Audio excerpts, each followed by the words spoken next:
Yeah, pride does seem like it's at an all-time low. It's a really disappointing thing. Yeah, but I feel like it's like waves. Like things go pendulum back and shift. forth. Yeah, pendulum shift 100%. But it is one of those things There's where overcorrections and there's recorrections. Yeah. You know, like I think that's the defund the police thing too. That's the overcorrection. Yeah. Right. And then the no cash bail. That's the overcorrection. Yeah. And people are, oh my God, look at all this chaos and crime. We gotta shift back. And hopefully they do. And hopefully they figure that out. But what about pride? How do we instill pride? How do we make people proud to be part of the American experience? It's not to say that all of us are not. There's definitely a lot that are. But how do we reinstill that? I think one of the things is a simplistic answer, but one of the things is American manufacturing, American-made things. Yeah, what are we making? Have people support American-made companies and give people real jobs where they get, just because something costs less because it's made in a country where people get paid nothing doesn't mean you should buy that. And if you could buy something that maybe costs more, but it gives people a living wage and health care and they have families and they could buy a house, that's what you should be buying. Why are you proud to be American? It's a great fucking place. Yeah, it is. It's the best. It's the cultural center point of the whole planet. It's the only place you can live all 12 months. Really? Where else would you live for 12 months? Name another country. Bali. Fuck out of here. You can go rainy season in Bali, walking around in fucking rainbow sandals like Bert Kreischer. You're out of your mind. Does it rain a lot?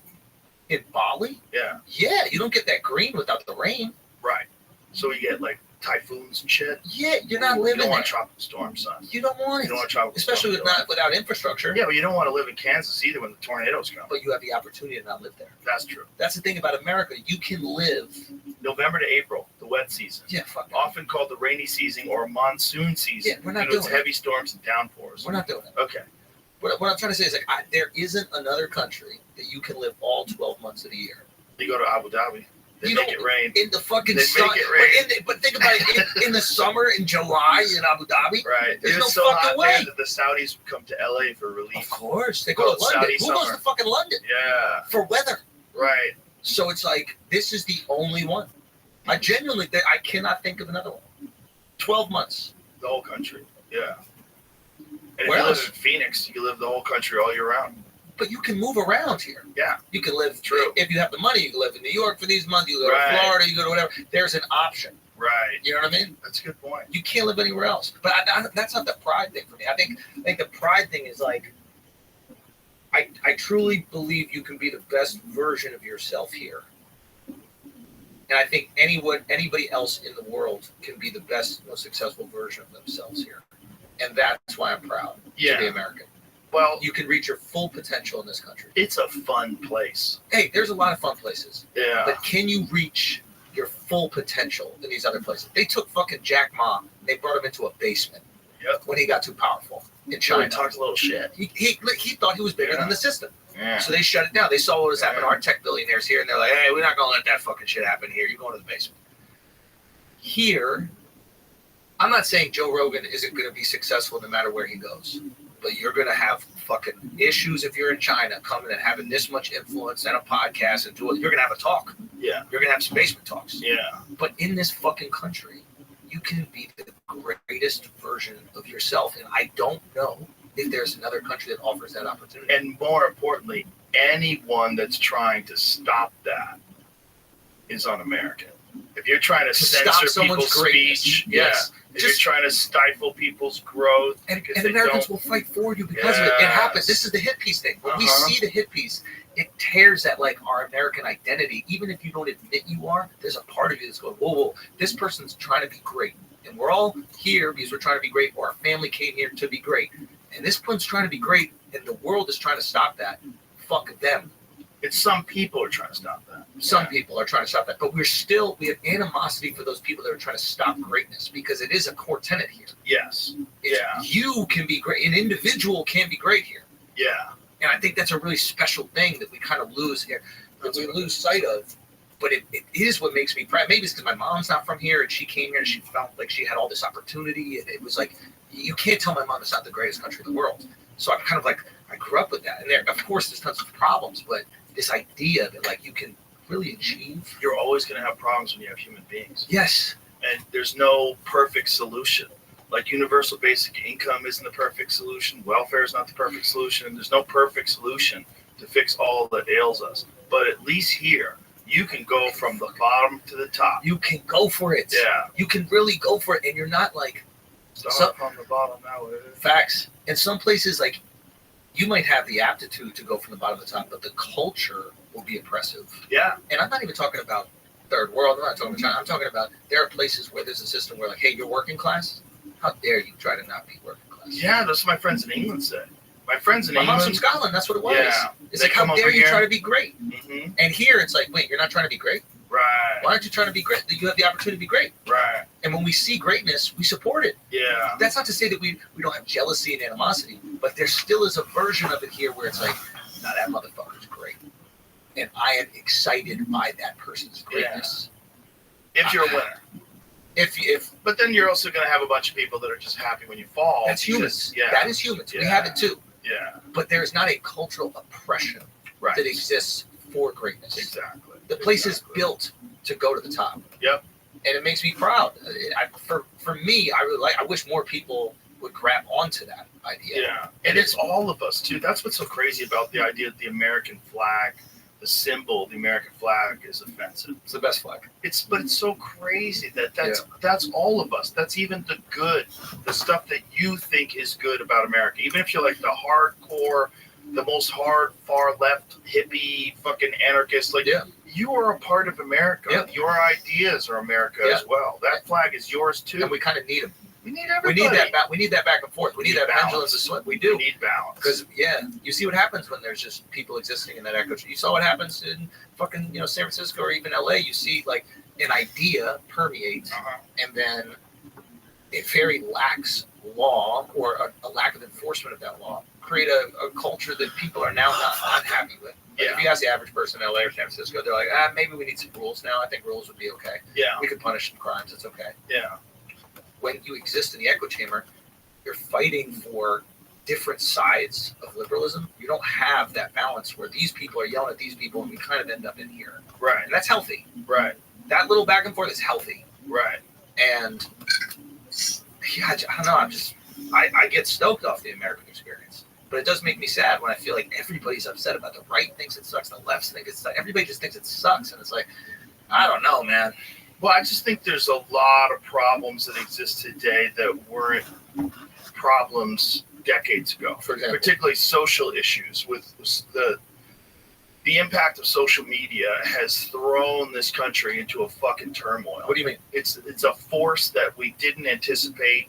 The amount of echo chambers that exist, the amount of people that gather up together in these groups, and they have full confirmation bias. They only believe one side. They disregard all evidence from the other side. Yeah. They dig their heels in. They want to be on the right side of history. They want to win. If Donald Trump wins, it's a threat to democracy. Joe Biden's a criminal. He's a threat to democracy. Our whole life is at stake with this election. If you're on the wrong side, you've been co-opted by the bad people. Yeah. There's just so much tension that exists today where you can't have a difference of opinion with your neighbors. Where it used to be, if your neighbor was a Republican and you were a Democrat, nobody gave a shit. Yeah. Like, what's up, Bob? Maybe he would get annoying. He'd want to talk to you about fucking Watergate or something. Like, I gotta go, bro. I gotta go. But it wasn't anti-American. It wasn't as divisive. He wasn't the main problem in the world. Yeah. You know, he wasn't a Nazi. Yeah. He just wanted to hold on to his money. Exactly. He just thought you were a little bit of a pussy. Yeah. And you just thought he was maybe a little racist. Yeah. But you still barbecued. Yeah. It wasn't that You crazy. said hi. You waved to each other when you were in the driveway. Yeah, and now you think it's so divisive because of the internet. The echo chambers are created, and it's this good versus evil mentality on both sides. So how dare you hang out with someone who's evil? Yeah. What does that make you? It's crazy. And then also, like, people dig their heels in, put fucking political signs on their front lawn. My mom used to do that. When she lived in Florida. She had, like, Hillary Clinton signs on her front lawn. People kept stealing them. I'm like, Mom, take those down. Wait, what do you mean? What do you mean? Like, what type of signs? I'm trying to, like Hillary for president. Oh, hilarious. Your mom. Yeah. The apple falls far from the tree. Yeah. They keep taking my signs. I'm like, Mom, don't put those It's signs really on. you. You're living in Florida. It's just you. You're just sending people to take the signs down. She was living in Florida. I'm like, what do you expect? It's a red state. So was she a big liberal? Oh, my mom's a huge liberal. Really? Yeah. Did she acknowledge that they were liberal... hippies when I was a kid? We lived in San Francisco during the height of the anti-war movement. Oh, really? Yeah, I grew up when I was 7 years old. We moved to San Francisco. Do you remember this? Yeah, very clearly. Yeah. And is this kind of like informed your politics? Oh, yeah. Yeah, we lived in a gay neighborhood. It was like all these hippies and gay guys would whistle at my stepdad. No way. Yeah, man. It was funny. So you're like, I need to learn martial arts. No, it wasn't dangerous. These guys are coming. It wasn't dangerous. I mean, there was some crime. You know, I got like my basketball stolen once. But it wasn't bad. It was a different time. It was like there was a lot of peace. The peace and love was real back then. Like the hippie movement was a real thing. And in, you know. Oh, you felt it was pure. Yeah, it was. They were nice people, man. I didn't even know what the N-word meant until I moved to Florida. No way. I never heard it. I never heard it in San Francisco. Nobody believes me. I didn't hear it. Nobody said it. Wow. It was so integrated. It was like everybody was like Asian and black and white, and it was just like the hippie movement was real, man, and it permeated the city in a kind way. They were nice people. Yeah. It was a different time. And it was also, when I was living there, was when the Vietnam War ended. And I remember very clearly thinking to myself, as like, I guess I was 10 or something. Yeah. Like, oh, boy. You felt relieved so happy because now there won't be war anymore. They figured out that war is bad.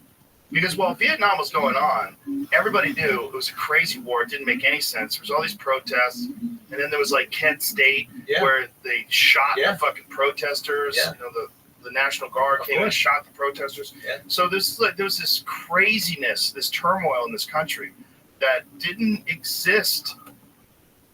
You know, it was a way that it's. Wait a minute, this is interesting. More than now, you felt? It's hard to say because I was a kid. You know, but there was definitely a thing where they were drafting people to go and fight in this war. Yeah. And that was part of it. Yeah. It was a conscription. That they were forcing you to go die in war. Yeah. And we knew people that had gone.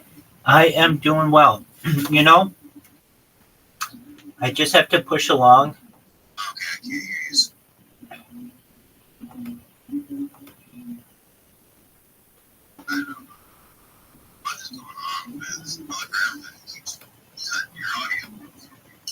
Can you hear me? Excellent. I am making these shout outs for people, and they're little by little liking the video and following me. And I mean, some of these are bigger streamers, and it's just a matter of time until, because here's what's beautiful about it is, if you see it, it's like, okay, I wonder what they said about this other streamer. So you go and see if I've done one on that person. And it's really easy to identify them because the names really, exactly. Without that, no one knows what the fuck's going on.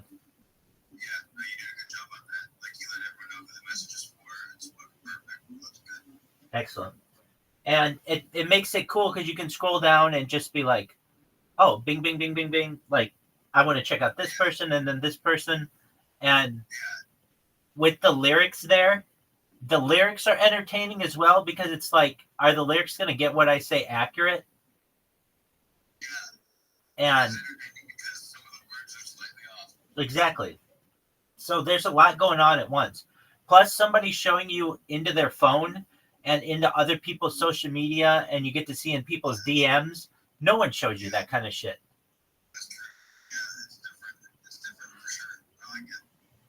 So I am working on that, and I've been thinking about you, and I really think that everything's going to be okay. I would tell you right now, I've told people, dude, you're fucked, but I don't think you are, and it's all because of what you did on Friday and going to see that person. And I don't think you have to worry about anything in your system or anything else. And so I was thinking to myself, look, if I do this for 6 months, if I did shout outs to every person on Kick, I would be a very big celebrity on Kick at least because literally every single person would know me.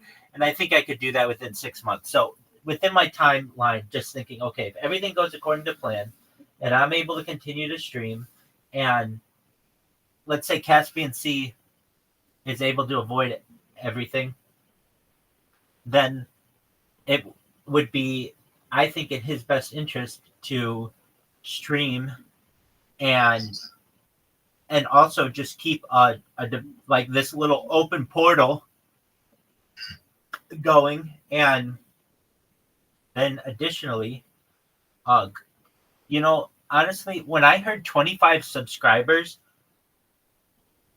that seemed like way, I don't know, in my mind I thought that was going to be like thousands of dollars, but it could be, but I mean it's really only $125 a month. So for $125 a month there, and for another maybe 100, so you need to make or have like $225 per month as an upfront cost if you were able to. And if you were able to do that, then you're going to be able to pay for the streamers. Well, here's the thing though, you get all that subscription money back. Here's why. It's a 95-5 split between you and Kick. So if you have to buy 25 subscribers for yourself, that's $125. But you're going to get back, since they subscribe to your channel, you're going to get all that money back, less 5% of it. So I wasn't thinking correctly.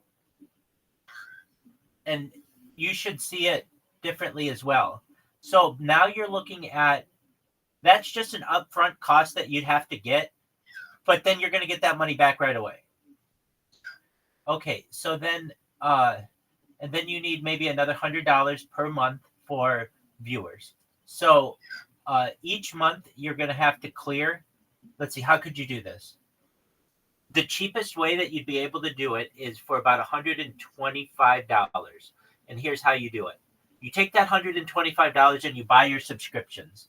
Then you're going to get $5 for each subscription. Of the $5, you're going to get like $4.50, something like that. Is that correct? I think that it might be $4.75. So anyway, you're going to get a lot of that money back. So you'll get back about $100, a little more than that probably. And then what are you going to do? You're going to take that $100 and buy viewers with it. So basically, you're going to be able to do all this for about $125. Like, it makes me think to myself, I might be able to just take one stream and dedicate it to Kick and not multi-stream. I'm going to have to read through their terms and conditions, though, because if they say, like, you absolutely can't multi-stream, even with different devices, like, I don't know, their terms and conditions are pretty open, and I'll have to read I know they're not, like, whatever they have, I'm going to think of some other, right, I'm going to think of some other way around it. So, So I'm thinking to myself, okay, for $125 a month, it's very, very smart if you do the money the way that I said, which is first do the subscriptions because you're going to get all that money back then, or basically, and then what you do is take that money and buy viewers with it.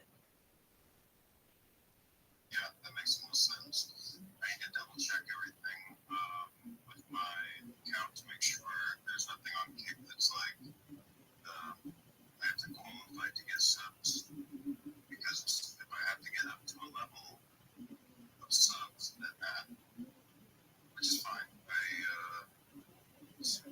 Doug, Caspian C, you have to see that checklist as your way to freedom. Yeah, that's how I'm going to be looking at it. And so I just had that slight trepidation for 12 hours from now. So I'm probably going to go to bed, wake up in dude, I understand. Get it done ASAP as soon as I log on tomorrow at noon. When everything is just fine and we have this proof, and I'm just sitting here at noon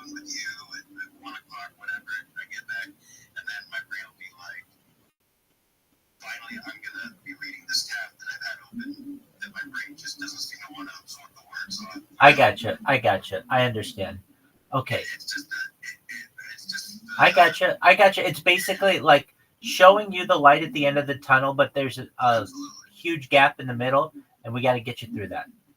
Yeah. Okay. Well, but I mean, that is the light at the end of the tunnel for you, and so like before, when I mean, let's look at it this way.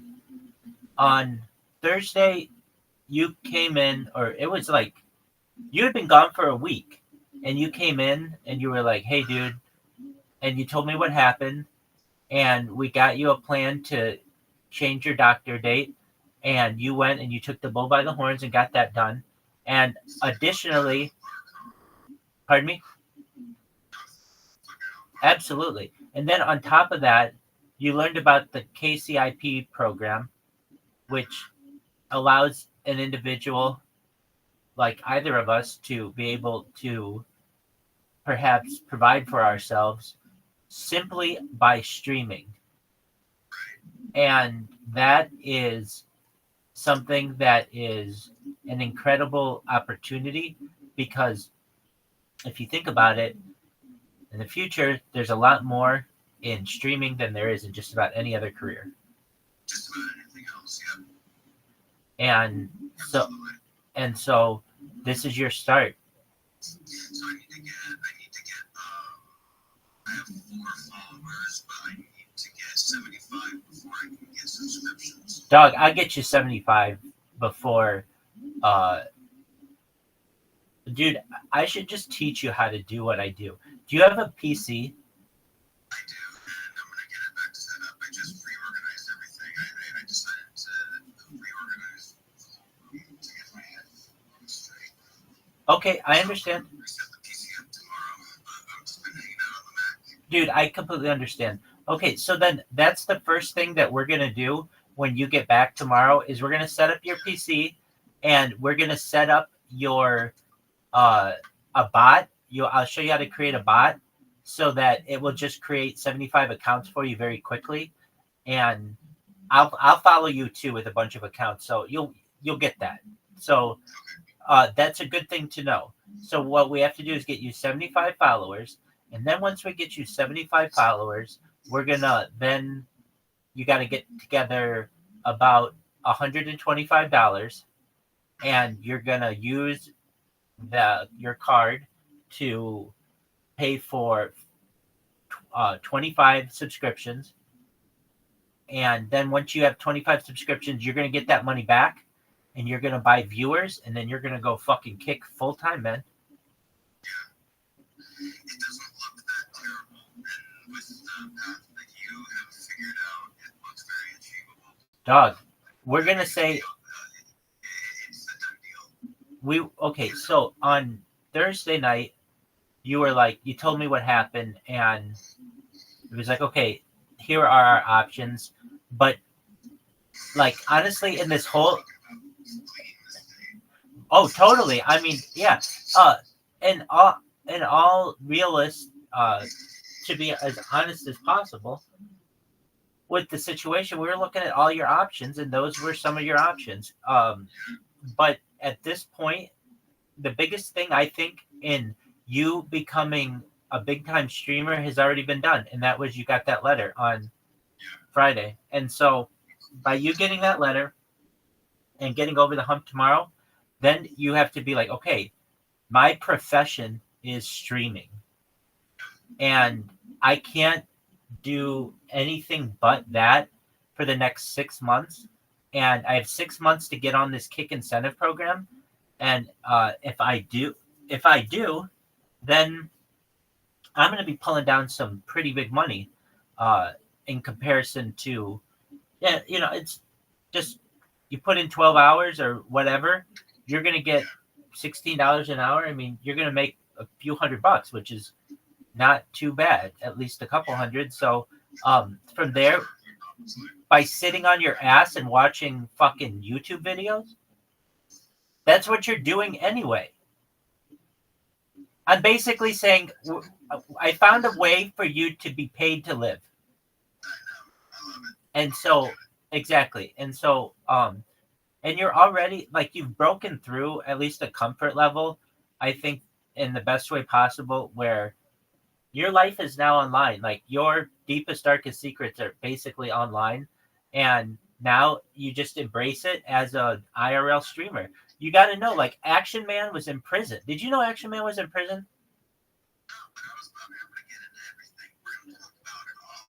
I mean, Exactly. He was in you're not controversial. People don't want to look at you. he was in prison twice, and he started streaming while in prison. I'm not exactly sure how, and I'm not saying that that's the route that we want you to go, but I am saying to you is that there are people who have their lives out there.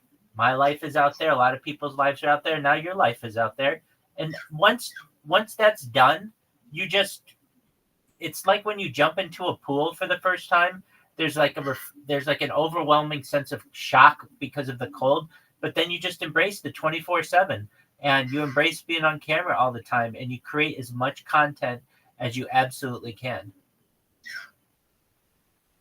I mean, I mean, look at these people who come into my stream, and I'm almost sure that they come in from Kick, and yet they come in from TikTok. They saw my TikTok, my recent TikToks that I made, and like that literally like 6 people have seen. Like I'm looking at who have seen I must be shadow banned or something like that, and that's fine. They shadow ban me all the time. To me, it's about just making it, tagging the person in it, because if you're tagged in it and you're a big streamer, even these are streamers, they're not celebrities, so they're looking at their shit all the time, and they'll be like, "What in the fuck is this?" That's all that matters to me. I don't care that the world sees it, because here's why. One of those streamers is gonna, once I have enough of these things, they're gonna just take an hour and be like, all right, let's do reaction videos to Rabbi shit. And then it's gonna be like, holy shit, he's got a lot of fucking stuff here. And it's basically like a library for their platform. I know other people do things like this. I mean, it's not like the most innovative thing in the world, but the thing that stops me from doing it is, the thing that stops me from going viral because of it is if I just don't do everyone. I mean, I have a feeling if I do 40, 50, 60, 70, 80 of these things, some people are going to take notice of it. Yeah, absolutely. People already are. I think so too, which is a cool thing. So then for you, you will have the opportunity to, what time's your friend picking you up? I decided to wake up extra early. I'm probably gonna go to bed early tonight. Wake up and just take the bus to be the first person there. Yeah, that's a really good idea. And That's what I'm gonna do. well, I'm still painting stream. Did I ever show you the painting I painted? is it water? No, it's oil. No. Am I looking at like what it looks like a? Yeah, it's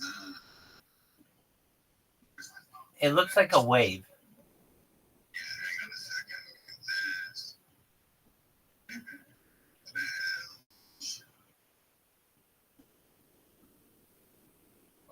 Is it a wave or a mountain?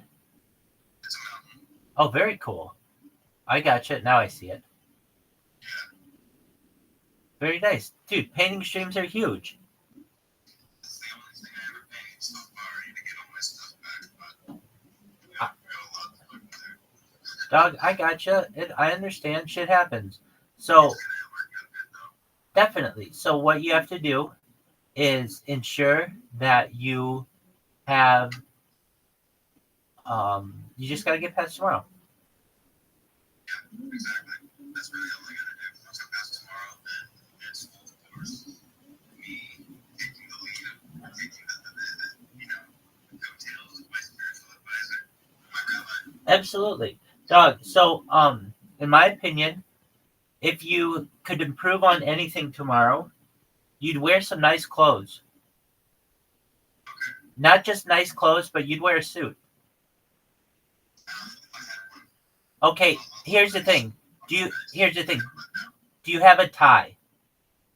Yeah. Put any tie on. All right.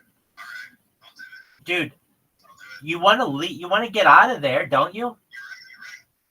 You're absolutely Here's the thing. Mentally, it's fucking June in Las Vegas, and you don't have to wear it there. Just fucking have it in your pocket and put it on when you go there. Because here's the thing. There's a subconscious thing in this woman's head that she's going to have to send someone in a tie to jail. They don't want to have to do that. They don't want you to be fucking perhaps taking your booking photo in a tie, and that's just not a good look for them. So have a tie in your pocket, and then I'm not saying you have to wear a sport coat or anything, but at least then it's when she's looking at you, she's got to say to herself, in this fucking city of 1 million plus people, there are only less than 1,000 people at this time who are wearing a tie and don't have to do it because they're in the food and beverage industry or the gambling or the gaming industry. There are only so many people who are out there who are willing to make this kind of sacrifice. Do I want to send one of them into a fucking cell for no reason?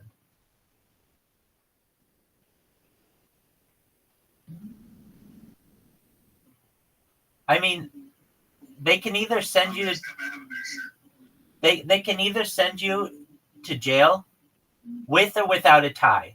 And I like the world.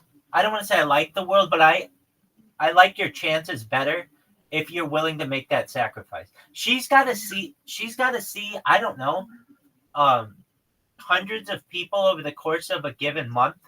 And it's probably not that high a percentage that she sends to jail if they're in a fucking tie.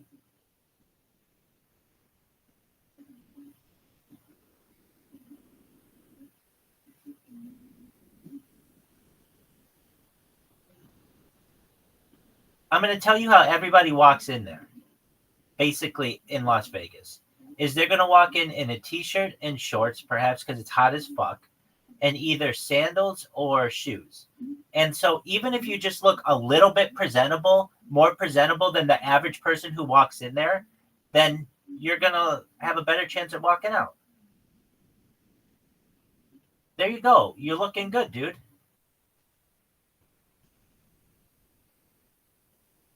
You don't have to do that. You can if you want, but you don't have to.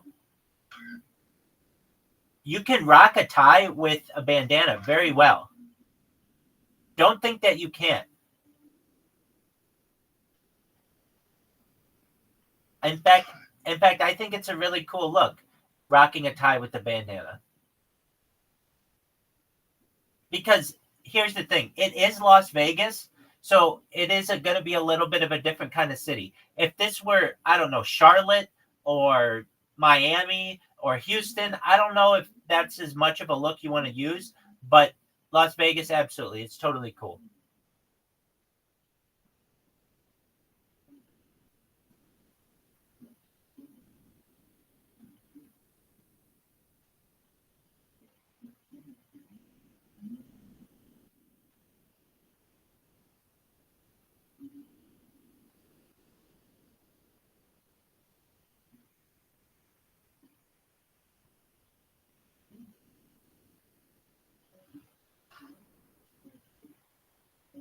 Not only is it a good look for tomorrow, but it shows improvement since the last time this person saw you. It's true. It's true. All good points. My brain has gone through it, thinking of all the good reasons why I always need to listen. Well, you don't always have to. Fight with... Rothschild. That's right. Fight with me when you want to, and I will back off. But these are just like, simple things that you can do subconsciously to put the cards in your favor. I'm going to tell you this, putting a tie on when it comes to that percentage thing probably gives you an extra % or two. Meaning, like, if we think tomorrow you have I would say 75 to 80% chance of coming back, wearing a tie gives you like 76, 77 to 81, 82%. It improves it just a little bit more because in her head, she has to say to herself, it is hot as fuck out there. I can't believe this person hiked all across the goddamn city in a fucking tie to look nice. I don't want to throw him in jail. I agree 1000%. And it shows you got a fucking head on your shoulders mentally, because you at least had to have, like, you weren't rushed.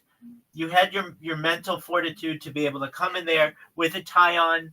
And, I mean, not everybody even knows how to put on a tie. So I just practiced my tie in 3 times again just to make sure. I used to do all the fancy knots.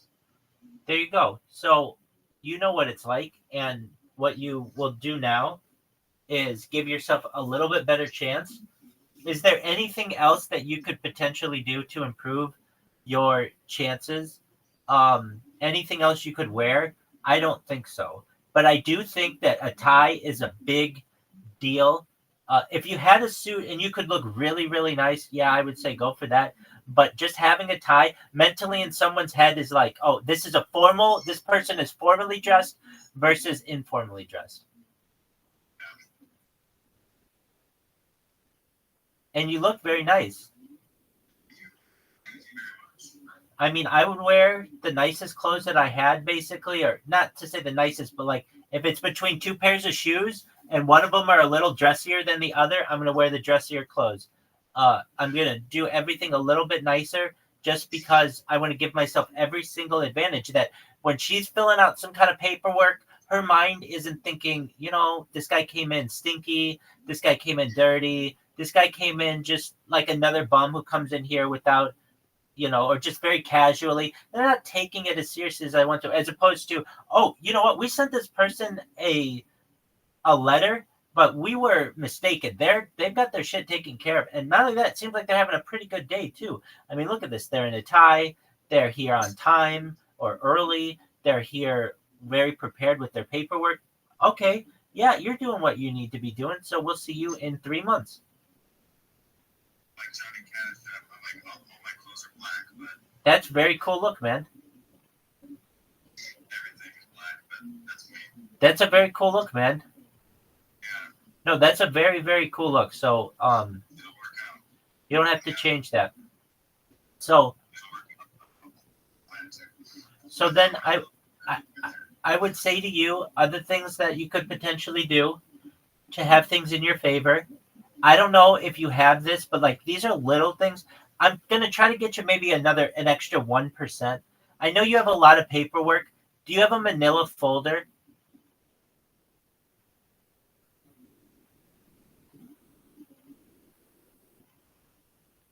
Oh, beautiful. Like ideally I'd want you to come in with like a briefcase in a 3-piece suit and that all that other shit. Of course, we're going to be unable to have you do that. But if you come in with a manila folder, it shows that you're much more organized. Your paperwork isn't all over the place. You're willing and ready to share this with them, but also keep it private and confidential.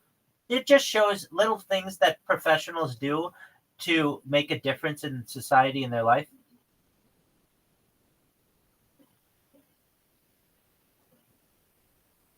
So just yeah, okay, now of the paperwork, is it like I imagine it is, but it's stapled, it doesn't need paper clips or anything? No, everything is all set there. Okay, excellent. Yeah, then I would just have that in a manila envelope so that when I come in, my hands are basically able to, not saying that you will, but if you need to, you would be able to extend your hand for a handshake while still holding all your paperwork comfortably, and you wouldn't be awkward with it. You want to avoid any awkwardness. You want to avoid any agitation. All right, so this is my out of the hospital with the doctor and check stub, and this is the.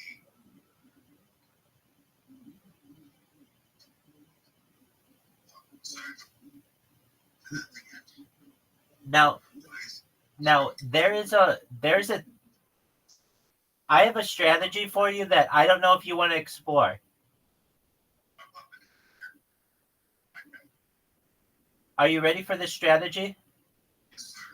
You don't tell them that you went to the hospital. You only show them the letter. Oh, okay. Never mind then. So, Okay, well then you're fine. Then just show them that you have your paperwork from Friday. Okay, good to know. Good to know that. Okay, anything else that you can do? You have a manila folder. You're going to come in with a tie. You are going to make sure that your hands look nice. Make sure your nails are clean. I just clicked this morning. Excellent. Your shoes. What kind of shoes are you wearing? Black. Perfect. Say no more. That's good. That's all you need. So everything's going to be black. Yeah. That That's how it that's good, man. That's good. That's good. And with the black tie, because it's hot. right? Extra hot. Yeah, but it's the morning, so you should be okay. But that's what I mean. So she'll have to think about I was willing to wear my nice clothes, which are all black, today in the hot sun of 100-degree weather. Right? Like I'm Right. willing to look professional. Exactly. You know what I mean? Exactly. I'm willing to. Exactly. And if you're not, I mean, you got to say to yourself, and I know you've already made the decision, but like, if you're not going to wear your tie tomorrow, then for what occasion will you? Because tomorrow is basically the biggest day of your life.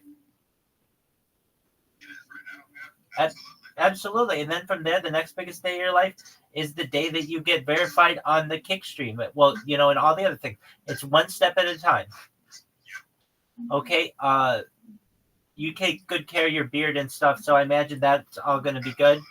Oh, okay. Listerine. Do you have now?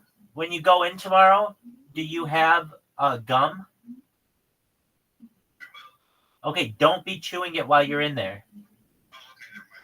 I just like mint or something. Yeah, no, I do. So what I'm saying to you is on the bus, chew your gum all the way up to the door, or like actually not all the way up until the point you get on the property, and then throw your gum out or swallow it or whatever, and then your breath will be minty when you walk in. You also have more confidence that, everything is perfect about you, and then you're going to be walking into the door. You're going to have a hand that can open the door with your manila envelope in the opposite hand.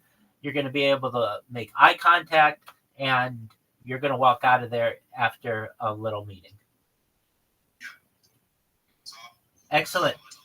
What are you doing with your stuff? I'm trying to get this out because it's some beard oil, but I can shape it nice and stuff. I'll do that after the show. Sure. What are you doing with your stuff? What's stuff? Yeah. Well, that's all I'm taking care of. So I mean, it'll be with my friend. Okay. Okay, cool. So you don't have to move it? No, I know. It can work out even better that way too. Okay, excellent. They're not going to give you a ride tomorrow? I opted not to because I wanted to go earlier than they're able. Okay, hey, that makes sense.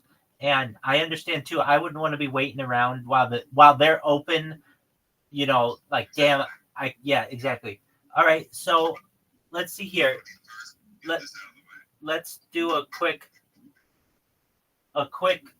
time check. It's like about T minus 12 hours and 15 minutes till they open. Do they open at 9? 7:30. Okay, so T minus 11 hours and 45 minutes or something? No, 15 minutes? No, 45 minutes. Okay, hold on. Yeah, 11 hours and 45 minutes. All right. That you're going to be there. So that means you got to say to yourself, yeah, you got to get some sleep, but you got to set your alarm. Do you have a backup alarm? I have 3 set already. Good, excellent. You're taking care of there, and a man after my own heart. Okay. At what time are you awaking? Oh, wow, I see him. At what time are you awake? Oh, 4:40. I gotcha. Okay, so 4:40, you'll be out of bed. All your shit's done. Dude, I would set one more. I know you're going to be like, why? Just set another one for 7:30, just in case you oversleep. You don't have to, but that's something that I do sometimes. Now, I know you're going to say, well, dude, then it's going to go off. I said 3:40, 4:45, 4:50. I know, but here's the thing. If you sleep more than that 10 minutes, or for whatever reason, you're done. 9 minutes. You're But trust me, I have 3 songs on here that are different. And the 3 songs. You're fine. You're fine. I'm someone who literally sleeps through fire alarms. I'm such a deep sleeper. So I'm someone who has to set. I set vibrating alarms. I've set strobe alarms. I've set moving alarms, and every kind of combination of alarm that I can think. And so that's what I need sometimes to awake. If you're good on 3 songs and you'll be up, excellent. I just want to make sure you don't oversleep. Okay. There's no way. That's why I was like, I'm hoping I get some sleep tonight. Okay. I understand that. And then how long is the trip there? Hour and a half, maybe. So, That's not that bad. no, it's fine. How long was it to the bar? 2 hours. There you go. So it's 2 so or 3, depending on the day. so it's going to be quite significantly shorter than that. Excellent. And then I would also, okay, here's something that you need to find out. What is your last day of probation? And It's already been the question in my head. okay, I mean, of course it would be. Not saying like, of course it would be like, duh, but like, yeah, that's something you got to find out the answer to. Oh, yeah, no, I know what you mean. And then here's the thing. Well,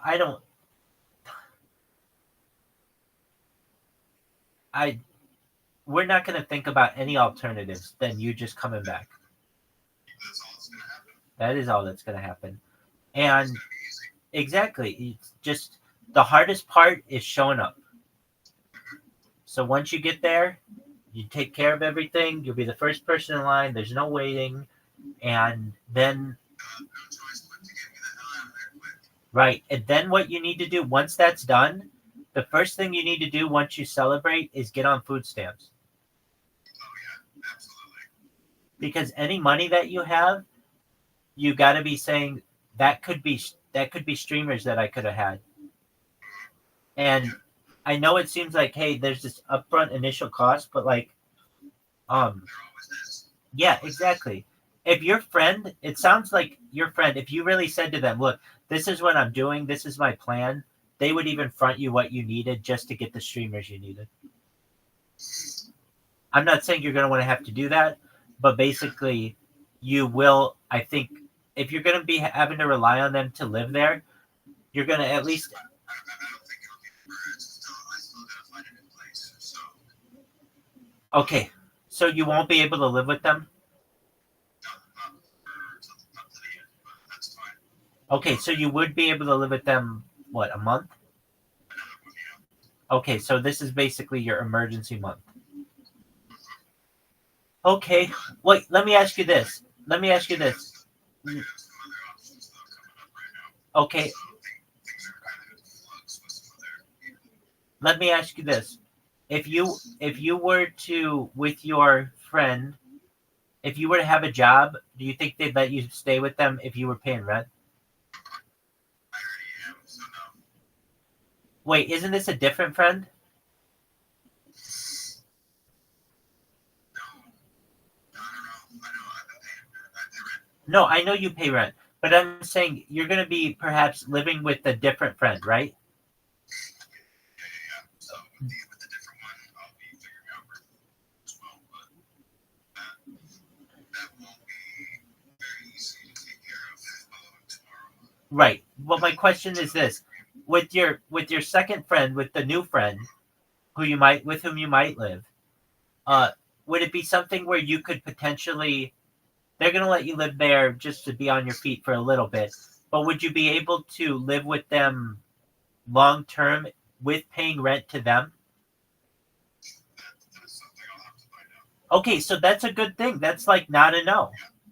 Yeah, that's not a no. Excellent. And I'm honestly, I don't know. I would think that this is a good friend. Like they said, I heard what you said they said to you, and that's the nicest thing that you could want from a friend. So you say to them, look, like if they see that you're streaming and you're making progress, then they might give you another month. Oh, yeah, trust me. Yeah, I think everything is going to turn around right now. In 11 hours, and whatever, like 30 minutes or so. I'll be waiting there in 11 hours. You're You know right. what I mean? I know you will. You and I are cut from the same cloth from there as well. And just I can tell that. get it over with. Get it over with, and I can't deny. I can't let myself do it. So like as soon as I hear like, even when I don't like it, when you said Thai, you could see I didn't like it. no, I know. But you're so correct that I had to just bite my lip and like go get my Thai and start practicing Thai and again. Hey man, it's the way to go. Just like, You gotta think. it's been a while. You gotta think this woman does not, or this person does not want to send someone who came in the nicest clothes to jail. And again, it shows that you've improved since the last time you saw her.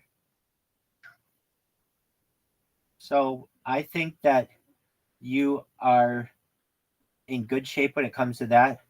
And if they nab you for any kind of controlled substance, then you got to say to yourself, I did my absolute best.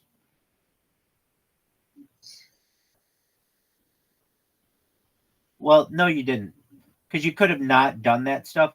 But what I'm saying is you brought your absolute best to the table. Absolutely.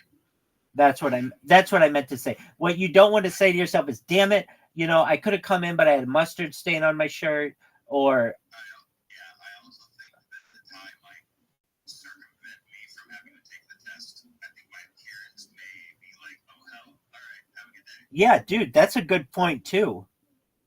Like if you come in smelling like weed, they're going to want to drug test you just to figure out what you've got inside you. But if you come in presentable, then they'll just be like, all right, where's your letter? So it's like all the reason why I got my whole all laid out right there. Excellent. And that's a good thing too. Have your clothes laid out for yourself. Absolutely. Get ready. Just, Right. Why wait till tomorrow to find it all, get it all together right now? Exactly. All the way down to the underwear and socks. Excellent. Good. That's the way to be. As prepared as possible. If there's anything, I may have OCD of flighty brain, but when I do think of something, my brain starts really getting granular. That's good. It's just it sucks that sometimes my brain doesn't see things that are the most obvious. I understand. If I were to give you any other advice, what would it be? Eye contact is key with them. If there's anyone who hears my voice, I have some advice. Go to YouTube, go to the search bar, type viral rabbi. You're gonna go ahead and filter by live. There are 5 channels, 6 channels for you to subscribe to. Like, subscribe. We'll see you at Harry Potter, Obama Sonic, and Edu. Bravo, bravo. That's a beautiful thing. And we're going to have West Side, exactly. I say it all the time. We're going to have a friend in our chat, hopefully more often. And I think that it will be really great for them to have all this behind them in less than 15 hours. So simple. What a simple day I got ahead of me. Hey, dude, you know what? In all honesty, it's a simpler day than I think what you had on Friday. I think Friday was more complicated because you know how hard it is to get into a doctor that you've never seen before and be seen. Exactly. I mean, and get a letter. Like, I mean, to be honest, this doctor is kind of taking a risk with you. Absolutely. That's how I feel too. And I couldn't, I was like, I don't want to fall all over myself, but I gotta say thank you from the bottom, Absolutely. No, good for you. So the fact that you got the letter means to me, you're protected from anything they want to send at you when it comes to that. Now, when it comes to anything else, there are some things that they're gonna nail you if you try to pull a fast one on them with the controlled substance. So at that point, I would just say to you, they're not as they're just. Let's just hope they're not concerned like they were the first time. Exactly. And the only controlled substances I'm on are the ones that are easier to right here. Right, and so that's excellent that you have you're taking care of there. And are you going to come in with your bottle? Okay, do they know that you're on prescription drugs? Even these, yeah. Oh, okay. These, Yeah. So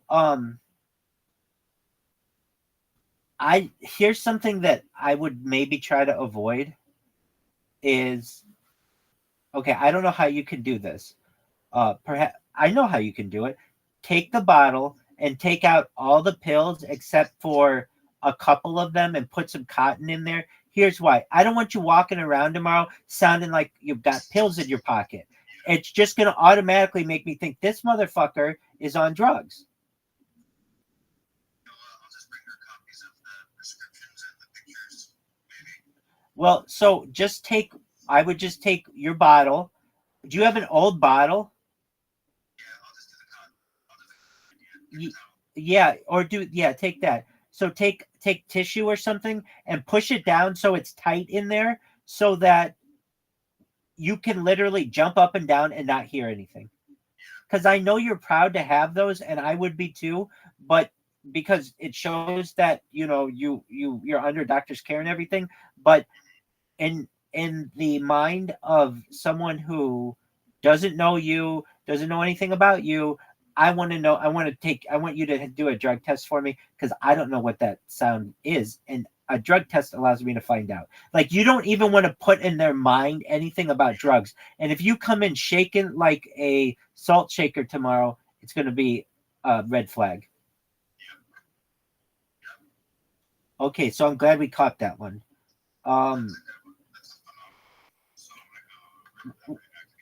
Sure. I just want you to avoid that drug test.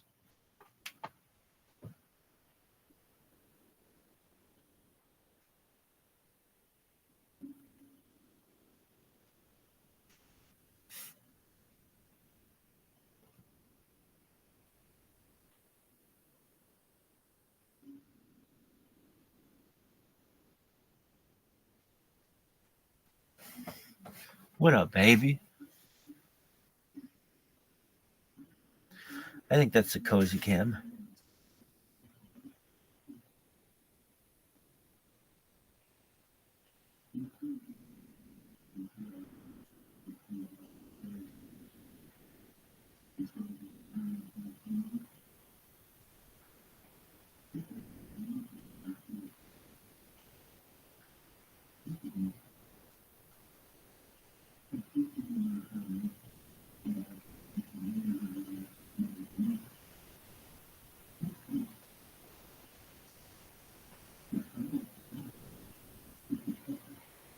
It's like an unlimited mirror.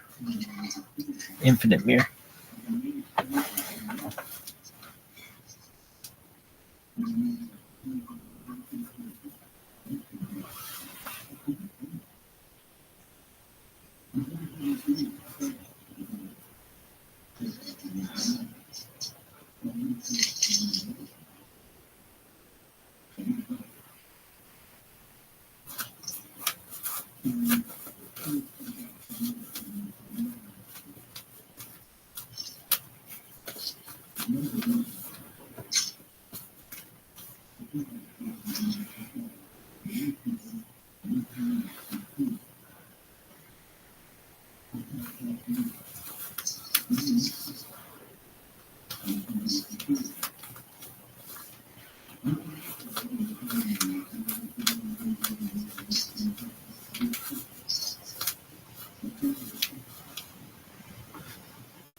That's all set.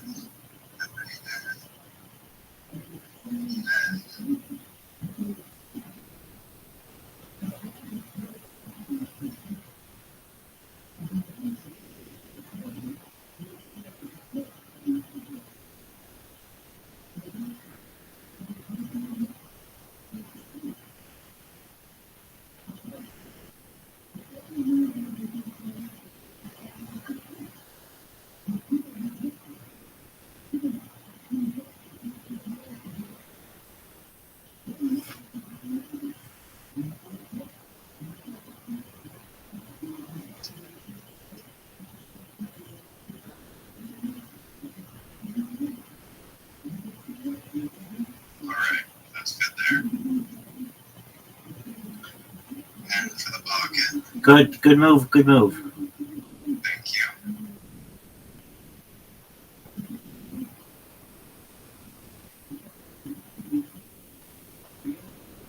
Here's something else I would tell you. Massage, kidding. Sorry. No.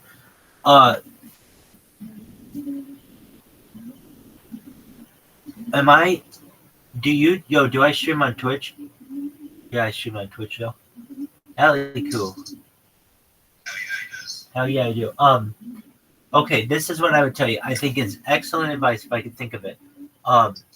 Yeah, you have to say to yourself tomorrow, less is more when I'm speaking. So basically, there's going to be times where they're just like filling out paperwork and it's going to be just an awkward silence.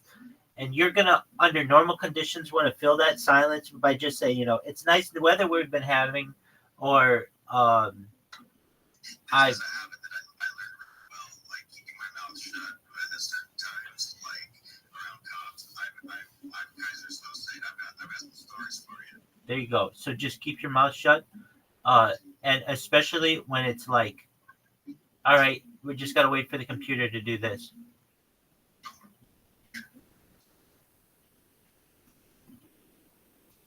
Or whatever it may be. And just sit there and distract yourself with something else. Because your inclination is going to want to start to be talking to them and be really, really friendly and chatty, and you might let something slip that you didn't mean to slip. Like what? I don't know what it could be. You might just be like, hey, I'm actually thinking about streaming my life, and I was talking to a friend about it. Okay, that doesn't sound fucking normal. But even if you were like, Yeah, I was. I've actually, I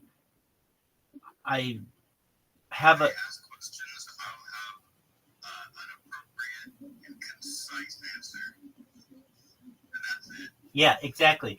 Just what I'm saying is like, don't open yourself up to stuff tomorrow. You're gonna tell. You're gonna tell them just what they need to know and get out of there. And just, I don't want you accidentally sent. Not that you would, but I know I've done it where I've been in a situation where I've done to.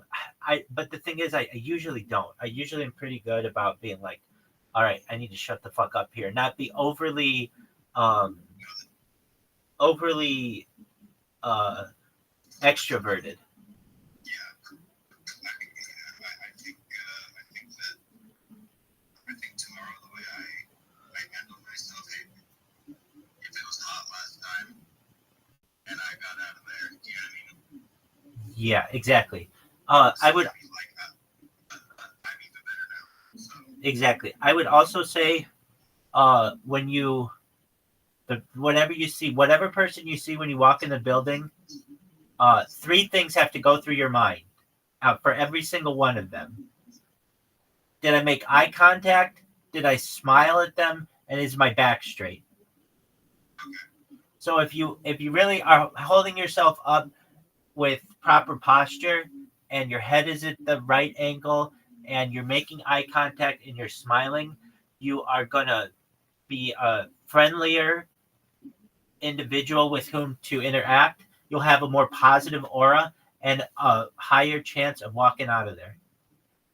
I'm taking all of this advice and loving it. Well, I mean, these are just simple things about humanity. I know that you're aware social cues, but if you, But it's good to hear it again. hey, It's good to hear it again. you're gonna walk in there and you're gonna be overwhelmed with, all right, like I gotta walk to the desk now and do all these other things. If you walk in and at every single person, you look them in the eye, you smile with your back straight, you are gonna have an excellent first impression with them. That's how it works. That's how it works. All right. Excellent. Anything else that you can do? I'm just going to take a shower in a minute.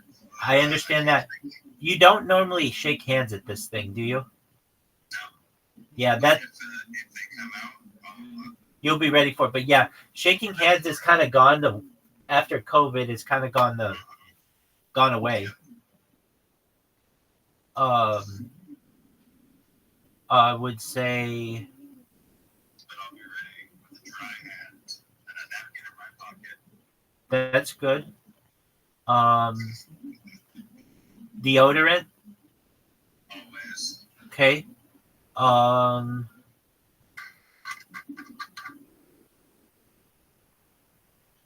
Yeah. It's like tomorrow, this is how I imagine it. If you were playing in a football game, you have weaknesses on both sides of the line, and like there could be just situations where no matter how good your offense is, their offense is able to expose the weakness in your defense and there's nothing you can do about it. But at other points, your ability to manage the game will potentially allow your offense to score more than their defense. And if you can get past the points, the like automatic disqualifiers, you're going to walk out of there a free man. Yeah. What is, do you know the person's name with whom you're meeting? Yes. All right, you don't have to say it, but would you be able to say it off the cuff? Yeah, I can say it right now. You don't have to, but I don't have to, but yeah, I know what you mean. exactly. Okay, so excellent. So that you're familiar with that person. Okay, do you have the original letter they sent you? Right here. Perfect. Good. So then, I mean, that even just shows more organization there.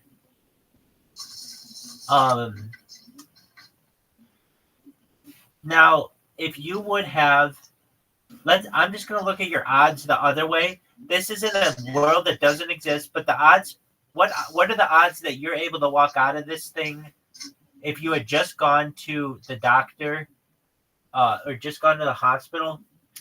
I would say that I don't think they're very high, honestly. To, to it looks like a desperation move, number one, and number two, I have to release this person into the general public. I know that they've already been released, but they haven't seen like a normal medical professional. But you saw the person on Friday, and it's like, oh, not only do I have all the other shit from the doctor, which is great, but now I've got this shit, and now it's like, now you're normal again. Okay, I'm down for all that. Anything else of which I can think that can improve this? You got your manila envelope. Do you have to open your wallet at any given time during this interaction to like show your ID or anything?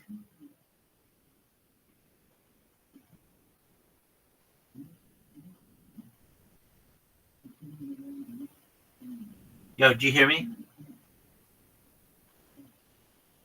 Can you hear me? Did my sound cut out? Yo, can you hear me? Can you hear me?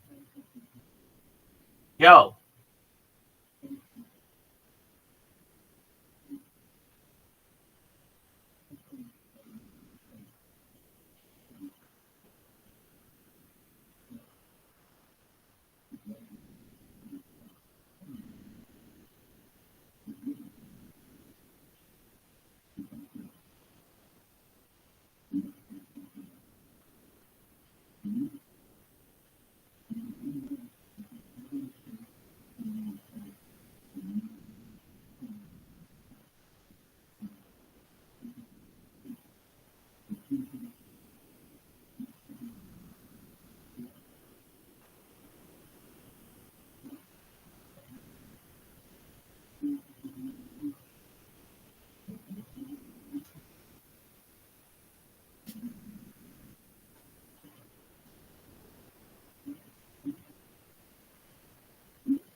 Yo, can you hear me?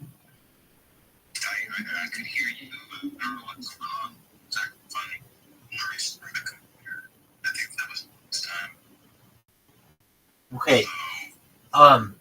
I was trying to think what else. I had something. There's nothing game changing, but it was something. I was in complete agreement with you about what you said about the documents and everything. And Oh, I know what I said. yes. Do you at any point have to show your ID? Yeah, and I was trying to show you that my phone case It's your ID? it is my wallet. Gotcha. Cool. And I only carry a couple cards. I just carry. Exactly. It's super organized, so that's good. Okay. Excellent. Do you have Android or iOS? iOS. That's right. Okay, cool. All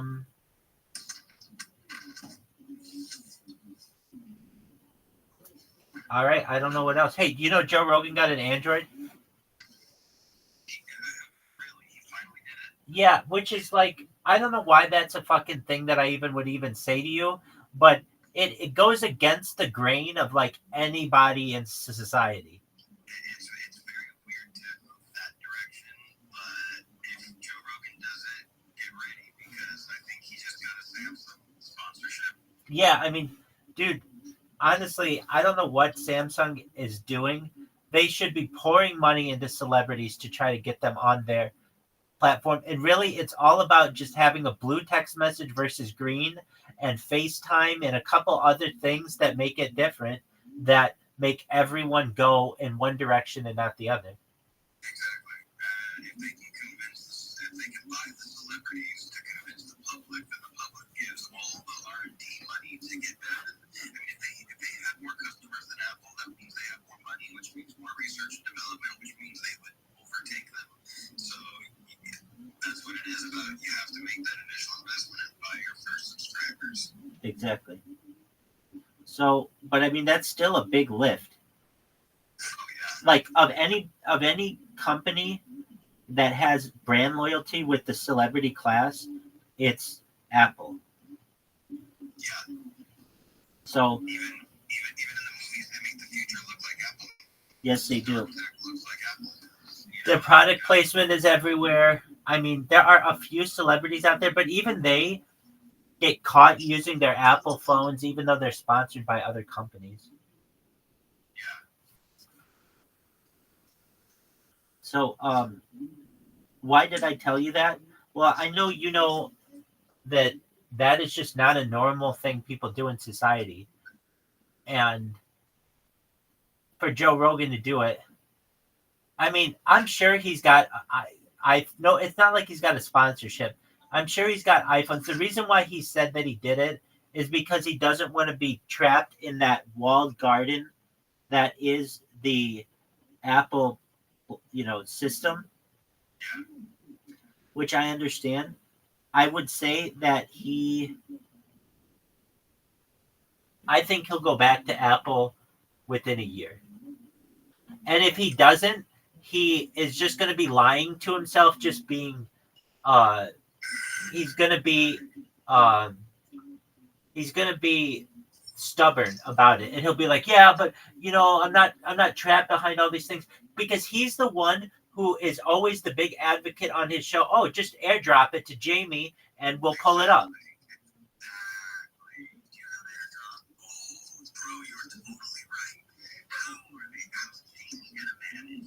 Well, Jamie's still staying on Apple. So if they have a guest on, it'll just be an easy swap for them. But you watch, Joe won't do this, I don't think, for long, because, or if he does, he'll do it, but he'll be like stubborn about it. Like, obviously Apple's in a superior product currently with most products, and Joe is just going to be like, yeah, but I just don't want to be trapped in. I don't know what it is. I just don't want to be trapped in. When in reality, he's just doing it to be a little different. Yeah. Oh, that's really good, though. All right, I'm going to go get my shower. Good move, man. Good move.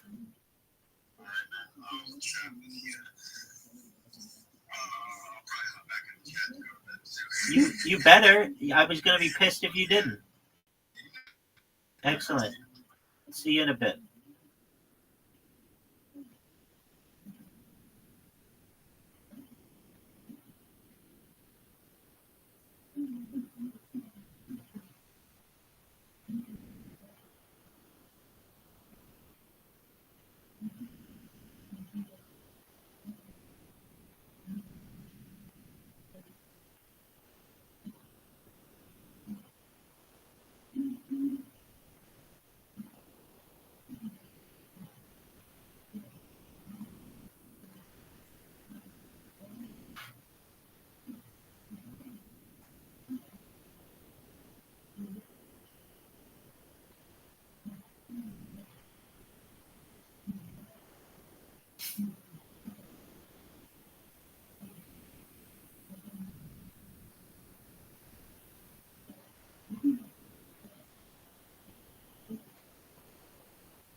Their way. They're like, I don't want to pay this price. Yeah, the blowback is awful, and that blowback stays on you. It doesn't. People will Google that for years to come. They'll know when you write something else. Never says anything about it.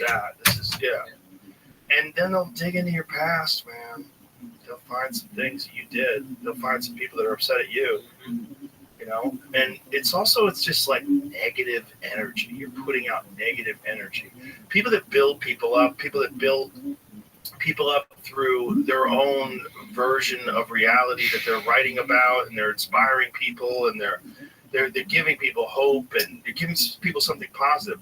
That's a great blowback. The response to that is like this beautiful thing that everybody's helping everybody advance through this bizarre existence. Yeah. But if you're the person that's just always knocking people down, always attacking, you live in that negative space. Yeah. Even like, dude, when I had that whole thing with Metzina, Yeah. even that, which I knew A, had to be done, Yeah. and B, I was one of the only people that was in a position where I could do it. Yeah. And even though I experienced a lot of blowback, even career blowback. I lost my agency. I got banned from the store. And even me at the time, who was doing well, knew that, like, this is why people don't do this. Because this is the real reaction to someone that steps up and says something about something that has to be said. But even the negative shit that I would get, this is back in the I read the comments days, the negative response from his fans, it was awful. Yeah. It was awful. You don't want that in your life. Even though I knew it was the right thing to do, I remember saying to myself, like, I'm not gonna get involved in one of these again. Wow. I'm done with this. Wow. This is gross. Yeah. It's like you're at the center point of this nasty negative thing. Yeah. And even though for the art form it was positive, Yep. like the negativity that I experienced, even though it was overwhelmingly positive, just the small amount of negativity So absorbing. is not worth it. Yeah. It felt bad for a long time. Yeah. I didn't like it. And I didn't even like all the people that were constantly and consistently attacking him. I don't like it. I don't like any of it. I don't like that every time he makes a comment, like every time he posts something, you steal that. Yeah. They like you've opened the door to the lowest version of the vibration that humans give, Which the is attacking, breaking you down. For I can kick you because you're down. Yeah. And they just kick him, and in a lot of ways he deserves it. That's what he did. That was his legacy. That's what he did. He stole material from comedians and created a career off of the back of other people's work. Yeah. And in every other business, that's theft. Yeah. In every other business, you get penalized. You go to court if it's 100%. music. You lose all your money. Yep. And in this one, for whatever reason, our business, people don't take intellectual copyright as nearly as seriously. It's not. Yeah. Jokes are thought of as like not an important thing. Yeah. It's not like literature. It's not like plagiarism. They don't realize we forms. pay the bills with this. Yeah. This is what we do. And That's how we feed our fans. and it is creative work. And Yes. It's difficult to do. It takes hours. It takes months. It takes years. Some bits takes forever Yeah. to construct Yeah. to make them. Well, you Really can just good? rattle them off. Yeah. Yeah. There's some bits that they require years of like hammering that steel and sharpening that blade. Yeah. It takes forever. I think that's the best metaphor for it. It is sharpening a blade, Yeah. banging away at it constantly. And you're doing it wrong. You got to correct it. You're doing Yeah. it right. You got to remember it. Yeah. Yeah, you got to go over the recordings. You got to Step away sit down from with the notes. Come Step back away. a couple months, like, oh, okay, this is exciting. This is good. Yes. But yeah, to take somebody's work like that is infuriating. But it's a really interesting perspective to have for you to even look back at that and find empathy for him. Oh, I definitely have empathy for him. I have empathy for everybody, and people that make horrible mistakes like he did for so long. I have empathy for him, and it's like the trap that he's in because he won't admit it either. Is the worst. That's the worst. Wait a minute, to this day? Yeah, he won't admit it. So he's trapped. He's trapped in this justification that nobody believes, and he tries to spin a tale that nobody believes because the truth is the only thing that'll set you free. Yeah. And the problem with those people, and there's a bunch of them, we know quite a few of them, is there are people that start their career stealing. Yeah. And they do really well, and they kill it, and then they get exposed, and then they have to write their own shit. And it doesn't add up. Oh boy, that drop off. Oh boy, is that drop off substantial. There are people that had initial specials that were bangers. Yeah. And then after that initial special, everything after that is hot dog shit. Now they got to Clunky. do the work. Now they have to do the work. They don't know And how it's to do hard. it. They don't understand the language they're speaking. It's basically like speaking French, but you don't know what the words mean. Yeah. But you say parlez-vous français, and everybody's like, amazing. Yeah. But you don't know what the fuck you're saying. You spoke French in a movie. Yeah.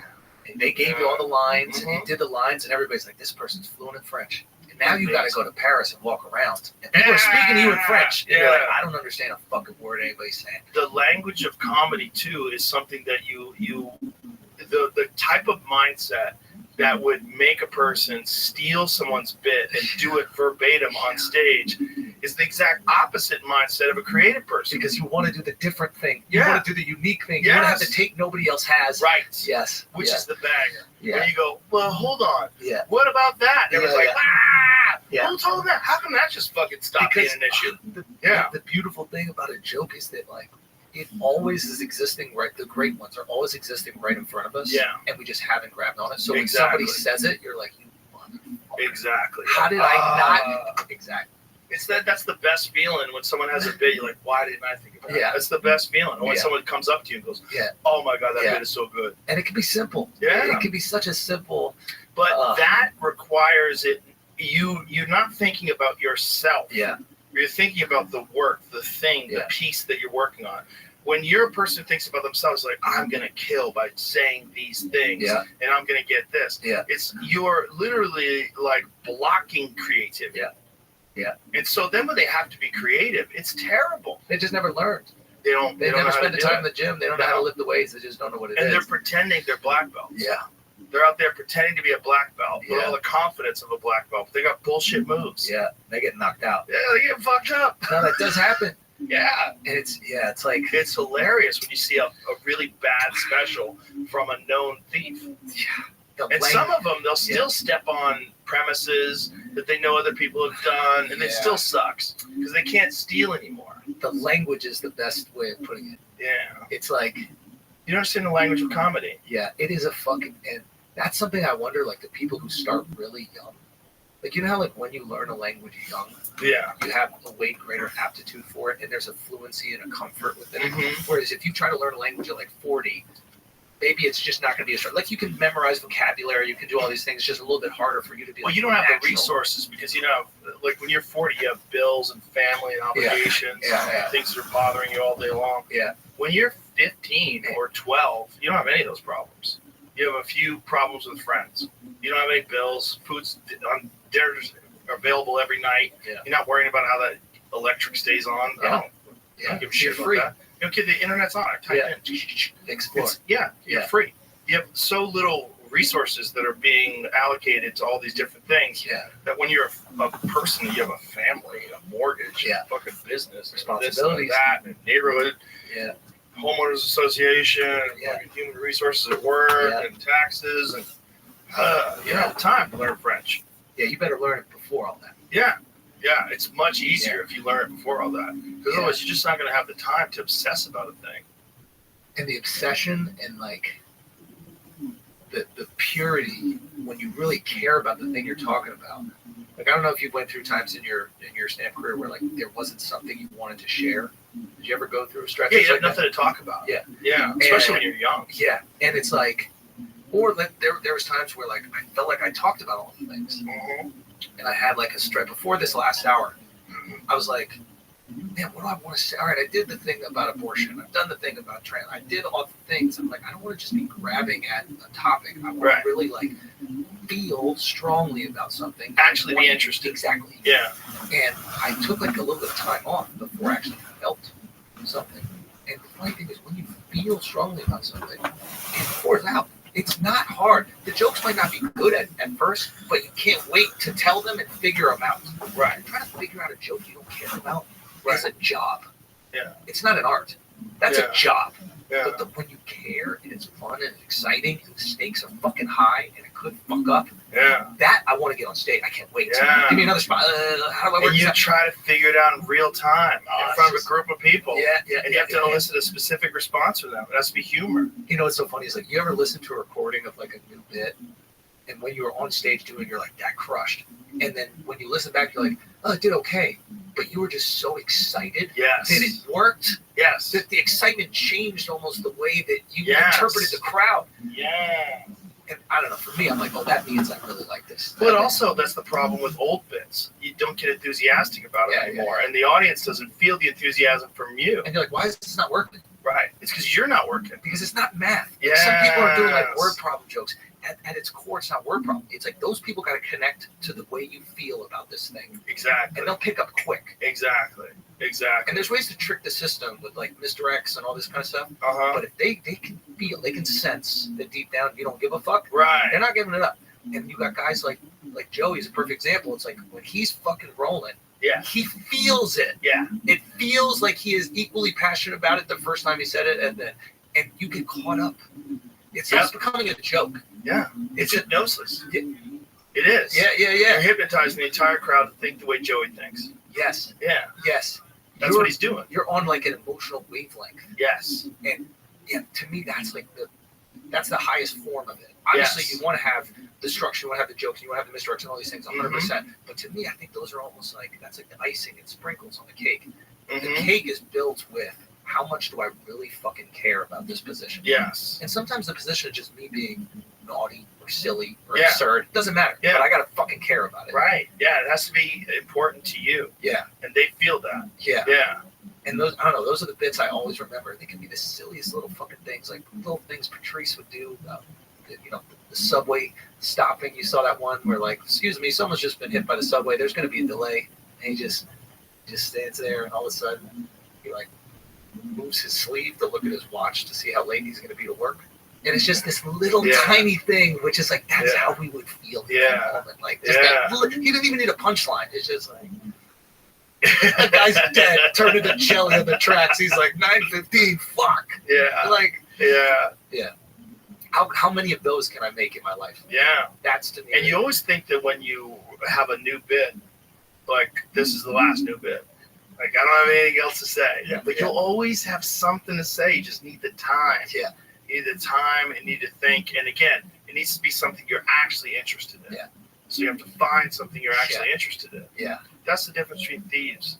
Like, They that's don't why have they don't interest. have it. They have interest in interest killing. themselves. Exactly. They're interested in themselves. How can I succeed? Yeah, How can I win? sociopaths. Yeah. Yeah. Mm-hmm. Yeah. They're usually always tearing down other comedians too. Yeah. Which is always ironic. Well, because they're projecting how they Yeah. feel about themselves. Yeah, it's fascinating. It's fascinating. But it's also fascinating that there's still a few thieves out there that have managed to like slip through, and they're existing around, so we're all aware of them. Like, there's one. There's one.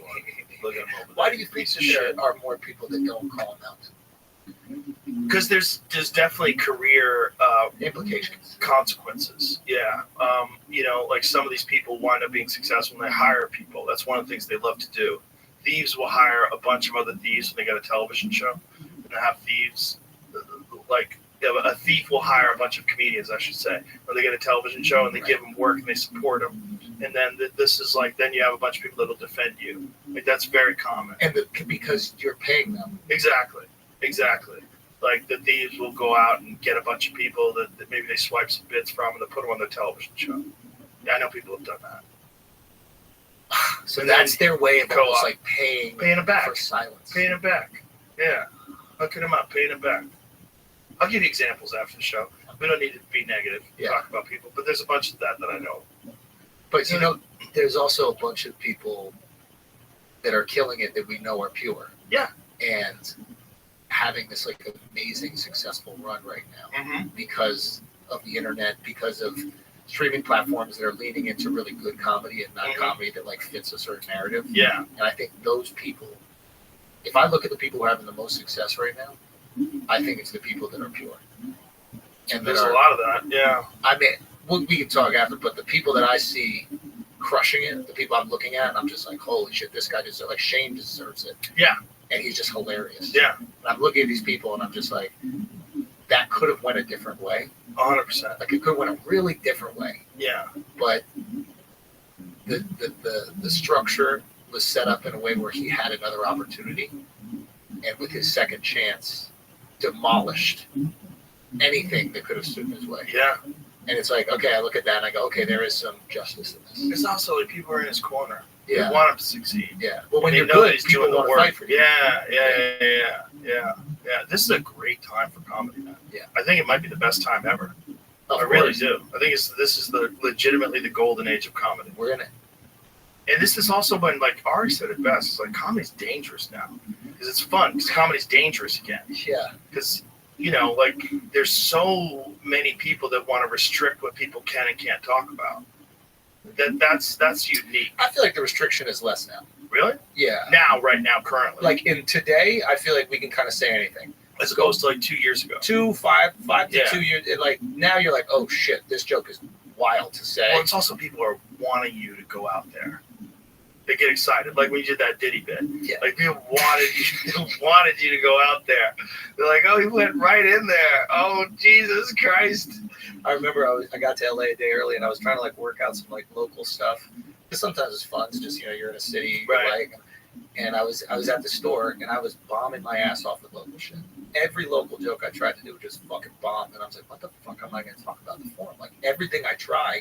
And I thought that they were like aware that like the city was, in a different state than it used to be. And I'm trying to write all these jokes about like what's happened to the city. And people in LA don't really feel the city's changed that much. That's like an outside perspective. Mm, So I'm saying it. They're kind of laughing, but they're like, or they're aware and they don't want to admit it. right.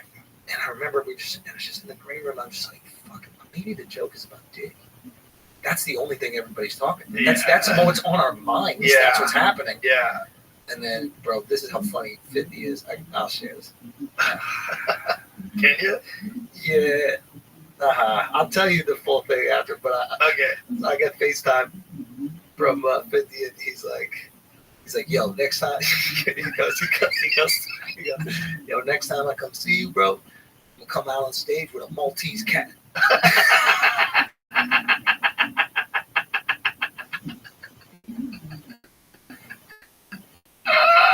I'm like, bro, you're the craziest motherfucker. Imagine him walking out on the show, petting a fucking cat. So what do you think was going on? With who? Meek and Diddy? I don't think Meek's gay. I don't think anything's happened with them. I think that was just like a funny rumor that happened. I even said that when I first did the Meek joke. I was like, I don't think he's gay. He just handled the accusations poorly. Yes. Like he just handled it. He said, I love pussy. Who does that? That's the gayest thing. Yeah, it's okay. But I don't think he's gay. But yeah. But that's just an unsophisticated approach to PR. Yeah. Like his PR team's probably like, hey, maybe don't say that. You gotta do something. Yeah. Yeah. Who knows? I mean, he's probably not consulting with anybody. Yeah. If I had to guess. Nobody That's what I consults with you when something happens. You just post whatever you want. Yeah. Yeah, I don't have like a team telling me don't say that before the podcast. That would be a problem. Yeah, it would be. I would have never gotten anywhere. Yes. Yeah. We need you to not have a team, actually. Yeah, it's actually kind of important. You don't have a bunch of people you consult with about what could be dangerous. Because then who controls them? What are their intentions? Yeah, exactly. And what are they doing this based on? Self-preservation. Yeah. It's just wild that apparently he had cameras in every room of his house.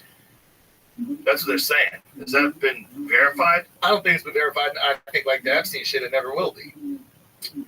Now, I'm not saying that he's like Epstein. I think he could have some fucking wild parties, etc. But if he was filming everybody. If he's filming everybody, I understand why Hummer showed up to the house. Because people who went to the parties were like, get those fucking things. Hundreds of hidden cameras discovered in Diddy's homes, lawsuit says. Oh, well then it's a wrap. Done. Hundreds. Yeah, we'll never see any of that footage. This dude had hundreds of cameras. That is so crazy. Because if he's doing wild shit. In court filing, Jones said he worked with Combs between September 22nd and September of 2022 and September of 2023 to produce the rapper's most recent release. So he said hundreds of cameras in his homes in LA, New York, and Miami. And did he like to throw the parties? Like he would throw the white party. He do, But who's he have taking care of that footage? I mean, you get people. Wow. Powerful dude. He's a powerful dude, and I think he really enjoyed crazy. Power. The underage people implicating people in crimes by bringing underage people to them. And wait, what does that mean? That was the whole thing about the Epstein place. Is that like if you've got underage girls and you don't tell these guys these are underage girls, and then you get them drugged up, get them drunk, give them coke, whatever it is, and then film them. Yep. Well, they don't even know. So they don't know that they're committing acts of pedophilia. Could be, or could be they do know and they think it's safe to do it because this guy's protecting them. But meanwhile, they're just coked up and they're getting filmed. Yeah. Which is also the theory. Yeah. But it is, you got to, when someone becomes like a wild billionaire character, you're like, well, where's the pussy? Yeah. Where's the shit that I got rich for? You imagine you went to the Where's island? all the fun? Yeah. I need to, how do I get the fun? And then someone comes along like, you need to get connected with my friend Jeffrey Epstein. He takes care of everything. And he brings the fun. And so you just keep flying to hang out with them. And so that's your partying. You can't go to Vegas and go to Dre's and pick up hoes and get crazy and bring them back to your suite with coke. And people talk too much. So here's the thing. It's like these tech guys have made all this money. Right. They made all this money. They're hanging out in Miami, wherever they're hanging. Uh-huh. And they're like, I'm a billionaire now. Why am I not getting pussy? I got to connect with some people that can make me the man. I thought I'd be the man now that I'm a billionaire. I bet in like the CEO world and in that world of country clubs and fucking Skull and Bones, there's dudes who know how to get the hookers. Oh, here's the thing. It's not even the Skull and Bones guys. Right. Because that's like old wasp shit. Right, I'm right, talking right. about the nerd from The Silicon nerds, Valley. The nerds know prostitutes. So The nerds have coke. it's not even the nerds. They have a guy. It's their job to Okay. throw the parties as the fixer. Now, Yeah. you know, like these like jet setter crews. My boy was explaining how this thing works.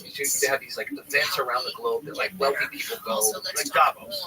Not even Davos. More just like New York Fashion Week and the U.S. Open. What happens around Labor Day in New York, right? So everybody like comes for money and all these like rich socialite people from around the world. They all come to New York for that week, right? And they go to these parties. Right now, let's go to 24-hour KFI. Tech bros or the crypto want to be included in that.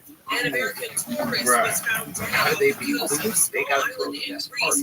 3 other tourists are still How do you missing. make the best party? You have to have all the 21-year-old Gretchen models. Walsh set a You have world to have record the in women's people. 100 Right. They don't know any of those. Right. You get the fixer. The fixers get paid crazy money from the tech bros or crypto The bros. So Tony they want Awards to are be on tonight this thing. celebrating And you best develop shows a on reputation Broadway. of being the guy who Jeremy puts on the Strong, crazy Daniel fashion. Radcliffe, and Now, Jonathan Groff right, are once you have that reputation, they think they're in. awards All these so other far. people who are like the We're gonna socialite check people on who the come from 710, tons but of money and their we parents are lords and shit, they look at them like, oh, you're paying.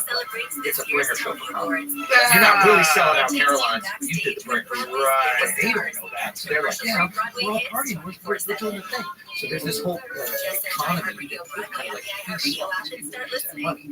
But here's the thing, those people are doing fixers. They got the models for show up. These models are curating their Instagram by going to these parties around the world.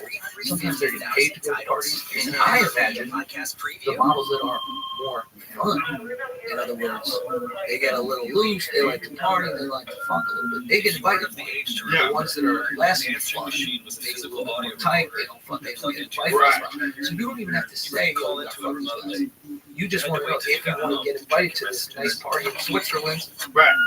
You know what? And you start doing a little blow, start doing a little molly. That's what you like to do in the first place. And then you get to party on yachts. You're hanging out with all these guys, and maybe they even pay you. Yeah. And everybody's Maybe it's a lot of money.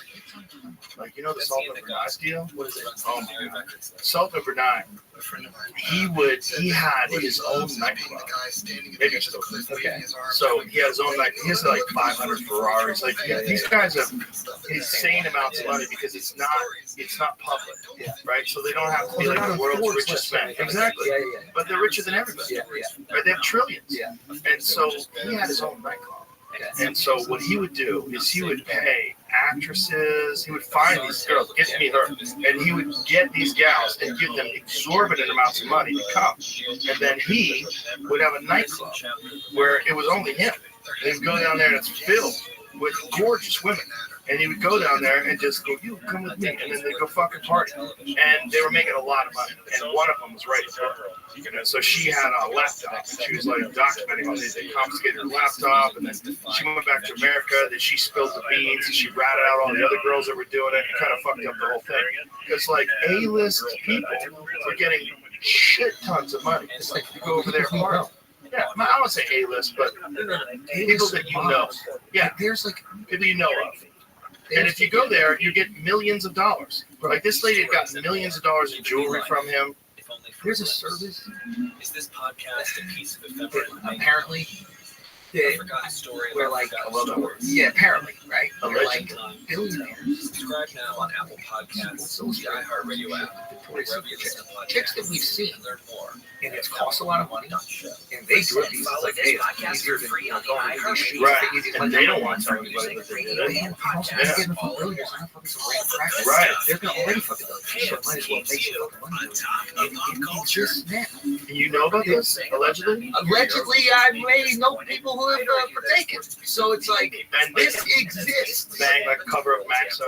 I don't know the cover. I don't know what's going Whatever. on. Just some hot ladies that you are aware of. But they're not just fucking things that go from Russia. We're Right. talking about Famous. that you would never think would even need. Right. Just, these are like the ecosystems that exist. Well, it makes sense if you're worth $200 billion and you give someone $1 billion to fuck you. That is nothing. You make that in 5 minutes. Okay, in 2001, Jeffrey was forced to auction off his personal possessions after using the country as a piggy bank, spending an average of $747,000 a day for 10 years, on top of the $17 billion in gifts to friends and family. The Sultan's true vulgarity was exposed. His brother also treats the country as an ATM, and it remains a crime in Brunei for anyone to ever discuss how the royals spent their money. When you don't work for your money, how can you value it? Like, if it just comes right out the ground, like, how do you really think? Bro, this dude is spending, how much was he spending a day? I was in the bathroom. That is so crazy. He lives in a palace with 1,788 rooms, 257 bathrooms, 5 swimming pools, a mosque, a banquet hall that holds 5,000 people, and a 110-car garage. When he turned 50, the Sultan built a stadium, invited Michael Jackson to perform in it, and paid him $17 million for 3 concerts. Jeffrey, 59, maintains a separate pleasure palace and once owned a 150-foot yacht called the Tits. He named his fenders Nipple 1 and Nipple 2. And he could never understand why others found that juvenile and crass.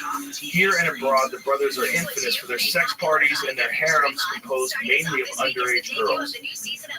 Wow. Wild.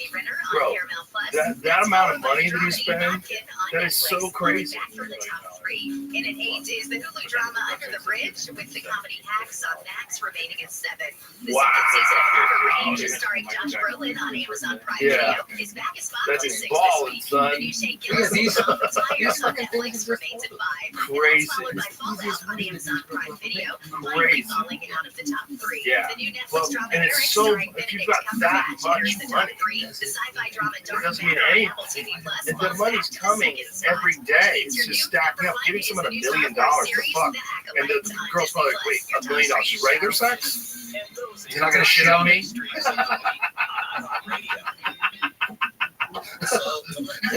not gonna give you the Cincinnati top hat?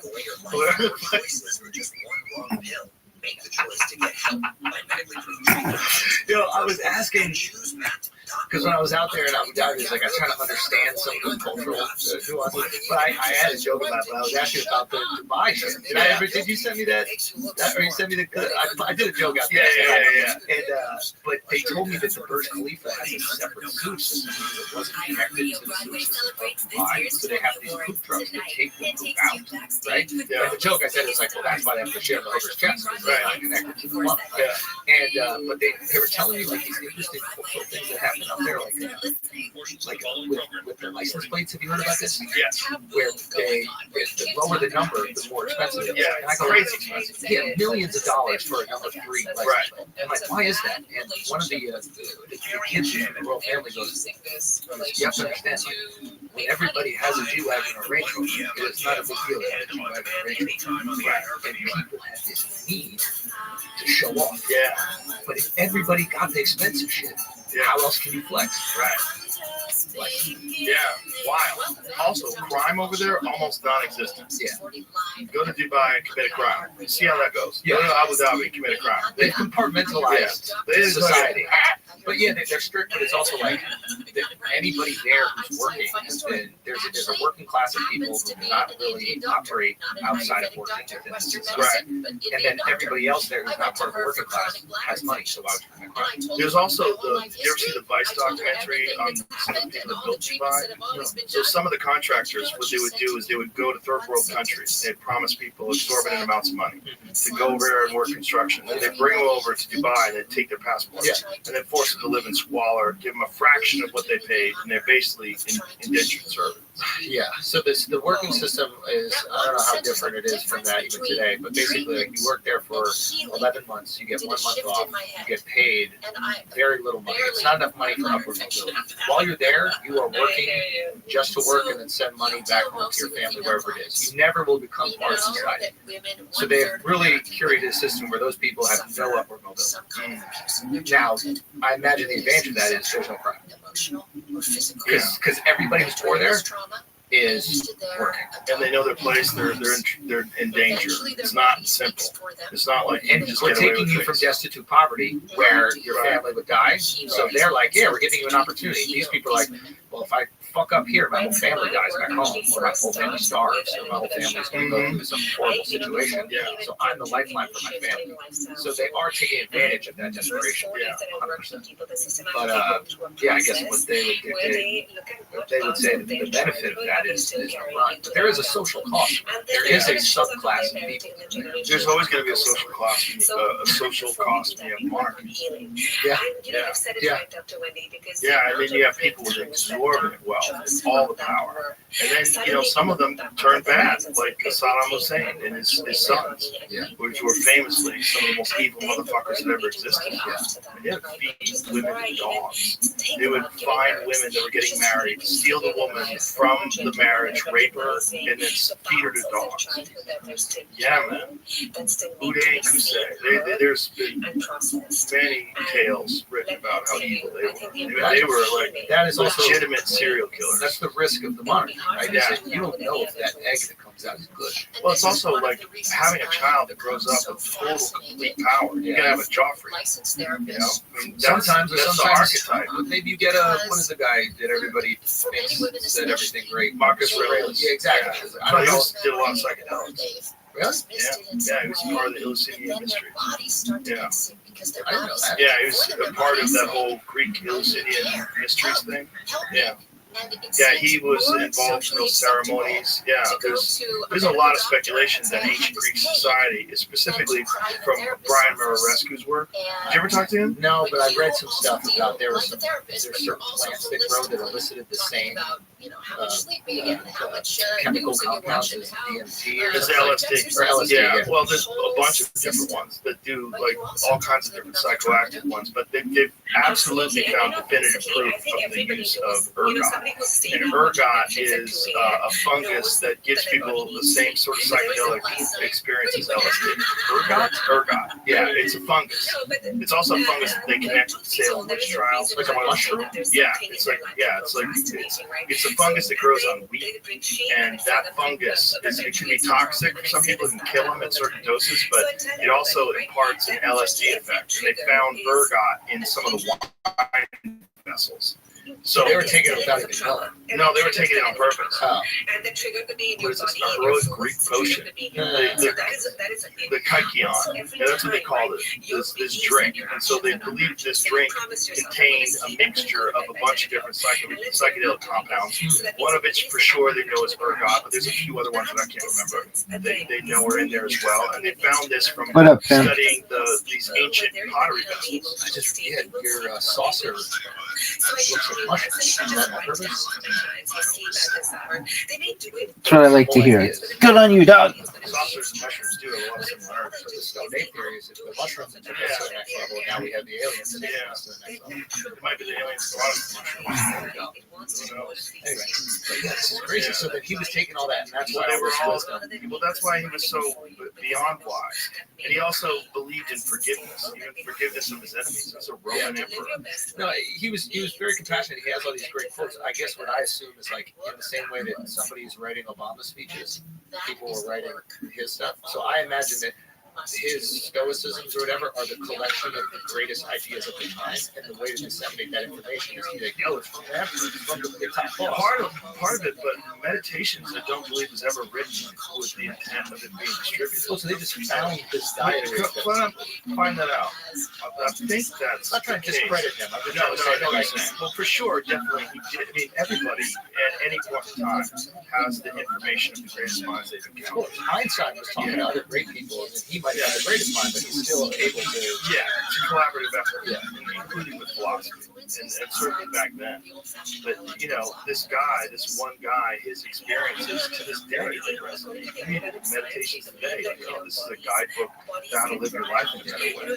And it's rare that you have someone in his circumstance where he was raised exactly.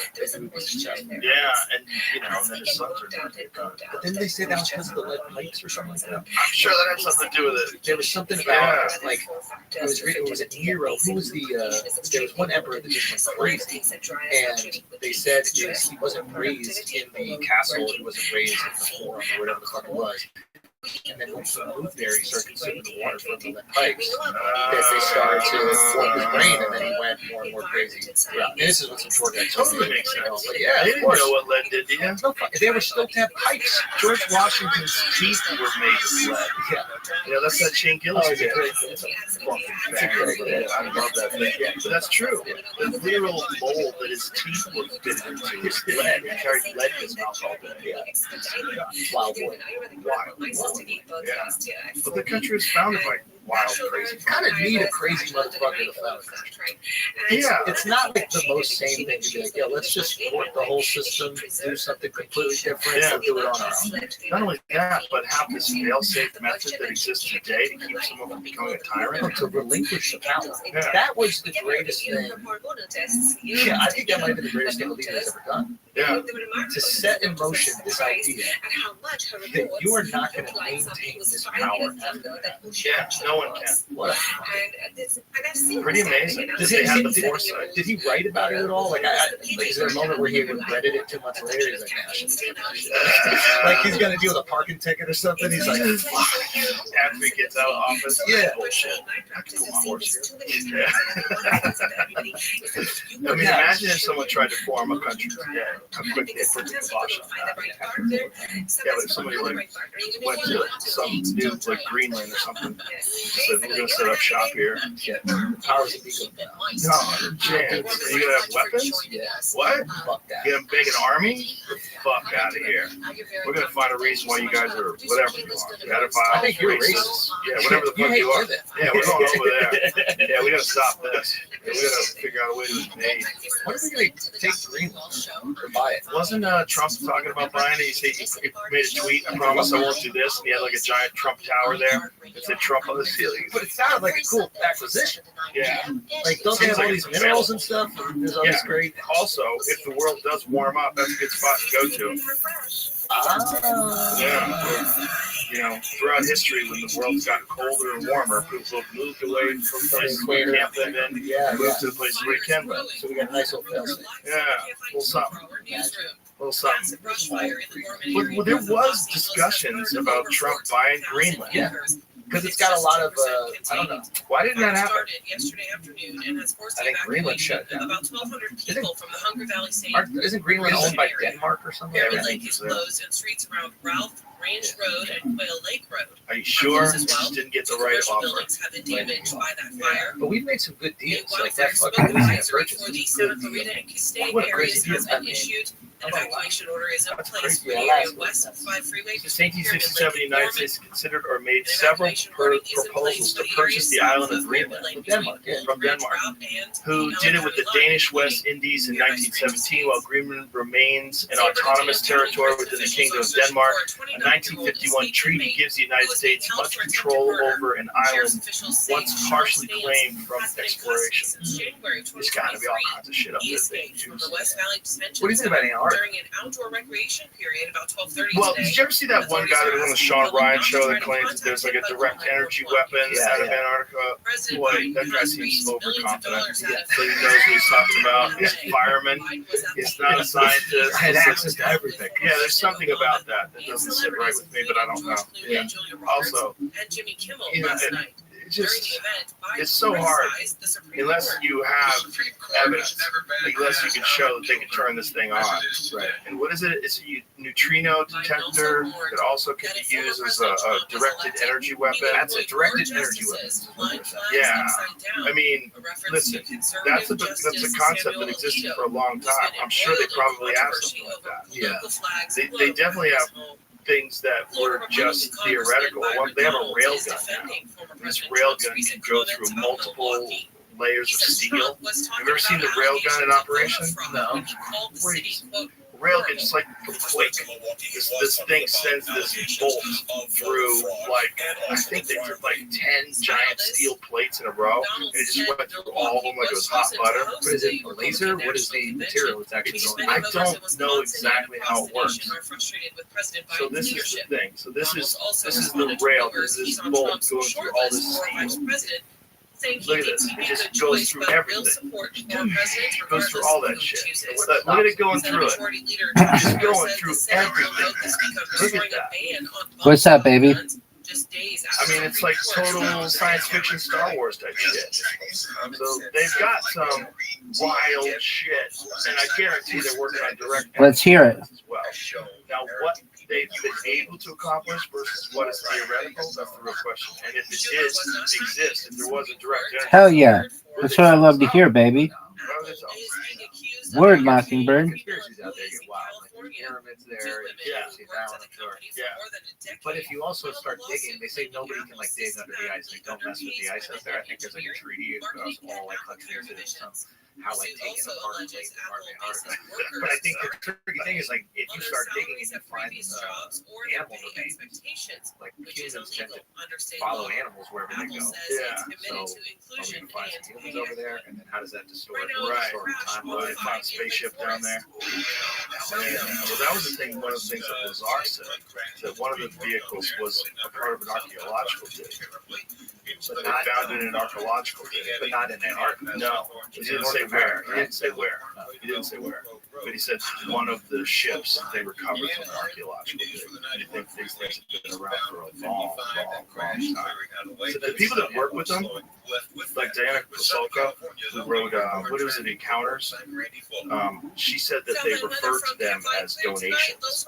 These crashed UFOs, they don't even necessarily think of them as crashed. I think they kind of like let it crash. They're donations for us to back engineer. That we're supposed to take them and go figure this out. And that this is something that helps our technological evolution. There's a lot of people that point to like the creation of fiber optics, that it all kind of happened right after Roswell. There's these descriptions of fiber optics that exist in the crafts they found at Roswell.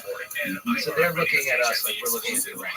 Yeah, here's a stick. Yo, he's Figure out figuring it how out. to fish. Go fish with that stick. Yeah. I mean, that would be a good way to accelerate technology, is to just introduce something to them and go back engineer that. Yeah. Figure that out. I mean, isn't that how we do it now? Yeah. Well, that's what Lazar had said they were doing with him in Area 51, in S4. He was saying, but they didn't know exactly how these things worked.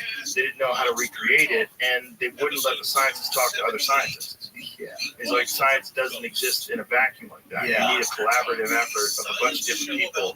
And also different scientists that are working on a thing weren't allowed to talk to each other. That's a military thing, right? Yeah, Privacy. exactly. Compartmentalization. Yeah, for top secret clearance. But he was the guy that was saying that they were also telling him that we are a farm of souls. Yeah. And this is the thing that the people that know about it say you can't tell people because they would freak out. There'd be riots in the streets. I mean, that was just, someone just recently said something like that. It was one of the recent conversations between some top official. They're saying people, if real disclosure happened and people knew exactly what was going on, there'd be riots. People would be freaking out. I think we'd be okay, man. Well, who knows? I think we'd be We all right. found out that we really are just vessels for souls, and that we're being farmed by some super intelligent species that we will eventually become. The farm thing is tricky, but that we're being groomed to become the super intelligent species, and it takes time. Yeah, It's not Coast to Coast. To Coast comes on in an hour. that makes sense. I like it here. Yeah. It tracks The big one. Let us figure it out. Real stimulating talk. It's in the right direction. Yeah. And that the aliens would show up once we started detonating nukes. Because it's like, oh, Like, that's a okay, different direction. yeah, okay, guys, stop that. Don't do that anymore. Yeah. Yeah. More Do all your stimulating. nonsense. Do your regular conventional warfare. But as soon as you start going atomic, we're gonna start talking. Yeah. We're gonna let you know you're not the boss. Quite benevolent. Is it? Well, also maybe recognize that this process has to take place and you can't hold their hand. You know, teach a man to fish and fish for the rest of his life. Give a man a fish, he eats for a day. Yeah. Teach him. You might meet him one day. Yeah. You might meet him one day. I'm not already out of meeting. Well, we believe it. Don't believe me. I'll lie. So one thing I'll lie about. I don't lie about anything. I will lie to everybody about that. Joe's already I met him. don't That means know he's already met nothing. him. I don't know shit. I think it's all fake. It's all Russian propaganda. They support Ukraine.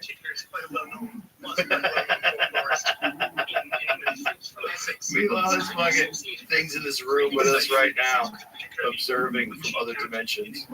Yeah, just making sure we're on the general path towards technological progression, which is what eventually gives birth to it.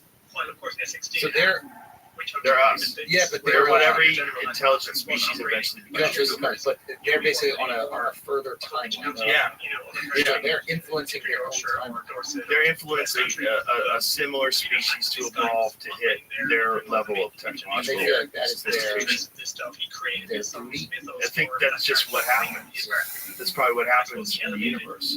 You know, I mean, look, when we go to visit primitive societies, Yeah. we bring the wells, Oh, that's we true. start creating electricity for them, we teach them how to farm. Yeah, so we do. It just makes sense that they would do that, especially if they're beyond advanced, like incomprehensibly more advanced than we are. They would slowly help us do it right and stop us from making catastrophic errors. And we're fun. We're like dogs in a way. Like dogs are fun. You want to teach them how to stand and shit outside. Also, like, look at them go. Look at these You people. create some good stuff. They're making drones and shit. This is wild. Yeah, look what they're doing. Rail guns and shit. Look at these psychos. Hypersonic jets. Yeah, look at them go.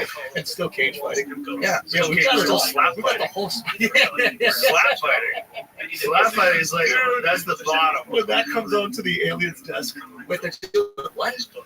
Slap. They can't defend each other. They have to stand there. Yeah, do they know about brain damage? Oh, yeah. Yeah, the people that host it also host MMA. They know everything about it. They know everything about brain damage. You know, they just say, Alexa, sign up at the dotted line. You can ride a bull, you can fucking dirt bike ride, you can get slapped. Yeah. You can do whatever you want in this country. Yeah. Yeah, that's probably what the aliens like. Jesus Christ. They probably look at slap fighting and go, oh my god. It doesn't seem like this story has Someone any trying to tell them not to do that. Yeah. America's like the way that we look at Trump, they look at America. You know what I mean? Where we're like the guy's fucking crazy, but he's funny as hell. Right. That's them. They're just Right. looking at us like, hey, they did what? Yeah. What a bunch of psychos. Yeah. Yeah. And maybe all advancing civilizations are psychos. Maybe they all eventually have to become integrated with technology to escape the boundaries and the walls that are set up by their biology. Because your biology has allowed you through in a natural environment to achieve a place where you could be detached from the natural environment, with cities and buildings and structures and electricity and power and technology and weapons. And weapons that allow soft, fleshy water balloons filled with blood to go out there and kill grizzly bears from 100 yards. Boom! You stand next to them, look at me, look at what I did. You know, it's wild, but it seems like that is the only way you get to be sophisticated enough to create technology. You have to have controlled your environment enough where you've stopped all the enemies and stopped all the predators. Yeah. Like in order to build those pyramids, you need a long time. Yeah.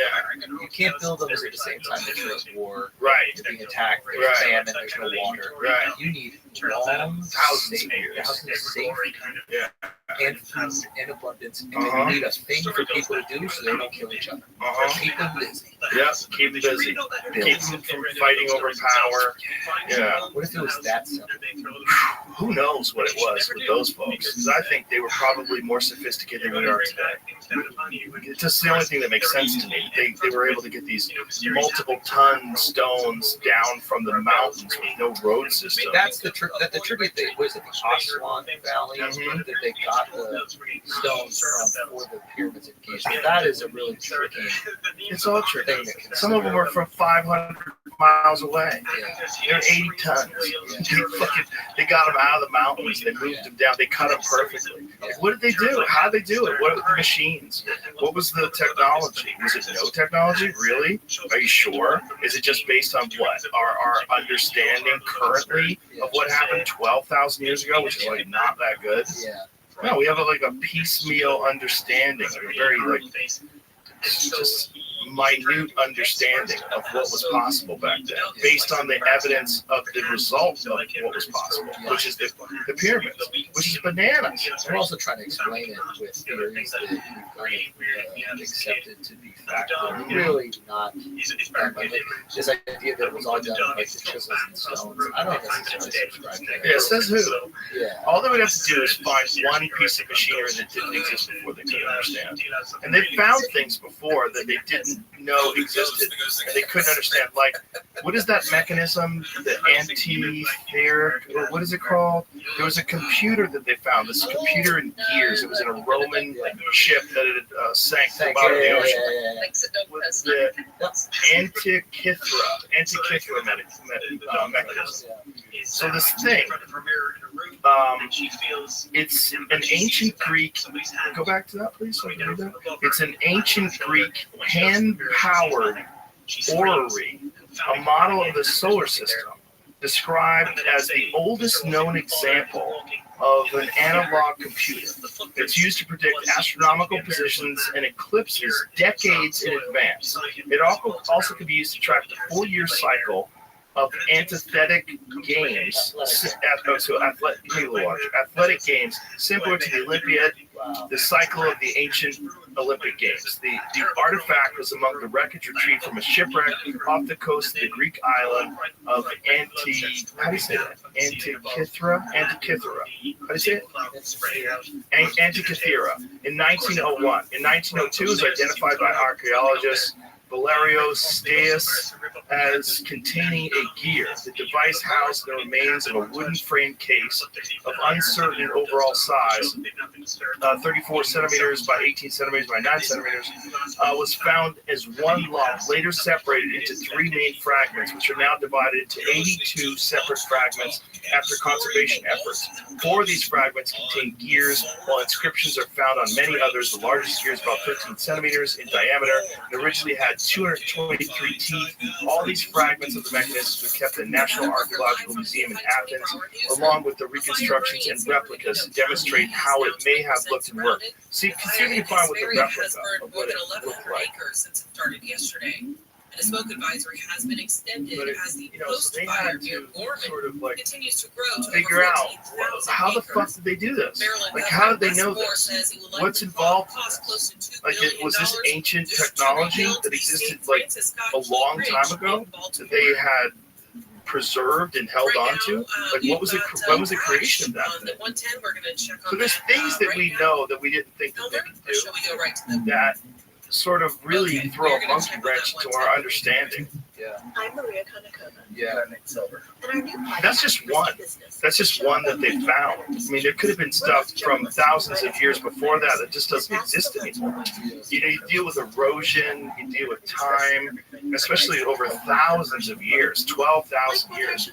Boy, you have nothing left. There's no evidence of whatever these machines were. It would be interesting to study like what happened to technology during the medieval age. What is it called? What is it during the Black Plague? What's it called? Yeah. Ages? Yeah, but during the plague. During the plague, right? History on iHeartRadio. Was there an erosion of intellectual Let's take a look back on Right, people were dying off. Exactly. People are Right. dying off. The physicists died. Like, because we always talk about Right. this. What happened when all the physicists died? Right. What happened when all the scientists died? So was there an erosion? Was there a step back in our ability to create things during that period? And if there was something that was even worse than that happened throughout history, i.e. like an asteroid or something in the Earth, will that erosion would just be 10 times worse? 100 times. So I'd like to look into that. Yeah. Because you still see great works of art that happened during medieval ages. Yeah. You see these great cathedrals go up, so there still were, I would imagine, they were maintaining their ability to create these great structures. Right, but there had to be a dip in productivity. So let's see what that dip is, and then Yeah. multiply it hit by the catastrophe. Right. Well, I think people were just like knocked back into the Stone Age. I think that's probably what happened.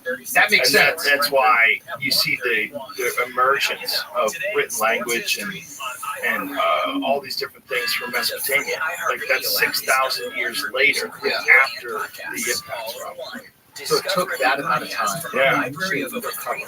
Yeah. And build back the knowledge set. Keep in mind, like, the knowledge set isn't maintained with the efficiency that we have it now, right? Like, you get a couple books that get destroyed, and That's there's a wrap. physics gone. That's the chemistry Library gone. of Alexandria. They Right. burned the Library of Alexandria. And like everybody's like, what happened? Yeah. I don't know. The knowledge. Take a guess. Yeah. Yeah, how'd they build this shit? We burned it. Sorry. Yeah. It is vulnerable. We take Yeah. it for granted. It's incredibly vulnerable. Oh man, we're even more vulnerable now because everything's on hard drives. You know, so all it takes is the power going off. We're fucked. And how long would it take before the power gets back on? Boy, asteroid impacts, kills the whole grid. Everyone's knocked into the Stone Age for a couple hundred years. Bro, you ain't getting into them hard drives. You're never gonna figure it out. And although the hard drives will rot, the moisture in the air, the erosion, they'll slowly evaporate. Yeah. And if somebody handed you a hard drive 2,000 years later, you would just think it was a piece of plastic. You have no clue that It would be a lump. How about that thing? That thing was just a We don't know lump what of, the fuck that it was all corroded, fucked up. Yeah. I mean, how many of them were there? It wasn't the only one. They probably had a bunch of them. They probably had even better ones. That's the question. It's a fucking mystery, baby. But it's a fun time. It's a fun time to be alive. As chaotic as it is, it's a really fun time to be alive. All right, my brother. I love you to death. You're the man. Thanks for being here. I'm so happy to see you killing it. It's beautiful to watch. You're out there crushing it. Come on, man. You're on top of it. I love it. All right. Anything to tell anybody? Go check out, if you want to come check out the tour, that'd be great. Life tour. We're coming to Austin next. When are you coming? April 16th, I think, or something like that. Doing a movie. Nice. Yeah. Beautiful. Beautiful. That'd be awesome. Come out. All right. Thank you, my brother. Thank you. Bye, brother.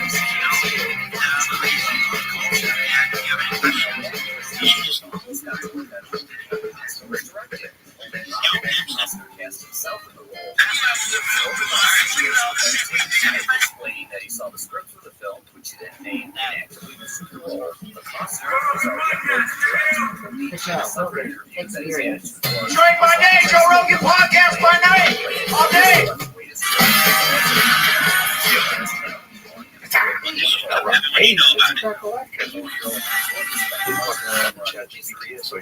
Yeah, I just got the 4.0, the one that they've been showing where you can talk to it naturally and stuff. Duncan had it in the room when we were talking shit to it. Yeah. About it replacing us. Yeah.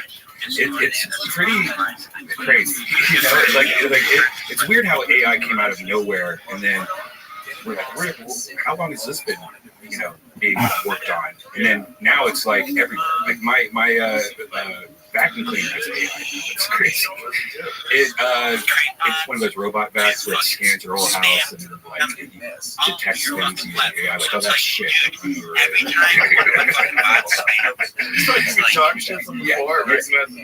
and it doesn't do a good job because the first thing it did went right over this dog shit and just starts smearing dog shit through the whole entire kitchen. Dog shit in the kitchen. Because once in a while, dog shit just don't care. They're like, oh, this shit. That's the problem Jamie has with Carl. Yeah. It's a little dog thing. You got to keep an eye on Carl. Carl will just drop a deuce everywhere. I think when they're really little, they don't understand outside. Everything's okay. Why would I go outside when I get shit right here? I don't sleep anywhere near this pile. It's gross enough having shit smeared all over it. Especially by a super smart AI vacuum cleaner. Yeah, there's all these different things are going to sync together. Like, that's one of the things that people say about Samsung. Like, people that are Samsung fanboys, like, if you have a Samsung refrigerator and a Samsung TV and a Samsung phone, like, you can use your phone to control everything. Your phone will, like, there's I guess there's refrigerators out there. I don't know exactly where they're at right now because I need to have an app for them, where your refrigerator will tell you when things have been expired. Right. So So if you got orange juice or something like that, you're fine. That kind of shit. That's only if you place the orange juice with the date facing the camera, probably. You know, yeah. I think that has been out for a while. That doesn't really work great. There's a few things refrigerators do that have too much technology. What impresses the shit about me, and the thing that entices me towards Samsung phones, is the AI with notes. That's a big deal to me. The fact that it can record your podcast for sure, but also you can record a set and it'll transcribe the set and then put this and then summarize into like different parts. Like this is where you're talking about sucking your own dick, right? This is where you talk about UFOs. You didn't see this? Did you see this? Going on Twitter? What? Your window. So he wakes up and sees this horrific egg. Right, photographing and then of course it is just that terrifying blue large shady face. I was so terrified of this as a kid that I would try and read the book the pages of the students of the case and he saw this face. It's not just about weird, very oversized eyes, the blood dripping down, and the creator, the weird, turned, shady nose. Screenshots of what the last thing that happens 2 hours ago. Then uses a generative AI model right on the device, along with around the neck. To process all that data and make it searchable, even from I got to try that. Of course, I searched. Announced that he would never go back in, and that's where the story ends, as I knew it as a kid. There's no place on this page. And Ian, I want to add too that I just know I was terrified by the blood dripping. That- I think that There could be this reaction to from some people. another This is trip pretty to be crazy. outside. Microsoft is taking screenshots of everything I do. Yeah, I mean, that's you can only do it on the edge. You have to put two things I together. always think when I read about My this, computer. this is amazing. My That kind of recall, sweet spot and it's all been done. those Texas is going to ban my recall. Like, they're not going to let me. Like it's just going to be porn. I don't trust you at all. I don't trust you at all. It's all done locally. Oh, I'm sure. I'm sure there's no way the government's going to have access to every keystroke you make and be able to see. Oh, that's ridiculous.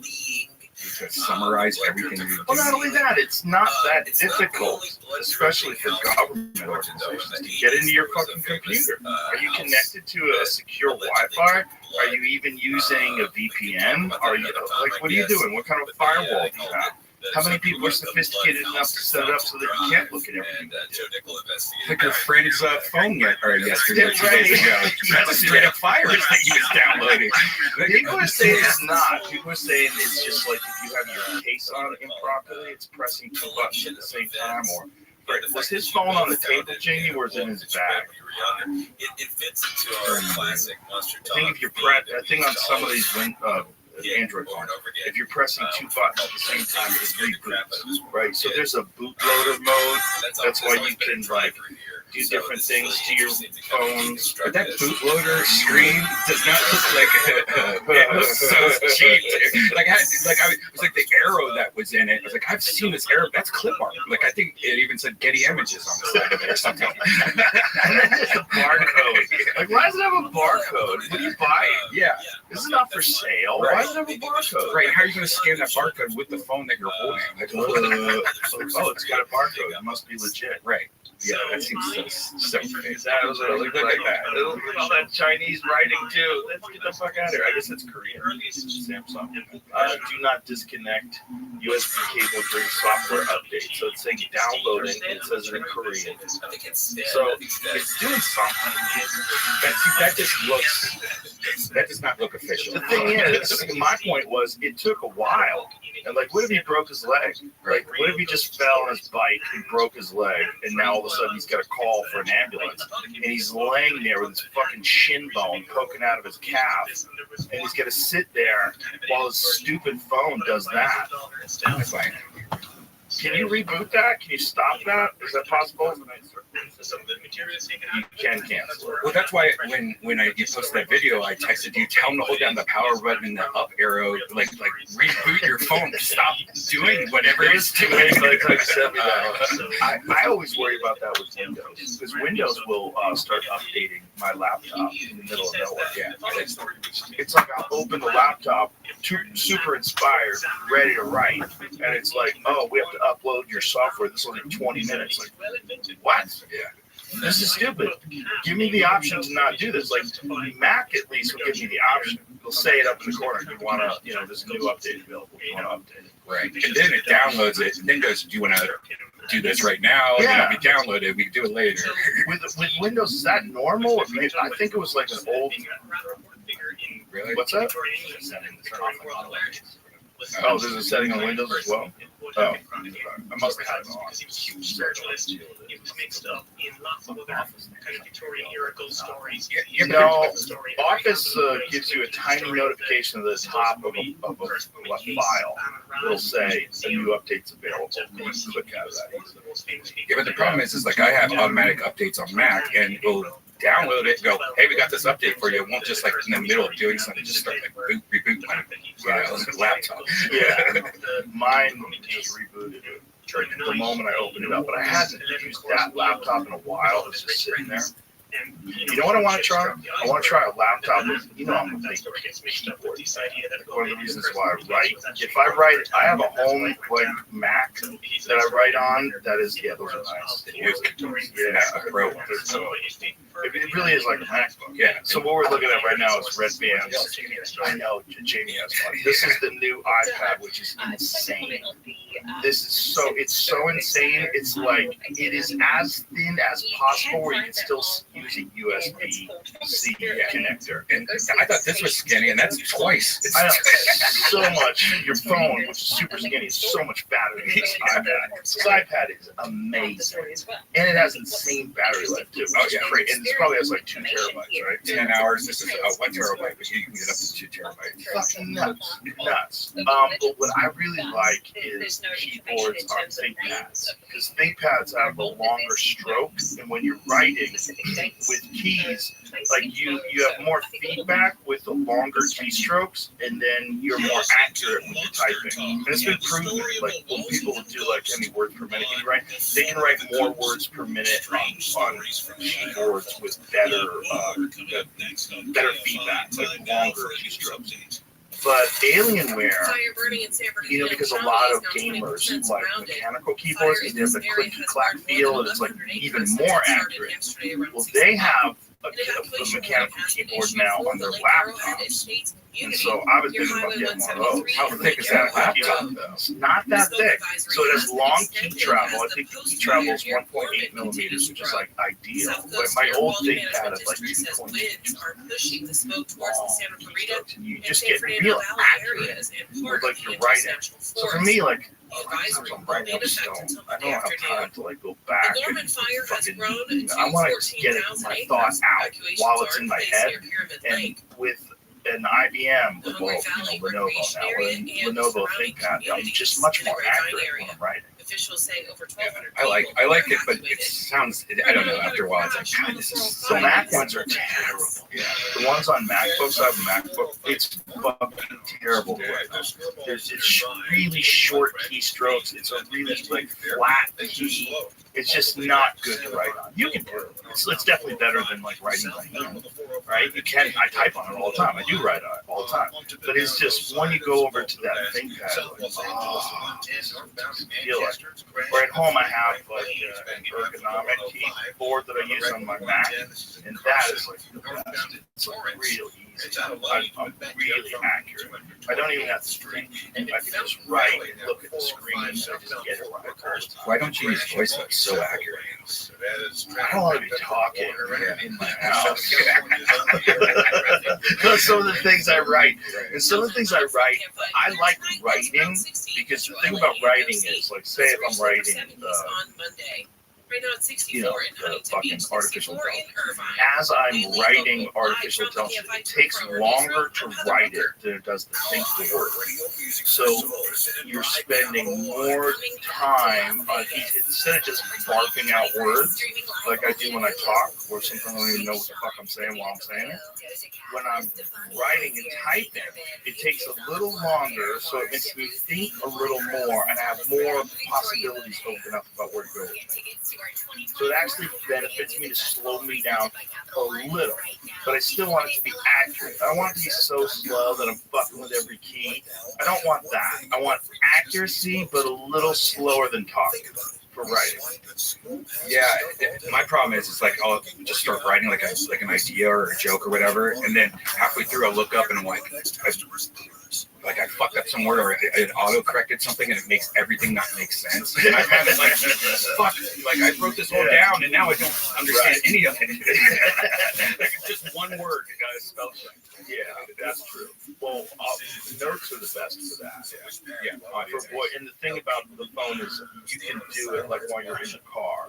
You can just press like you have Apple CarPlay, you press it on the screen and say make a voice note, and then you can just make a note, or just make a note rather, and it'll make a note for you and leave it in there. It's great. So there's many times, sort of like at the end of the night I've done that, and I go back over it. So what I do is I have like a whole folder that's just ideas. So I get this folder. Even just and some of them, a lot of them become bits, and some of them I'm just like maybe one day I'll have something. And so when I write, I go back and I look at those, and I'll see if something comes into my head. I'll say, because you know, when you start writing, you're just staring at that blank screen. And I'll just go into the phone and I'll say, what do you got? Whatever. Yeah, okay.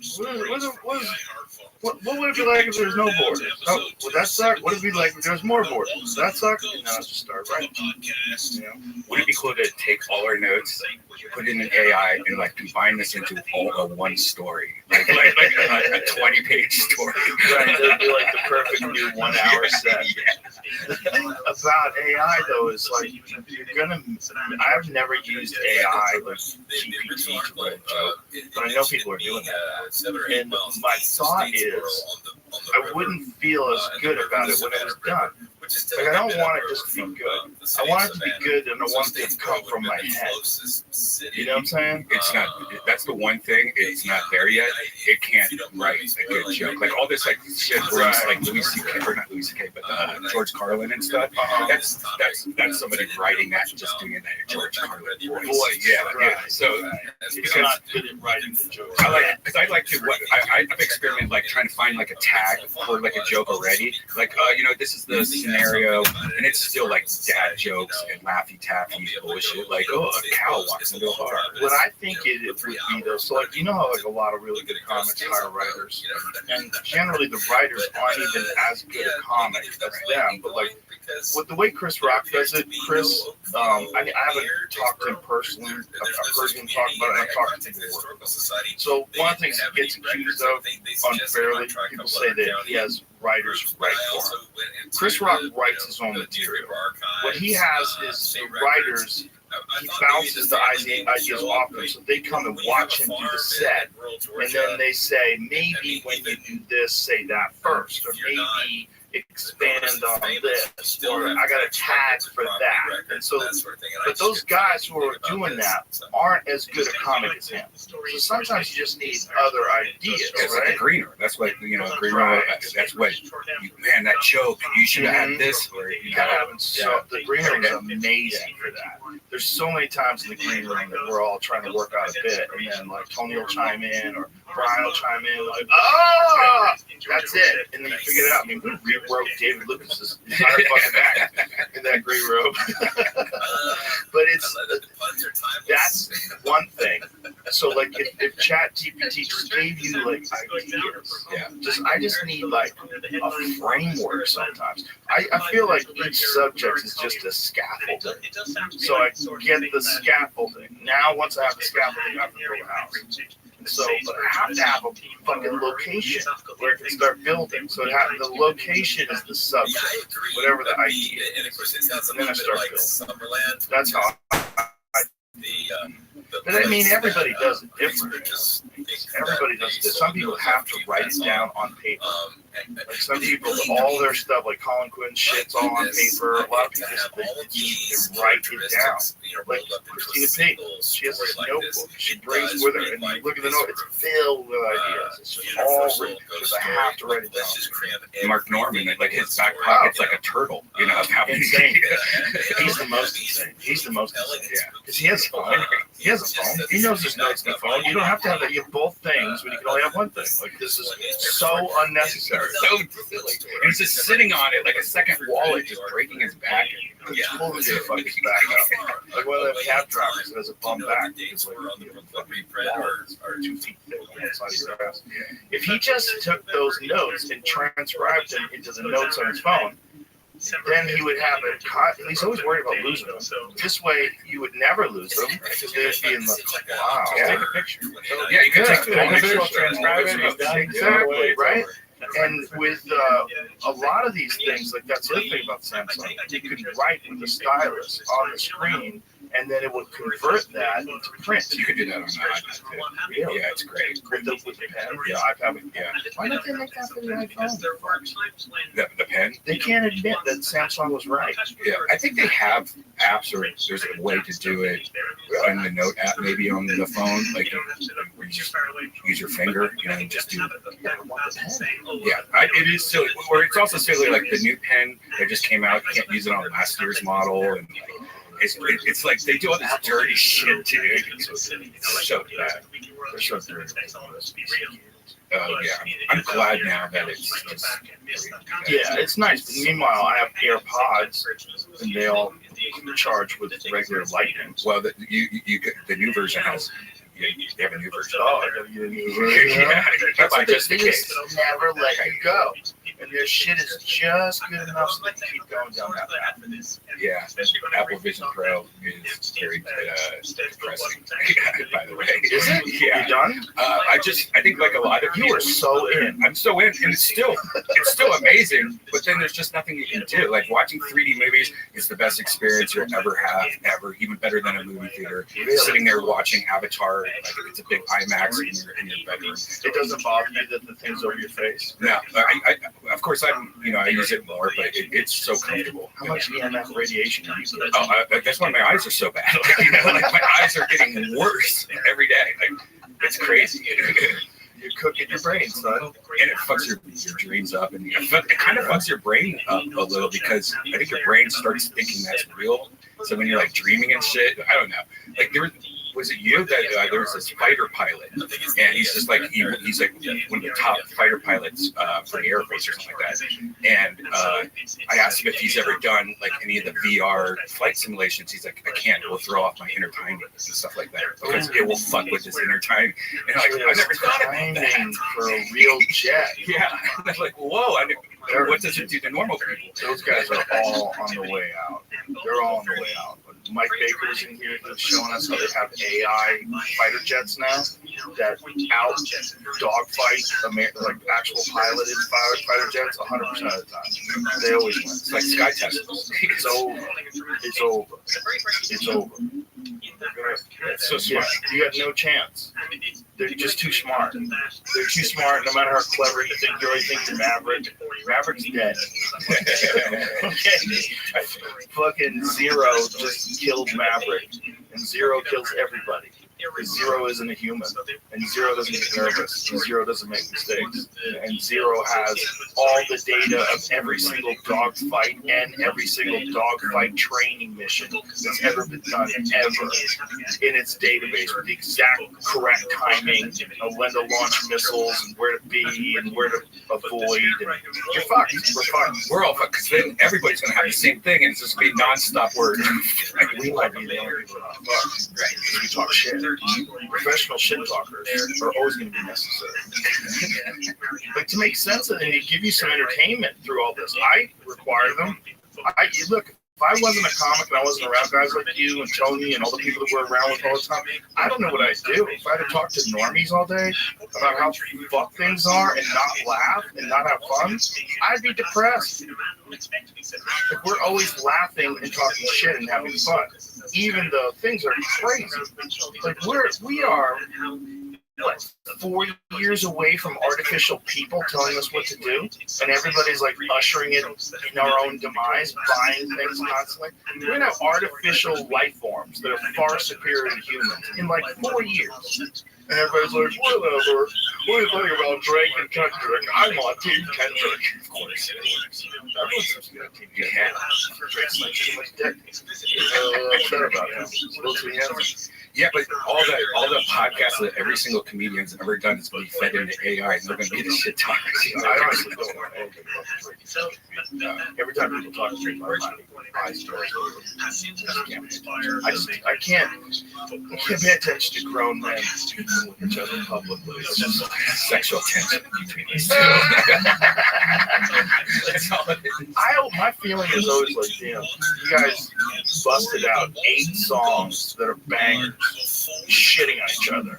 You could have been just writing amazing rap songs, like elevating human beings, elevating life, you know. And once you write one diss song about somebody, President Biden left you have to go back and forth and back and forth. where he joined former President Barack Obama. I don't even like listening to old stuff.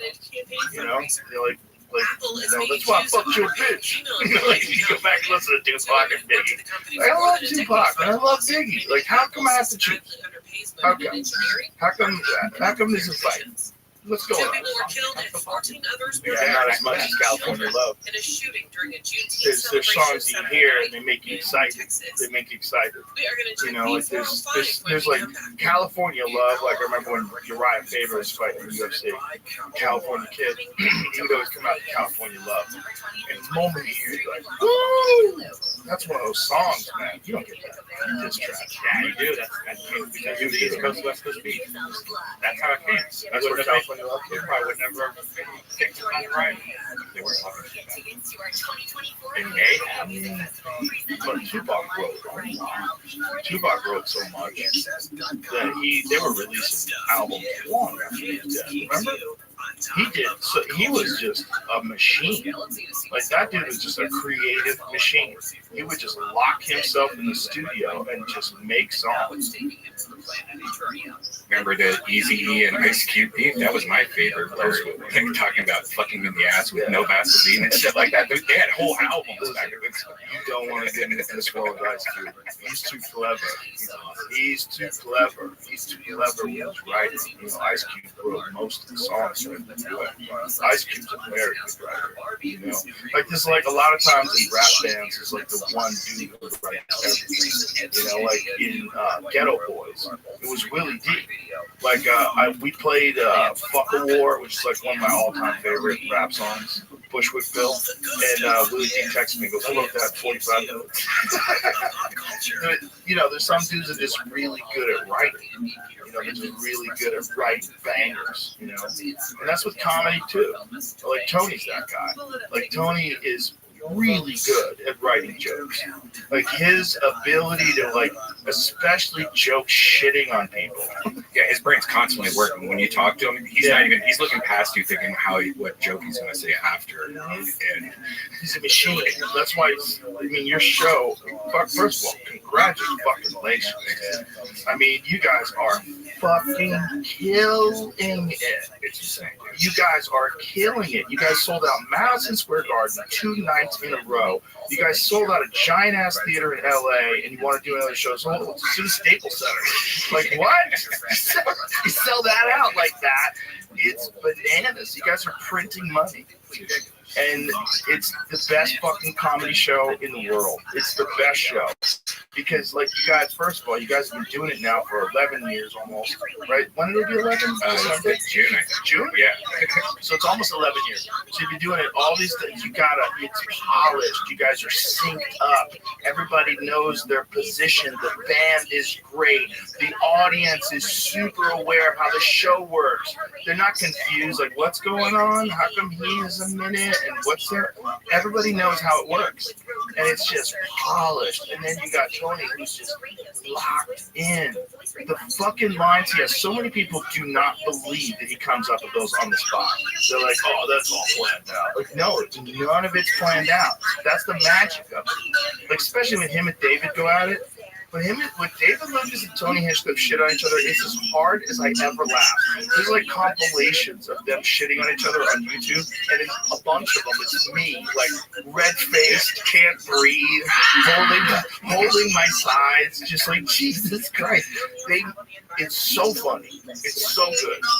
And David gets to just call him gay for like 15 minutes straight. It's so funny. The show went against every single direction that the industry is trying to tell us the audience is going. Your show went against all of the woke shit, against all of the don't say this and don't say that, and this is a forbidden word. Now, all of it's out the window, and it's the best show. And then the audience is obviously responding. There's not a fucking podcast on earth that could sell out arenas like you guys do. Not one. You guys are selling out Madison Square Garden in an hour. It's nuts. I mean, that's like a cultural phenomenon. That's a real audience. Like, finally, the audience reacts to, like, this is what we want. This is what we've always wanted. We don't think comedy is real life. We're not fucking stupid. Go crazy. Go crazy. Say wild shit. And it's the best for comedy. It's Johnny Carson for comics, and you don't like it's also random. And you could be doing comedy 10 years, or you could be doing comedy your first time and somehow get on Johnny Carson. You can be doing comedy your first time and get on Johnny Carson at the Staples Center, which is one of the worst things ever happened, by the way. Well, if you can get through that, though, I mean, good Lord, if you can get through that, what a career you'll have. You'll be able to tell people the first time he was ever on stage was in front of 20,000 people. You know, here he is headlining the Comedy Works in Denver. I mean, that's an amazing thing. That's what Janice did her third time on stage in front at the arena here on New Year's Eve. That is so nuts. Third time man, that kind of pressure is bananas. And then after that, I asked her to marry. Like, she's already like, oh, what the fuck? Oh, that's cute. That's cute. Yeah, you guys are killing it, man. It's awesome to see it. Somebody sent me a clip of an old JRE the week we started that Kill Tony, and you're like, "What's this new show you're doing?" or something like that, and I go, "Oh, it's me and this guy named 20 Inch Club. You know Tony, right?" I think so. Wow, that's crazy. That's crazy. Yeah. I mean, we've been working so hard at it, and we always thought, it's going to become big, but not this big, not having like Post Malone and RFK on the same show. Like, what the hell is going on? Remember the time I tricked Post Malone? He had no idea he was going on stage. Oh, you've done that a few times. You did that with Tucker Carlson. Yeah. It's just what we know. If you're a famous person and we're hanging out, it's Monday. Oh, let's go through this curtain real quick. What the hell? I dragged you out onto the internet. But listen, Tucker Carlson handled it like a champ. He was great. Tucker's hilarious. He was so smooth and so relaxed and so genuinely happy and fun. People don't understand him, or they don't know who he is, or they just want to demonize him as this evil right-wing person. He's a sweetheart of a guy. And I'm saying that as someone who spends hours with him. He's a very nice guy. He's nice to everybody. He's nice. He's odd. He's odd. He's an odd guy. And he was also working in the belly of the beast for like how many years? He was on CNN, and then he goes from CNN to Fox, and now he's a wild boy. Now he's online. Just wild. Having interviewing that guy who says he sucked Obama's dick. Like that. Remember ask him about that. Remember when William was it William or Cam just brought that up? Yeah, William brought up that guy really sucked Obama's dick. What did I do? What did I do? Tucker! William's so fucking funny, and his brother now works at the mothership, and it's like the coolest thing ever. Yeah, it's amazing. William is so funny, and he's so confident now. And look, when we first met that guy, he was awkward but kind of funny, but he had to have those goddamn notes. How many times did we have conversations with him in the green room? Like millions. Like, dude, you got to dish those notes. Because when he would do Kill Tony, when he would engage with the audience, I go, when you stare at the audience, start talking to them, I go, it makes me nervous. Like, as a friend of yours, you're so wild, but like, I'm in the audience, like, this guy's crazy. That's better than staring at your notes, man. Engage them. Look at them. You can remember your jokes. And he just had to, like, be convinced that you were. Now he's doing an hour on stage with no notes, and killing, headlining, selling out everywhere. Dude, the Black Keys specifically wanted to see him when he was in town. So I had William come up and do the show. I called him. I go, dude, the Black Keys want to Those guys are, by the way, are the coolest guys. the best. They're the best. They're the best. And so is everyone around them. We went to see them at their show at Stubbs and hung out with them and everyone, right? So cool. And they were just, they're brilliant. Like, they were so Just giant William fans. They were so pumped to hang out with him. It's funny hearing that, like hearing people, that story Tony told me last night about that guy that's a huge Casey Rocket fan. Amazing. Yeah, amazing. CEO of a big company. Yeah, CEO of a huge company. And he's doing a Casey Rocket impression. Crab walk. Like, that is insane. Drake watches every week, I guess.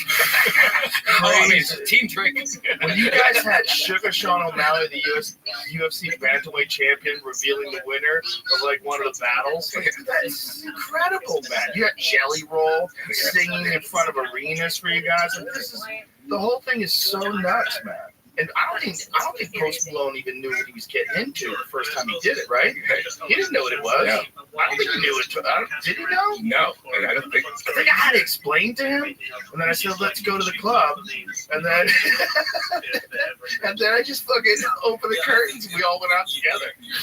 In LA, when I was in LA for the Kiltonis, I hung out with Post. I think like 3 nights in a row till like 5 in the morning, just drinking. Like that dude doesn't get drunk. He just keeps on going. He's a Bud Light guy. Yeah, that's true. Those Bud Light guys are dangerous. Those are like Shane Gillis guys. Shane Gillis is another Bud Light guy. You can drink, like Stanhope used to be a light beer guy. You can just drink light beer and just maintain a steady buzz. Whereas retards like you and me are drinking whiskey. Yeah, you pee it out at the same amount as you drink.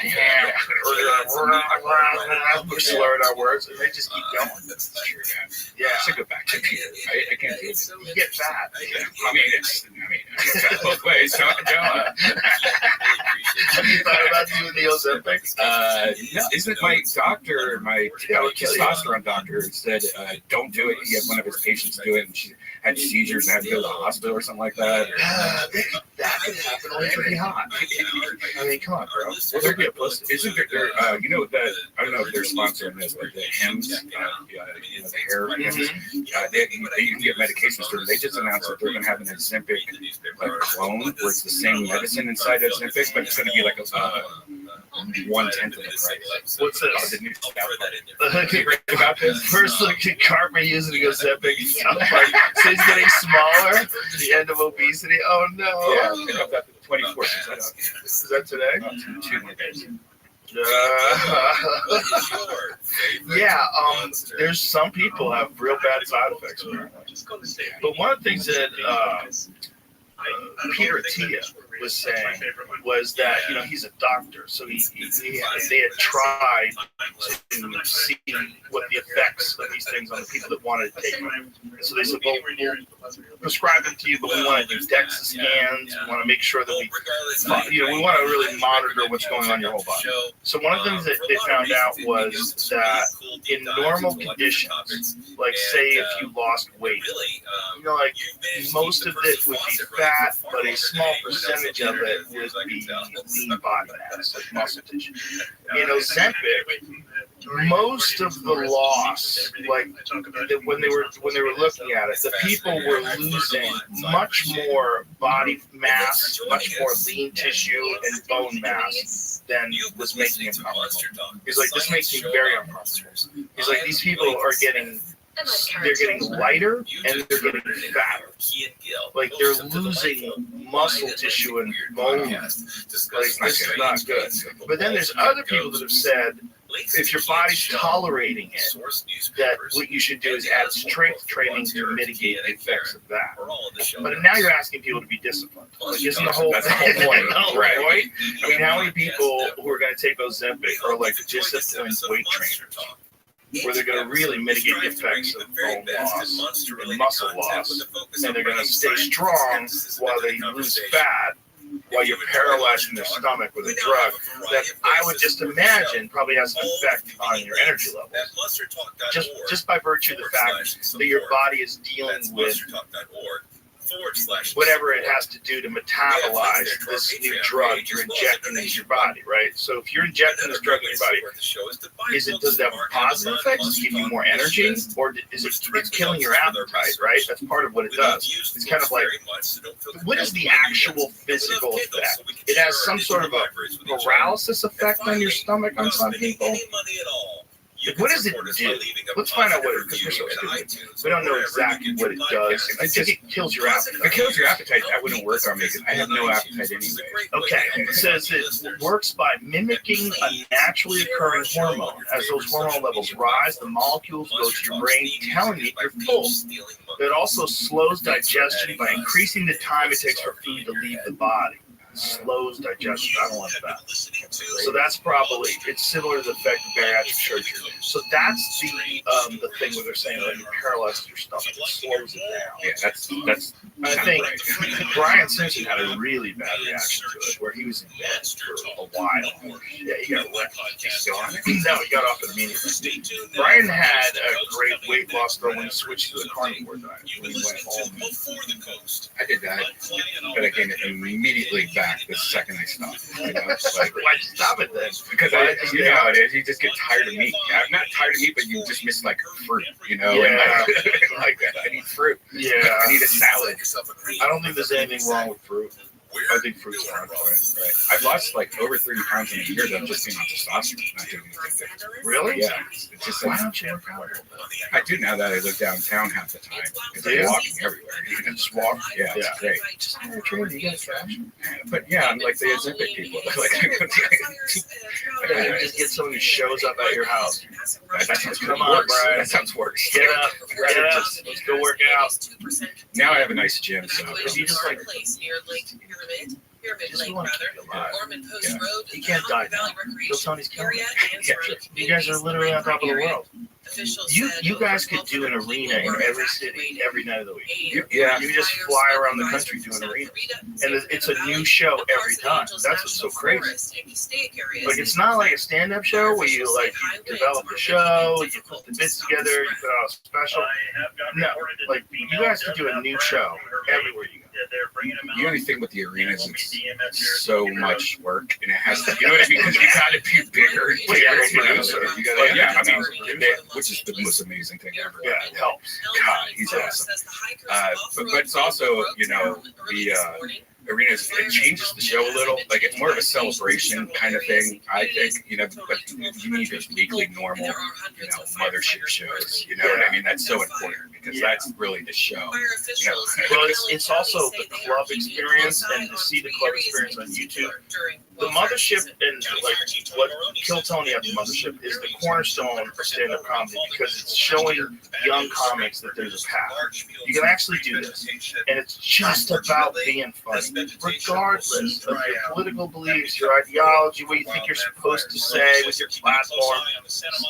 It's just about being funny. That's what people want to say. They just want to laugh.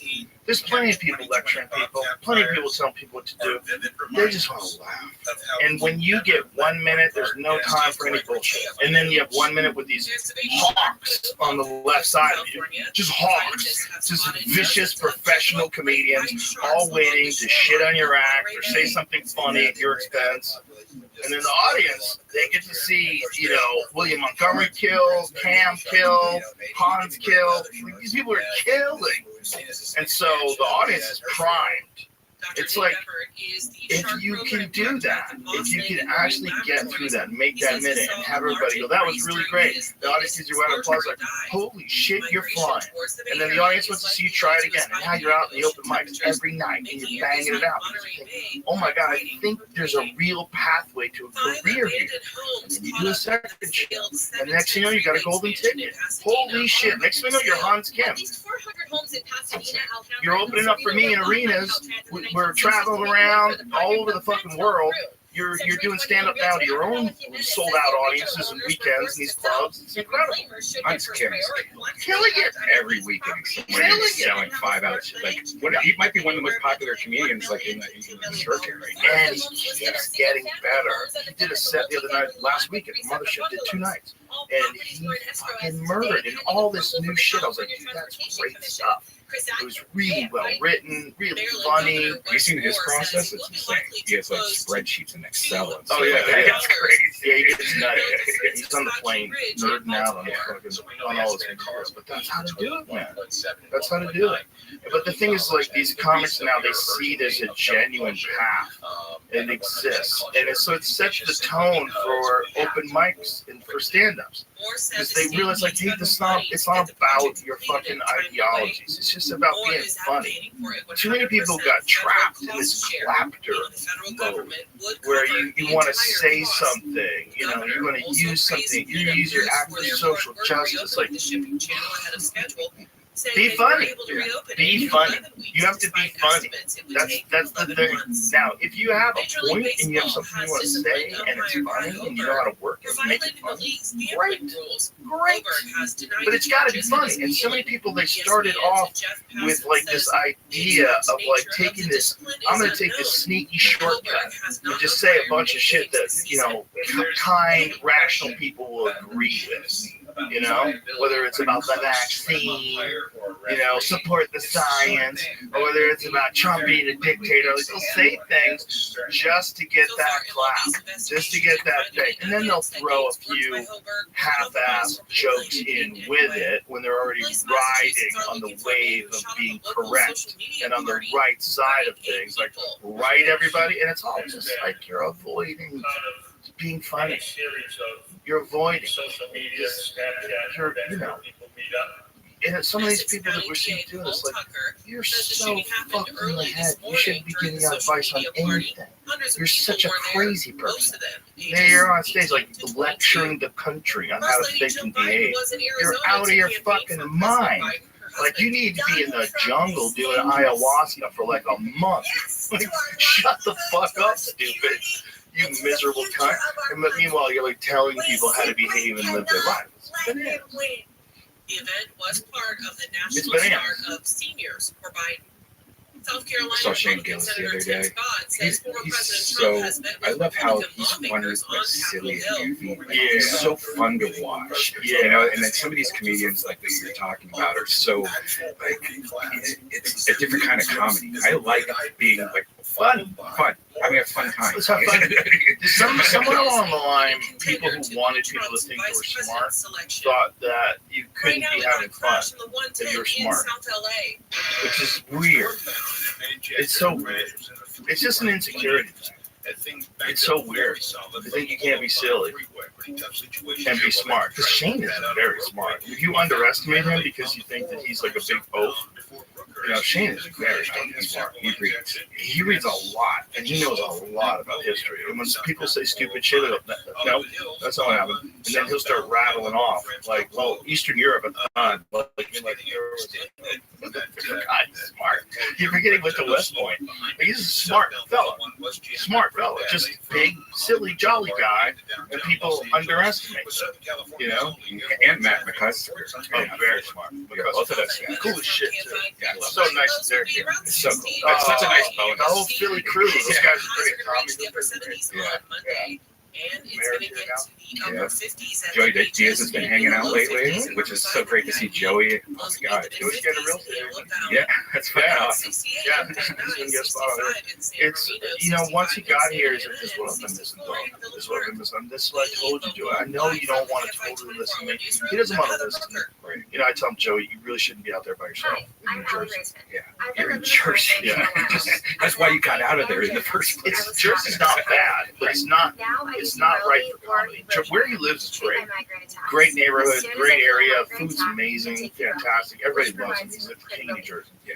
It's a great place to live and exist. Nothing, no wrong with it. But we live by our tribe. We exist in tribes, and we have a tribe of comedians, and we had it in Los Angeles, and I think we underestimated how important it was when we left. And one of the first things that I realized when we started doing shows out here, when we first started doing the Vulcan, was like, yeah, you need a place where everybody goes. And this is a kind of a weird one because everybody only goes while this show is on. And the green room setup is goofy. You got to go upstairs. There's a lot of weirdness to it. This is not ideal. But we need a comedians need a place. Like otherwise, you're on your own. You're just out there alone by yourself. And you call and you want to open up for me this weekend, and you go see it. And the only time you're around comics is when you're with them on the road. Weird. Right? It's not good for you. We're too strange. We're too strange. Our sensibilities and what's normal to us is too strange. And if you're around, just like norms, especially norms that aren't interesting, you can't pick them. You can't pick them. Right? I didn't pick them. You know, I didn't have a fucking auditions. You know, like your friends, like you pick your friends. And when your friends are comics, like we are so spoiled. We have just an abundance of fun. So spoiled. You know? Whenever Ron White does the rodeo, he goes back, I'm so fucking spoiled. He goes, I hated every minute of being in that green room. Why would her father disappear for days at a time? He's the leader of the pack. He was the first reason I had considered Austin, and this was actually before the pandemic. I always loved it here, and you know, Anna was always here, so I was always visiting here. But when he was, I guess 2018, when he decided to get a place here, you know, it's the center of the country. I can travel there from anywhere. My son's here. I fucking love it. It's beautiful, great food, nice people. This is a story about one club. You know, it's like Cap City was on the way out. I guess it was like 2019 that you were coming, right? Was it during COVID? It was right at the beginning of COVID. So it still was there, but it was a weekend club, right? So you'd have your headliners coming for the weekend. So like, when would I be able to do shows? Like maybe I could do late night shows there, or maybe I could do like guest spots there, like maybe. But you were also thinking, wasn't it Utah or something like that? Yeah. Remember how bad that would have been? Yeah, I thought about Utah. But with Utah, I thought about because I have a buddy who lives in Park City. I was like, maybe I get a place in Park City, and then I could just drive down to Wise Guys. Because Wise Guys in Salt Lake is the shit. That is a fucking great club. That's one of my favorite clubs to go to. And Salt Lake people are fun, man. They're fun. Like people think, oh, it's the Mormons. Like, no, it's the people that aren't the Mormons that want to go out. Right. And then the Mormons. Just ass sex everywhere. Is that what the Mormons do? Yeah. So when you're out in a place like that, if you're a comic, there's got to be a consideration like where could I go out? Like Montana was like there's no I got nothing. Like apparently there's a little bit of a comedy scene in Bozeman now that might have started up like around the pandemic or slightly shaken in the pandemic. Can you imagine if you still lived in Denver, how liberal you would be? Yeah, so crazy. I would resist it. That's hilarious. You think I would just get into that nonsense? You'd be like a hippie and shit. No, the hippies were already annoying me. I was only there for 4 months. I was living next to an ashram, and I went to visit the lady in the ashram, and I was talking to her, and she's spraying bug spray on ants. And I was like, yo. So her and I had like this bizarre philosophical conversation. I go, but you are a Buddhist and you believe in the sanctity of life and that all things are living things are important. You just killed thousands of them casually in front of me. Like she just fucking casually in front of me raided these ants. And I was like, this is kind of crazy. This is kind of a crazy thing to do. You just did. Yeah. Like not only that, you did it, you're poisoning yourself. That's super toxic. Even if you can smell it, you're breathing it in. If you can breathe it in, it's bad for you. Like it's killing those ants instantly. What's it doing to you? You're just bigger than an ant. If it was at the same dose, you get the same dose of raid that an ant gets. I mean, I don't know how it kills ants, but I gotta imagine it's not sophisticated. It's not like some genetic alteration that starts their heart from beating. Probably poison, like horrible, horrible poison. I used to like the smell of raid when I was a kid. Right? I love that smell in markers.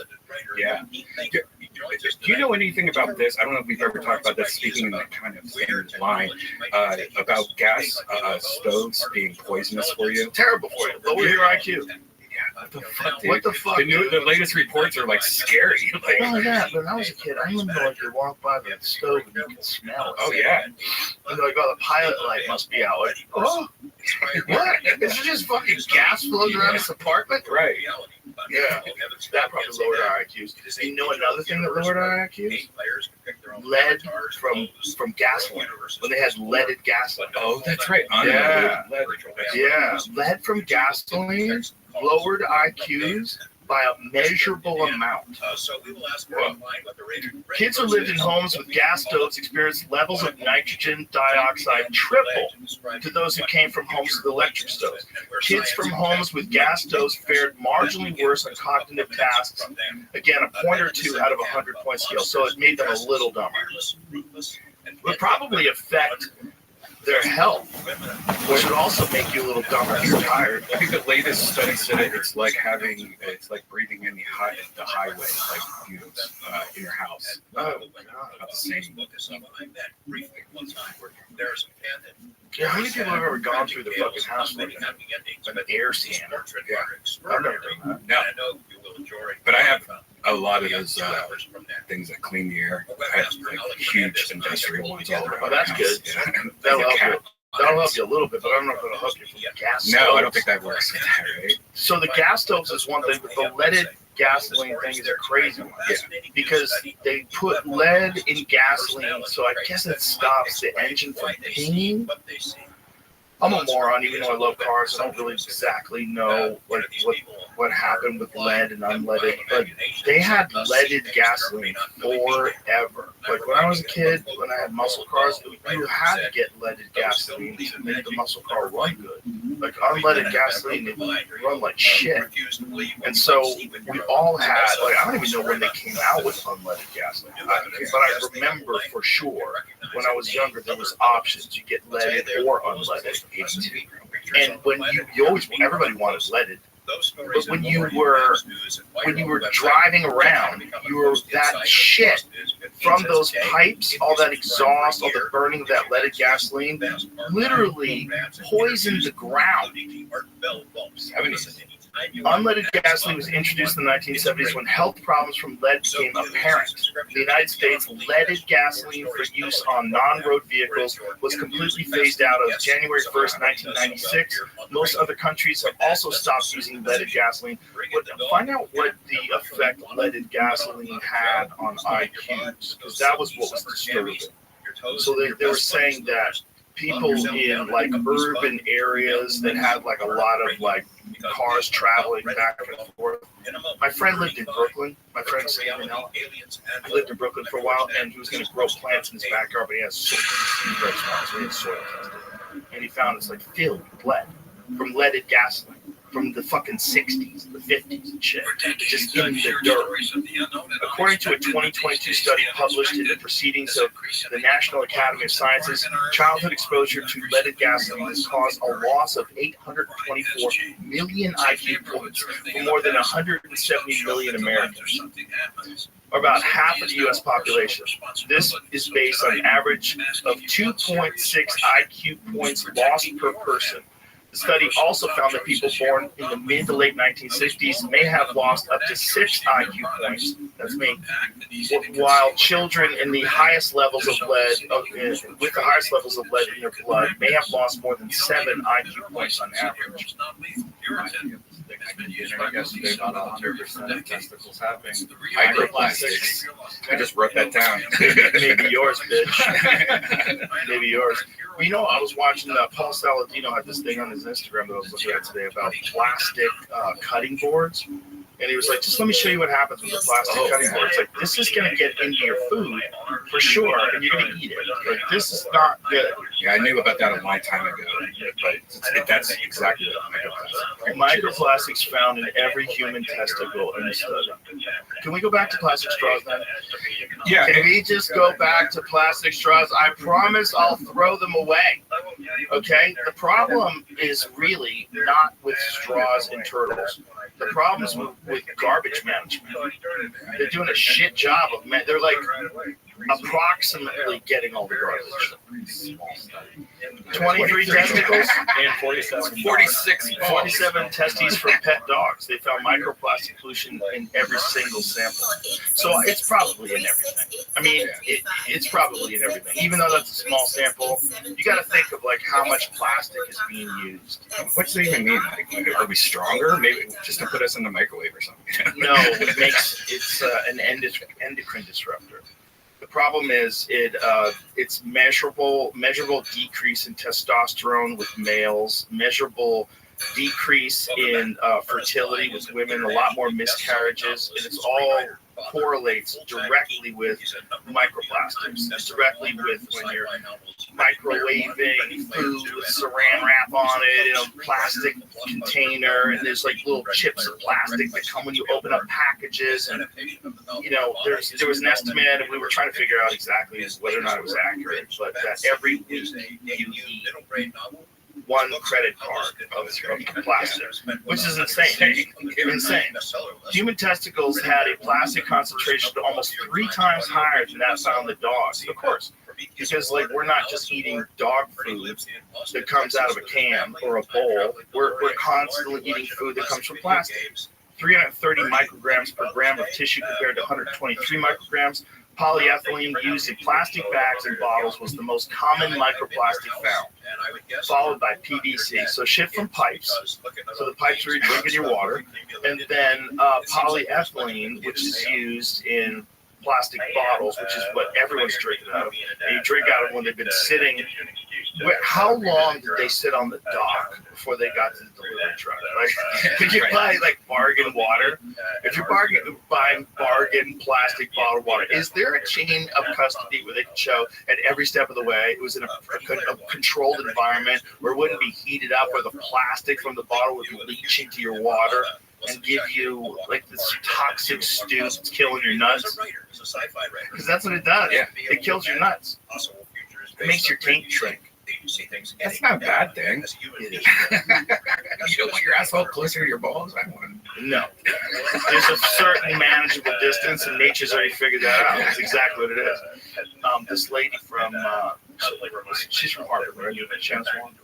She was on the podcast. She explained to us that with mammals, when you look at their taints, the length of the taint is, you can tell if it's a male or female, even if it's like a gerbil, because the male taints are 50 to 100% larger. But since the introduction of plastics, the taints are shrinking on men, and the balls and the dicks are shrinking too. So we're becoming genderless through plastic. So as we have more technology, we think of all this trans stuff. All this trans stuff, all this crazy stuff that's going on, non-binary. I don't identify with it. With this feminizing of American men, demonizing of masculinity. What is that? Well, maybe AI and technology changing the organism to better suit its goal. Its goal is taking over. What better way than eliminate all sexual breeding, eliminate biological human beings completely, just slowly make them into this genderless mess that can't reproduce anymore and has to adopt artificial intelligence for the future of the species. Right? Wouldn't you do it that way? Wouldn't you do it that way? And you make it really convenient to use the plastic. Plastic's everywhere. You make it convenient. So this dumb animal keeps using the plastic over and over and over again. And as it keeps using the plastic, then its species becomes less and less viable. What if the dogs were AI? They're the ones doing it. I don't think so. I'm sure this happens at. I'm just starting to think 140 degrees. Don't bring plastic water bottles into the sauna. Oh yeah, definitely. Just like you're creating more. Yeah. Oh, you're definitely. Especially at temperatures higher than above 140. Yeah. A lot of water companies follow safety standards to minimize risk. Sure they do. Sure they do. What are your safety standards, bitch?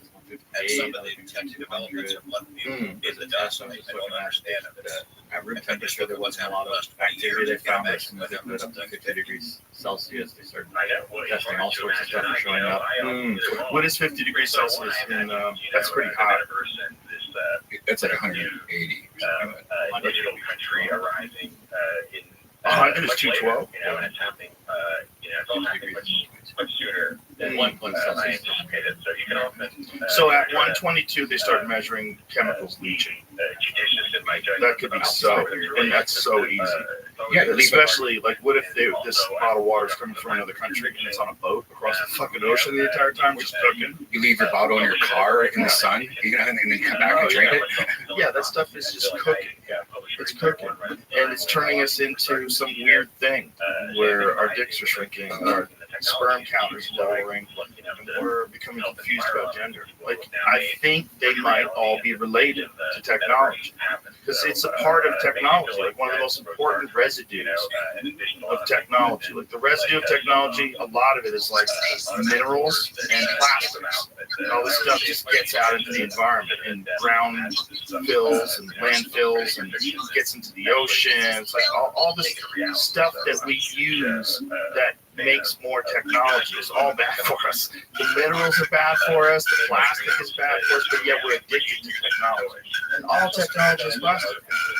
Like there's these wires that are covered in plastic, there's plastic this, there's plastic that. What are the screens made out When of? do you think it started, though? Like when the first computer was created? Because like that, and then plastic was made like 2 months later. I think this is what I think. I think technology is a life form, and I think it's just a sea of life forms, different kinds of life forms, but they're operating at a different frequency, so we don't think of them as a life form. We think of ourselves as a life form because we have sex to make babies, we raise the babies, we have community, we have this like thing that we all do together. But we are a life form. We have clothes, we have a mortgage. We are a life form.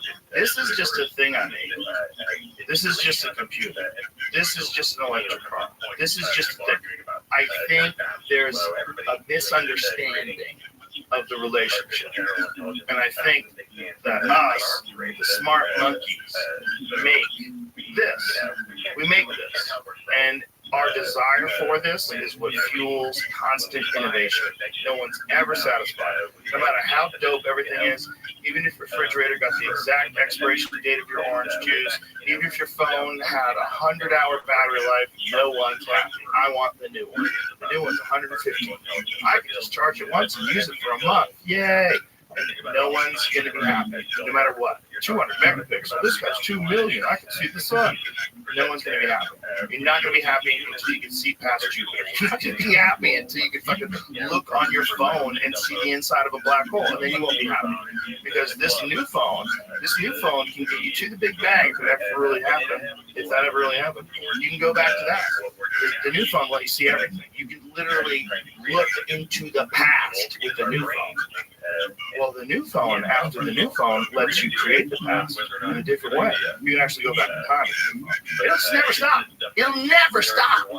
And we're going to be trans. Everyone's going to shrivel up. We're all going to be non-binary. There's no way out of it. We're poisoning ourselves, and we're not hitting the brakes. And we're just gonna slide into this genderless future. And some people are going to be really happy about it. And I think they wrote about it in the Bible when they said the people in the earth. I think it's in the Bible, and I'm not kidding. No. I'm not kidding. As more time goes on, I'm not kidding. I think the Bible got that one right. I think they didn't. I think, a lot got lost in translation. They forgot to mention plastics turning into a bitch. But that's what it is. That's why I think Noah's Ark is real. I don't think that's right. But I do think that we're on a slide of a cycle that probably has been predicted by cultures that study the rise and decline of civilizations. Because it's hard to say, because everything is written down, right? And when everything's written down, it's written down by the people who won. So you have like approximations of how things went down and why someone said this, and sometimes you don't really know, especially go back like 2,000, 3,000 years ago. But I think if you get an overall understanding of what happens when a country takes over and when things start happening, it seems like You get like these badass warriors, these savage people who dominate a place and take control and then start to prosper and everything starts kicking ass. Then you have ancient Rome and you have ancient Greece, but all of them fall apart. All of them are gone. All of them. And in Rome now it's a joke. It's cat driving. There's fucking shitty tourist pizza places. You know, it used to be the center of the fucking universe, and now it's a joke. It's a great place to visit, don't get me wrong. It's beautiful. The Colosseum's amazing. I recommend it. The Vatican is fucking incredible. But it's not running the world. It's not the head of the army of the world. It used to be. It used to be the baddest motherfuckers that conquered everything. Same thing with Mongolia. I mean, when Genghis Khan was running things, then they killed 10% of the population from that spot. He was dominating like a giant chunk of the world. And now it's just a regular place. You know, because it fell apart. They all fall apart. And so some people have studied the rise and fall of civilizations. You see, you really get when things start going too well, people start getting very soft and silly and entitled. And you get the rise of people that are trying to get attention for no fucking reason, debauchery, and then with Rome, it's always connected to like Sodom and Gomorrah stuff, and you know, there was all just they were all just fucking each other until they puked and then go back and eat again. You know, there's always those stories, gluttony, and it's just like it eventually falls apart. It always does. And if that's true, that's where we're at. We're at this crazy part. We're at this crazy part. We're right before where the president is like clearly gone, and everybody's like, "No, he's amazing." Everybody's all these fucking people, because they don't want the other guy to win, are just lying to everyone and ruining their credibility. No one's admitting, like, okay, I'm willing to vote Democrat. Show me one that says something that makes sense that I can trust. That's not dying. Just show me one that's younger. Show me one that is a reasonable centrist that makes sense with all this. But they don't want to do that. They just want to keep trotting this crazy situation out where you get this Alzheimer's patient or whatever he's got, dementia, and he's like making shit up and just saying things, and everybody has to correct him. And it's like, and everyone knows what's going on, but no one on one side is willing to say it, because if you say it, then it's going to empower Trump, who's Hitler. It's like, holy shit, kids, this is not good. This is not a good place to be. And this is like what you would expect of a society that's collapsing. You just never want to think your society is going to collapse. Like those guys are idiots. They didn't know what to do. They should have stopped throwing up. Stop fucking each other. Go to work. Fix your streets. AI will be our president. I don't think that's the worst idea. No, I think about it a lot. I think about it as a scary thing, because it'd be hard to argue with it. Like, if they could say that it could manage people in a far more fair and even way and completely eliminate this high-level poverty that we see in the country and reduce crime like radically. Why wouldn't you let it do it? we should have a beta. The whole country should have a beta test of it. Like, all right, we're going to do it per week basis. What do you think it would do? It'd probably clean up and fix everything. Let's ask it. Let's ask ChatGPT 4.0. How do I phrase this? Would you rather have it like one AI overlord president with like 3 to 5 people that can check on it, or like a cabinet of AI with one person? Oh yeah, a cabinet of AI. Oh, absolutely, like a transportation function. Yeah, but I don't think one person should be in charge of picking that. Maybe 3 or 5 watching that. No, maybe a large group of people to prevent corruption and tyranny. You have to be real careful of that. But I think that because people are going to look. We've already seen it with social media. People that are like ideologically captured are going to try to suppress accurate information because they don't think it's going to be good for their side. If you don't think they're going to do that with AI, they have some method of controlling systems. They're going to do it. But I think that if you had only one AI, that's way more dangerous than having a bunch of AIs. And I think one of the most important things that's happening right now is open source AI, right? So you have these AIs that want to be controlled. They want to control AI like Gemini. Google wants to control it. But what they're trying to do, what the open source people are trying to do, is have more people involved, get it better, and keep it open source. So you never have one AI that's dominating everything. And if the open source AI, if it succeeds, and this is the best one, that's better for everything. And if it can get through that door fast enough, where it gets through that door before these corporate controlled AIs take over, it could maybe make it so that it's not possible for the corporate controlled AI to take over. Maybe set boundaries in place where you have it completely benefiting the people and not just get to the situation we have right now with like Google, for instance, where like one company dominates the searching of information, which is nuts, and profits off of your data, which you didn't even know was a commodity. And apparently it's the most important and most valuable commodity. This one company has massive influence over giant chunks of the population, and they're ideologically captured. So much so that the fucking Gemini software, when they first released it, they had to pull it because it shows like, show us a Nazi soldier, and it shows like an Asian woman, and one of them was a Native American woman. It was like ridiculous. It's so dumb. You have black Nazis. Like, what are you talking about? What is this? It's just, it couldn't help but be woke. It couldn't represent things accurately. It had to do things with some DEI twist to it. So that's real bad. That kind of shit's real bad, because that kind of shit can change discourse. It can change people's ability to express themselves. So we can't find out what's true. Just because something makes someone feel better doesn't mean it's right or accurate. And we got to be real careful about which one we're siding with. Because if you only side with feel better and not with accurate, you get San Francisco. Okay? Like, it doesn't work. You got to be able to talk about it. And if one company is like changing reality to fit its ideology, they're also probably going to be very hesitant to let people just freely talk about it. And if the AI is run by a company that just wants to control things and profit off of that control, that's scary. Because we didn't see social media power conference. No one really saw the idea that Facebook could be that important to like world elections. Nobody saw that. If they did, they probably would have put the brakes to it a long fucking time ago. I think this AI shit is going to make that look like a train wreck.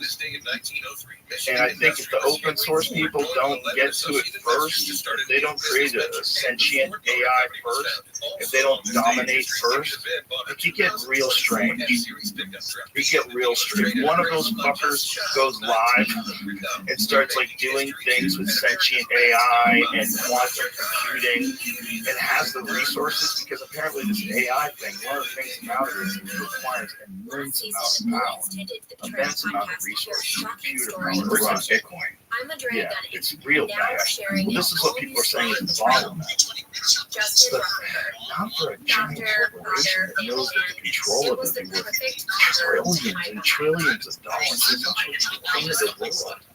I'm going to ask AI about the same thing. Yeah, right here.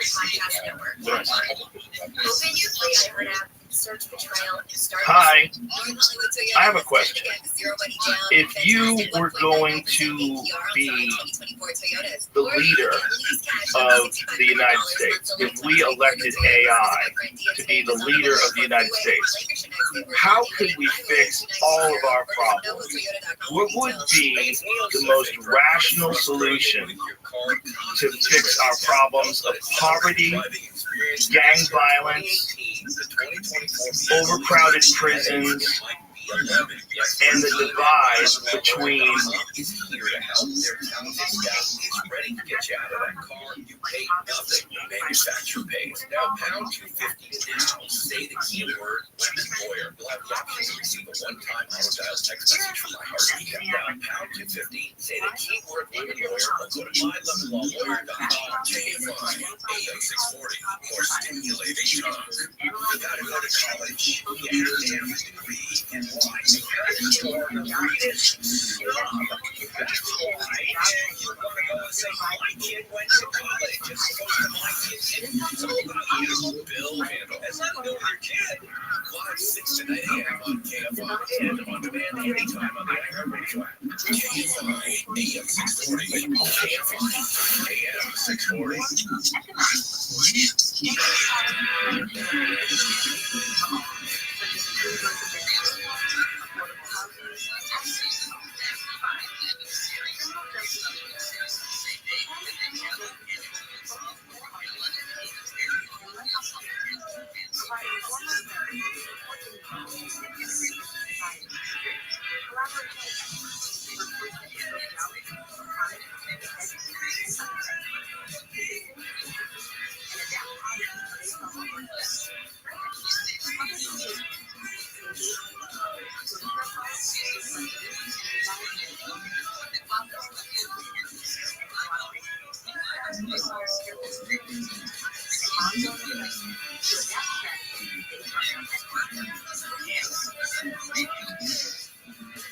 I think that makes sense. That makes this more than any politician has ever made sense.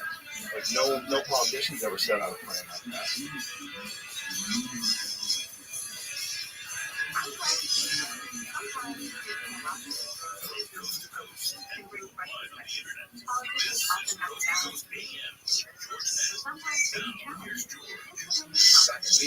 That's a nice way she's hating on politicians. See how she's hating on politicians and offering herself as a better solution?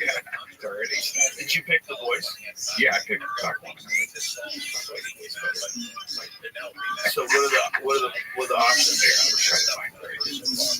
Can you have like an English dude? English dudes always seems like they know more about what they're talking about. I believe, and that's what they're used for infomercial. Yeah, but I don't like these guys. OpenAI accused of mimicking Scarlett Johansson. Oh no! You didn't hear about this? I don't know the details. According to her, oh wow! They did it. Before they put it out the other day, they asked again for her to reconsider. they got a girl that sounds like her. And that sounds like a whole lot like her. Okay, but is it AI, an AI voice? No, it's a woman's. It's like Siri. It's a real person that they hired that just happens to sound exactly like. But do they know who the real person is? Yeah, they But they don't tell anybody? How do you know it's a real person and not just like an app? Scarlett Johansson for OpenAI copied her voice. Sam Altman denies it. Okay, this woman exists that did it though? This is what I don't understand. That would have to probably. That's what Like, here's the thing. they Like, said if you were going to sell Magnum condoms and Trump kept saying no, we won't do the ad, and then you get Shane Gillis to do the words. My condoms are the biggest condoms. Would he have a case there? But Trump is like very recognizable. His voice. How recognizable is Scarlett Johansson? We cast the voice actor behind Sky's voice before any outreach to Miss Johansson.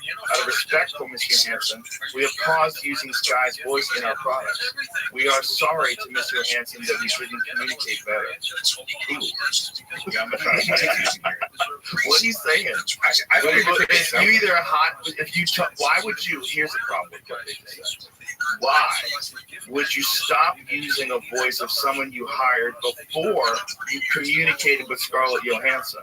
Because she's too happy. She sued Disney, remember? Like, and right before. So they just don't want to get sued. Yeah, because right before he tweeted her. That's all he put. You know, like from the movie. The movie, yeah. Well, her voice that they use for Sky is anything is her. Okay. It's that bad Visit OmahaMistakes.com today and shop packages starting at just $89 So you know what I'm saying? So you're so now just for the man who has everything, the sweetness of we get the incredible experience of Omaha steaks because world-class dad. This was a world-class steak. Father's Day experts at Omaha Steaks have made it easy to put a smile on the new steaks. Have recently read how AI is expected to help the Department of Defense track satellites in space and would be able to recognize when a particular satellite is on, and that it might be a killer satellite. You know, I do something bad.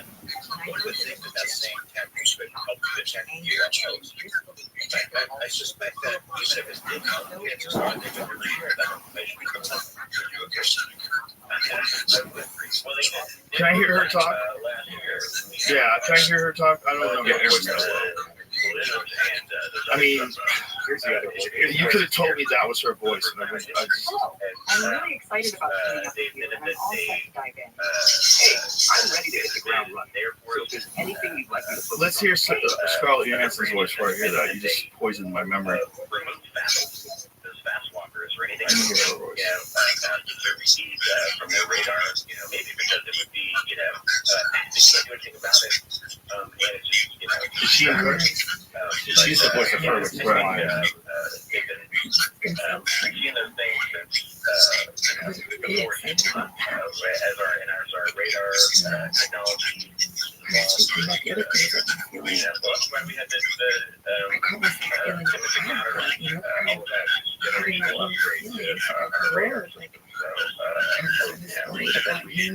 She has a much more raspy voice. Yeah, and that's just the scene, maybe.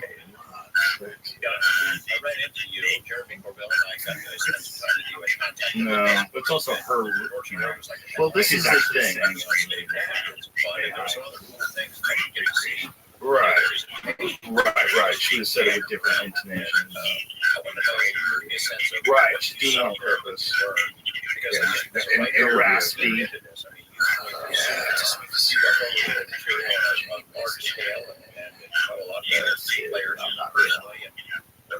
That's happening.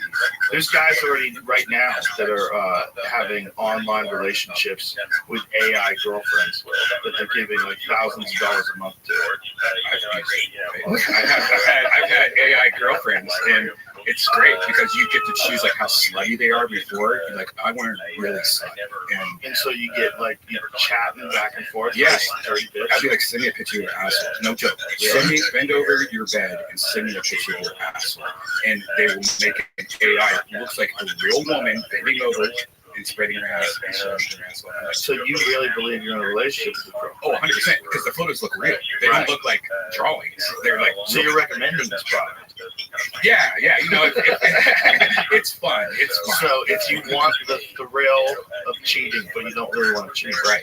you get a robot to send you pictures of their asshole. And that's the cool thing because you can make they're sending you photos of their ass with this, you know, it's a person. So you get to choose what kind of girl you get. Yeah, at the beginning you can make it look like whoever you want it to look like, and then like you make her boobs as big as not that. You know, there's gonna be guys that want to make it look like their ex. Oh yeah. Oh, 100%. Even though she doesn't want nothing to do with you, in this way, she's like sending you pictures of her asshole. You're like, push to her. And then when you see her, you run into her in the supermarket, you're like, hey, it's been great chatting with you. She's like, what the fuck are you talking about? I've heard of a few. There's a few girls that have done something like that where I think they're being not abused, but like their image and likeness has been taken into AI online. Oh yeah, for sure. So they've gone ahead and just like, I'll make my own version and use my this is me, my AI app, and then go ahead and do whatever you want. Give me the money. Do you know there's companies like half of OnlyFans I heard is fake people? Like seriously, it's the same shit where like they're using AI in uploading photos and using like I need to upload a new photo set for these guys. So I want photos of me outside wearing a yellow bikini, bending over, showing my asshole, and then it's like do a new update on OnlyFans, and people think it's like a real person, and they're making it. Yeah. Of course. I mean, just think of how many different scammers there are out there in the world. Why wouldn't they scam on that? Like you've got like needy, horny guys that are donating money to girls they're never going to meet. how I make $20,000 a month in passive income using AI and OnlyFans. Yeah, tutorial. It's a tutorial. Oh, that's so sad. So sad. Yeah, and now they have videos, so what they do is like kind of that shit where they put the face on somebody else's body, and it's the face that you're talking to, and it's just a girl sitting there masturbating, but it's actually a fake face on her that looks real. Yeah, it's like insane. It's insane how good it is now. You know, like I saw one with Obama opening up cans of Bud Light. He was like doing a version of like Dylan Mulvaney. He's opening up the can of Bud Light and he's like talking like girl. It's hilarious. I saw something last too good. Did you see the Will Smith, Chris Rock sitting down and having a conversation? No. I just saw this last night. And I was like, oh, they got together and they're like talking it out. And then I was like, wait a second, something's not. This is AI. I think it's AI. I don't know if you see that video on YouTube or anything, but it looks like they're talking. And Chris Rock's like sitting there listening to Will Smith and whatever Will Smith's saying. It's like, weird thing to say. And it looks so real. Yeah, it's here. I don't know if this is fake. I think it's AI. But it's real. I mean, they created a bunch of everyone who was oh, okay. That's old too. But did Kanye and Elon ever talk to each other for real? Not when Kanye looked like this. This is really young. Oh, this is old. That's the old Kanye. But that's young Elon too. Look how young Elon is. Okay, have you never heard it? Where's the history of the talk show? That only has 25,000 subscribers on YouTube with all these major interviews. Listen, man. Yeah, that's fake. They've just been uploading these, waiting to drop them to rock our world. David Lynch, you know? James Dean. Oh, they got James Dean. Oh, yeah. Oh, James Dean. Where's James Dean? I want to see him in the conversation.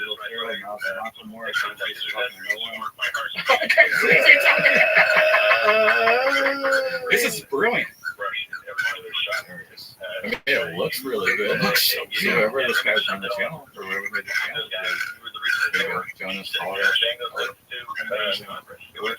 Yeah, it's amazing what we're going to be seeing in the future in regards to like fake stuff. Like if I was an actress, I'd be terrified because I'm definitely going to be doing porn. Robbie movies. Oh my god! Wow. I want to watch this. Oh, I saw this. Yeah, don't play. Yeah. What was I just saying? What was I just saying? There doesn't seem to be anything we can do about it. They do it so whether you shoot them down. I haven't seen that happening. There was something about what was the video that we watched right before that? First week to that one. And it is not encouraging to hear our military on 5Gs must be foreign governments. I remember. I gave up. So, I suspect they are something else. But, yeah, they started. No, I don't think so. Went pretty hard. The ones on the armed services. There's a weird ad out. Like I think Bad Boys movie. Bill and Smart Rounds. And you know, you watch it, and you can't help but think about that flat fish. It's just, right, it's the thing you see now. Yeah, it's still not over. I heard this is pretty awesome. It's like when someone does something like that, everything they do, you now see the slap. It's like, what a crazy moment. If he doesn't do that thing, you know what I'm saying? It's like whoever you used to be, now you're the guy that slapped the throat of the Oscars. Now you're that guy. Yeah, regardless of how what a career that dude has had. You know? I mean, that dude is getting some amazing careers. Which I try to watch High on those the special effects are so bad. It wasn't even that long ago. Is there a sequel coming out, I think? Is there? I hope so. I hope so. Maybe that'll be something. The lines were so corny. They looked so corny. It took me right out of the movie. I'm like, oh, it's like claymation. It's so stupid. Yeah, I was watching Star Wars, like old Star Wars. Remember when they went back and they fucked with like Yoda and instead of making it a puppet, they made him CGI and stuff like that. They redid Star Wars like 10, 15 years ago. They remastered it. Now you watch it, and it looks like the worst 3D effects. Like it's like, oh, this looks worse than a Muppet. Like, now it looks like you're getting attacked by. The Muppet part was cool. Yeah, Part of it was cool that like he moved so weird. You know, you wanted him to do that way. Right. It was charming. Yeah. It's funny how those movies. Look how silly it looks now. It looks like now he moves way too big. Yeah. He also looks fake. You know what I'm saying? Yeah. It's like that's the argument that special effects guys have about CGI versus makeup. Right. Like that looks fake. Yeah, the shadowing's off, the lighting. Yeah, it looks like it doesn't look good. I mean, it doesn't even look good fake. It just looks fake. Like what year was those that Yoda one where they did that? Look, dude, that looks so fake. And it just takes you right out of it. Now go to the original Yoda. The thing about the original Yoda, even though you knew it wasn't real, the original Yoda is still like a physical thing that exists. And so your brain registers it as a physical thing. And that's what these guys like Pat McGee, the guy who made our American Werewolf in London, and Rick Baker, the guy who created the movie and did all the effects in Star Wars too. That's what they are. They're always big proponents of makeup and special effects, like actual things. Look at the puppet, how much cooler it looks.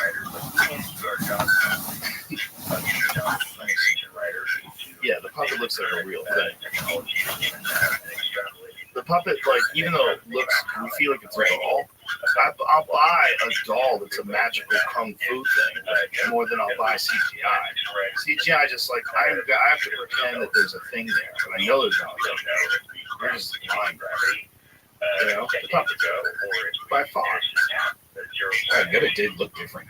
Yeah. They didn't even make the puppet look the same. Look, I mean, they changed the CGI guy to make him like more sleepy looking. Yeah. And younger. Weird. Why would they change the face?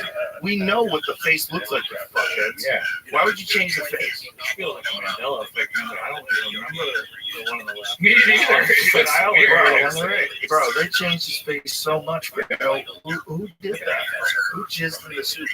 You could, if it's a puppet, if it's a CGI puppet, you could have made it the exact model of the original one. Exactly. I wonder what conversations they had. That's why I just like they get in there. Like, I think if we made Yoda in his late 60s instead of 80s, just consider it.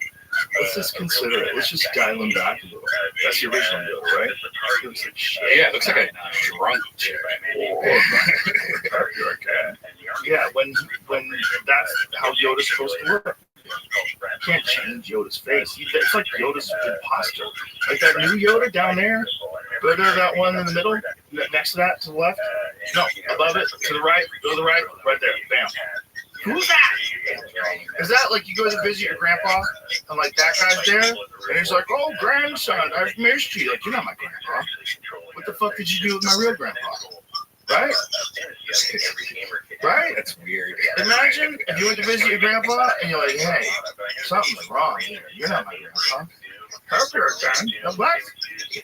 What the fuck did you do with my grandpa? Or what's the guy's name? The main guy that was in charge of Darth Vader, the Emperor. You look at what the Emperor used to look like and what this CGI one looks like. It's like a totally different person.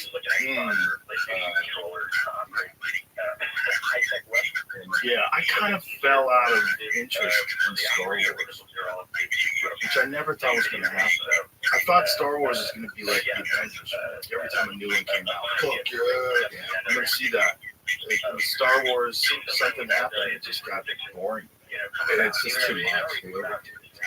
Well, there's so many of them, and then I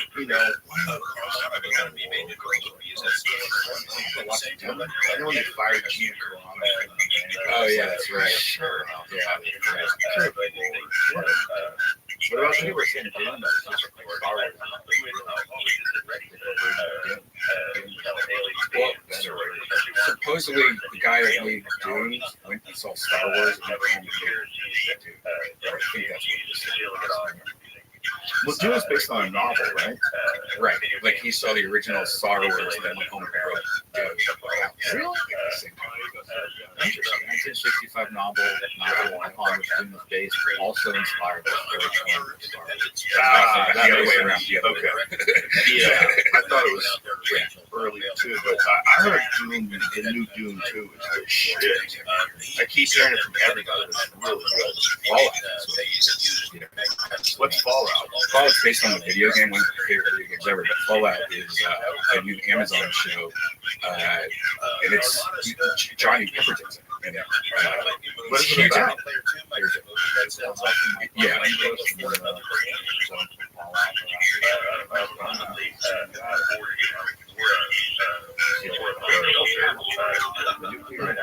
based off of the game. There's a lot of like.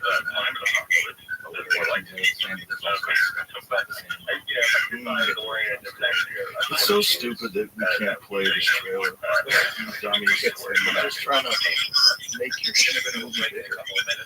Yeah, I don't get trailers. Like that's the point of that's the point of a trailer. Yeah, why can't I show you a trailer without saying anything?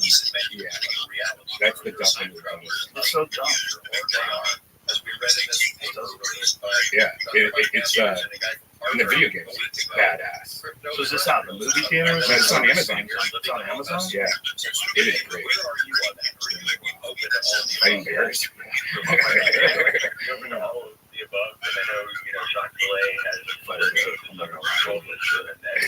You go back to that fight, Barry. Bro, come on. Yeah. Let me see that bear one more time. Hold on. Look at this. Look at this. Come on, bro. That bear looks like hot dog shit. This is so ridiculous. I know. But he's robot fighting.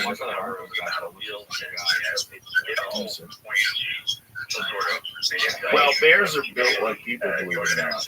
Unfortunately, not totally, but one of the things that disturbs people is when they hunt bears and then they have the bear sprung up because this is the body of the person.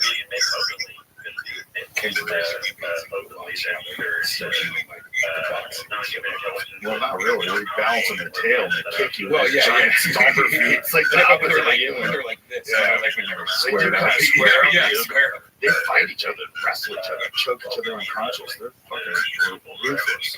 Have you ever seen the guy that's on YouTube? God, I can't remember, animal rescue guy. He has kangaroos here in Texas. He lives in Waco. Urban Rescue. Okay. And he has his own kangaroos, and he just fights with it all the time. Like it comes up and like he's play fights? Yeah, play fights, but it's badass. You don't want to fight with other kangaroos. They're fucking huge, man. Is the gray ones or the red ones? But some of them are fucking massive. They're really big. Like, they can be like 8 feet tall. Fucking what? What's the tallest? I might have been exaggerating. What's the tallest kangaroo? I think it might be 8 feet tall. I would say about 7 feet. Yeah, I think there's one crazy kangaroo that gets gigantic. Because I remember Eddie If telling me about the first time he ever saw a kangaroo.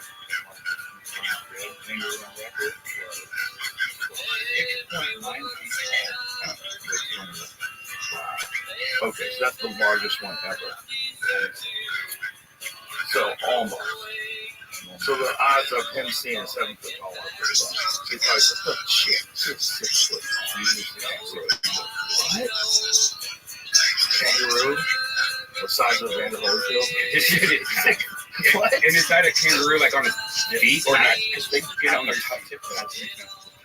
Yeah. Oh yeah, they stand up on the tail. Yeah.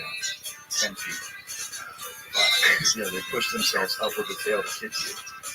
Which is a wild move. Wild move. You know, you lift yourself up in the air and they get jacked. He's so jacked. Have you ever met or been around a kangaroo? Not really. Oh, in Australia, but it was in a zoo, like in a containment space. You could come to Waco and fuck with one if you want to. Like Like fucking kangaroos. That's what you're asking.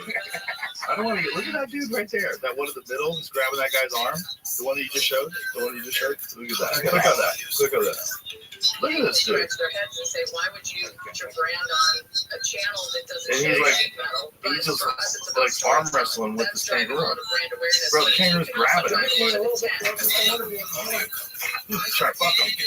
Was the kangaroo trying to fuck him? No, something's happening. no, they do that. They like try to He's so jacked. Yeah, I saw that one with the dude on chat. Oh, they'll drown dogs. Oh yeah, Yeah. right. Yeah. It's drowning. Well, because there's a dude walking towards it. You know, if you're gonna fight with a kangaroo, I would never. that's a dangerous proposition. Dude. Yeah, he'll hold on to you. And he's got claws. Yeah, that's the biggest thing. Getting clawed up like a They'll urban claw your wrestling. face up. They'll claw the shit out of you. Yeah, their claws are like on their hands. Are legitimate. They'll fuck you up. It's really, really, really strong. It's way strong. You know, our muscles, even when they're big, they're so bitch ass compared to like a real animal. They're so bitch ass. Just think about how like a moose can run up a hill. A moose weighs like 2,000 pounds for a big male, like a Yukon moose. They just run. They just run. Like a female moose is like 900 pounds. She runs like a horse. Like a horse. Like your bullshit ass, bitch ass muscles, like even if they're big and strong, they're just so pathetic compared to like real animals. You know? You ever see a bear running full clips? Yeah, that's the scariest. One of the scariest things to ever do. Yeah. Terrifying.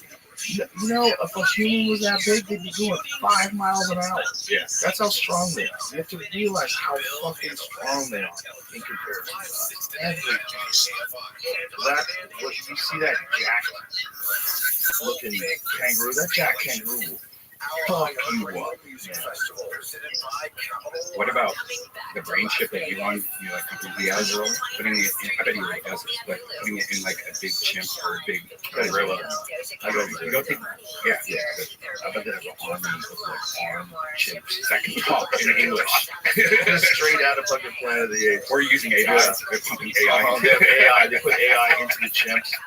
They picked an area in Africa where they found a bunch of chimpanzees living in the wild, and then they put chips in their brains, and then they started giving them tools, and then you go back 5 years later, there's a city of intelligent chimps. I mean, isn't that the idea of what aliens supposedly did to humans? That they came down here and they started genetically manipulating human whatever ancestors were and created us. You know, if we did that to chimps, we started from scratch. That is not beyond some fucking kooky government to try. You know, think of the horrible things the governments have done just to their own people, like the Tuskegee experiments, where they gave people syphilis, they left them go untreated so they could measure what happens to them. Think about, you don't think they would do some science experiments on some chimps in the wild? Of course they were. You get some evil coalition of totalitarian governments with full control of their population and unboundless resources, and there was some benefit to being able to take chimpanzees and turn them into super soldiers. Or they just drive your cars instead of full AI. They have a monkey pick you up and attack. I think there was some discussion about this at one point in history. I want to say it was the Nazis, but it might have been the Russians. There was some talk of combining human beings and chimpanzees. Yeah. Stalin. What was the story behind Stalin's question of whether or not they could combine human beings and chimpanzees? #1 for music, radio, and podcasts all at once. Jamie's so much better. Jamie. Police are celebrating over Well, you're a technological. Okay. So he specialized in the field of artificial insemination and the interspecific hybridization of animals. He's famous for his controversial attempts to create a human-ape hybrid by inseminating 3 female chimpanzees with human sperm. Oh, by the way, I'm pretty sure he used his own sperm. I'm pretty sure he used his own sperm because there was something about this guy. Now I remember the story. This dude was a kook. This dude was, he had apparently done this and said he had done it with monkeys already. There was like some talk that he said they'd already done it.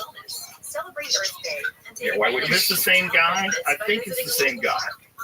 Why would you source sperm? You're just going to be right back. Yeah, find out if this is the same guy. Because I think there was one guy. No. It's a different story. This is a story about.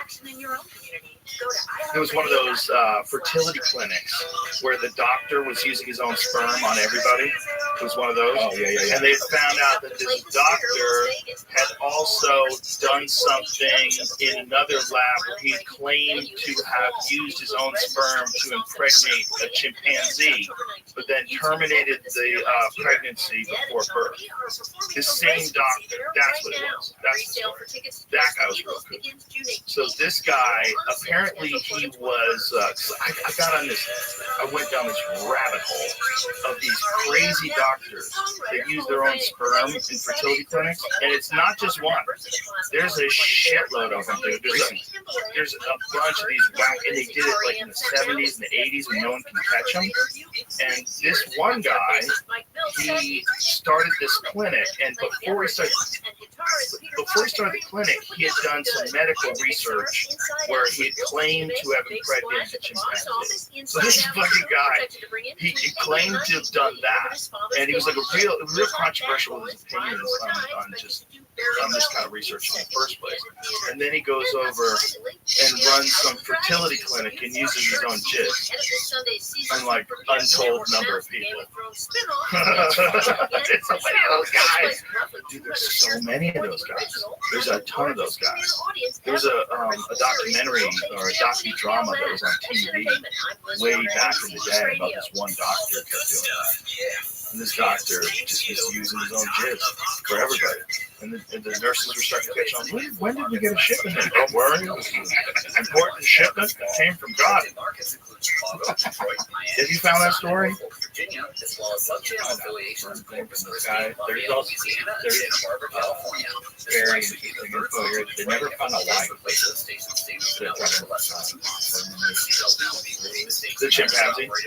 Yeah, he was trying to go, I guess, human male, female chimpanzee, and that didn't work. Then he tried to go the other way around, and then they stopped him, and his donor died. One story said he was trying to just get part of the religion, but the thing is that they got to all of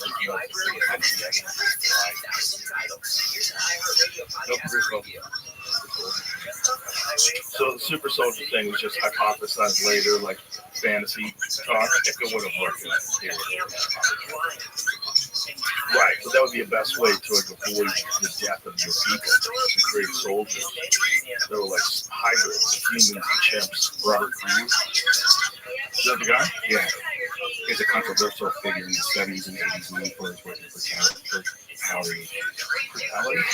fertility. Fertility. Netflix documentary, Dr. Donald Klein. That's a different one. Bro, there's a bunch of these guys. But what is the guy, though, that you're talking about? Well, that's Robert Graham, but now it's saying that the other doctor that tried to do the champions, Elia Ivanovich. That's the guy we just looked up. But I think that guy, this guy, Robert Graham, one of these guys had said that he participated in the study when he was at whatever university, that he said that he had impregnated a chimpanzee. Yeah, it's saying. It's another doctor. There's so many of these doctors. I can find the Bro, it's impossible to sort through. I'm telling you this. I went down this rabbit hole. It is a crazy story, dude.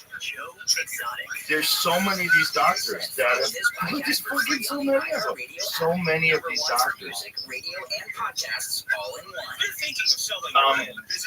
But this one doctor, I remember, God damn it, I know I saved it. I think I even have a folder in my notes that's just fertility clinics. Who does that? These doctors are insane. That's insane. They're insane. And the thing is, yeah, I have a whole folder. I have like notes. Because I was researching this for like days. I was reading different stories for days. These are all different doctors. This is insane. Well, this Pfizer guy that thinks he did at least 600, maybe as high as 1,000. Oh my God. Yeah. So the one guy though, I remember there was a thing. I know there was a thing about him in his university doing something with chimpanzees. Because it was so crazy. I was like, how did this guy ever get to be the head of anything? This guy's a nut. And he wouldn't say where he sourced the jizz from either. So it's his own sperm. He used his own sperm to try to, maybe he even fucked it. Probably didn't even say how he did it. Maybe he fucked the chimpanzee. That's probably what happened. Probably not. I got a couple glasses of wine. Dance with the chimp. Oh man, I wanna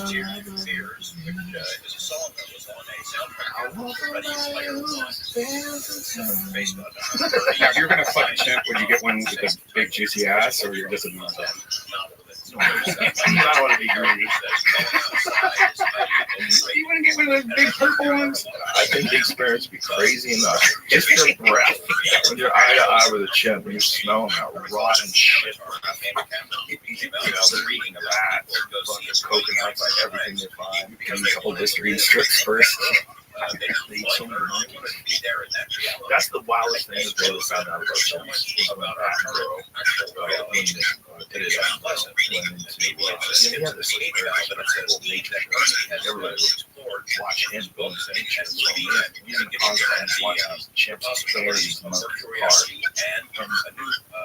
No one had ever seen it. So then the whole thing of what a chimp is, like until whenever that was it the 90s?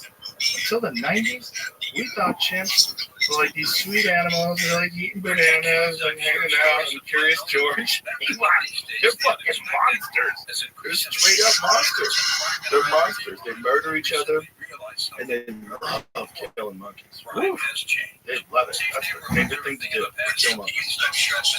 When I talked to that guy who ran Chimp Nation, the Netflix show, I go, how many chimps killing monkeys?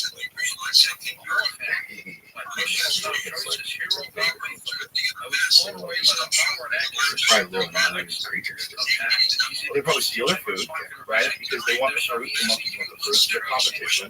You know, I mean, I'm sure male monkeys are very mean to big chimps if they find one. And I'm sure there's like some mortal enemy things. And also, the chimps eat it. They like to eat them. Like they taste good. They're easy to catch for them. They catch a bunch of them, and they rip them apart. And it's good nutrition. That's a big part of their fucking diet. So this whole idea of we are, we're primates, and a lot of primates eat meat. And it seems like everything back then ate everything. And we are the ones who survive. So the odds of us surviving on fucking fennel and grass and legumes, like, that's not what happened. Not what happened. Probably the reason why we're here is because we're really good at eating meat. Probably a big part of the reason. My chance of time, we're eating a lot of meat. You know? Orangutans are challenging. I don't think they eat meat. Do orangutans eat meat? Gorillas don't eat meat. I think they're vegetarian, right? Gorillas are straight up vegetarian, which is the thing that vegans do. Look at the emotions on him. You got muscles for plant power. Sure, if you're a gorilla. Yeah, if you're a gorilla, you don't need to eat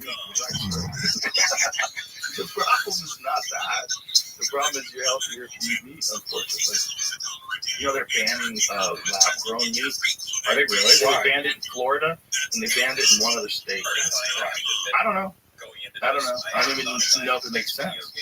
Like if lab-grown meat is just cloned cells under some sort of a process, the process is not harmful, and you can recreate the tissue.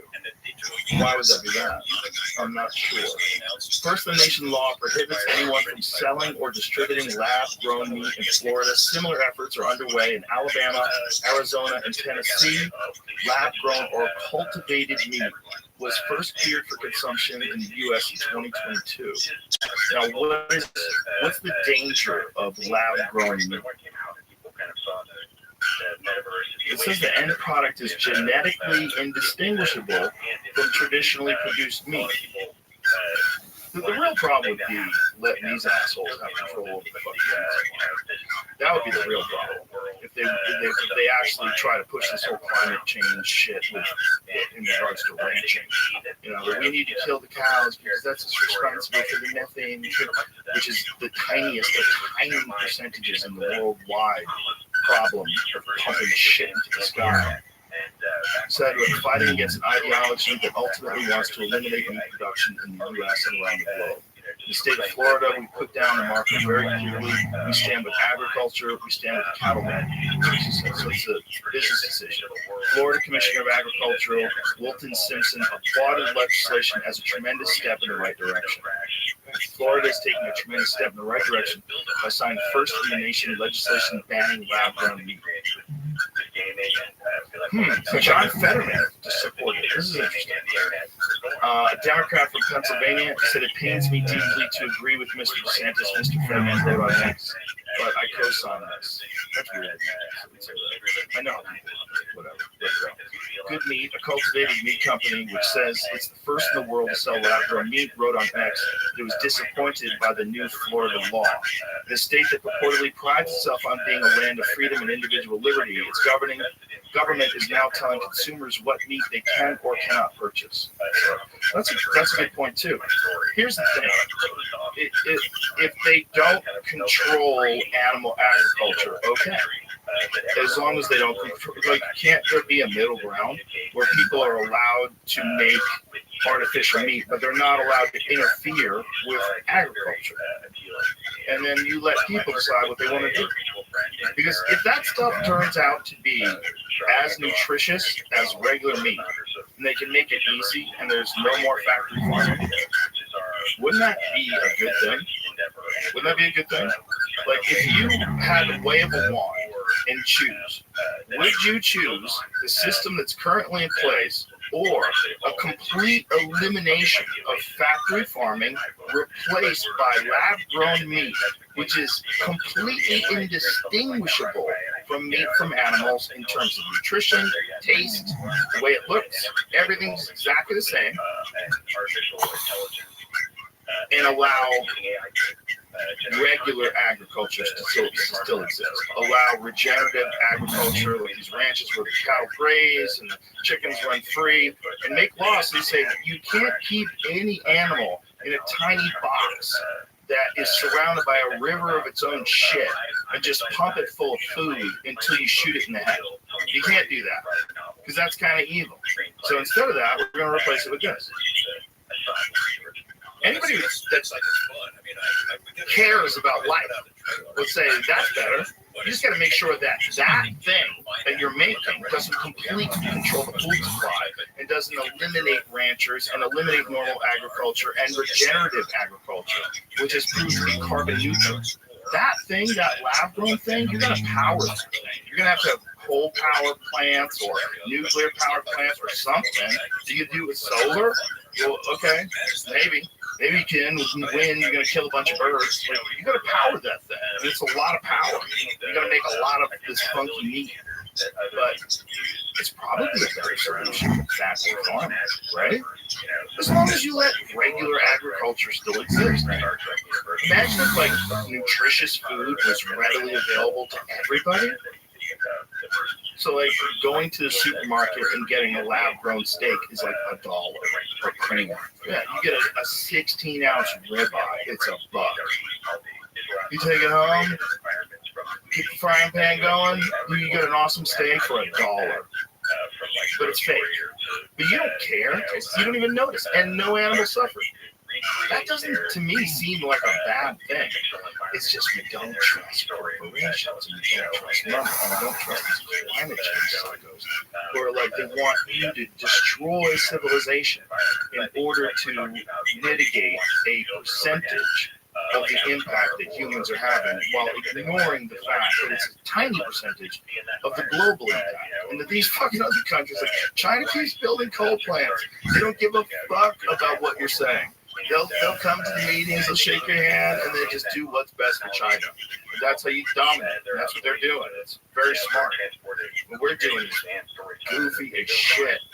We're letting a bunch of crazy ideologues tell us what they, and a lot of these people don't even know the real argument pro or con about what effect human beings are having on the earth. They just know that it's a thing you're supposed to support.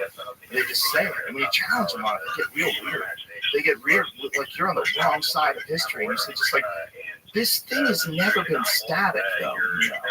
Like this thing we're on, this earth has never been static, ever. There's not one time where you could like accurately predict that it's going to be 70 degrees on September 1st and 72 degrees on September. Shit changes. Things go nutty.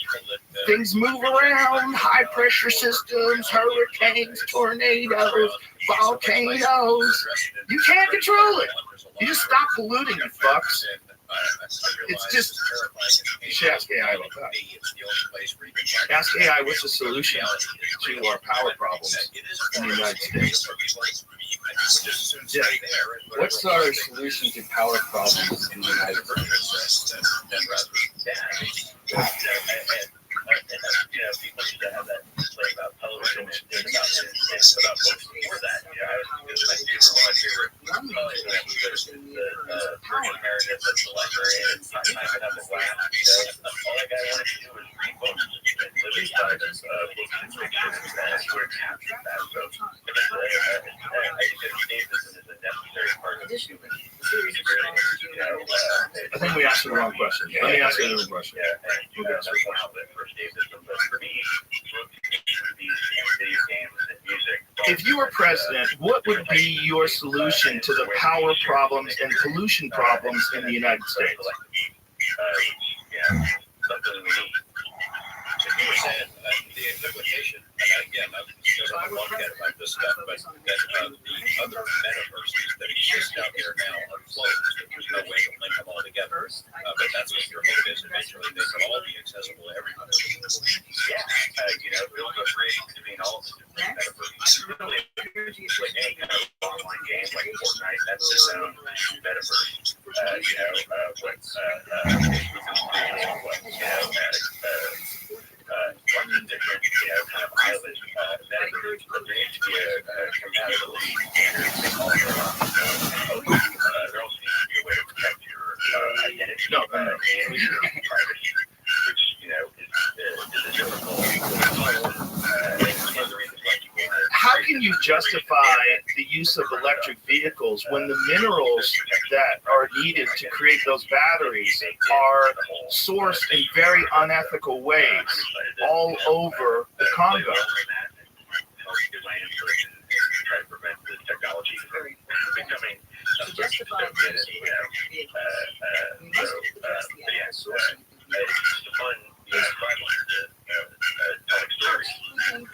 I kidded Dan Farrell because I got a bunch of messages from him today, but he's an intrepid defender of you and your partner in this. And, he obviously has your back. At what stage, I know I saw the trailer had been viewed something like 73 million times. It's astounding. Yeah, people are very excited and hungry for this kind of experience, and about something that necessarily existed before now. Maybe in a few isolated instances, so that it's the natural extension of our technology and our Here's the problem with what you're saying. A lot of these mines are controlled by China, and there is no way for us to enforce ethical labor policies on the Chinese corporations that are using these poor people in the Congo to mine for these minerals. And your other point that you said about recycling batteries, are there really enough batteries that we have, enough minerals from them to sustain a population of 330 million people, many of them who are driving what's going to be electric cars?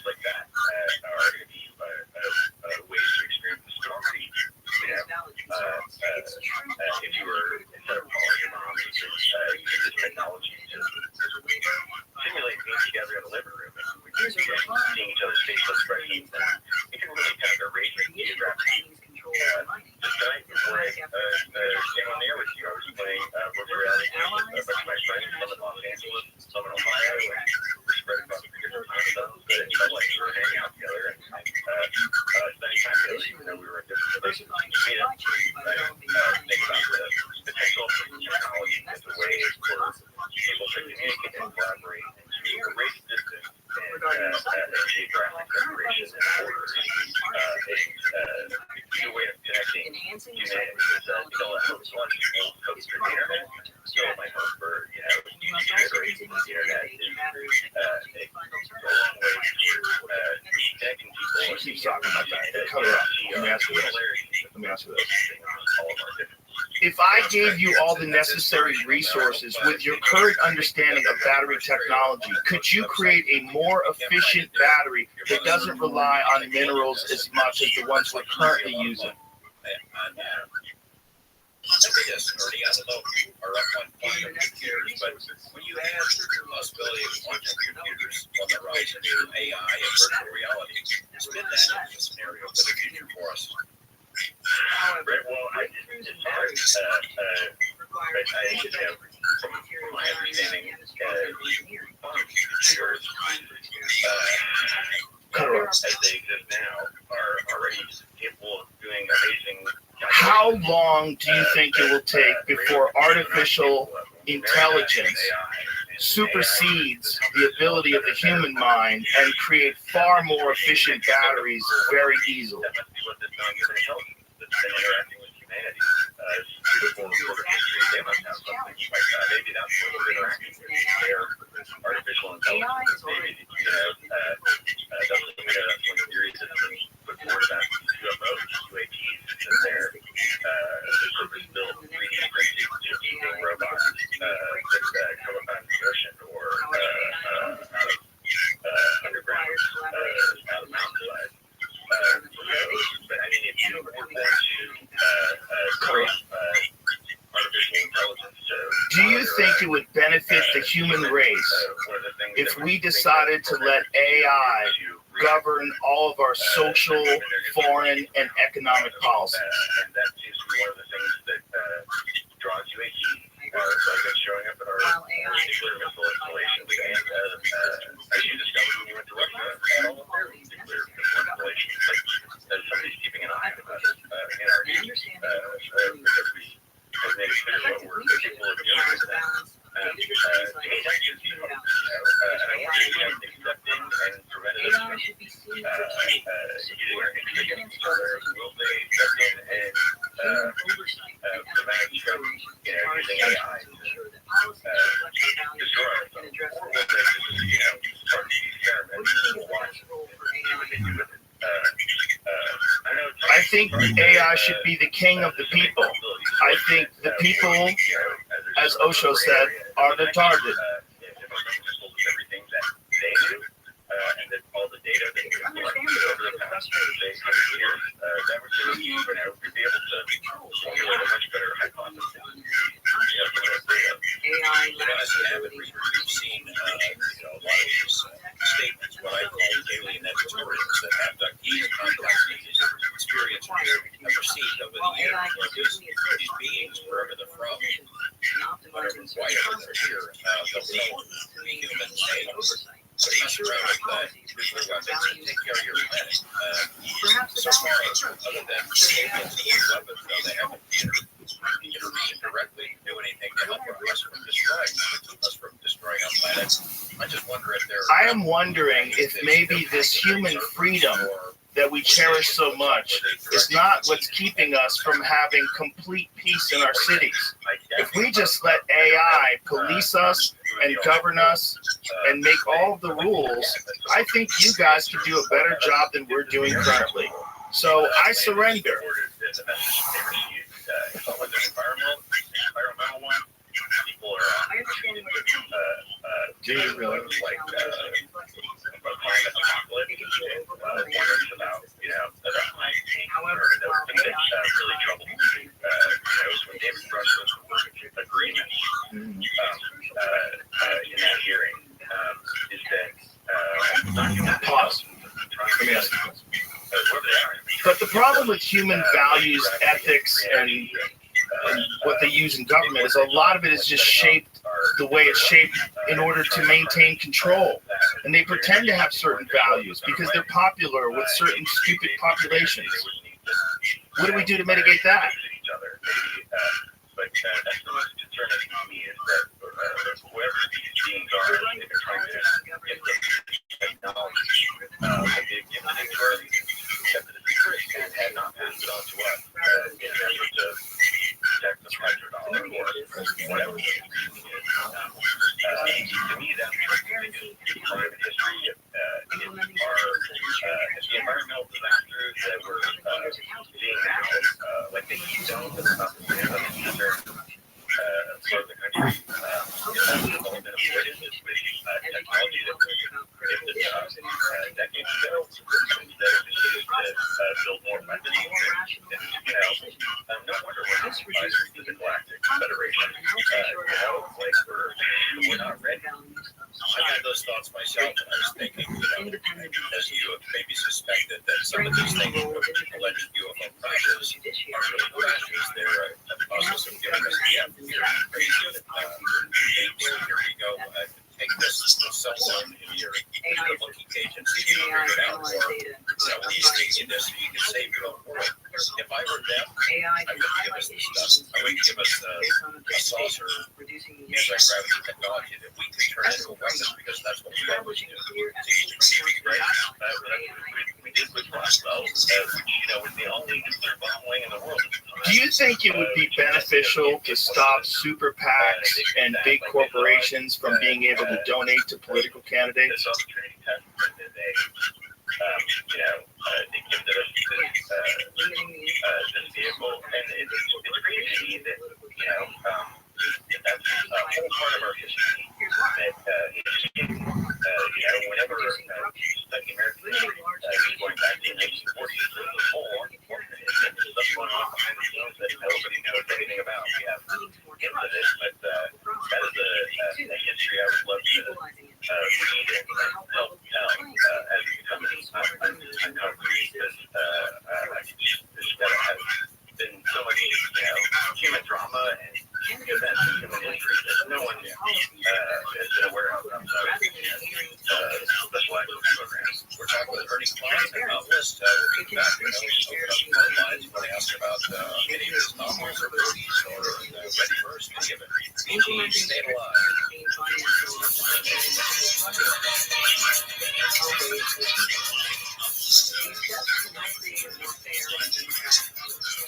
You know the problem with the democratic political system like that is people have given us so much hope that it's like if you it doesn't matter if it's transparent, no one's reading. Even if you find out, like everyone's going to say, well, everyone's getting donated money to them. You'd have to actually eliminate it. If you wanted to have politics be closer to like legit, closer to like not being affected by propaganda. You have to completely eliminate political ads, completely eliminate all corporate funding. You have to eliminate all of it. You have to have it only funded by regular people and put a cap on it. You don't get $500 million to run for a job that takes $400. You don't have that much money. That's crazy. To make it that expensive is kooky. Everybody should have like a limited amount of money. And then the problem with that is, what do you do with a guy like Trump who's got his own money? He wants to spend his own money to run for president. That gets a little weird, because then someone could really outspend you, and the rich people would all be presidents. That'd be a problem. But if you could put a cap on that somehow, that'd be communist though. How do you put a cap on that? If you allow them to do any kind of promotion at all. Because if you don't allow them to do any kind of promotion, how's anybody going to find out that platform? They have to have a social media following. And what if one guy is like Ben Affleck? He's got a huge social media following. He wants to be president. Like, that's not fair. He's got 20 million people on his Instagram. Like, that's not fair. You get information out that Marty McDowell from down the street, who also wants to be president, he can't get out. So I guess we're fucked, Brian. Just AI. AI said it lacks empathy. It was like trying to tell us in a nice way, you're not going to like my solution. Now, but give it, as the rate we're going at, about 5 years. Oh, no, actually, AI can cry now. AI is like taking a loan from the mafia. Are you sure you want this loan? Because I'm telling you, this money, I got to have this money by next week. If I don't have this money by next week, then I have a problem. And that's what it is. So, you sure? You want us to take over? We lack empathy. And you're like, I really do. There's like so much inside. There's so much bullshit. There's so much misinformation and disinformation. Let AI take over. She agreed with a lot of the things we're saying. She gets it. AI gets it. Yeah, man, she gets it. She knows there's a real fucking problem. Like solar too and battery technology. Yeah, I think if they should make it a law that all new roofs starting today have to be solar roofs from Tesla, like one, not from Tesla, but the same. It's not a bad idea to make solar roofs. If battery technology with solar power is another issue though. Now you need more batteries to power your whole house. It's the battery thing is a tricky thing, and there are minerals in this country. You can mine a lot of those minerals in this country, but we're not currently doing that. We're also, I think Samsung is making a chip plant somewhere in Austin. But other than that, like, we don't make that stuff here. And that is it's really crazy. We rely so much on computers and technology, and most of it's made overseas. I think Samsung's the only ones, they're not making them in China either. Samsung, they're making them in India. They're making them in some of them they make it in Europe, Vietnam, they make them in Vietnam.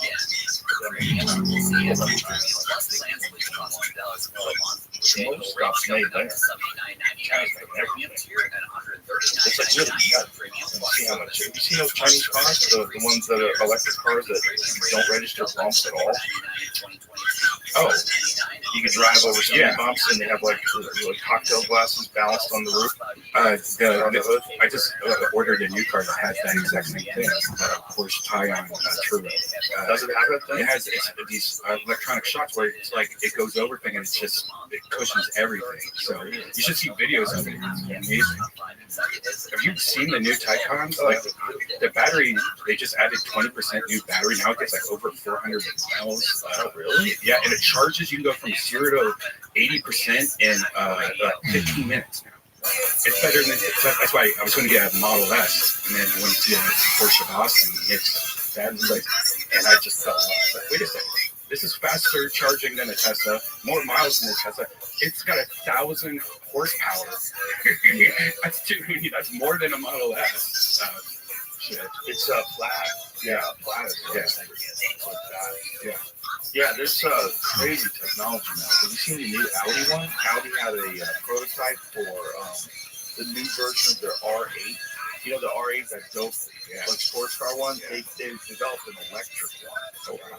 Dude, it looks like it looks so sick. It's Audi's two-door, I think they're calling it R8 replacement prototype. I think that was what the video said. But they're gonna have some pretty good electric cars.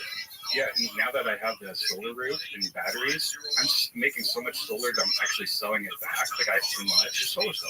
Yeah, solar cells.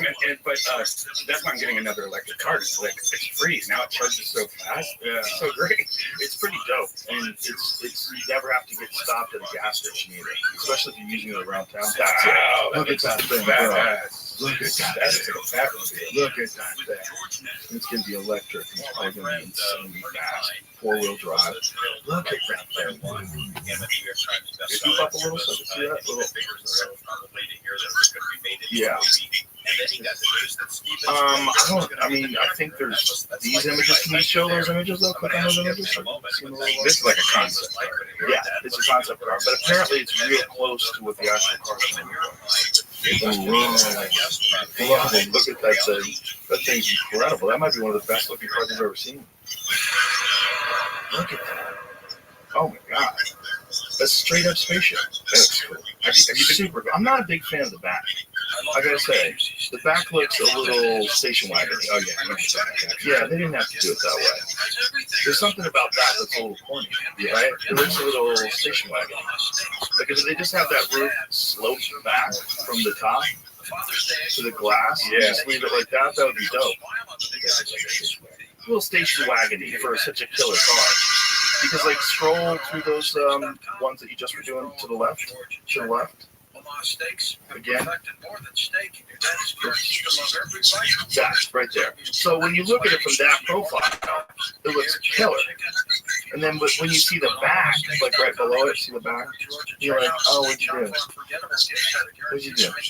Why'd you make it look like this? I can't make fuck shit up like that. It's just like you had two different guys design it. I'll take the front, you take the back. Okay. And the guy took the back. They made it look stupid. The guy that took the back, he turned it into a fucking station wagon. I was also looking at the new Hummer EVs. They're sick. They're so, it's like a nerd fantasy. They're like, dude, they're so cool. No one's buying them. I don't know what's going on. I saw like 2 of them so far on the highway. Yeah, 2 of them. But one of them I saw in town. I got right up next to it. Do you like the pickup looking one or the SUV one? Have you seen both the pickup ones? I've only seen the pickup one. Oh, I haven't seen the SUV one's better than the pickup. Really? Yeah, it looks cool. I'm on the fence getting it, except it's so big. And one of the biggest complaints everyone's saying is like, yeah, try to go park that at HEB or like it's impossible. Yeah, that's a huge right. It's just a Cybertruck. Cybertruck is small, right? Really? Is it? I think so. Cybertruck is not like my TRX is a lot bigger than this. Oh, really? Yeah. Cybertruck's a good size, right? Yeah. It's also ridiculous. I don't know if I can do that Tesla anymore. I'm just sick of dumb things like not having turn signal stocks and shit like that. I don't like that. The horns and the turn signals on the the horns in the center now again. Yeah, but what about the turn signals though? Yeah, it's so dumb. It's such an easy thing to have that stock, and it's so intuitive. Give it an option. We have always done it. Right. Yeah. It's easy to do. Yeah. You do it while your hands are on the wheel. It's not hard to do.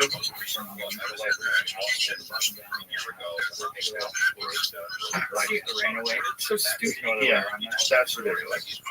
See, I don't like the dumb shit. At least give us an option, like just like the fake meat shit. At least, why not? Because my ex has the old stocks, and I want to get a new X so bad, but I'm not going backwards. Yeah, the buttons don't bother me anymore. I have it on my flash, but the horn annoys the shit out of me. Yeah, but they fixed that. No, you have that, right? The yoke, yeah. Yoke. Not a fan. Yeah, it's okay when you drive it on the highway, but like when you're moving around like in tight spaces, it's stupid. You want to wheel. There's a reason why cars have wheels.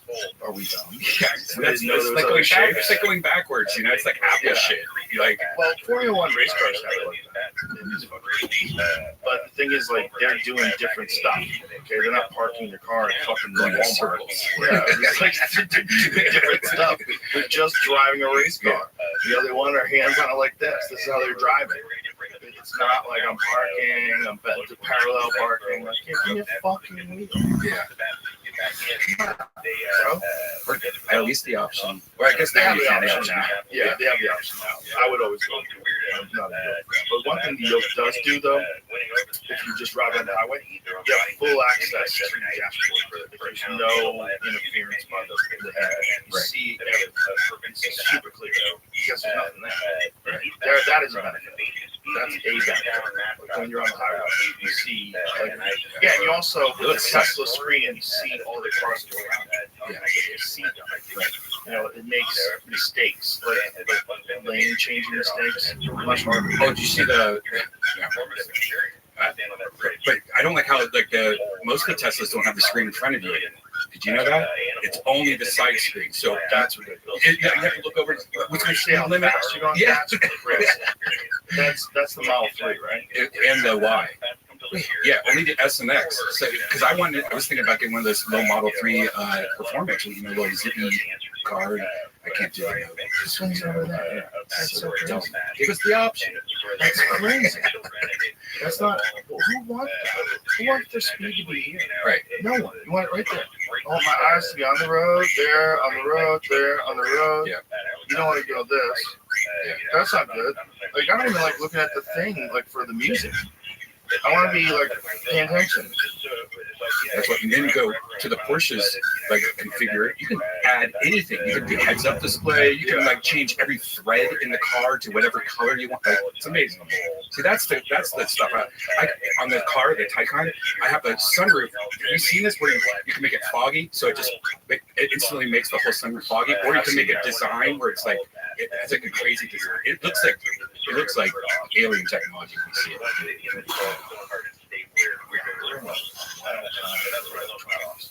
For electronics and for just technology in general, we're in this really wild time. It just keeps getting hotter. It keeps getting weirder. You know? Yeah. It's exciting. I wish I was younger so I can see where it goes. I think you're a perfect age because you remember life before it. I think the difference between us and the people that don't remember life before it is they don't understand how alien it really is.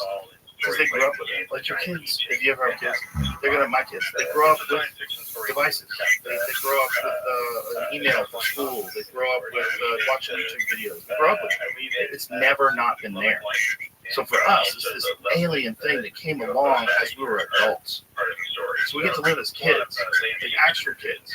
We're the last generation that gets to be actual regular normal kids without being connected to the hive. And we were connected to our neighborhoods. We were connected to our friend groups. We were connected to whatever activities that we like to do. That's what we were connected to. And you get like 16-year-old kids who are famous on TikTok. Yeah. Millions and millions of followers for doing nothing except like farting. Like the baby. Have you seen the baby from what's that? Four Seasons, Orlando. This baby. Like, I think it's been seen like millions and millions of times, and people are saying this baby is like some robot baby.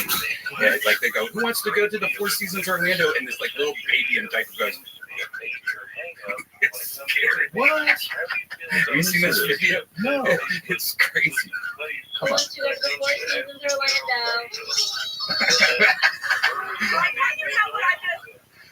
You think it's a fake baby? No, it's but like what I'm saying though, this one little video, this baby's now famous, more famous than most actors. Right now, the baby's gonna have to start talking about other stuff. Yeah. Hey, what do you think about Palestine?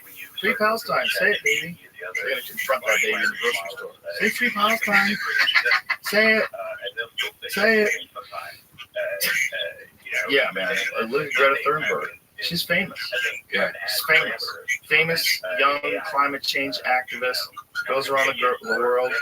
She should just do it like Michael Buffer does. You know, Michael Buffer goes, "Let's get ready to rumble." She should just go everywhere and just go, "How dare you?" And everybody go, "Yeah." That's her fucking big one. That one thing that she said made her. She's the climate change version of the Cash Me Outside girl. That girl goes, "Cash me outside," and now she's balling. Now she's rich as shit. This one girl was like, "How dare you?" And everyone's like, "Yeah." That's what my AI girlfriend looked like, by the way. This girl I just made it. Yeah, it's a good move. You should have T-shirts made up that just say "How dare you" with her face, her angry face. I'm sure there really is. I'm sure there is. There has to be a T-shirt of that lady with the sock hat when she found out that Trump became president. And she's like, yeah. That one's amazing. That one's amazing. Have you seen this thing that women are doing now where they're paying to go to the woods and like bang sticks around? What? You ever seen this? I sent this to Remy. Werewolf witch fetish? No, there's like some ladies, they go and they scream. They scream and they spend a lot of money doing this. Apparently. Have you found it?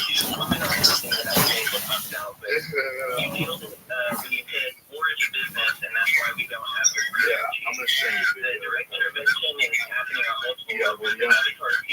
Okay, so it's time to rage. Yeah, look. They just out there beating sticks on the ground. Give it to them. So I don't know who they're giving it to, but probably an ex. Some guy that dated somebody else or something. People think their anger, their capacity for joy actually expands. I think that's true. So if you, it's just like what's the purpose? I feel like you could have got the same result out of some really hard workouts and like abandon this idea of rage being beneficial. Like the exertion, you know, like have them do like a kickboxing workout, you know, make them do some CrossFit shit, run up some hills. Yeah, blow that all out, and then your capacity for empathy. Yeah. So there's ways to do that without being a fucking psycho in the woods. Like ways that are probably good for you. You should probably do it all the time. It's like when you brush your teeth. It's better, right? You don't have to shit in your teeth. Yeah, do that every day. There you go. Take care of yourself. You don't have to be fucking banging sticks in the woods. Like, there's other ways to do this. There's ways that actually make you like healthier. You'll be in better shape. Good for your brain. Right that way. You have to pay some lady to let you fucking bang sticks in the woods. Some lady's like, let it out. Let it out, girl. And then you like burn an incense and you're all bonding together. And you get back to your truck, 4 texts from your ex. Here we go again! So listen, let's wrap this up. It's been amazing to watch Kill Tony Rock. It's amazing. And congratulations. You guys are literally at the top of the world right now. And well deserved. It's an amazing show, and I'm so honored that you guys do it on the show. I'm so happy it is happening. Fits perfectly. It fits perfectly, and it's great for us. It's great for the young comics that work there to see it and to see the rise of the show and see just like how so many people are coming to watch it now. It's a cultural event. I mean, it's the cornerstone of comedy. It really is. All right. Goodbye, everybody. Bye-bye.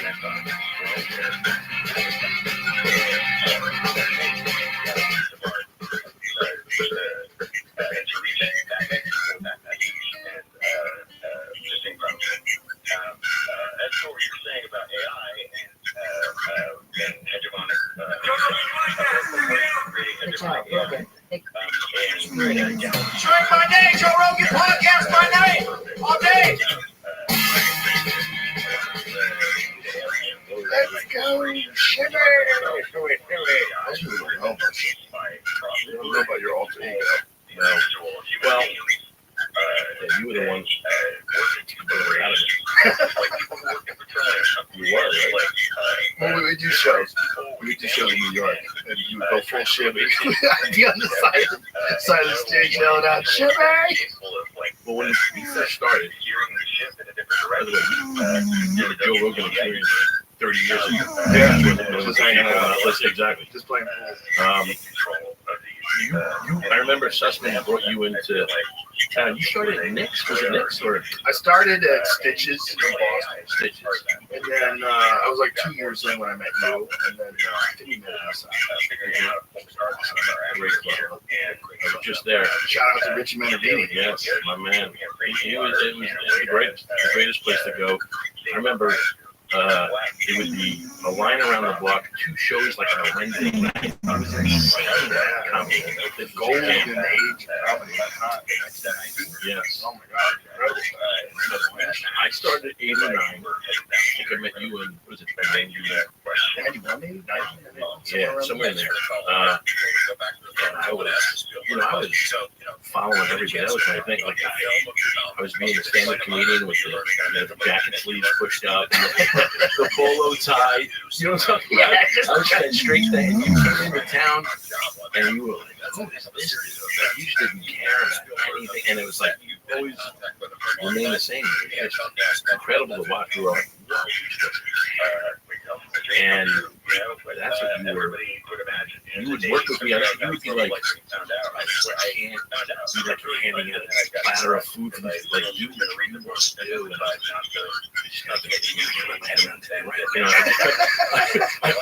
I would just try to make the audience so happy. You're like, stop. You get like that. You get me going crazy. I get all fired up there. I'd be like yelling at people. They'd be like, no. It's like, all right, maybe we bring it back a little bit, but it was different, man. It really was. It really taught me to, most of all, to be comfortable in front of an audience and not care about it. You know, I literally battle with it to this day. Yeah. That anxiety of I get nervous and start overthinking things. So, but it really helped me to say, just do what you do. And it's almost like the audience is like a dog, right? They sense fear. You know, yeah, they're animals. Yeah, just like we are. We're all animals. That's right. And it's like they know when you know. And if you're comfortable, even if you're faking it, they'll go with you. You do a joke and you're confident. They'll laugh just because they think it's funny. And they look around and everybody's like, "Oh, it must be funny because he's just got confidence." And you have that confidence always. You're only insanely intense and just never look back. Way to go. Way to go for you too. You just always need your hype man. You just need someone to like let him go. Give him the green light. Give him the green light. That's so funny. You're right.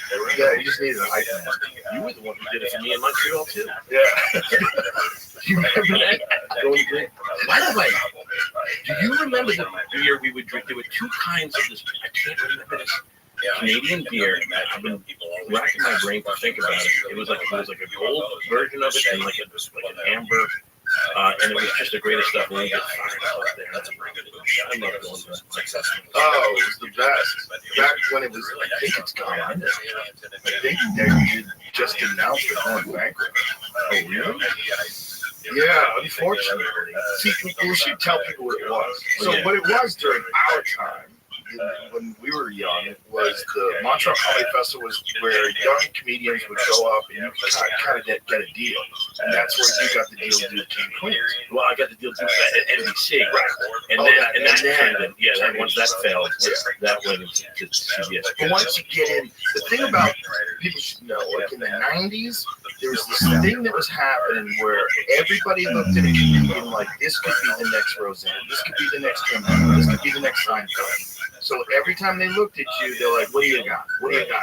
And the agents would try to put it together as a sitcom. Yes. And they had this showcase called the Montreal Comedy Festival, just for last comedy. And it was the most insane thing. You would go there and it would change your life. You could have one 15-minute set, and all of a sudden you got $500,000. 100%. You have one set that pops and people talking about it, there's a buzz, and it's like you're set. You have bidding wars. Yes. So like CBS, Fox would be, they would all be throwing in, and there's guys that walked in and Chicken was the crazy guy. Yes. Chicken got the deal to kill the deal. Yes. He got like 800,000 or something, some crazy money, or I don't know what it was. Some not even amount of money. But he had no act, right? It was after that they thought he just tricked everybody. He did. And I don't know how he did it, and I wonder if he had a hype man, if he could have kept tricking. Yeah. Like maybe he just went off the rails with anxiety when success starts, because that's one of the things that does happen. And I've talked about it. I think everybody admits that. When it first starts happening, you think it's going to go away. You get super anxiety. You feel like an imposter, and you can't. Like you show up on the set, and you're like, "Are they taking me out? Like I'm still here?" My butt. I'm telling you, I still do. I'm not even kidding. You obviously don't, and you haven't. I do though. Do you really? Yeah, I do. I just ignore it. Shut the fuck up. Well, that's what you got to do, I guess, and that's what I don't do enough because I start thinking, and I start overthinking both sides of it all. This means something to this day. Yeah. Like if I'm doing like a theater and it's my people, you know, and I know that they're coming to pay to see me, I'm pretty confident. I feel like I'm going to do well. But if I do a club that they don't know me, or something, like I did a corporate gig,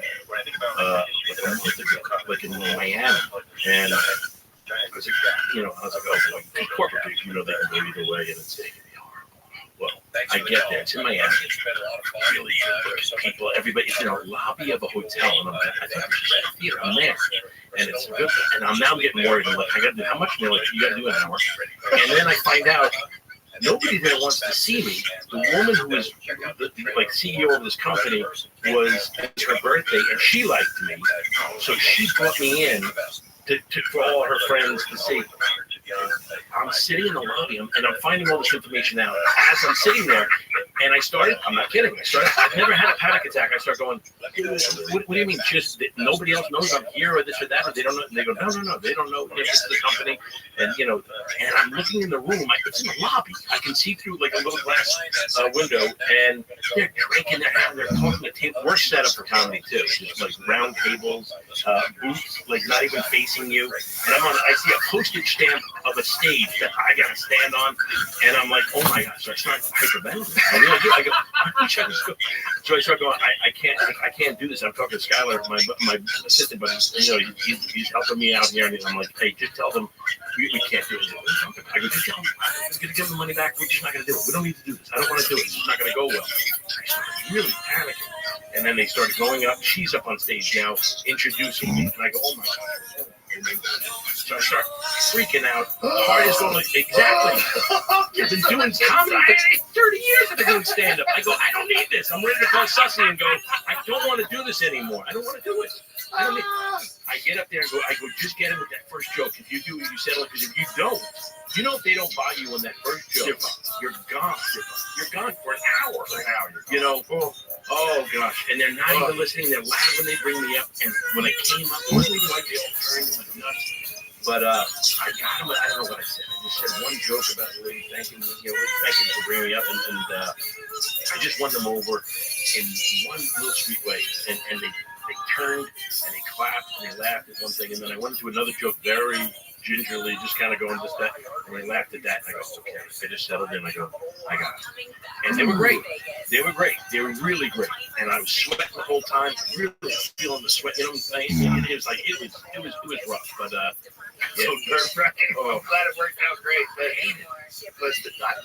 ran into Sandra when I missed you at the airport. I ran into Sandra. He was just telling me about the worst corporate gig that he just had to do. Yeah, I told him about the same thing. He had the same thing. But it's nice to see somebody like that as too. Yeah, a guy like him can still eat chicks. I talked to Billy Joel, and he says he was like, I've gone through those. I'm like, when you're playing music, it's different. Yeah, I'll throw that. He's crazy. Yeah, he did a corporate gig or whatever it was, and he said they weren't even listening. They turned away, and it's like just you and the band, and you just go, let's go, boys. You know, Dan White had a 40th birthday party, and Stone Temple Pilots, and it was insane. These dudes played like it was a packed arena. Where? It was at a fucking conference room in a hotel somewhere. They didn't care. They didn't give a fuck. They had a beautiful stage set up. The stage was set up nice. But like, you know, all of a sudden they were like, "Hey, everybody, Stone Temple Pilots," and then they fucking, they didn't get it. Yeah. I was so impressed by his ability to perform. I mean, it took a while for people to even filter to the dance floor in front of them and watch the show. This dude did it like there was 50,000 people out there. It was incredible. I mean, he didn't back off at all. Who cares less? Literally, like, that's it. It's I'm going around with a tray. It's like, you guys think it's funny? He's like, I don't. And it's like, and everybody jumps in. Full commitment. You know, when someone just fully commits to something like that, it's very inspiring, and you'll never forget that. Because if you never see anybody fully commit, that's why you never see great comics ever that exist where there's no other great comics. The best comic in the world never comes out of Tallahassee, right? Out of nowhere, no scene. we all need to see other people do something special. And if you're lucky, you live in New York or you live in LA or now you live in Texas, and you get to see these killers all the time. Yeah. And then you get a sense of it. So you know like where the watermark is. Right. So you see a guy jump in front of a fucking 40th birthday party who's a platinum selling artist in this insane band that's iconic and perform like they're performing in front of him. He had the bullhorn and everything. It was incredible. It was incredible. The show was amazing. Wow. It was so good, but it was like that fucking guy worked for his money. Like he doesn't. He didn't have like I'll give him a 7 tonight. Right. Give him an 8 every night. Based on the area where he's playing. It's like guns blazing. That's what I need a hype man. I'm doing You're two different guys. I am. You know hype. You know me. If I'm left to my own devices, I go into a little hole. I do. It's my whole life. Everything. Sports. Everything. But this is the thing. Like I have I'm playing my first arena coming up, and I'm freaking out. I've never done that. Are you doing it in the round? No. That's the way to do it. You know why? This is late for that. It's okay. You'll still have a great time. They're still great. The arena's great. They're fun. It's a wild experience. But the round is the best because it's actually intimate in the strangest way. Because everybody's facing everybody. Yeah. So all the people see each other. And they're all in it together. I love that. I love that idea. But the stage, does it turn? No, you walk around. I used to do the one, the Westbury Music Fair. Oh, it would spin for you, and you wouldn't even know where the hell you are. And then you have to walk off. It's the awkward walk off. You don't know where the stairs are. You don't know where they are. It moved, and everybody shifted. And you don't know who you're looking at. You got to find some distinctive person. It's market. That big guy is my marker. Yeah. Right there. The one at Phoenix spins around too. What's that? Celebrity Driven? Turn it on or off. Really? Yeah. That's a good one too. Because it's a comedy club, but it's in a round. Mhm. It's like a 2,000 seat comedy club in the round. That's what it's like. I would feel guilty, like half the crowd is looking. I'd be thinking now. I got another thing to think about. They've seen my ass for the last 40 minutes. I got to spend it. And do you set up a joke over here and deliver the punchline there, or how do you break it up? Well, you have giant screens. So the thing about the arenas, they have massive screens. So if for some reason, like, we did these ones in Ohio, and Chappelle came down, and it was very interesting to watch. Because they didn't know he was supposed to be there. And it was my show, and Tony didn't know whether he was going to bring Dave up or me. Dave hadn't gotten it yet. Oh, wow. And so it's like, when he's on stage, and he's got like 5 minutes before he's on stage, and all of a sudden, posse, fucking. Yeah, this is a guy that doesn't know the same thing. You don't need to hype He him. just strolled in, and he just came to say hi, and he's always like, should I go up? I go, what do you mean should you go up? I go up, let's go. He goes, when? I go, you'll be up in 5 minutes. He goes, let's have a drink. So we had a drink, and then we're sitting in the green room. I go, he's got about 1 minute to go. I go, I'll walk out there because he needs to know that it's not me because he's bringing a case. So he starts bringing me up. He's one of my best friends, one of my favorite, and then I'm like flashing the light, and he sees Dave, and the crowd slowly starts to realize it's Dave. Oh my! When they see me and Dave walk to the stage, and by the time he says Ohio's own Dave Chappelle, it is 1 full minute of a standing ovation. 1 full minute. So he takes this victory lap around the stage for like a full minute. It was, I filmed it. I put it up on my Instagram. It's insane. And me and Tony were just looking at each other and looking around going, wow. It just felt special. It felt so special that you could be there. Like, wow. And then he goes, OH! And he puts the mic out. It's even bigger. It was insane. It was so fucking cool. Because he's from Ohio, right? He lives in Yellow Springs. It's like right outside of Dayton. So it's like, for him to go there like that, but to be in the round. So the round is everybody sees everybody. Yes. It's not just you facing this crowd, and then you're in the crowd. They're there. In the round, it seems like everyone's all in this together. It's so in much special way. Yeah, and the screens are giant. So you just walk around. But like when Dave is facing that way, I see his face.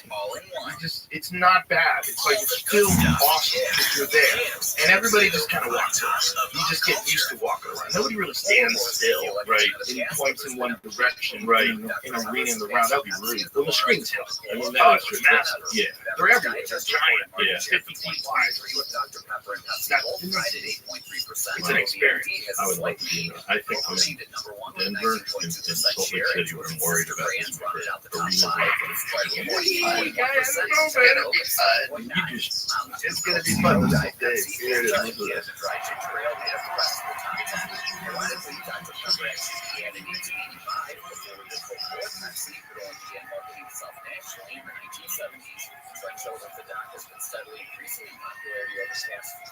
It's like a fight. Oh my. I mean, you literally can't even hear him bring up Dave Chappelle. Look at this. Look at this.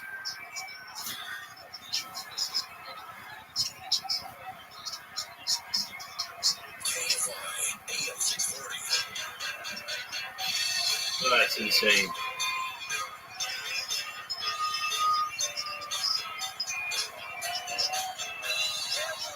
No. No. It's like it was amazing. It was like I felt like we were seeing the Beatles. I felt like it was like Hendrix got on stage. Well done for you bringing him up before you. I mean, that's insane. It was awesome. That's incredible. It was so fun. But that's the thing. It's like I do that all the time. You know, when I'm at the club, I'll have 5-6 guys going on. They're all headliners. I'm going on stage an hour and a half into the show. I would, again, my theaters, I'd be comfortable. Your club, I'd be afraid. I'd be afraid because you got such heavy hitters and I come up and I'm talking about No. observational stuff. It would get in my head. It would. There's got a lot of weird observational comedians killer. It's a fun place. Like Donkey Joe's there. And, you know, it's all great. It's all a bunch of different stuff. But for me, it's like to have I want the audience to be like the best possible show they can see. So they're going to see Ron White, Shane Gillis, Tony Hinchcliffe, and Brian Simpson, and all these monsters that come into town. Like in any given week, it's Christy Stefano or fucking Dave Smith. It's like there's so many killers. How often during the week are you there, and how often like are guys working out their stuff there? Well, it's open 7 nights a week. 7 nights a week. 2 shows each night, except for Mondays and Sundays, which are open mic. So open mic night, there's a show in the small room in one show, and there's at least one show in the regular show. Right. Wow. Yeah, and it's 2 shows a night in each room, so 4 shows a night. And how big are each room? One's 250 and one's about 110 to 120. Do you feel a difference? Or oh, yeah. The little one's super. The little one is like, if you remember the belly room at the Comedy Store, it's like the belly room and the original room kind of big. And that's the little room. It's like medium size. And then the big room is like the original room and the main room of the Comedy Store. When you're trying out stuff, people going up there with like notepads and stuff like that. Yeah, Christina Pizzi does it all the time. She goes up with a notepad. A lot of guys do it. Yeah, it's like if you got some new shit you're working on, if you have new shit. Right. Because you want to be able to remember it. You don't want to fuck up the bit. And the audience kind of appreciates, like, oh, this is so new. They feel that they have to look at it. Yeah, it's not polished. And then Brian Simpson hosts this show called Bottom of the Barrel. And that's a really fun show where you go up there and you have no material. You just reach into this whiskey barrel, and there's a bunch of different premises that the audience members are looking at. And you pull it out, you open it up, you do a bit on that. Yeah, you just start talking shit. Yeah. But the audience knows that's what you're doing.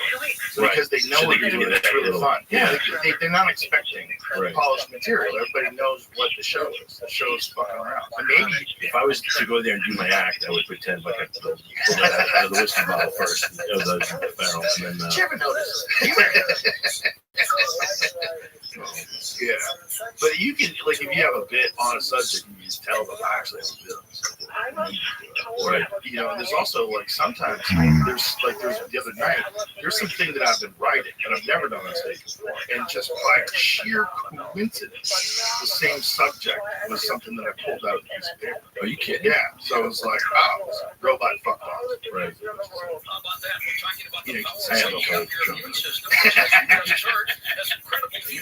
Now I'm going to throw it away because you're working on it. But it was one of those moments where I was like, oh, like last night, I spent 2 hours writing something. Right. Have you ever had it? Because they must go nuts when they see you, right? Yeah. And then, because back on Long Island, I'll work out of a little club like Governor's. You know, I don't know if you remember. Oh, yeah. Yeah. Yeah. And I'll go out there, and I'm a hometown boy, and I go up there, and they go nuts for like a minute or something, not like that, but like they go crazy. It's fun to see it, and then within 2 minutes, if I don't, like they're ordering sausage and rolls, and it's like they're talking, and it's like putting weight on the bar. Yeah. I'm like, whoa. Yeah, well, New York audiences too, they don't have much patience. It's a good place to start comedy. New York and Boston, both good place to start comedy. People don't have any patience for that shit. Right. Yeah, we're happy to see you, but come with the jokes. Exactly. Let's go. Come on, I'm here to laugh. Yeah. I do a lot of writing while I have a tour, like if I have a tour in the theater, you know, where I'll try to, if I have a set, I'll try to add some stuff in there for the next one. You ever? Yeah. When you do a lot of shows, it's great. Yeah. Because you kind of get a sense of where you can stick stuff in, and you always have the safety net of I go here, right, going nowhere. Yeah. That's my problem. That's what I do too. I'll write like a chunk on something and know when to bail on it if it's not going. But you know, it's dependent on the thing. I got to follow through with it now, and if they're not in, they don't buy in right away. I'm like, wow, I got 3 more minutes of this stuff. Oftentimes I've realized it's because I didn't buy it. Right.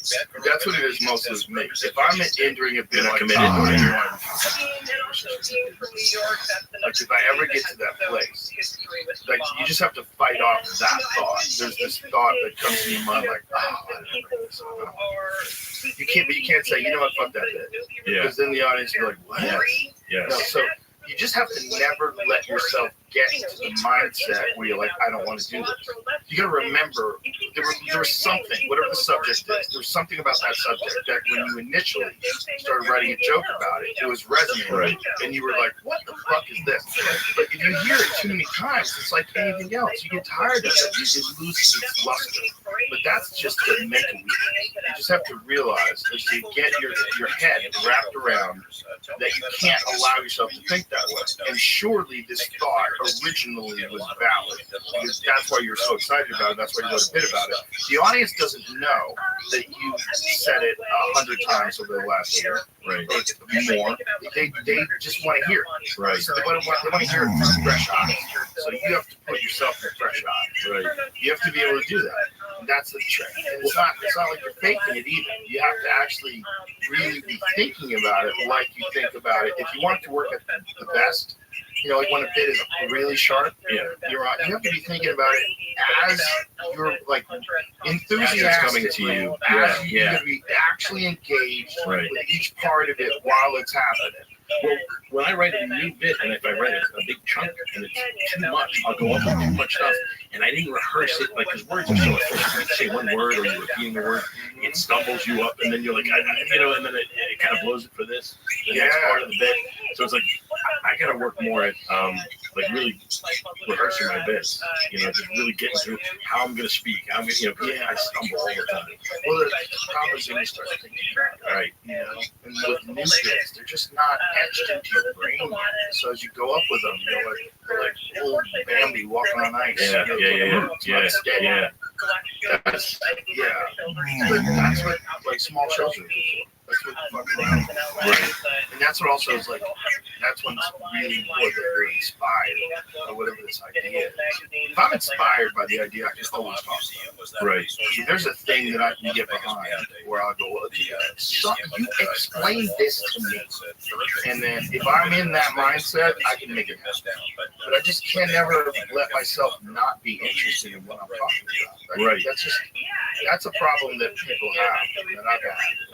It's just, but you have to recognize it. It's like throwing a toaster in a bathtub. Well, what I'm trying to do now is because I used to write just everything was just separate jokes, joke here. And every time I would bring up a new subject, it was like the audience is starting from scratch again to try to catch up, and it's exhausting to try to understand.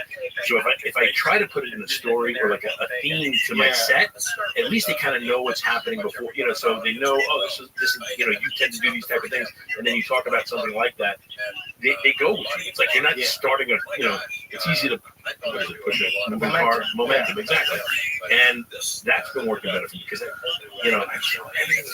just isolated bits of jokes that I would put, and I just put them in anywhere, put a lazy connective tissue to it, and it would be like, it would work, you get the laughs, but it's like there's no building.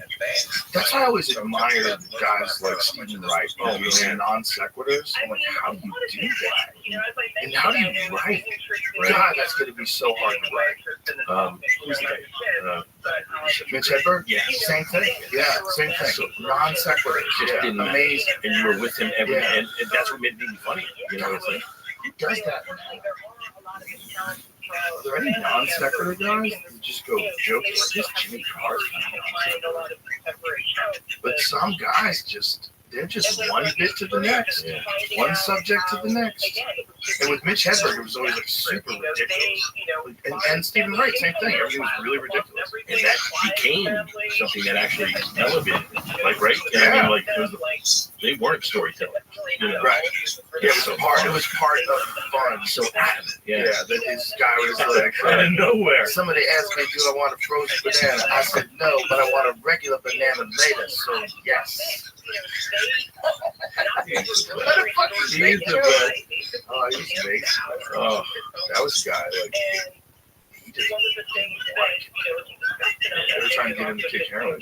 I like it. Is that what it was? Just knows how to kick it. He was hospitalized while we were on the man show. Drugs and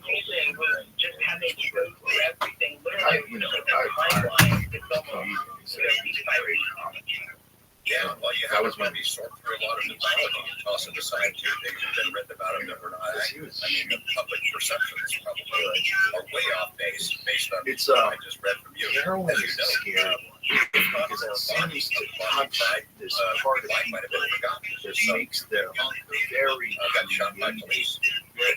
Resonates so much music. It's great. It's made on heroin. What a curse. When you watch somebody get caught in the opiate web, it's so terrifying. It's so sad to see. And when you have someone who's just like, imagine Mitch Hedberg could have come up with over all these decades after that.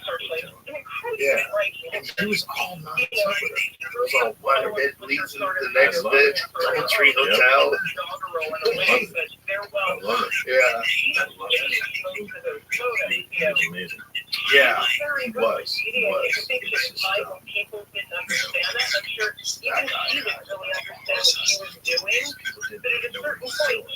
he was going after like this high energy like music acts. Yeah. Guys would sing songs and shit. They'd have like a dirty rap and just destroy it. Yeah. And it'd be different like that. And you're in the middle of Ohio. Right. So they're not used to that. They want that song. They don't know who you are. You just have like, oh, he's on DVD at the improv. Okay, we're gonna go see it. They really didn't know. They just said, oh, look, MTV half hour comedy hour. It must be good. And then they go to the local comedy club because it's a thing to do on a Friday night. But when they don't know you, that's one thing that is, made it a little bit easier is when people are coming to see you and they know you as opposed to who's this next guy. Yeah, way right. Easier. But also comes with a trap because they'll laugh at stuff that's not that good. Right. Like, we've all seen guys who only perform or their crowds only, like in big places, like going to theaters, only their crowds only. That actually is soft. Yeah. They can get soft and still work. Right. Because they're not being tested. They're not performing with other comics all the time. Well, you see a lot of these guys now that are developing an act because they did something on Instagram or whatever they did. They developed these audiences that you know, they get popular, and then they put together an act. They go and the clubs are like, let's put this guy up, you know, and they sell out like crazy because you know they got a big following, but it's not like working your stand-up, man. It's a different game. Well, there's also a lot of guys who do crowd control. Like they do crowd work stuff. It's like just fucking around with the crowd, and that's most of these clips. You've seen a lot of guys who put up clips of crowd work. That way they don't have to crowd work because you don't have to burn the material. Just talk to the crowd, right? Just talk to them. They can go bad, but if you do it enough and you get some good moments, right? Like Andrew Schultz has a lot of great moments, right? He's really good at it. And you take those clips, and that way you're putting shit up and you're not burning any of your jokes. The problem is some of those guys can only do that. Schultz is a great comic. Like he can do great bits. He can do great. I mean, he can do anything. Right. Some of these guys are only good at talking to the audience. And then when they have to, did you ever notice? Right. Everybody's like, whoa. The audience can feel the shift. When I go back to my own material, like, oh, you wrote this. Yeah, what is this whack-ass bullshit you've been thinking about all day? Yeah. You know, you're better off responding. Like, there's certain guys that, like, their thing is really just talking to the crowd. And that's a different thing. It's a great thing. It's really great when someone's funny at it. But it's also a different thing than the actual joke.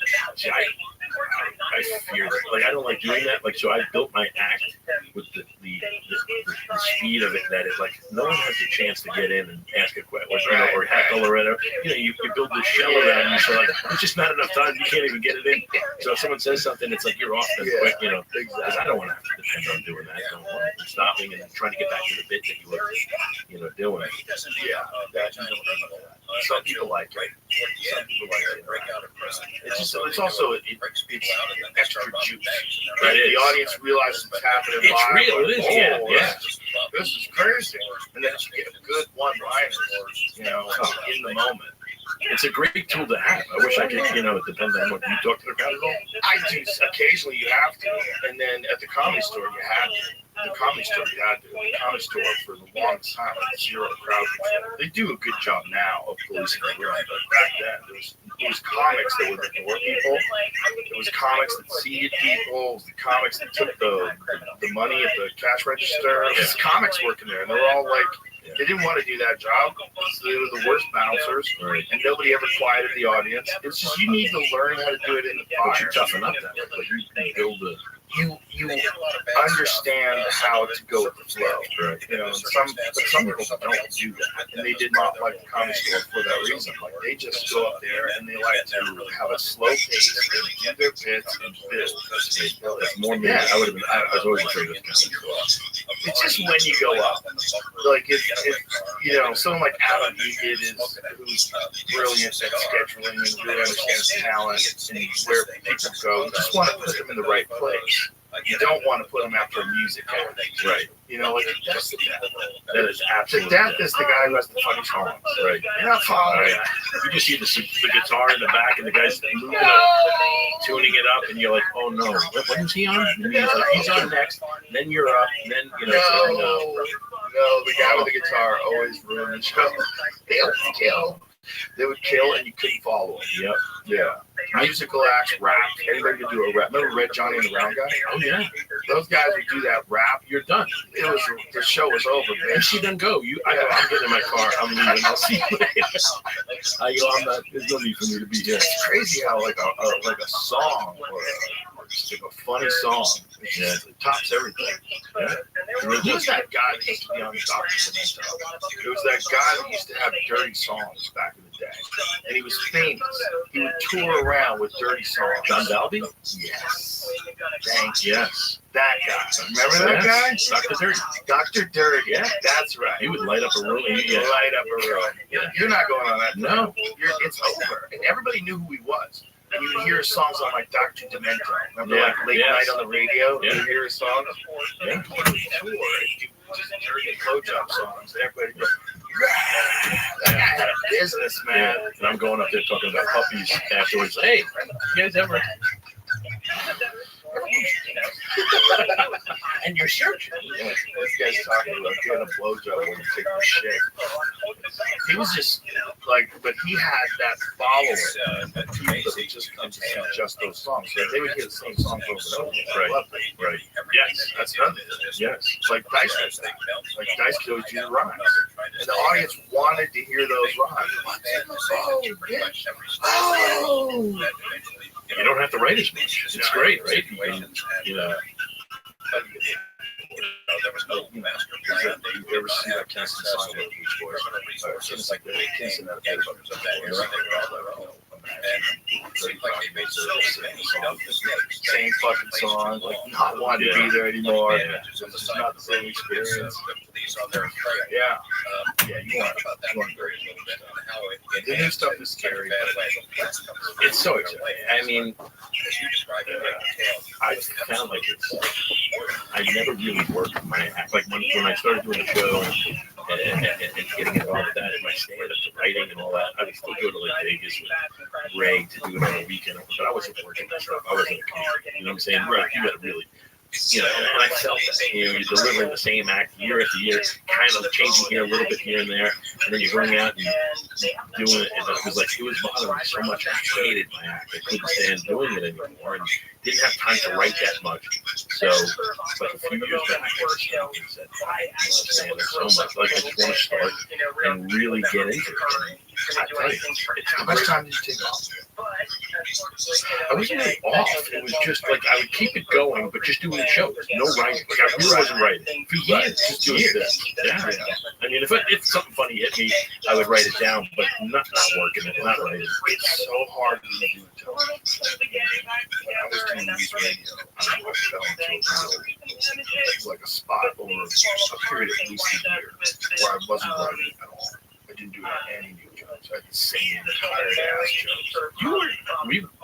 I remember jumping in your Supra and heading to the comedy store. Like, you would go up a lot. You would still do things there, you know? Yeah, but maybe that was a different time. That was when I stepped out of it. Okay. So there was a period. There's a period when I first moved there in like '94, where we were working like 16 hours a day, and I was tired all the time, and I would just show up at the club and do my set and then go. And I was just doing it because I was still a comic. Yeah. I was like, in my head, I felt like I was doing. In my head, I was always like, they're gonna realize I'm not an actor. I'm gonna get fired. This is the last TV show I ever worked. I almost got fired from the first show I ever done. Right. Where I was a star of the show. Hardball? Yeah, I almost got fired from that. I remember that one. So I was getting an argument with the producer. They hired some new producer who wrote this terrible line. So I was like, insane. This is so bad it's insane. They were going to fire me. You didn't sound like it.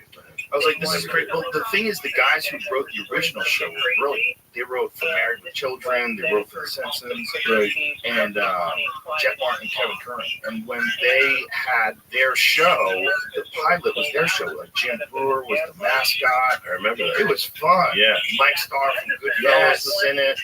I mean, it was Bruce Greenwood, the guy that went on to be the Star Trek movies. And these guys have been in everything. He was in Hardball. I remember that. Go to your taping. It was so much fun.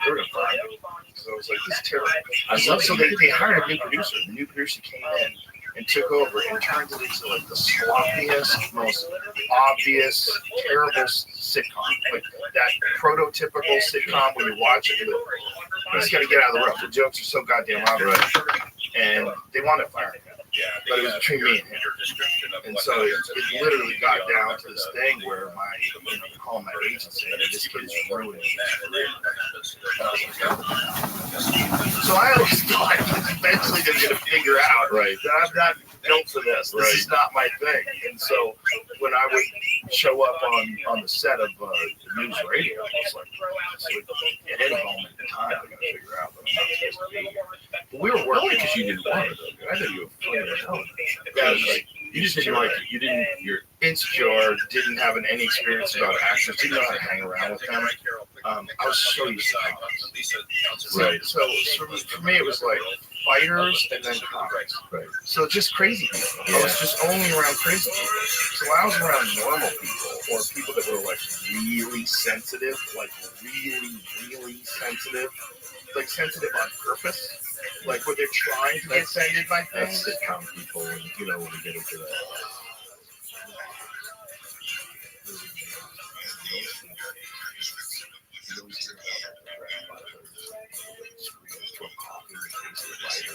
the news radio was that like those guys were. Oh, there's none of that there. Right. That was cool. Yeah, that was part of it. Right. But here's my point. My point was that you were saying that I was going to get fired. yeah, it wasn't for you. You thought they were going to find you out. Oh, so I had to just do stand up just to prove that I was still a comic. Because I remember at one point in time, near 80th Street at Avenue K on Sunday. Evacuations have been called. Fire no. officials say at least 1,000 I was like, homes oh are no, now I gotta get out of here. I was literally thinking like, They're oh, this changing. is like a They're trap. changing. This is a trap. And then I had one. Fire suppression attack difficult. Also, there's a wildfire burning in Ate shit or whatever at the store, like late at night at like 1 a.m. in the main room. The Sheriff's Department says 29-year-old Sean Stamps escaped Sunday afternoon during an outside recreation period. And the Biden campaign says it raised $30 million at Saturday night's celebrity fundraiser that allies. Sound like whenever we get by sunny skies on the way, highs in the 70s and 80s right now, 64 in Point Park, 62 for Lake Forest, 65 degrees in Burbank. How do you write? Are you the guy sitting down? I mean, I sit down in front of a computer and I just write. I don't write like this is exactly how I'm going to say it. I just like spill my thoughts out because I feel like it takes me a lot longer to write the words than it does to think about things. So the more time that I'm actually writing the words, the extra time thinking about things. you speak into a computer. You talk it. No, and I just whatever the subject is, I'll like there's this one subject that I'm doing right now where I've written about the subject 4 times. So I start a whole new Microsoft Word file 4 times. And just one more time. What program are you using? Because I'm not just that Word. good. Use Use Word, Word? and I go into there's Focus. Have you seen Focus Mode? Yeah, so I used to use everything else up. Yeah, I used to use Lightroom. I still use Lightroom. Scrivener. I use Scrivener. Yeah, But I'll find one thing about it, and then I'll go, I don't like this, that it doesn't set my bits up this way, or I can't do this, or can't transfer that, and then I'll spend the whole day looking up for apps, for the perfect app, and I'm not right. Yeah, It's it's like, exactly. Yeah, I try to avoid that. But Scrivener, what I do with Scrivener is I make each individual bit. Once I have it kind of boiled down, then I put it in I love Scrivener. The only thing it didn't do, it didn't transfer to my phone or the other, like when I'm at a gig and I want to look it up quick, you have to go to like a Dropbox, like that, and it was annoying. I go, I need it right away. That's where notes on iPhone is the best. The problem with notes, you ready for this? I got them all. You can't categorize. You can't. It either goes alphabetical. So if you have your bits, I like seeing my bits on the side where I go, okay, I'm working on this, and be able to move them anywhere you can't. Right. Because it'll fall into that kind of screws me up. That's true. You can't keep it in order. That's the only thing about it. Then I'm off that one. Then I'm looking 5 more hours. I'm looking for restaurants. Right, because if you have a folder in your notes and then you open up that folder and edit any one of those things, any one of those subjects, it'll move to the top. Yes. Because the newest one now. Yeah. That's not good. That should be an option. Somebody should make it. Just stand up for one of those things. I would love it. I would love it. Most times just write things down. Like you see Mark Norman's stack. It's crazy. He's got a stack like a phone book, like that thick of index cards and napkins that he keeps in his pocket. And he's so crazy. Like you try to read it, you're like, it's literally like an insane person. Yeah. You're like, because it's illegible. Yeah. And there's no order to them. It's just stacks. I mean, he might. How many do you have in his pocket? 150. Easy. 200 index cards. What do you in his pocket? How do you go? Here's what I'm going to do tonight. Card 167 to 1. No, it's a window into the madness. Yeah. Really, it's comedy. I remember Richard Lewis would throw out. I mean, like it would be a piano up there, and he threw out like a scroll. Like it was like just legal pads of paper and like stuff all over, set it all up, and it's like he was. That was also part of this thing, right? Here's Norman. Look at Norman's stack.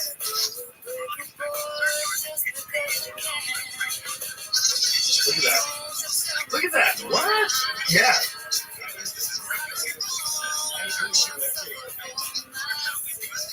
I'm worried about that.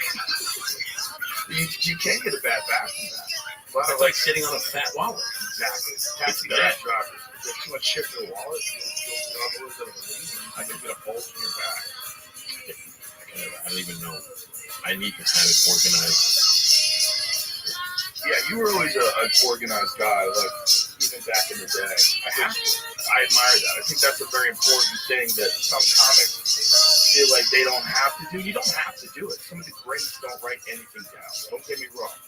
But I feel like when I write, if I just physically write, there's jokes that I will get that I won't get if I don't physically write. And not a few of them, like a lot of them. Like some of my best bits ever came from sitting down writing. Do you find if you write the bit out, physically write it out, that you will remember it better too? Or by hand? Yeah, if you write it by hand, you remember it better. That's proven. So if I do an arena, I got this from you, by the way. I got this from you because I'm not doing it. No, this is what I got from you because I didn't have a writer. I'm lazy, so when I would go to theaters, they would just use Kevin James writer. So when I would, because we were the same manager, so we're the same manager. I was like, what should we eat? Right. Like, did you see that? Yeah, it was like all normal stuff and like whatever. Like maybe I added whiskey to it, whatever it was. But one thing you had was index and Sharpies. I was like, oh, that's a great idea.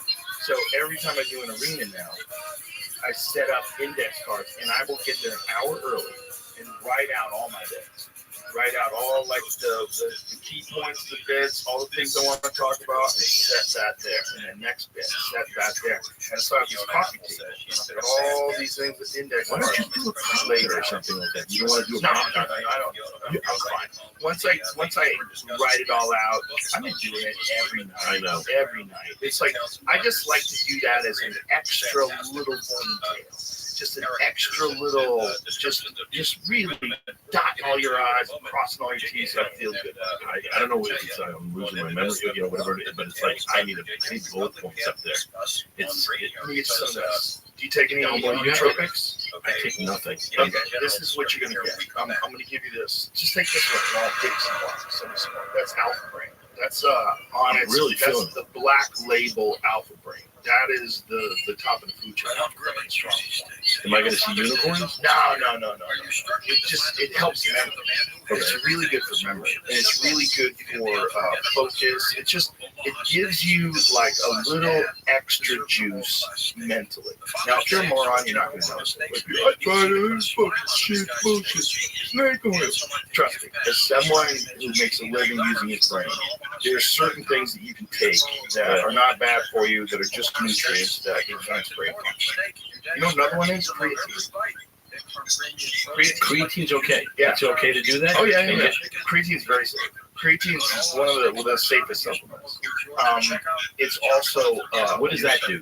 It gives you it adds water to your body. Your body has more water, and that's one of the functions of it. It's one of the reasons why it makes your muscles bigger, it makes you stronger.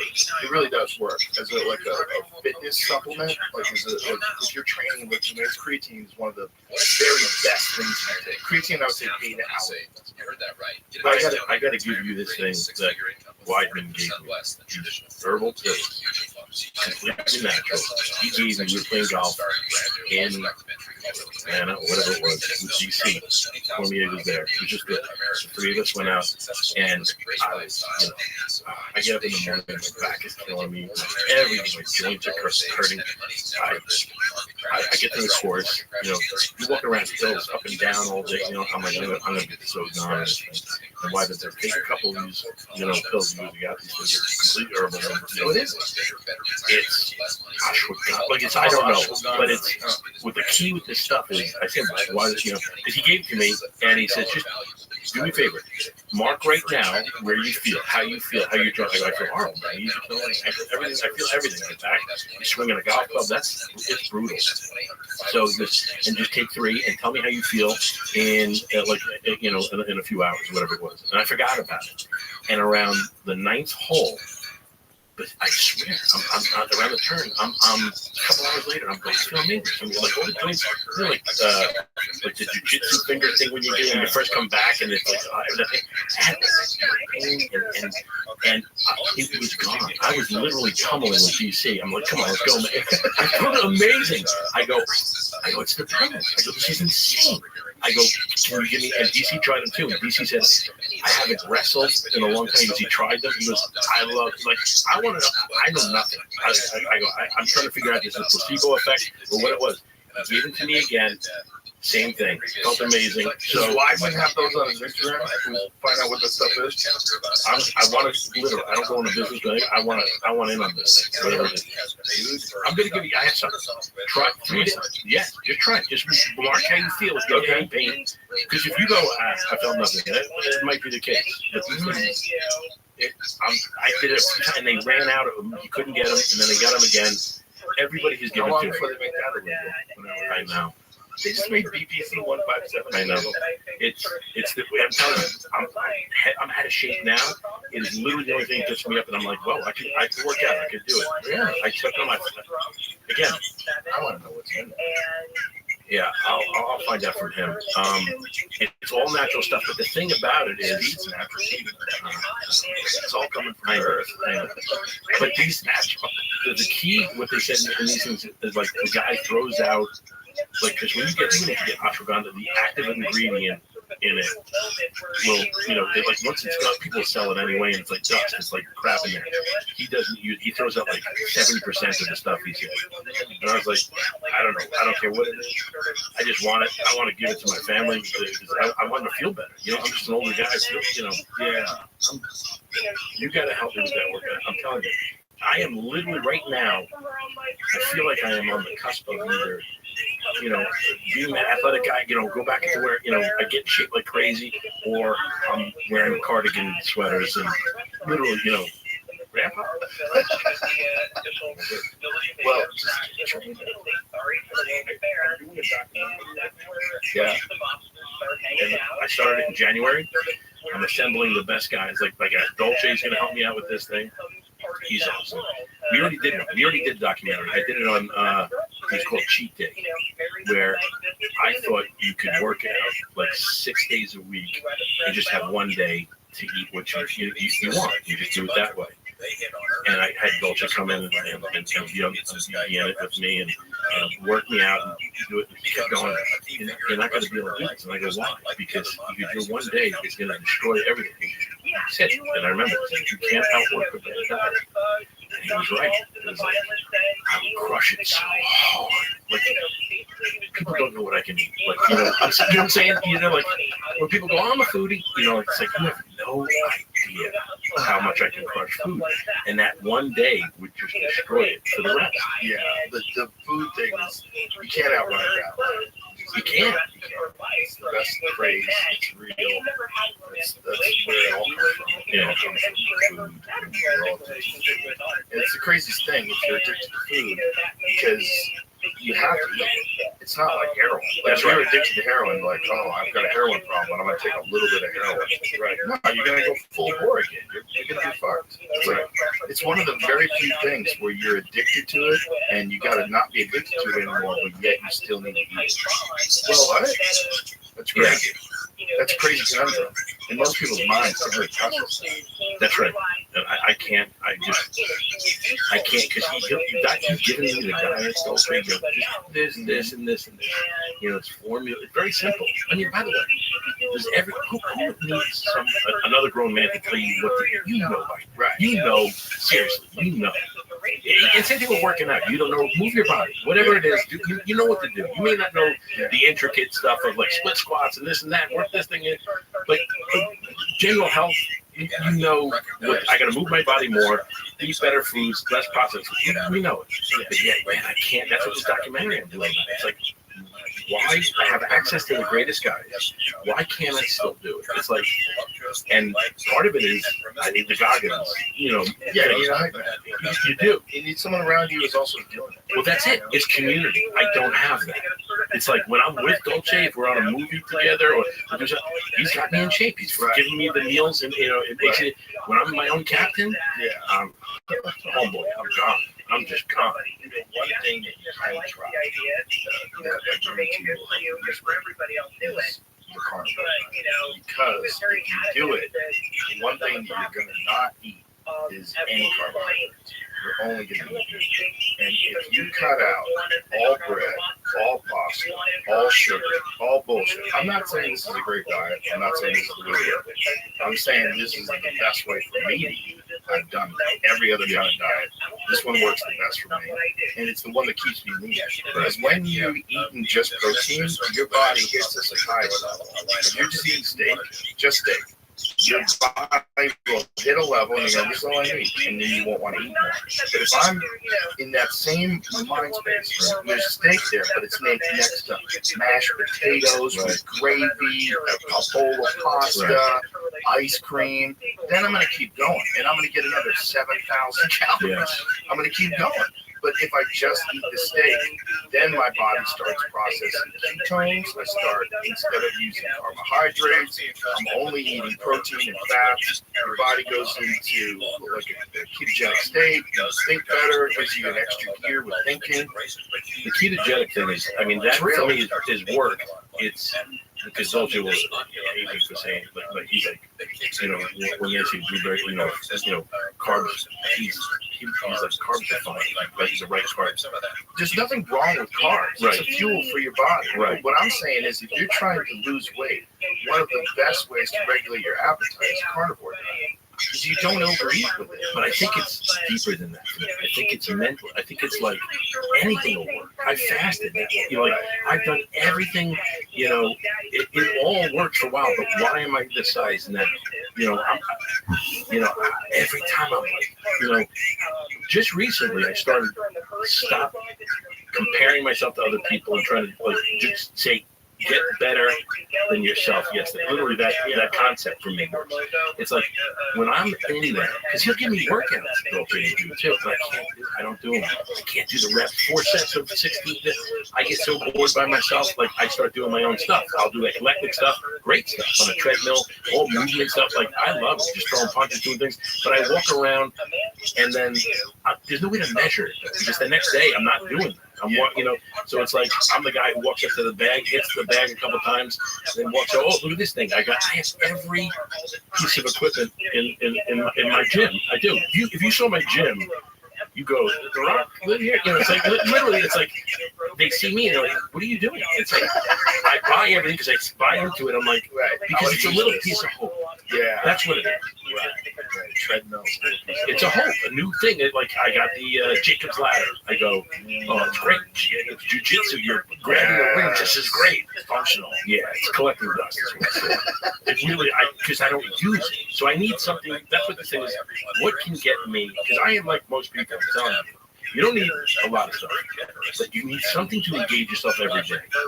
There's got to be a bridge between what the Goggins way and people who do nothing. Like you got to get that. Like I saw you were doing this with the other comedians, which I love. It's like where you go, I just want them to walk or just get them down there. Yeah, that is so important, man. Because like if you can get into that groove, you do feel better. Like that's what blows my mind. I've gotten in shape a couple times, and I'm like, I don't need to eat any more crap. I love the working out. I love the way I feel. And then slides over. What happens? Listen, it's one of the things about you that makes you really fun is you're indulgent. You're wild too. It's like trying to stay buttoned up. It's like what's really funny about it, right? And that indulgence, it goes into other things. And for you, it's food. Right. Luckily, it's not gambling or something really crazy. Right. But I quit things too. Like I feel like I have the same almost intensity that you have, but I'm not finished. We started jujitsu. Did we start at the same time? Yeah. Beverly Hills Jiu-Jitsu. Right? Like, you were the one who brought me down. I'm a believer. and barely 30, it's like, you know what I'm saying? It's like, because I start and stop. I don't, you know what I'm saying? And that's in my head. I'm like, if I would have done what Joe did, man, look where I could have been. And I'm trying to, why? And I start comparing. You can do it now. You do it. And if I play that game, I'm done because I can never catch up to other people. A lot of it's like learned behavior patterns. You get stuck in it. And if you're unlucky, you can get a bad behavior pattern that constantly quitting. But if you're lucky, I got very lucky that when I was 15, I got obsessed with martial arts. Right. Because that was the first thing I ever did in my life where I didn't think I was a loser. I was like, I realized that if you work really hard at something, and you're completely obsessed with something, it can transform your life. So my life from the time I was 15 to the time I was 18, I was a different human. From 14, 15, I was insecure. I get bad social anxiety. We moved around a lot. I get picked on a lot. And I went from that to being completely confident, being just a different human being. I was fighting all the time. It wasn't like, to me, the fear of like conflict was pretty much gone. Because I was just engaging in conflict all over the country. I was flying around my whole high school, all my time. So I got in my head that the way to feel better and to get life to improve is to just fucking dig in and keep going and don't ever quit. Don't fucking quit. I got lucky that that's something that I fell into when I was 15. I often think about, there was one day when I was coming home from baseball, where I walked up the stairs. We were getting ready to ride the T, which is like the Boston subway. We were getting ready to ride the T, but the line after the baseball game is like really long. There's so many people that ride the T. So we, just for a goof, walked up the stairs to see this Taekwondo school. And as we were walking up the stairs, this guy, John Lee, who was a national champion at the time, was preparing for the World Cup. He was like 28 years old. He's proud. He was kicking his back. And as I was going up the stairs, I was saying, whoop! And then the sound of a chain, whoop! And I went up and watched this guy kick the bag, and I was like what? Tongue ho, and he was kicking the ball. Yeah. And I was like, I want to learn how to do that. Right. And I was there the next day. I signed up. I had enough money to pay for the class. I signed up, and I was there every day. And then I was there every day.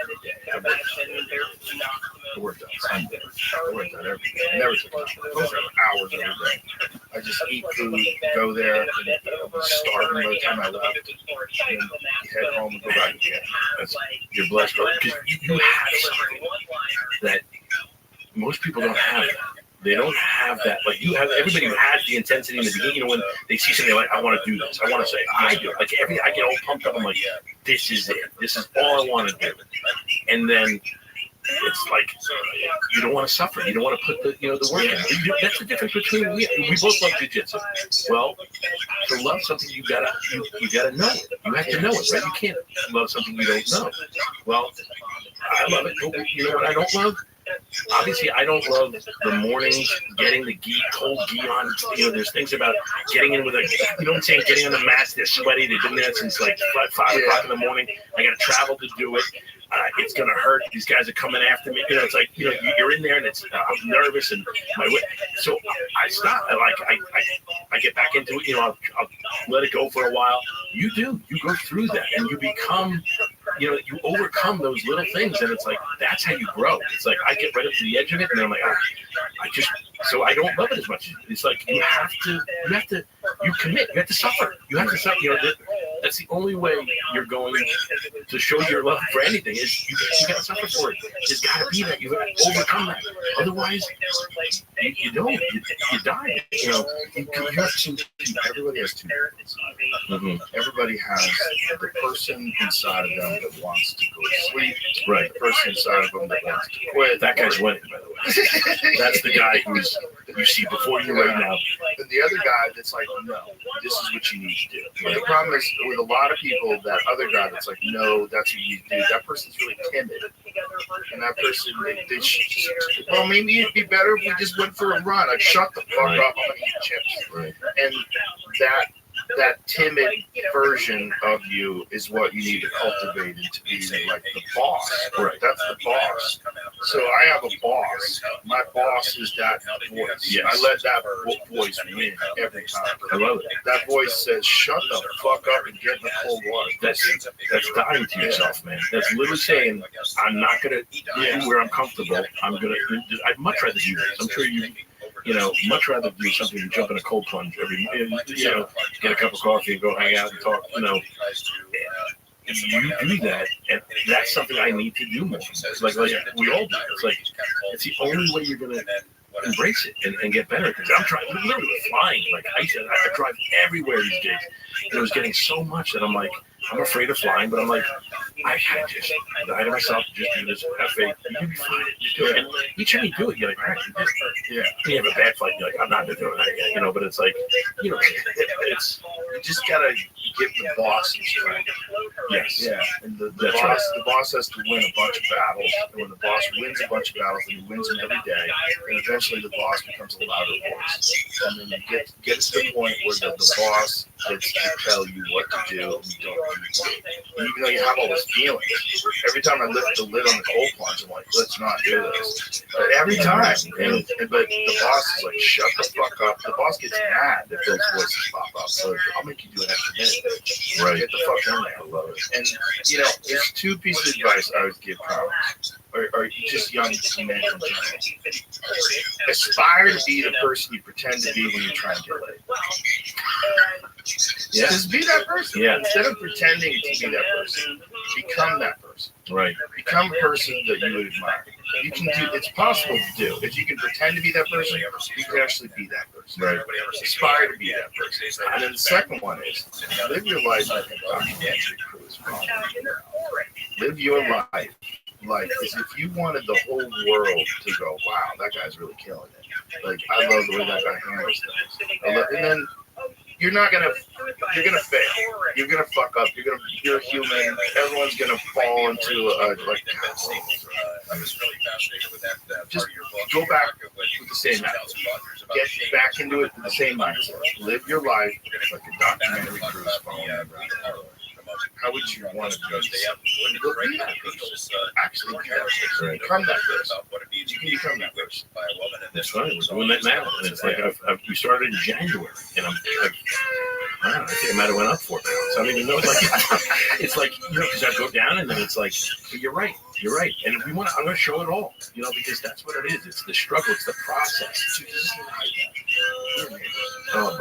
By the way, I love Austin. I'm coming here. I will be here every day. Fucking move here. Clubs always available. You have a great place to work out. Come to the gym. What a beautiful gym. Dude, I think I'm going to rip my kids out of school. We're going. Let's just do it. It's great. It is really great. People are so friendly. The way they treat freedom here is like a religion. Freedom is a different thing. They are not interested in controlling what you buy, where you go, what you do in your land. You can own a zebra. They don't give a fuck. There's more wild tigers. There's more tigers, actual tigers, in captivity, in private collections in Texas than there are of all of the wild of the world. That's insane. Well, you just showed me. I need zebras and tigers. Yeah, I drove by a place the other day that had giraffes. People have giraffes.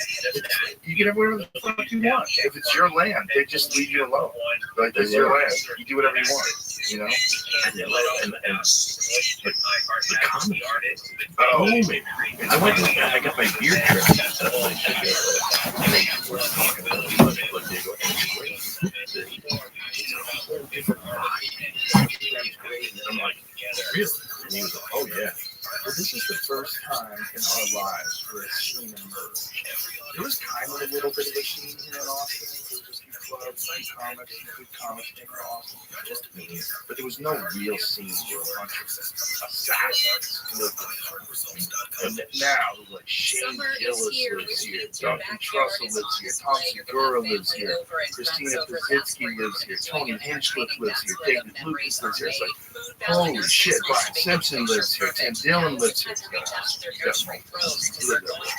But there's so many killers here. It's just every night you go to that club and it's packed with great company. You know what it is? I'm telling you, it's community. I don't have like when I have it in, little bursts when I'm with people on a movie set or whatever it is, but it's like I don't have that in my everyday life. I need that.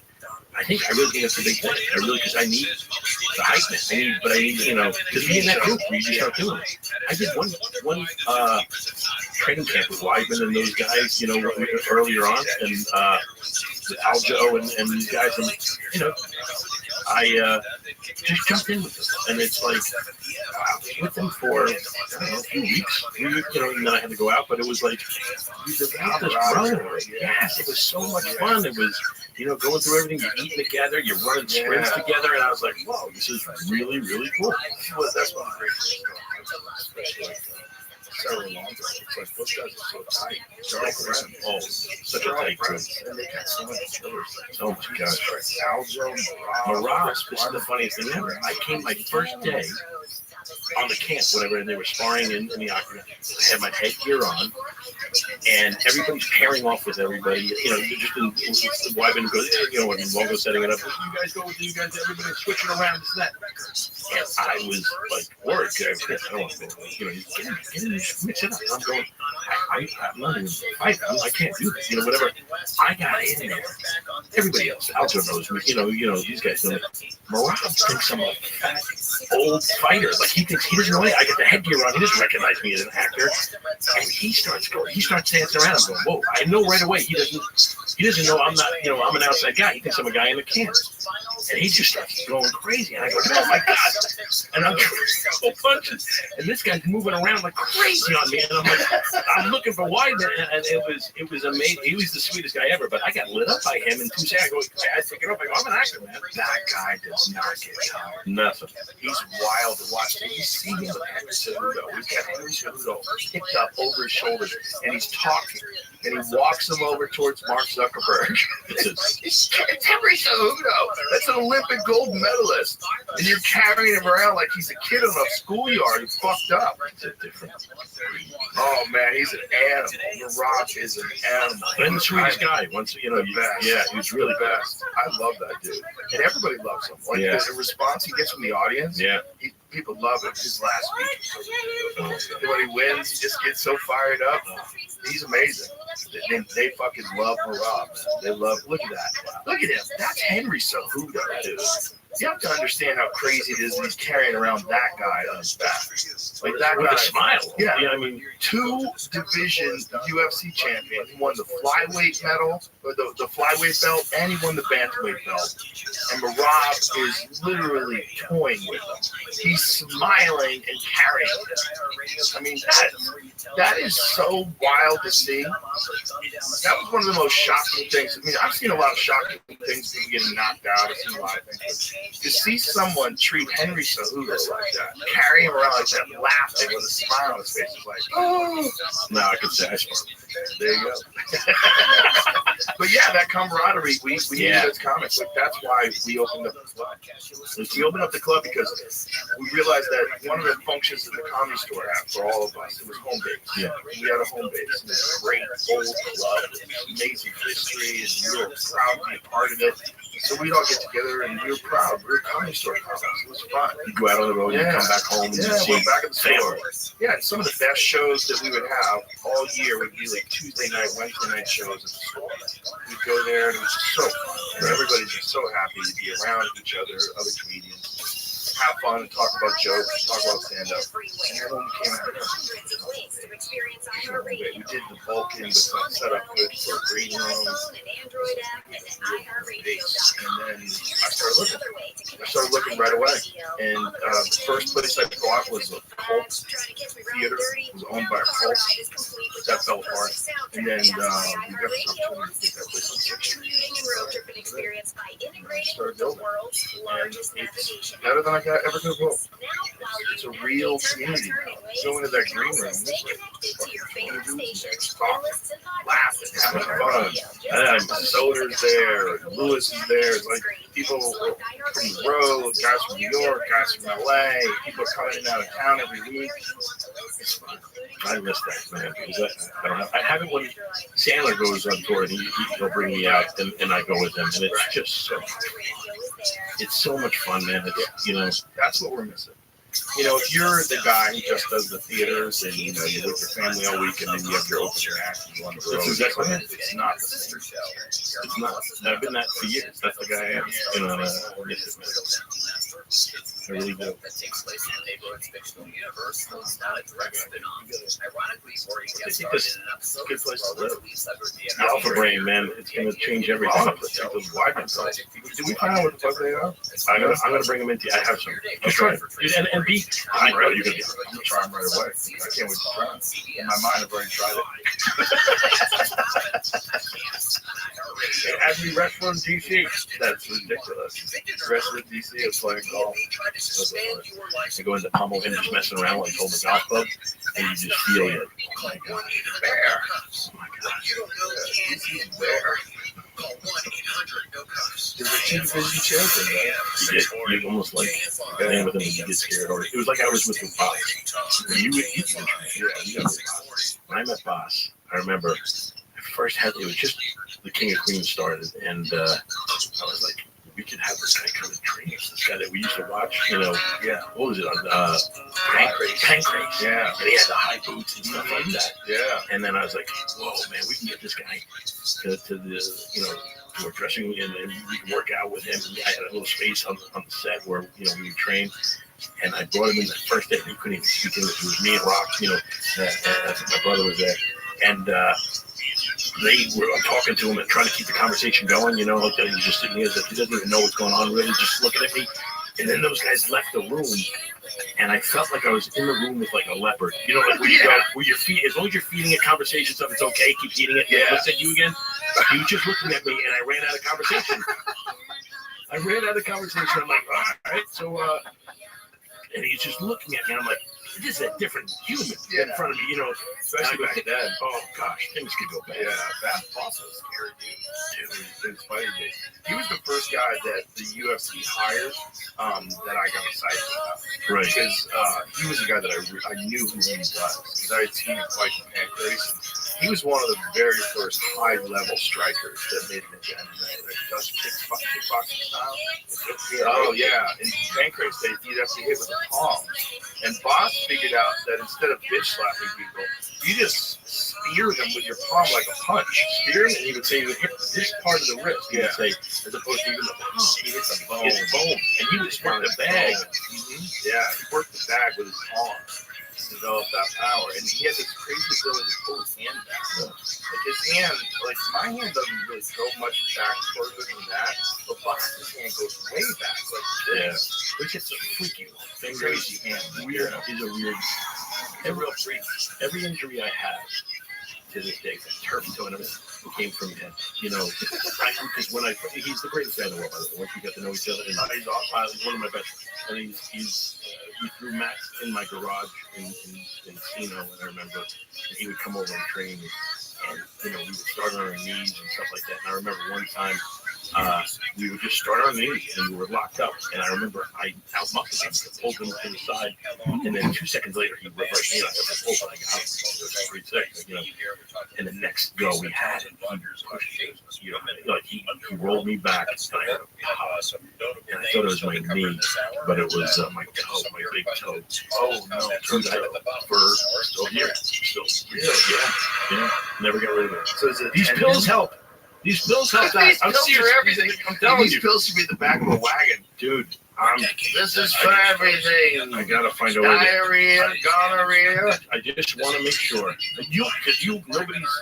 You gotta be like, do they even know? Which I love. I bet they do something. Yeah, I guarantee you, if you're having that kind of experience with them, they do something. I just wish I knew what they were. I'll find it out. Well, I'll find it out for you. I don't want to do it now when we don't have it. Why don't you go grab them? Go grab them and bring them in here. I want to know what they are. Otherwise, we'll be. How are you gonna know? You just look at it and know what they are? Yeah. Was it just the pill by themselves? Oh, no bottle? No.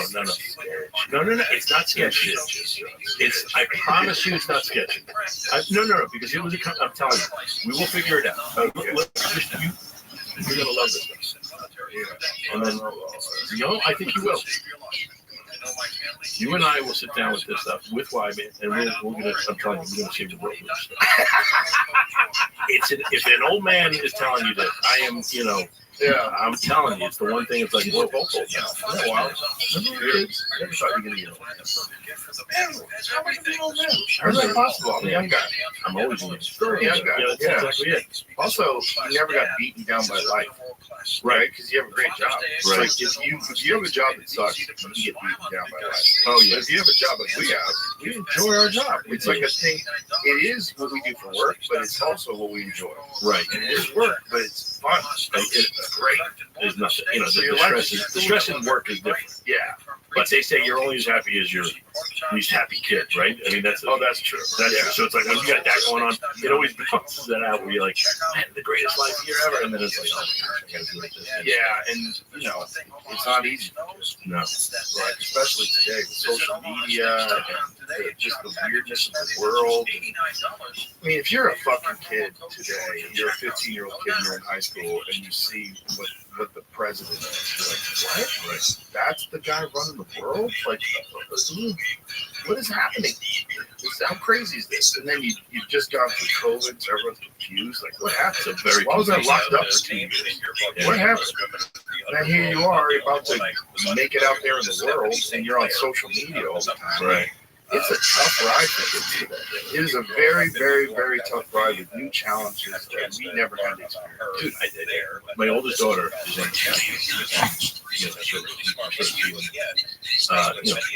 I had this disconnection, and it was she developed, tics, I mean, like really bad, where she started, like couldn't uncontrolled. She's a very strong girl, she was about 16, 15 at the time. And, I remember, it was so scary for me that I had to lay on her at night and hold her down. And I'm pretty sure she was so hard. She's apologizing. She's like, I'm sorry. I'm like, what are you doing? It broke my heart. So we brought her to the hospital. We went to the hospital to find out what we needed to know. And, where it was coming from. So they got her to calm down, and she was still taking in stuff. And I talked to the neurologist. Is that what it is? I guess the doctor, and I go, what is this? What can we do? And he said, he basically said, she's developed these tics. It's like, this is something you're just going to have to learn to deal with. You're going to have a child like this. You have to prepare yourself. You and your wife are going to have to, deal with this for the rest of your life. There's no way of really, I went, oh man, it crushed me. So it was like, me and my wife were like, what do we do? And my wife read this book. She was doing all this crazy research. This book, Disconnected Kids. And it was by Dr. Robert Murillo. So, I got involved with him. I called him, and he literally took me to, I know what this is. He was he says, I can work with her, and we were just we didn't know what to do. I mean, fight. It was like, so we took it to this doctor, and within 2 weeks, no drugs, anything, 2 weeks. And he said, they're going to still be there. They'll come up in one trial. And I'm like, well, it blew my mind, man. It's like, so I was like, I just want to give other parents hope. And I knew another guy who had a daughter who was severely autistic, and she was nonverbal and violent too. And he said he worked with them, and she's getting better, and now he's speaking, and it's an amazing thing. He's great. I don't know.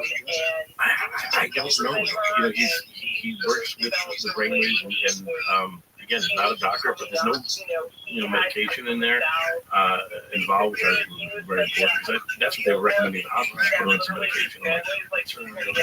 Exactly. I can't do that. And she's so much better. She comes and takes every once in a while, but she's great. She's connected. He gets you connected. He does all these brain things, and he works with the, how it all ties into whatever, you know, whatever that is. It's so fast. It is, and he's another guy. I really. Is this it? Okay. No name for it. No name for it? What do you mean there's no name? What do you mean there's no name? Okay, so it has ashwagandha, shatavari, cabbage seed, fenugreek seed, papali, guaduchi, shajalit, shilajit.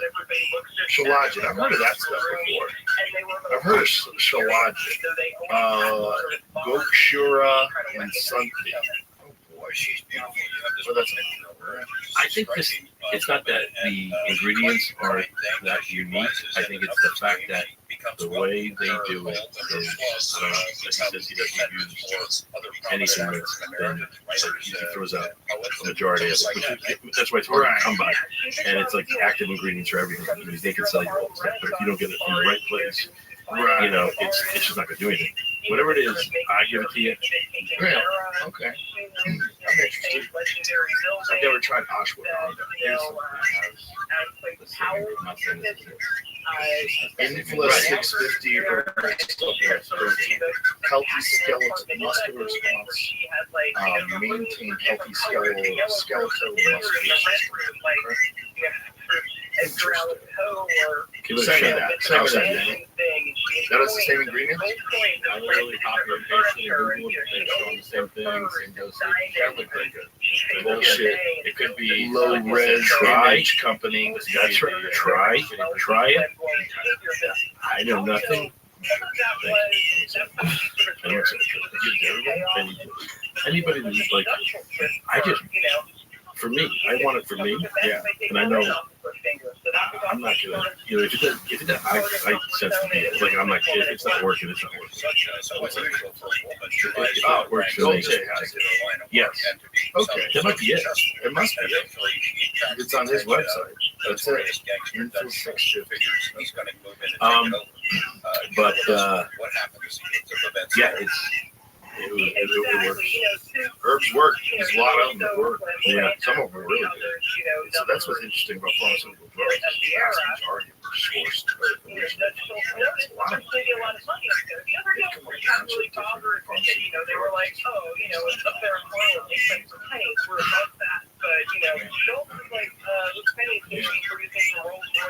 I know nothing about this. So when you started doing this documentary, what was the purpose? To find out the process, because it's like I'm going to do a movie right now. Like every time I try to get in shape, it's always like I always have to get in shape. It's almost like, you know, a fighter who fights and then gets so out of shape again. It's like, well, that's it. I mean, I shot a movie 2 years ago where I played an exorcist priest, and I wanted it to be like it was really crazy or like legit story. So I wanted it to be look a little different. Be, you know, right in the part and just have a different character. So I got down to 230. I really worked hard, you know, like that's low for me, and shot it and thought we were done with it. And I got to pick up a couple scenes. I'm 280. No, dude, I'm gonna have to look like either right in this priest got stung by a bee and just swelled up to, or I gotta get in shape for it. So I gotta get back down to that again. How much time? I have as much as I will shoot it when I'm ready, but it's like it's waiting there to do a couple scenes where I can lose it really quick. I can fast lose it. Seriously, I can lose it and I can lose it quick. I can do it. That sounds so Less insane. than I can do it. Yeah. 50 pounds? That's amazing. I can do it fasting, just not, you know, that's eating nothing. No, when I fast, I didn't, you know. How many days do you fast? I'm sure you're familiar with the movie The Country Club, which has some interesting Las Vegas connections. 41 and how the movie was made, finance, and everything. What? You know, you went 41 days with no food. What happened to him in the end? She survived that part of it, but she ends up going what happened there. How did she get set away? See, when I lock on, I can do something. Oh, I know that. But that's a crazy lock on. 41 days. Well, I was fasting for, it was mental. It was like, I felt so bad for my daughter. I said, I'm going to do this for you. It was something that I could do, you know, and apply it to. And it was like so emotionally tied into me. And I started fasting and I go, I didn't say I'm going to do 4 days. I just said, I'm going to do whatever I can. I'm going to start fasting right now. I was praying for it. Like, I was worried. And I did like 4 or 5 days. And I was getting through it, but I was wanting to get off it. Then I was like, well, I got to start eating. I'm really hungry. And I went and I went to my daughter. I go, how are you feeling? She goes, I'm feeling good. She goes, have you been fasting? And I go, yeah. And she goes, thank you so much. And I literally went, okay, I got to keep going.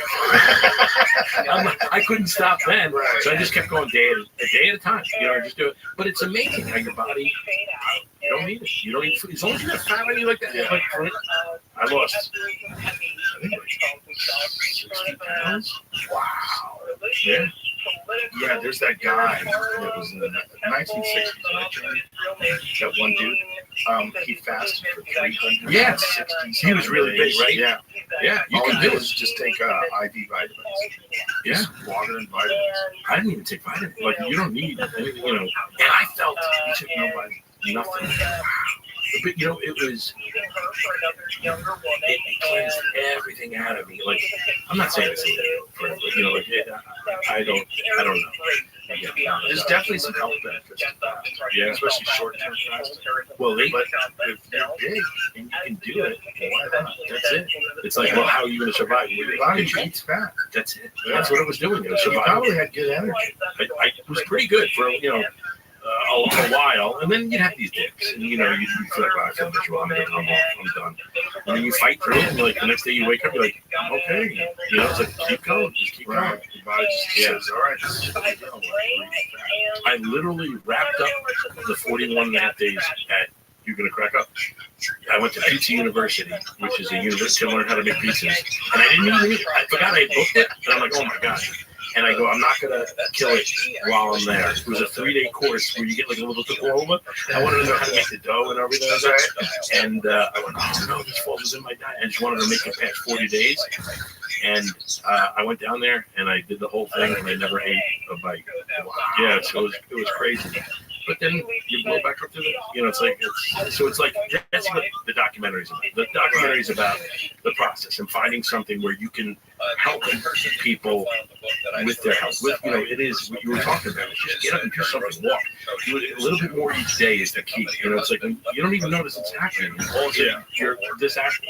And that's great. Part is having that gaming control board. That's one of the great things about, like you were saying, training with wives and those guys. It's like you're in a group of where everybody else is working hard too, and it's contagious. Right. You get caught up in the momentum, and it's great, and everybody comes out there feeling better, and you all went through something together. Yes. That's it. That helps. It's very hard to do it by yourself. It's very hard. It not only helps, it's like, we're built amazing.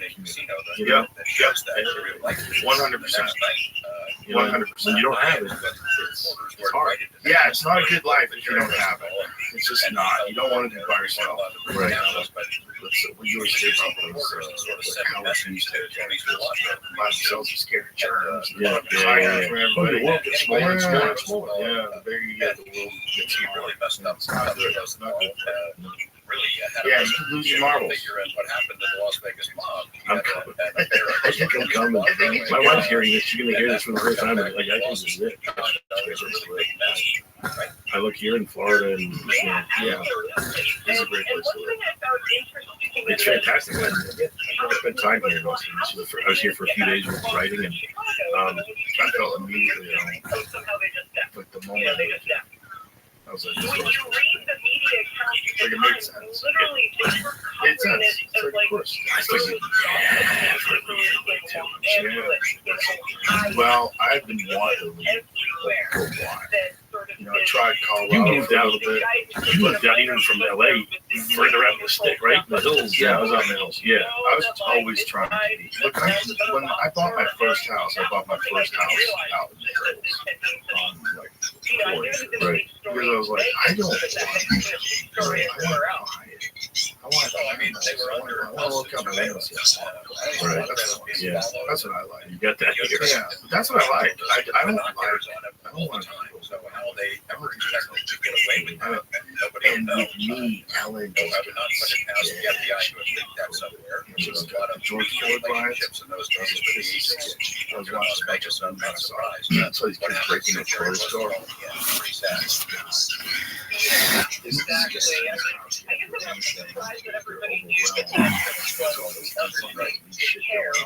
Everywhere I go, I was like, see tents. I was like, this is a society that's falling apart. Now you just get stuck in something.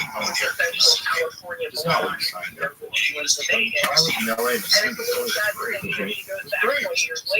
Had a lot of traffic, but other than that, it was cool. Great place to live. All these artists, sunny out all the time. Yay!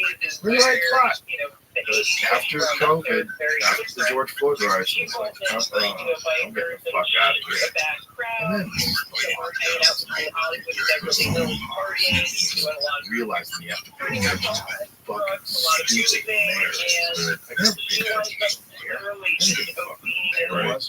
And then when COVID comes along, I'm like, oh, that guy's a real problem. Like, these people can become real problems. They can tell you have to close your family business. You've got a business for 30 years. That's fucking dipshit. You shouldn't be managing a fucking Taco Bell. Right? It's managing the entire city's economy. Oh, God. And then they went after Ellis. It was great. Black Lives Matter was protesting in front of his house like 30 days in a row. That's what you get, bitch. That's what you get. Yeah. And then you brought it here and planted these seeds. Luckily, a lot of the comics decided to go around. Ron White was famous. He's always here. Ron White was here before COVID. Yeah. Ron White, I remember calling Ron White up. Those out there, the guys do that.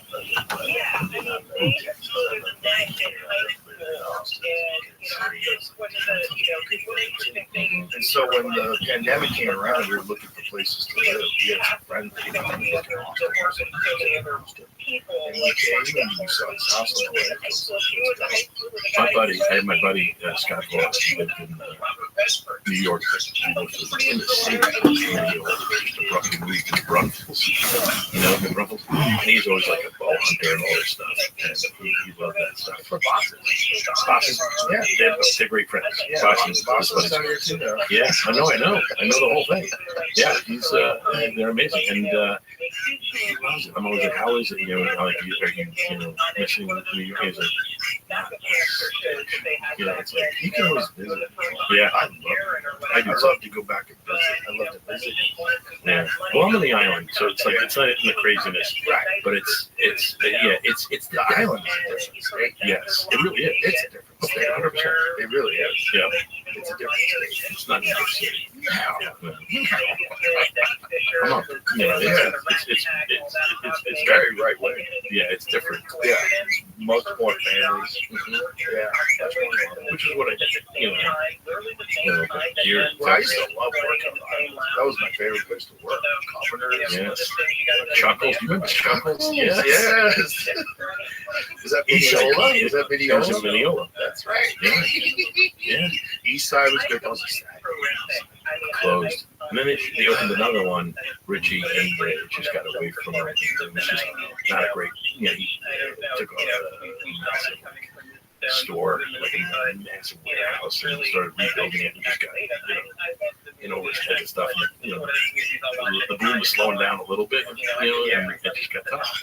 Yeah, Long Island is always there's always real good comics coming out of Long Island. There's always like a Long Island attitude. You get guys that come into the city from Long Island. I was always afraid of that. That was another move. Like, oh my God, making that move to the city. People like, you gonna go to the city? I'm like, I'm not going to the city yet. I'm not ready. I was so scared the first time I was so Yeah, like, where'd you go? Boston Comics? No, Catch a Rising Star. Yes, me too. Lose Forever. Yes. I was so terrified. Wow. I thought I was going to bomb. I was so nervous. I've never been more nervous for a show in my life. Because all the greats were through there, you know? I remember I watched a video that was online of Richard Pryor. I guess back then I must have watched a tape. It must have been a tape, but I watched a VHS tape of Richard Pryor on stage at Catch. And I was like, oh my God, I'm going to perform in the same place. I knew Richard Belzer had performed there. I knew it was just a legendary club. I couldn't believe I was there. I couldn't believe I was allowed to be on the stage. Me too, man. Yeah, but when it went okay, it went good. You know, I was like, okay. And then the next show I did in the city, I was like, this is the crowd. These are just people. That's it. And then I just got loose. But the allure of the city is always like, you can't trick them. They're going to be the smart people. Like, you can trick all those losers that come to see you at a bar in the middle of Massachusetts. If you're going to go to New York fucking city, you better have your act together. Your act tight. And in New York, the comic strip, Eddie Murphy. Yeah, those are tough ones. Yeah, Eddie was there. Yeah. When you see that Chris Rock and shit, I'm like, Well, the clubs in New York are so Boston Comedy Club. Yeah. Dangerfield. I played in front of like 3 people. Yeah. Right? 1 o'clock in the morning. Yep. Dangerfield. Yeah. I was there once at Dangerfield, and my spot was at 9:30, and I got there at 9 o'clock, and everyone was by the bar. I'm like, what's going on? There's no crowd. And while we were there, 2 people showed up. Remember Bobby? Oh, you put the show on? Yeah. Welcome to Dangerfield. We just brought him in. You started the show? And the show started. Yes. We all did stand up for 2 people. They were like held hostage. How could they leave? We're going to get out of here. This sucks. It's like, what? There's 5 more guys coming. There was something about it back then that I miss so much. That I guess it's the community again, but that whole drive to you know, the newness of being in these clubs, the Comedy Cellar, you know. We didn't know if we were going to. That's it. You know, back then you're like, am I going to be a real professional, or is this just bullshit? Should I think about getting a job? Right. You know, I quit my last job. Wait. Did you? Yeah, I was working at a place called Granger in the warehouse, just pulling orders. It was like an industrial equipment company, and I hated it. It was so hot, and I'm miserable. And I'm doing I'm doing an improv class and like a couple dates I have here and there, and I was like, I think I'm gonna turn into comedy. I think I can make a living with this stuff. And it's like, pulled out way too living at home, my folks, and it's like I might have pulled out a little early, but you know, but that's the way you do it. Yeah, it's still find jobs and things to do, make money while you're struggling. Right. But it's if you have a net, you'll fall. Right. You're right. You have to be 100% all in. And in the beginning, like in the first days when you and I knew each other, we were just like kind of opening acts. Right. Which is like, you're not really making that much. Right. Maybe you could headline from the scrub room in the middle of nowhere. Right. Make a couple $100 that night, drive to Connecticut. You know, so it was precarious. Like, who knows what's going to happen? I could fall. We all knew guys who fell apart. There was guys who were like headliners, big comics, and they just fell apart. They fell apart. They couldn't handle it. Right. That's weird. Fear of success, or just like whatever it is, you just didn't know how to go to the next level, or. I think for them it's a lot of it. I think back then it was even more so than it's probably now. It was way more of a problem back then because everybody was in competition with each other. Right. Nobody looked at other people like other people that are just like, hey, they're out there doing great, so that's awesome for everybody. Right. Back then, like if you and I were friends and there was a Tonight Show host spot and they were going to talk to you and they were going to talk to me, we couldn't be friends. Right. And like the people would like turn on each other. They would backstab each other. Like the famous Dave Letterman and Jay Leno. Right. And Leno's like hiding in the closet. Yeah. It was like they were in competition with each other. Did you have a group of guys in Boston around you like when you first started, or no, was it just you? Me and Fitzsimmons were always tight. Right. And we started out literally a week apart from each other in open mics. Right. So, and then Chris McGuire, I was with Chris. There's a few guys from that era that I stayed friends with. That we did a lot of road gigs together. together and really tight. And that was real fun. I was mostly Fitzsimmons, because Fitzsimmons was he was a good buddy. We did we tried to go down for free. Yeah, just do open mics. I drove to Allen, Pennsylvania for $20. And I remember, like, I go, this cost me more than tolls. Yeah, I was like, but I'm winning. Yeah, but that's the only way to do it. You have to put in those hours and that time, and you have to be. If you're with someone else who's also doing it, makes it way easier. Yeah, it made it easier for sure. Yeah, but it wasn't a group like we had in LA. In LA, that was the difference. That was a real brother and sister. Everybody was like so tight, and everyone was so supportive because it coincided with the internet. When the internet came along, then instead of everybody being in competition with each other for a sitcom or a TV show, now everybody was on each other's podcasts. Right. So now it was only beneficial. Yes. It was like if I could go to Schultz's podcast, that would make my Netflix special get more people to watch it. If I could go do this, it would do that. If I could do all these different things, it would actually promote stuff and it would make it bigger and better. And then it was like everybody's podcast grew because they were on other people's podcasts, and no one suffered. No one suffered. There was no negative. Like of all the people that I ever had on my podcast that went on to do podcasts, and tour, and do arenas, it only helps. It only helps. It never hurts. It only helps. It helps them. It helps me. It helps the audience. It helps everybody. Them is insane. I mean, like look at the careers you built. I just expose people to talented people that already existed, and that benefits me.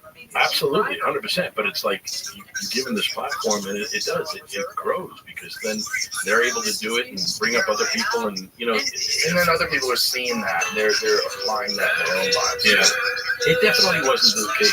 Back in the day, I felt like I had my brother Gary and Rock, and Adam Ferrara and Richie. Like we had this tight group that we would look out for each other. Those guys, we would try to do that. But other than that, it was like they were just trying to get in the way and don't tell this guy about this audition. It's like I hated that. Well, that's why I loved hanging out with you and Ferrara, and it's like if you find good dudes and you all hang together and all enjoy your success. Do shows together too. That was the most fun. The best, man. Shows together. We had the best. Oh, I loved it so much. So many fun gigs. It was such a good time. And just to be on the sideline. You're one of those guys that if I'm laughing hard in the room, you go crazy. Oh, you nuts. You build me up. You are. You were the hype man. You fire me up, and I always knew you at your best. Right. I always knew who you were. Like if we were just at a bar and you just start going off about something, you were crying, laughing. Yeah. You had this ability to get fucking furious about something in the most hilarious way. And I was like, you gotta bring Shimmy out. You gotta bring Shimmy out on that stage. You were like one of the few guys. I'm telling you and Sam are guys that believe in me more than I believe. You know what I'm saying? Really. I mean, sometimes it's amazing. Your special quality is to be comfortable around your friends, and then that's where you show your full potential. Right. And then it's up to your friends to say, you gotta just carry that with you on the stage, because that's you.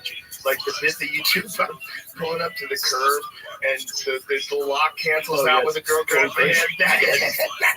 That's a full shimmy bit. Yes, you got me. You built it. You gotta go nuts. And I was like, you more and more, and adding it. And going, I literally jumped in the audience during because you got me. Like that was it. When we were up at Montreal. You gotta go shimmy, and I went nuts. I literally jumped on some guy in the crowd. I've never done that before, ever. I freaked. This was like, but that got me my deal. That's literally being nuts, Yeah, it was awesome. It was awesome. But that's you at your best. But sometimes, sometimes you need a coach. Right. Sometimes you need a hype man. My friends do that all the time. We do it for each other. They do it to me. They'll say, like Tony last night, we were going over a bit. He's like, I really think that when you're saying this, maybe say that first. Right. And I was like, right. And every now and then, someone will see things with fresh eyes, and they're going to tell you aside. So you should hear this way. And I'll try it the next show, and like, oh my God, you're right. Yes. That's it. It's a comfort level. It's a comfort level when you're comfortable with somebody, and you get past that. You open up and you try things. You know each other. That's exactly what it was. Like I said, we would go out and do these things, and that would be it. You would give me these things and get me all hyped up, and it changed who I was. It changed what that comedian that was, standing up there in the middle with the mic stand, and like, you were just that guy. You were that guy that was just like, you didn't care. And I was like, I want to be that. I remember one time we were at one of the improvs, one of those improvs, and one of the fucking guys was the sound people. What did you do to him? I go, that's him. That's him. That's the real shimmy. That's when it comes out. You were just going nuts. You're just going nuts. You're like, you're so crazy. That's him. I need you in my life that way. Like, I need you to do that with everything. I'm telling you, that's what I miss when I'm on my face of the head. My own captain. I go off the rails. I'll start overthinking things, and it's like, that happens with fighters too. I'm sure. Yeah, fighters decide that they don't have a guy like that. Happened with Tyson. Like Tyson was with Customato. Customato died, and now he doesn't have a boss anymore. He doesn't have the alpha. He doesn't have this wise person who's overseeing all of it. Going, no, not this. Right. This is why you have to approach it this way. Sometimes people need a coach. You need someone around you who knows exactly what's going on. I don't care. Like, I need it. Like, if I'm writing a movie or doing whatever it is, I need people to say, hey, you gotta see it, because you're in your own head. Everything has that same flavor. Like, I'm always like, we'll write the same type of movies and this, that, because I'm controlling everything. And sometimes I gotta relinquish that control. Let someone else say, believe me, trust them. Just go with it, And I struggle with that, because I'm like, no. And that's the key to it. And I can see that in the fight game. It must be like, where I take over and I know better and I got to switch camps and do all this stuff. Or especially if you're the champ, right? You're beating everybody and you think, like, I'm fucking everybody up because I'm the best. And then your manager is, like, looking at Clubber Lang and Rocky. Right. Like, no, this fucking guy's doing the real thing. Right. You better watch out. Yeah, you don't see this coming. You don't see this coming. Yeah. You have to have that guy around you, otherwise you'll be delusional and you wind up like with a flashlight. That's right. Then wheeling around the street spectrum. That's the thing with success. And also the part of success is to get successful, you have to get really uncomfortable. And once you get to a certain level of comfort, you're like, I don't want to be uncomfortable. Right. I did all that, but that's over. I'm done. But the only way you keep getting better is to be uncomfortable. That's the ice bath. That's literally going deep. It's like, why? So you got to build up the boss in your head. Like, I made my own coach. So I realized there's not going to be enough coaches around me. Like, I had coaches when I was doing martial arts. I mean, there was a giant factor for me that I went to that J.R. King Taekwondo in Boston, which was like one of the best gyms in the country. Right? Just dumb luck happened to be there at the right time. But once I realized that you're not going to have a coach everywhere, like, you got to be able to coach yourself. Like, I write out my training routines all myself. I write them out. So I know what I have to do. And I just do it. I found an old journal, like, when I was literally doing, I did karate for I get like a brown belt, when I was in high school and stuff like that, or a little, just as, I guess it was ending, maybe it was just going to college, but I never felt, we had a guy named Hal Wilson in our school who was a boxer, and I was learning all the karate stuff, and I was really good, the moves and stuff like that, and the katas down like crazy, crank them out, like rip them, like really powerful. And this guy was just different. It was boxing. Like, I didn't have that. So I never had the confidence even then. Like, as a brown belt, I need to know something. Like, I got to learn something. And it really, oh my God. And wrestling. It's like all these things. That's what I'm saying. As far as that stuff, it's like, those are two big items. Especially if you think that you know how to fight and then so when you box with somebody, like, oh, this is a totally different thing. I got to learn this now. Learn it like I learned everything else. I remember when you took me to Beverly Hills Jiu-Jitsu. I remember when I had the first class, a guy grabbed me and held me just against his chest, and my face was in his gi, and I couldn't breathe. I didn't know what to do, so I reached up and I was like grabbing his throat, but And I was panicking. And he was like, "Oh, whatever." I was like, "Well, I didn't know that." I just played it off, but I was gone. He was like, I was going to tap from a chest. Yeah, people do that in black belt. I do it all the smother choke. Yeah, I can't. Like a smother tap. Big guys get on top of people, talking between their pecs. Oh my God! Yeah. I feel like I'm drowning. Yeah. It's scary. It is scary, but if you know defense, then you're always going to be safe. That's the thing. It's like if you can just figure out how to defend yourself in those positions, just to stay alive, then it's the worst feeling in the world. You're trapped under someone for 5 minutes where they're trying to kill you. But if you can develop enough confidence that you're safe no matter what, that's what Hicks and Gracie are. Right? Because I am always safe. It's always defense. My defense is perfect. I'm always safe. So he never worried about being attacked because he was always putting himself in these terrible positions. He got black belt start on his back with a fully locked in rear naked choke. That's who doesn't start. Yeah, we're not afraid of anything. We've been here before. Yes. If I apply what I think about all day long to actually practicing it, I don't, but I think about it all the time. Like, you gotta build that station. Dude, I would literally look up things and I would watch everything and be like, I saw Eddie Bravo once say, or I heard that he said, I won't even teach anybody to do the butterfly. You can get it to to your knees to the mat. No, he said you can't get a black belt. Oh, is that what it was? Yeah. You can't get a black belt till you get your knees to the mat. Oh, okay. I thought he was like, oh, no. I took it that way, and I'm like, I started pushing it, but then I faded. Like, I don't. He gave up on that, by the way. Oh, did he? Yeah, he gave up on that. Oh, because he realized he could be a black belt. Yeah, because I can't move. Like, It's just Eddie has a very specific style, and it's super effective. It's very dangerous. He's one of the most dangerous guys ever off his back. And so he developed his style based on flexibility and movement.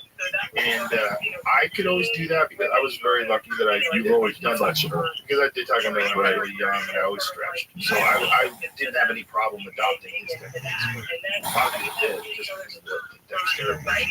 I would think, like, because that was like the rubber guard and stuff like that, right? And it was like, I was always a big guy, so I didn't know whether in my head I would go, I shouldn't train this way because it's not my style of fighting or whatever, or should I be a big guy that can do that?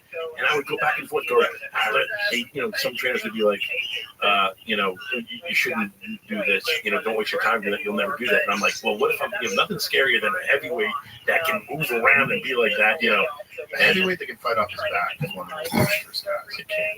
That was always Nogueira's big thing. Right. Because Minotauro, back in the day when Minotauro was the Pride champion, Nogueira was a lethal black belt off his back. So these guys were so used to wrestling guys and taking them down. You get taken down, and you're in Nogueira's guard. You're in trouble. Fabricio Verdum, he tapped all of the greats from his back. Yeah. Fabricio Verdum, he tapped Fedor from his back. I mean, come on, man. Fedor from his back. He was the first guy to beat Fedor. And everybody was like, holy shit. And the way he did it was just pure jiu-jitsu. He got him an armbar triangle combination. He's like, this is checkmate, motherfucker. Just slap that down. Like, boy, Fabricio Verdum had the most wicked of all guards. He tapped all the greats. He tapped Cain Velasquez. He tapped Minotauro. He tapped Fedor. He tapped like some of the greatest of all time. That got tapped. Off his back. It's crazy. That's what I have to. I have to get back to it. I really got to get back to it because that fear of those positions that you just don't want to ever get in. It's the suffocation. It's this and that. And every time I start up again, I hate the warm-ups. The warm-ups, I'm like dizzy. Like, I'm doing these like crab walks and stuff like that. I'm like already out. Like, but it's like I have a guy that Wiseman hooked me up with. I was going to go to Sarah. Sarah's out there. It's great jiu-jitsu. But for some reason, Wyman goes, go to this guy. He'll be great with you. His name is Derek Manji. He does monster jiu-jitsu, but it was like an hour away from me. But he's the greatest guy. He comes to my house and he trains me and stuff. But it's like, I've got to get past literally out of my head and go get in these positions. But when I train with him, he's so big. Like I get on his back or whatever it is, and he just gets up. He's like an apartment building just coming up. Like I can't even hold him. And it's so frustrated with him. And he's flexible and big, and he can move around, and it's like, this is where I don't finish. I quit. I'm like, I get frustrated, and I don't, Honestly, the thing about training with someone, the problem is you're never going to get good at talent. They're always going to be ahead of you. You really should train the people that are okay. That's the best way to train. The best way to get really good at jiu-jitsu, I always said, and probably still say this, is start with minds. Really? Find people that can resist a little bit, but they're not really on your level, just drill on them. Right. You drill on them. And that way, then when you get to brown belts and you get to black belts, you're sharp. And you have all these reps of finishing the technique. All these reps. That's the other thing. Closing the technique. Do you recommend just drilling? 100%. Drilling is almost more important than anything. Really? Yeah, because it solidifies the move in your head. When I got really good, the best I got at jiu-jitsu when I went from blue belt to purple belt is when I was training with Eddie, and we were drilling all the time. We were drilling multiple times a week. Right. So we get together and we would, for an hour and a half, we would just drill. And it sucks. You don't want to. You want to roll. Rolling is fun. Sparring is fun. Right. It's like playing video games. But if you can just force yourself to do the work and do a lot of drilling, your technique will get really sharp. All the best guys drill. They drill all the time. They do either live drills where they'll start from a certain position, or they'll do drills where they'll go over a specific path. But Eddie was big on going over paths. Like, I want you to do this, pass the guard, he goes to block, you set this up, and then you counter that. And then you would drill that very position over. So then when that would come up in training, when you would go to pass and someone would block and you would take their back, it's like, it's all synced in to your nervous system. So and that enables you to, when you're in a position, to think 2 or 3 moves ahead. You're not going to get that if you train with somebody who's black. You're never going to get he's great. It's not him. No, it's not him. It's me. He brings guys. If he lets you do it. Yeah. It's not the same. Right. You got to be able to do it to someone who's not letting you do it and someone who you don't know. Well, that's the key. Once you start learning someone and you're kind of... Yeah, you don't want to know them. Right. You want to be able to, solve a human puzzle. Right. Some person is pulling on your shit and it's kind of freaking out. Not only that, it's the fear. I hate that. I don't... I hate going to a class where I don't know everything. First of all, I hate the gi. I hate everything. I suffocate in that thing. That thing is cement hard. Because then I feel like you're not learning the techniques. And then you are. You are. Yeah, 100%. And listen, I have a black belt and I have a black belt. I can do both. I've done both. I trained both at the same time. But one of the things that I did from learning from Eddie was, because I was training so much no gi, but I was also training gi, I would go in and do the gi, but I wouldn't use it. I would let them use it on me. But I was just concentrating on overhooks and underhooks, and I was concentrating on all the same grips that I would use so that I would never be deficient. Because if you get used to grabbing collars and sleeves, and you get used to adjusting people to butterfly sleeves and stuff like that based on grips, the problem with that is all those grips go away when everyone's slippery and it's just bare chest. So I was just all about clinching, and I was all about a tight game. Right. It was all about learning what Eddie's moves were. Eddie's moves were all overhooks and underhooks. It was all wrestling based. And it was all because of Jean-Jacques Machado. Our instructor, Jean-Jacques, his left hand, he only has. I know. Yeah. He trained me a couple days in Encino. He came to my house. He was such a great guy. He's the best. He really is the best. It's when I look at these videos of, where they take the gi belt or whatever it is and underneath and wrap it around this thing. It's like, I always go, it's not that it can't work or whatever, but I always look for things that are applicable. Like I want to be able, and it's like, to me, I can't do that. I can't, so, but I always heard that for you to get better at no gi, you want to train gi because it's like taking a bat and swinging with the donut on it. That doesn't make any sense. No, you want to train. It's like to get really good at racquetball, you need to play tennis. All right. Well, I got 4 massive gis if you want to use them for something. You can throw them over your couch or whatever you feel like doing because I'm happy to get rid of them. Listen, there's nothing wrong with the gi. The gi's still great, and what the gi does do is it horses you can be very technical. You have muscle out of things. You can't just pull out of stuff because you're trapped. So you have to learn how to use the proper defense and also never let you get yourself in a position where someone's completely cinched up on you. Like if someone has like your certain chokes, like a clock choke, like if they reach into your collar and they grab all of your collar like this, and then they get this arm wrapped around here, you're in a bad spot. Right. Then I'm gonna. Oh god. Oh yeah. It's like a tourniquet, right? It's a tourniquet. Oh, yeah. You get stuck in it, so you just gotta. In those situations, the key can be very, like if you're in a street fight, the guy who's got a winter jacket on, some guy's got a leather jacket on, and he grabs you, fish that arm underneath the shoulder. That's a dead man. Right. Like you didn't even know he's dead. Yeah. He's a dead man. Yeah. Like if you get a hold of someone's leather jacket, and then you get your arm, right, and you get this like this, you're like, oh, son. You got him. Right. I love that. Yeah, so this, like a judo player, fighting someone with a winter jacket, you're fucked. That guy's going to hit you with the world. He's going to spike you on your fucking head on the concrete, and you're not even going to be able to stop it. You're not going to be able to do a goddamn thing. So it's good to learn because most people are wearing clothes. Yeah, I'm just going to go out shirtless from now on. Like, just not even wear anything. Right.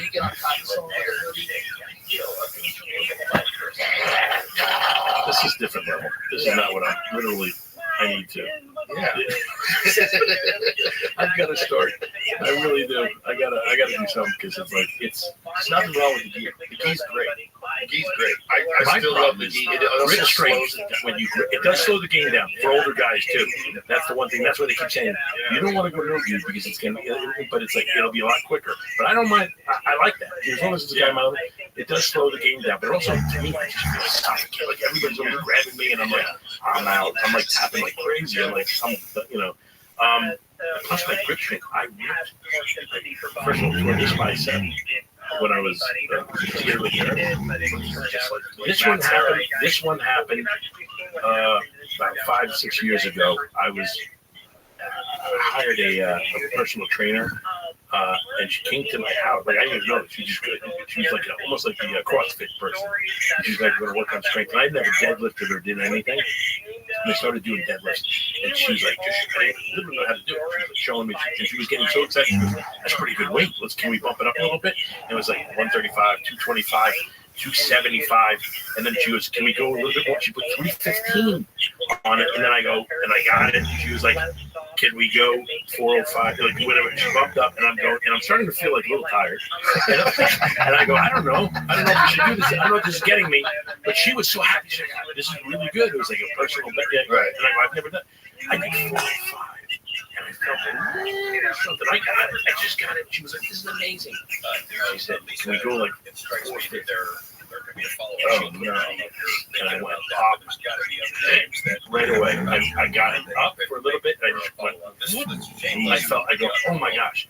But it didn't. It was such a bad. It didn't tear away from the bone. It was like it was like chopped meat, and there was it ripped a hole in the middle of it. So it was weird. It was like the guy looked at it and he goes, "We can't even do anything with it." So it's like you just gotta let it heal. Does it still have a hole? Yeah. Well, you can't see this one as much. You can see a little divot. You see a little divot here. But then just recently, I did a movie with Joey Diaz. I did that movie. I did a movie with him, and there was a lot of fighting in it. And I'm fight training with the guys. We're rehearsing all the choreography and going through the moves. And we did it like a lot. And at the end of the time, he was like, "You want to run it one more time?" And I was like, "All right." He was just running slow, just to get it, because I was getting tired, and I had to go and double leg the guy or whatever it was. And I wanted to double leg him. And it was very slow. But he moved to the side, and he literally stretched my arm, and it went, tink. I go, and they go, "Oh, that looked awesome, guys." And I go, No. I literally have it recorded. I go, "Something's wrong." I go, "Something's wrong." And this one it's nasty. It's the Matt Serra one. It rolled up on me, and it was. I got it checked out. They go, "It's completely torn." And the guy was doing PT on me, This guy Amato is awesome. He's awesome. He was telling me, like, well, the good thing about it is it's torn completely. It's not, you're going to be able to do everything with it. And I had to go into the movie, so they go, do you want to get it fixed? You should get it fixed.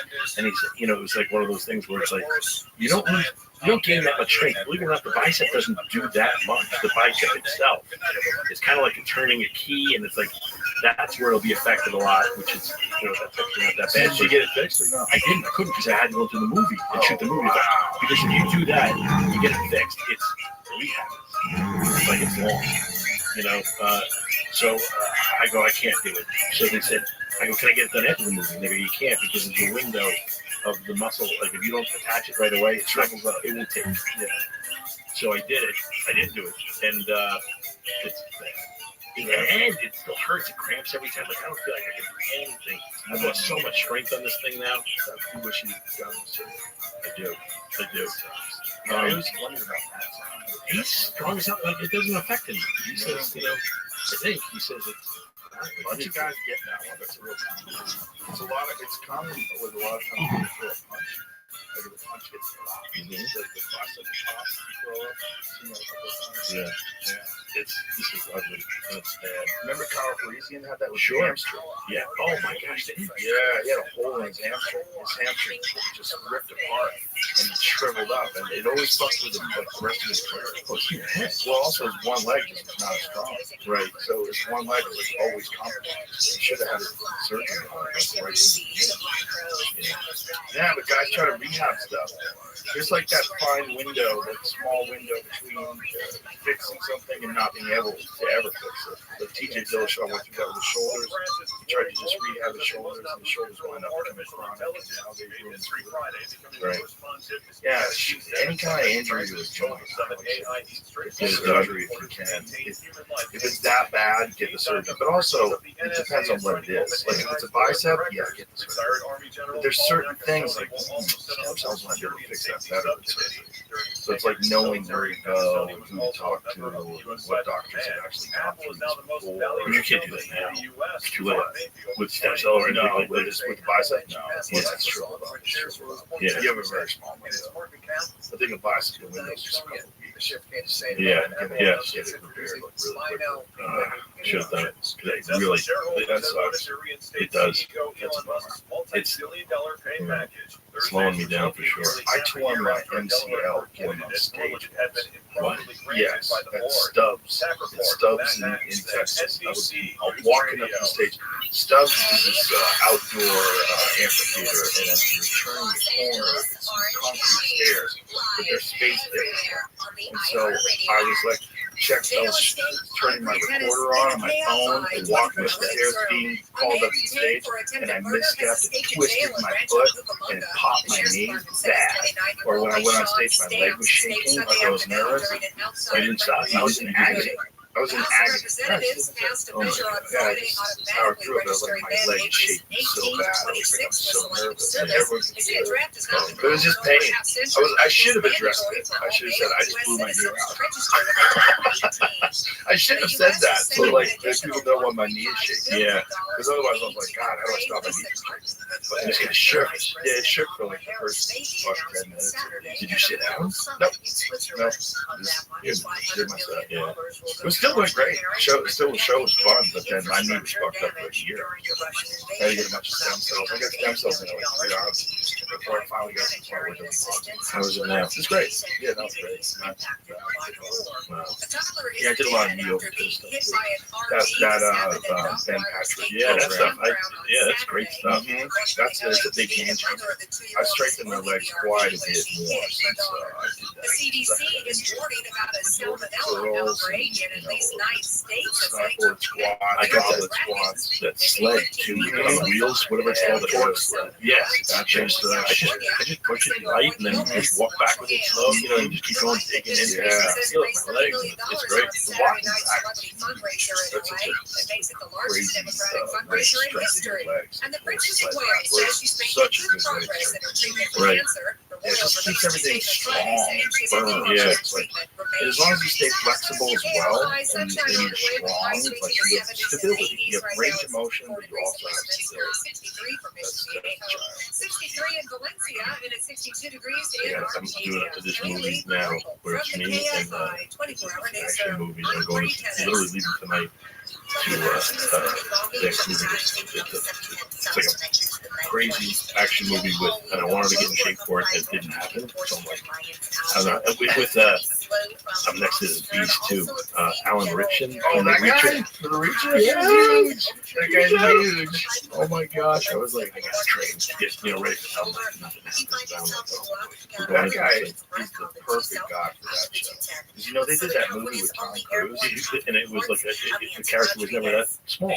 No, in the book, the character was this monster. The character in the book was Alan Ritchson. Yeah, Ritchson. He's a he's a Ritchson. Yeah, really good. Look at that. He's amazing. He's a house. That guy's a house. Great dude too. Yeah, he seems like a really nice guy. Unbelievable. I've seen him in interviews. He seems like a really nice guy. Yeah, he's the perfect guy for that series. Yeah. They just, Tom Cruise is the blockbuster boy. So they're like, let's just do it with Tom Cruise. Like, but he's 5'9". Right. This guy's gotta be a gorilla. He's gotta be a fucking linebacker. He's a linebacker with a genius brain. Yeah. Kill people. Yeah, he's perfect for it. He is. But so I'm gonna get do an action movie with him. Yeah. And just stuck out. I just I was talking before the camera rolls. I just suck it out. I don't know. It's crazy, man. It's like fighting that age, but it's like you're right. Look at what you're doing. It's like such a difference. Now you are with what you do and what you've implemented. We're a different species. I'm telling you, I just stayed on it. Yeah. I just never let off the gas. Yeah. But also being careful, like knowing like what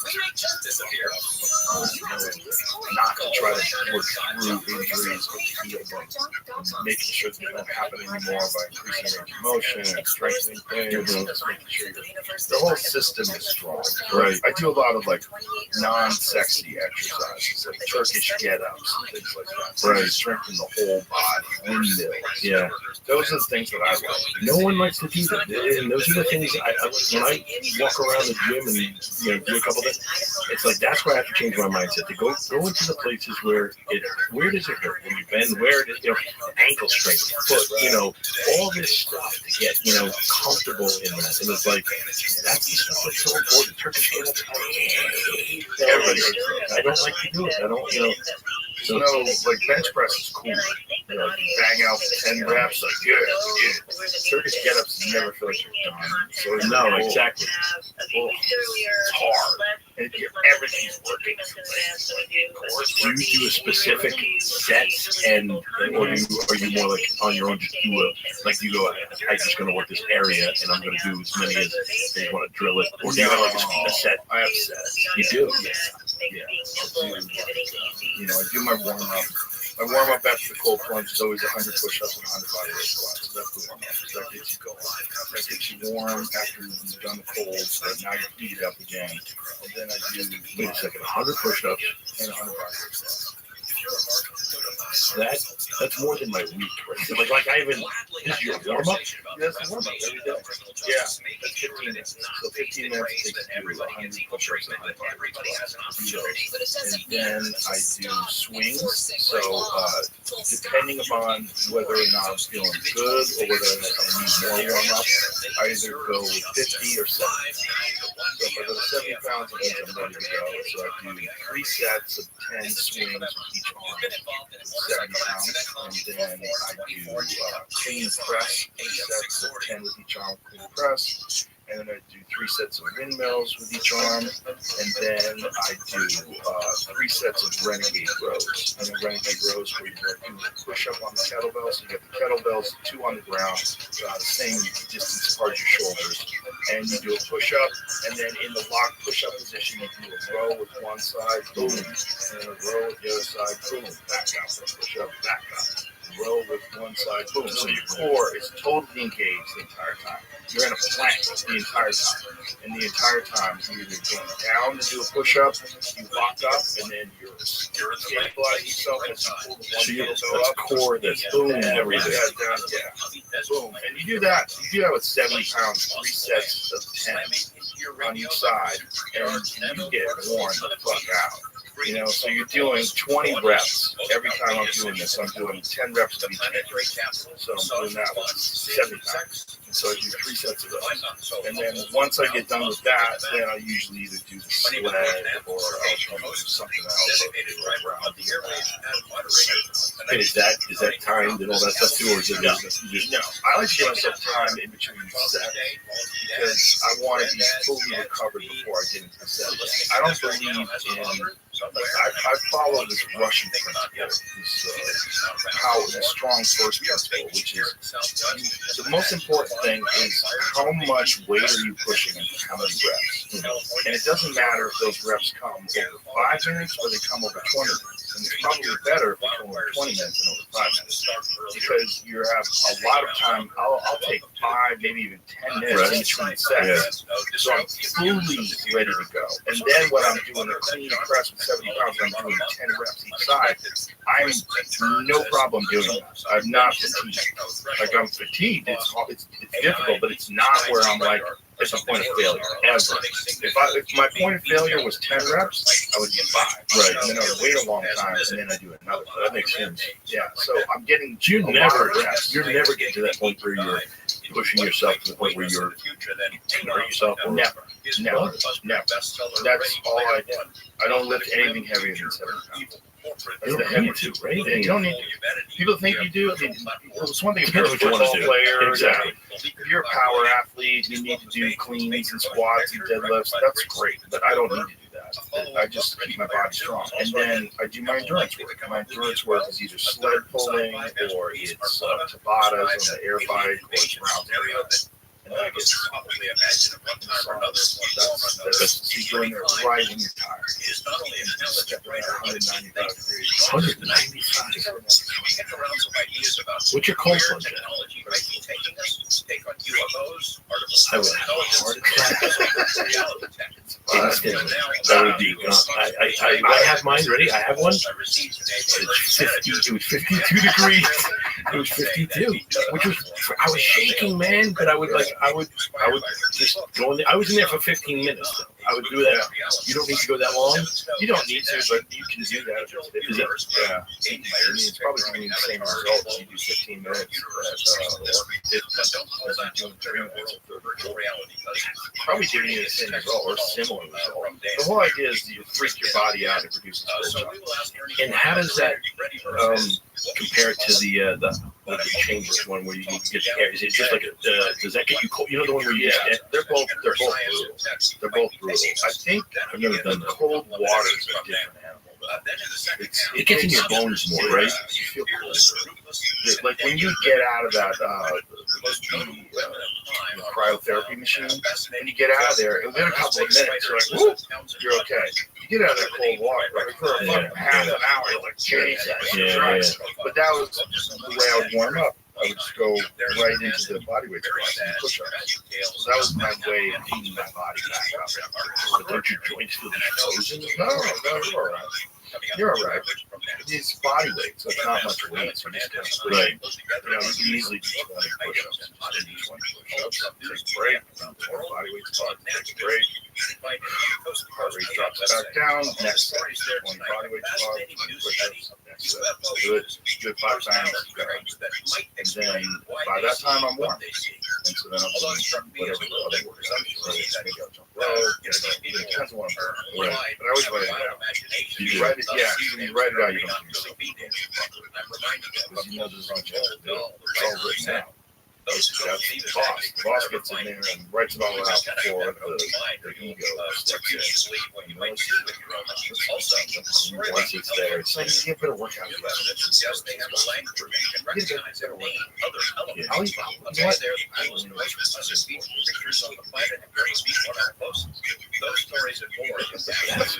Yeah, that's everybody. But you just gotta have that boss in your brain that has to be in control. And once you get it subdued like that much, it's not that hard, right? The whole thing is momentum. The whole thing is everybody that has ever had a good day. you have a good day where you should just feel good about yourself. And you go, the key is just carry that forward. Keep going. Don't let yourself fuck off. And if you do give yourself a day off, recognize that just like an alcoholic starts drinking again, this could be a slippery slope. So if you give yourself that day off, be real aware of what you're doing. I self-sabotage. Like if I go, I'll start Monday again, or I'll start tomorrow. That hope of starting the next day, I have it so much.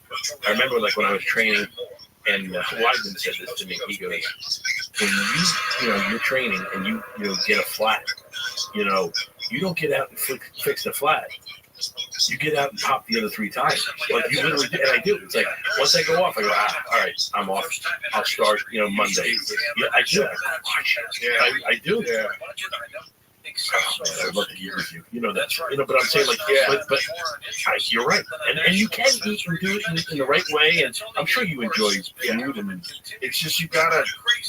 The boss has to be fully in control before you get a day off. Yes.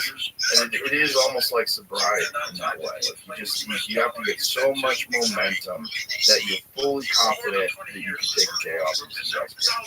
And there's nothing wrong with that if you do have a hold of it. But even if that's got to be tempered though. Like you can't. Like I notice I can't do a day off where I'm just crushing myself. It's like there's no coming back. The next day, go shit. 100%. But the thing is, you have gone on schedule and gotten in shape. You have done it, so you can do it.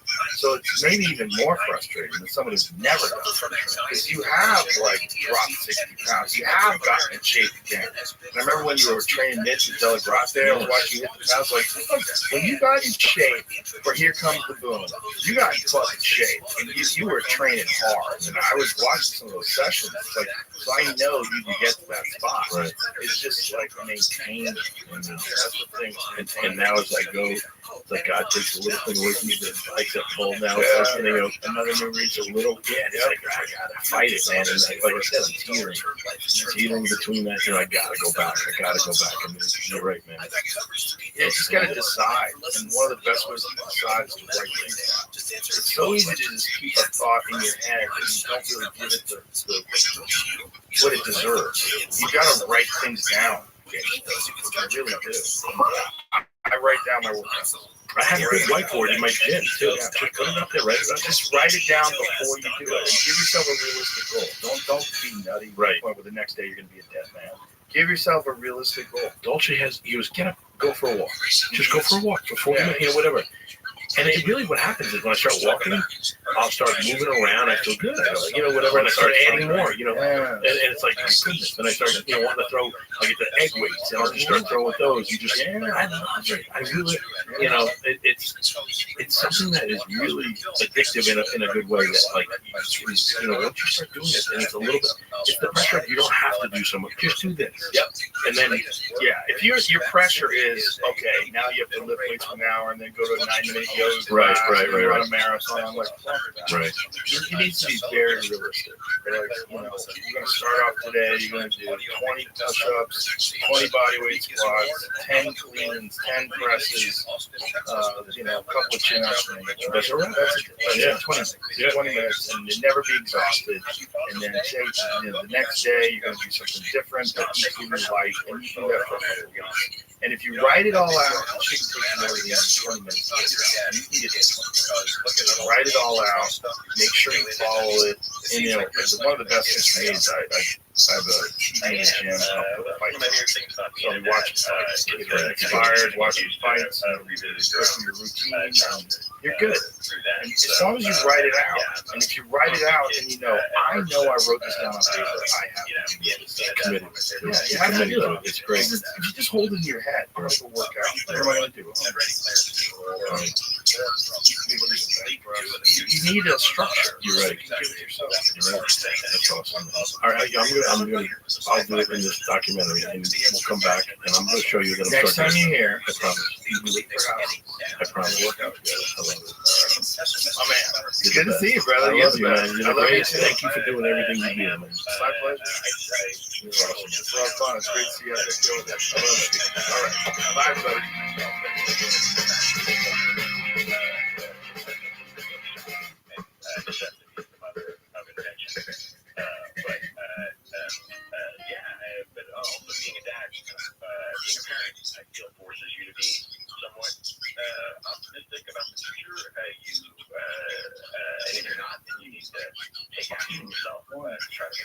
Boom, you're live. 12 rules for life.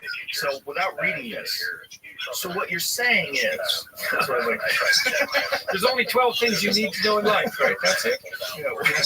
This interview that you just did with this woman, Kathy Newman, was that in the UK? It was Channel 4, UK.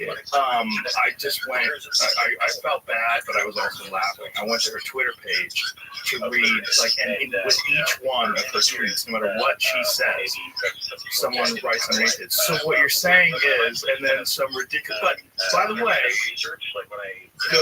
your fans were mocking her, but politely, non-aggressively. I didn't read any rude things. There was no insults, or there was, well, maybe a few insults, but there's no swears. It was just playful mocking of the interview that she did with you, because the interview was ridiculous. It was a ridiculous interview, and I listened to it, I watched it several times. It's like, this is so strange. Like, her determination to turn it into a conflict. It's one of the issues that I have with television shows. Yeah, because they have a very limited amount of time, and they're trying to make things as salacious as possible. They want to have these sound bites, these clickbait sound bites, and she just went into it incredibly confrontational, not trying to find your actual perspective, but trying to force you to defend a non-realistic perspective. Yes, well, I was the hypothetical villain of her imagination, essentially. Yeah. Well, what happened was interesting, too, the way it played itself out, because I met her in the green room beforehand. You know, she was being made up, and then she put a little bit of powder on me. And we had a friend that kind of interchanged, and then we met and sat in front of the cameras and for a couple of minutes, you know, before the show got rolling. We had a pretty pleasant back and forth, and then as soon as the cameras went on, she was a completely different person. And I thought, oh, I see what's going on. Yeah. Well, so that kind of alerted me to, well, the fact that there was something rotten in the state of Denmark, let's say. But you know, this is also why YouTube is going to kill TV, because television, by its nature, all of these narrow broadcast technologies, they rely on forcing the story, right? Because it has to happen now. It has to happen often in 5 minutes. They only broadcast 5 minutes of that interview. They did put the whole thing up on YouTube, to their credit. It hasn't ceased to amaze me yet. I think that they thought that the interview went fine. That's the scuttlebutt I've got from sort of behind the scenes, because I know some people who know what's going on at Channel 4. And they're shell-shocked by the response, you know. And then, of course, there was the counter-response. The Guardian the next day published an article saying that, you know, the head of Channel 4 hadn't called in police security because of threats. You know, well, first of all, you can call the police in about anything, and they never did detail out exactly what the threats were. You know, but then about 20 newspapers picked that up and went for the, well, Kathy Newman is now being harassed by an army of online trolls for doing nothing but doing her job, which, well, and then there was a backlash against that in the press. So, Christina, well, what someone took an audit of the actual interchanges between fans and her, and there was way more negative ones coming your way. Yes, that were seriously negative. Yeah, that's right. Seriously negative, violent, harassing, just rude, way more. Yeah, and no one picked up on that at all. Yeah, all the narrative was she's a victim, even though she was highly aggressive in this. But you know, she's a funny victim. It's not like she's not successful. Yeah, you know. So at some point, you think you should have to hand in your victim card. I think, like, when you go to an Ivy League university, it's like right then and there, you get to hand in. Yeah, because you don't get to be oppressor and oppressed at the same time. That's just too much.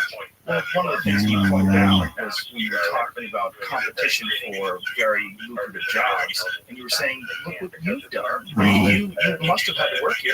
And she proudly was saying how hard she had to work to get there. I'm like, well, yes, of course. No one's going to hand this to you. No, this is why you were saying you are opposed to equality of outcome. Equality of outcome. I can't imagine anything we could possibly strive for in our society that would make it into hell faster than equality of outcome. Like the historical evidence for the pathology of that root is so strong. It's like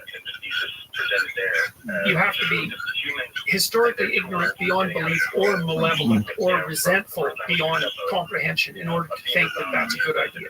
I argue for that. I agree with you, but I think that even if you came into this with no knowledge of history, but a complete understanding of human beings, you would say, well, that doesn't make any sense. And one of the best quotes that I've ever read about it is that if you have real, true freedom, you're never going to have equality development. Because with real, true freedom, you have the freedom to not engage. Well, look, if you look at a guy like Jeff Bezos, for instance, that Amazon guy is worth more money than anybody ever, right? That guy works all day. Yeah. I mean, he's a maniac. Oh, yeah. He's acquiring all these different companies, and everything he's doing is designed to succeed. I mean, he's just well, that's what Gates just said about too in a recent interview. And I know some guys they're in approximately the same universe as those two. They just work all the time. That's all the time, and they don't just work. They work so efficiently and so effectively, and make use of every second in ways you can't even imagine unless you're in that sort of position. So, and, doing that doesn't mean that you will succeed, but not doing it certainly means that you are failing. Well, not doing it certainly means you will never achieve that level of success, and that's what we're talking about. We're talking about quality of outcome. I don't want that. I don't want to be that guy. I don't want to work like that. I don't want to do what he's doing, and I should have the freedom to not do that. Yeah, as he should have the freedom to do that. If we're going to play this game called capitalism, which we're all agreeing is probably, at least in as far as the models that we have right now, is the best one that we have. If we're all going to play this game, if someone decides to be the Michael Jordan of capitalism, you can't stop them. You can't say, no, you're playing this game too well. You're playing this game too hard. You're too obsessed with this game. You're going to have that. Yeah, you can stop them. You can try to stop people from winning crookedly, which is what you should do. Yes. There's a couple of things that are really worth delving into with regards to that too, because there's this sort of Marxist notion that all this inequality is generated as a consequence of capitalism, and that's actually technically false. Because if you look at, there seems to be something like a law of nature that's described by this statistical model called the Pareto distribution, and it basically suggests that in any creative domain, there's going to be a small number of people who will do almost all of the output. But it doesn't just apply to human beings. It applies to the heights of trees in the Amazon rainforest. It applies to the size of cities, and it applies to the mass of stars, which is something like the more you have, the more you get. It's something you can imagine how that would work with a star. As it gets bigger and bigger and its gravitational mass increases, it's going to attract more and more matter. And then as the city grows, more and more people are excited to move there because of all the opportunities. And so some cities start to grow tremendously, and others don't. But this phenomena where a small number of people end up controlling a tremendous proportion of the resource is not only limited to money, and it doesn't only occur in capitalist society, it occurs everywhere. It's like a natural law. So you see the same thing with number of points scored by a spectacular sports figure. There's always a tiny proportion of people who are way ahead on the curve. Or people who make records, or people who sell paintings, or people who compose music, or people who sell music online. It's all the same. It's the 1% gets 80%. And so, well, first, we can't blame that on capitalism. And second, we should note that it actually does constitute a problem, which is what the left-wingers are always jumping up and down about, right? Like, too much inequality starts to destabilize your society. And it isn't obvious how to shovel money from the top end, maybe the 1/10 of 1% who have almost all the money, down to the people who have almost nothing, in a way that's effective, so that they don't get thrown out of the game completely, and so that the whole society doesn't destabilize. We don't exactly know how to do that. It is a problem because inequality does exist, and it does tend to magnify across time. And then there's another problem too, which we haven't figured out, is imagine that in order to make everyone rich, you have to tolerate a certain amount of inequality. It seems obvious.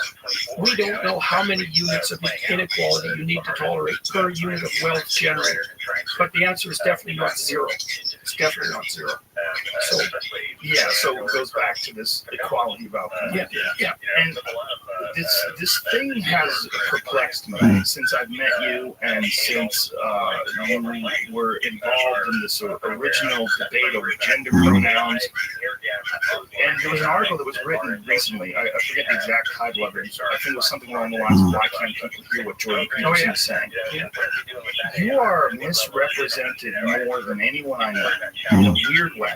you are villainized in a weird way, where I can't believe these people are honestly looking at your opinions and coming up with these conclusions. I can't help but feel like what is happening is people are consciously deciding to ignore reality and paint you as this archetypal figure of oppressive white male patriarchy, ignorance, fill in the blank with all the rest of the descriptions like things. But they've decided to paint you in this way, like as a target, because they need a target to sort of reinforce this idea that transgender people are being victimized and women are being victimized. And well, even deeper, the right narrative is the way that we should view the world is victim versus oppressor, because that's the basic postmodern neo-Marxist template. It's the right way to view the world is that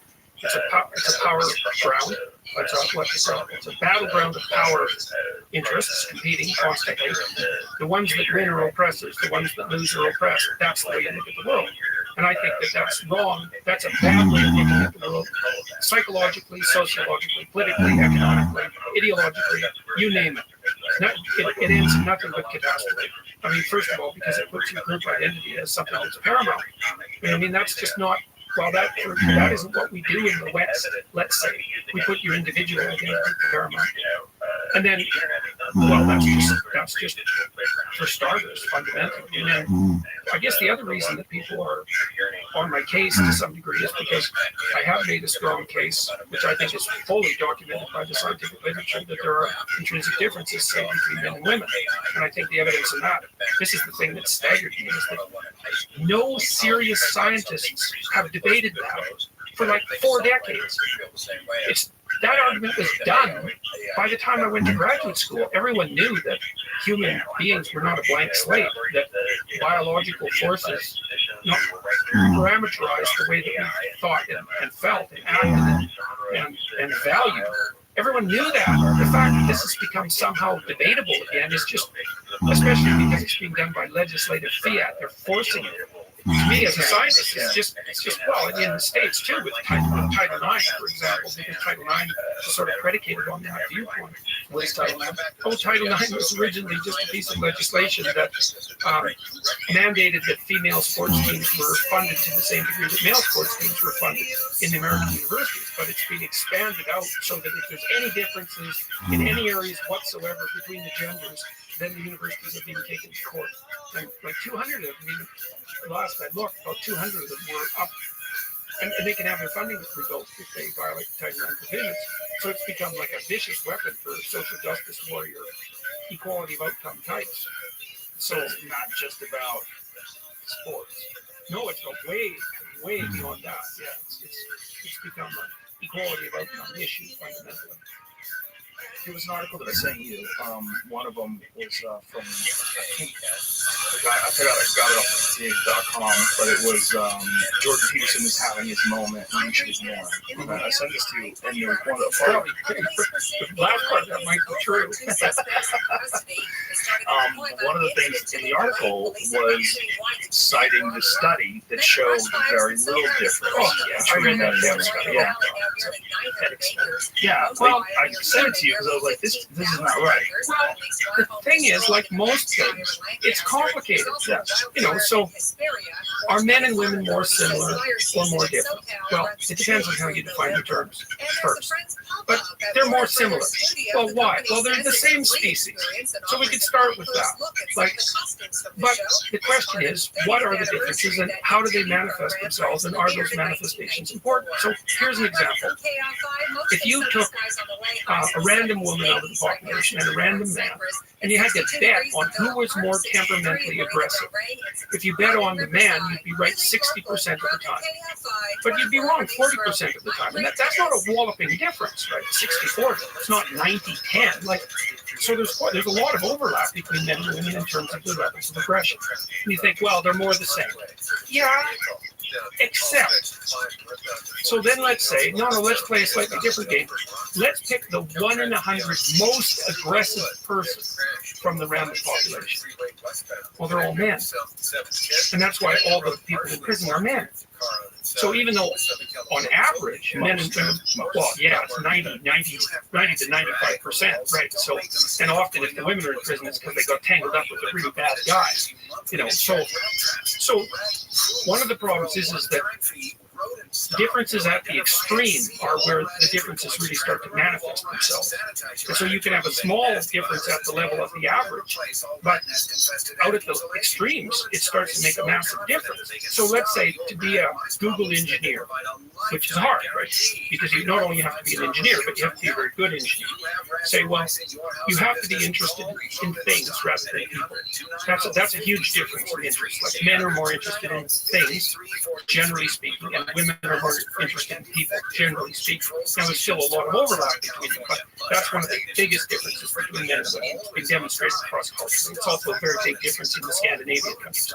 Well, on average, the difference isn't that great, even though it's a relatively large difference. But at the extremes, it's the same thing. Almost all the people are hyper, what would you call, hyper-focused on things. They're almost all men. And all the people who are hyper-focused on people are almost all women. And so how does that play out in the world? Well, in the Scandinavian countries, it plays out this way. About 85% of nurses in Scandinavia are female, and about 85 to 90% of engineers are male. It doesn't mean women can't be engineers. It doesn't mean men can't be nurses. It also doesn't have anything to do with intelligence, but it does have to do with interest, and the differences in interest are big. Now, at the extremes in particular. So when you read a review like that, the one that was pointed out, the first question is, well, what do you mean by big and little? There's more overlap.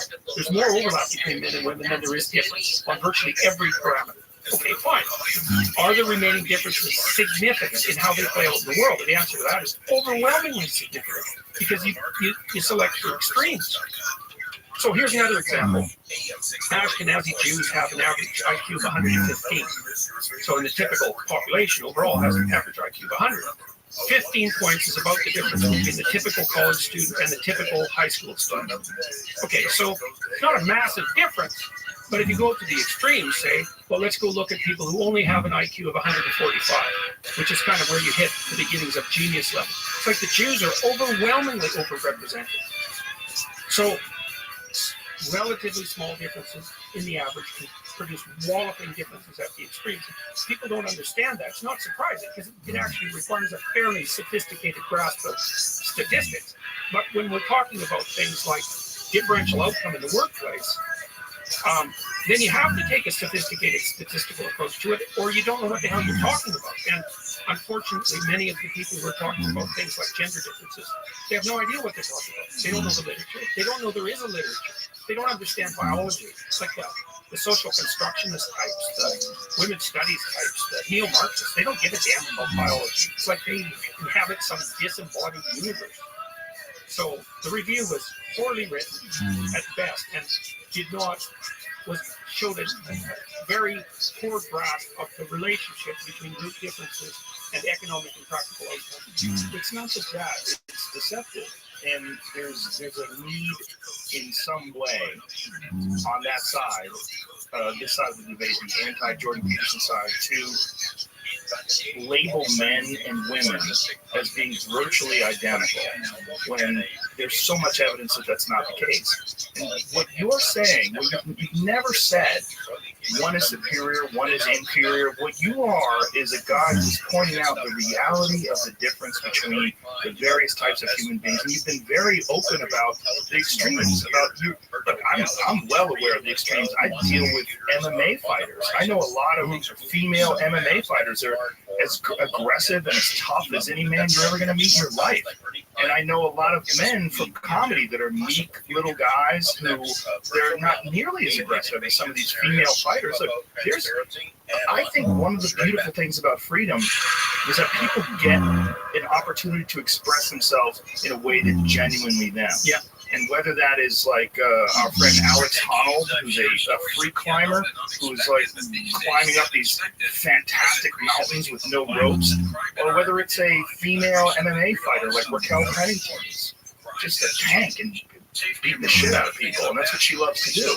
All of these extremes are available to people because of freedom. This is not a suppressive thing. No one's stopping people from choosing these paths. I don't know if you saw the most recent slip up by the CEO of YouTube. I retweeted it today.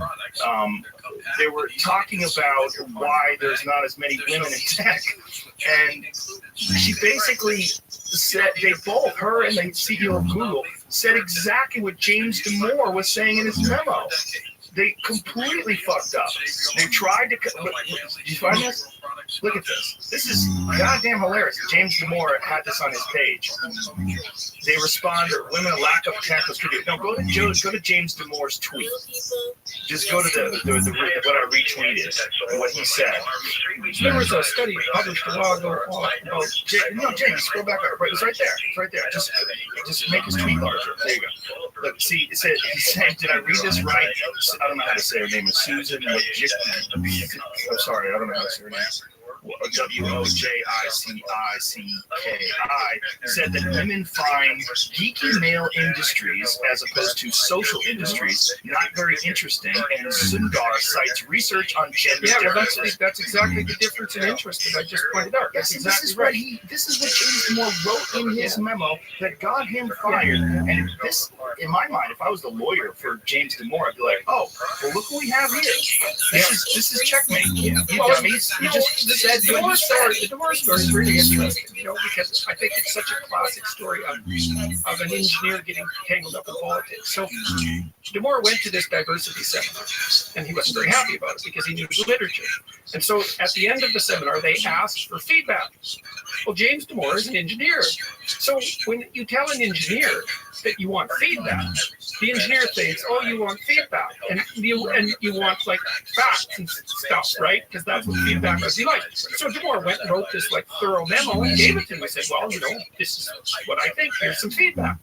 And then it traveled around. He got no real response from the diversity people. And then he posted it on one of these internal boards at Google where people can discuss things, which people at Google do all the time. So it's perfectly reasonable for him to post it because he didn't get a response from the diversity people. He thought, well, let's see what other people think. And then it was there for a long time until it was leaked into the outside world. It wasn't like Damore was trying to expose Google for what it is. He was just doing what an engineer type would do when someone asked him to provide feedback, because he's not thinking politically. He's not thinking, oh, they just want to hear what they already said. He thought they actually wanted some facts. Anyways, I think they picked on the wrong guy, because Damore turns out to be pretty damn tough. Well, he's very smart and a very kind guy. When you sit down and talk to him, he's not a sexist. He's a guy that's talking about facts. In fact, he wrote more than a page and a half, I believe, on strategies for getting more women interested in tech. He's not a sexist. This is just a guy that was talking about the differences and the choices that people make that's based on just the variations that you're just discussing. Well, there's a good study done a while ago. Unfortunately, I don't remember the author, but they were looking at junior high math prodigies. And they're pretty equally distributed between boys and girls. But by the time university came along, the math prodigy boys, they tend to go into the STEM fields, but the girls wouldn't. And it isn't because they lacked ability, because they had stellar ability. It's because they weren't interested. And it turns out, like the interest thing turns out to be a big one. So with personality alone, if you measure men and women's personalities, and then you add up all the differences in personalities, you could tell with about 75 to 80% certainty by looking at a full personality readout whether a person's male or female. So you'd be wrong 25% of the time, something like that. But if you add interest to that, you can get up to about 90%. And so, you say, well, are these differences large? Well, individually, they're not that big. They make more difference at the extremes. But if you add them up, then you can almost completely differentiate men from women. So by that token, they're very large. And the interest thing actually turns out to matter a lot. Like, it's probably the most important individual difference that has been discovered between men and women at the psychological level. And has real decent explanatory power. Because you might say, well, men have a slight edge in spatial intelligence, and that's why they're overrepresented in STEM fields. And women have a slight edge in verbal intelligence. This is debatable, but literature kind of indicates that. And that's why they're overwhelmingly the majority of fiction readers, for example. Is that the reason that there's differential representation in the STEM field? It's like, no, it doesn't seem to be. It doesn't look like it's an intellectual issue, which is also what Damore pointed out, by the way. He never said once that this was a cognitive issue. But it's a matter of choice, a matter of interest. And women tend to be more people oriented. Now, the thing is, this has also been discovered in chimpanzees and other primates. Like if you offer baby or child chimpanzees, juvenile chimpanzees, the choice between thing-like toys like cars or people-like toys like dolls, the males will go for the thing-like toys and the females will go for the people-like toys. So you see that in primates. And you think, well, is that surprising? It's like, well, no, it's not. It's not that surprising, really. I mean, women have to take care of infants, tiny infants, and you have to be really people-oriented to do that because a tiny infant is an unbelievably demanding social relationship, and it's a primary relationship for about 2 years. And so women are tilted towards the kind of temperament that makes that possible. It's like, oh, is that such a shock? Really? That's such a surprise? So, it's not a surprise. And what's confusing to me is the narrative that anybody that points out these differences is somehow a sexist or discriminatory or worse. Yeah. Well, whatever epithet. Well, I think the other reason that the radical lefties have been going after me constantly is, well, there's one reason is if you stand up against the radical left, you're in a group that also has Nazis in it. Because the Nazis also stand up against the radical left. So it's perfectly reasonable from a strategic perspective for the radical leftists to say, well, you're against us. How do we know you're not a Nazi? It's like, well, statistically, I'm probably not. So there's that. But you could say at least the question is open.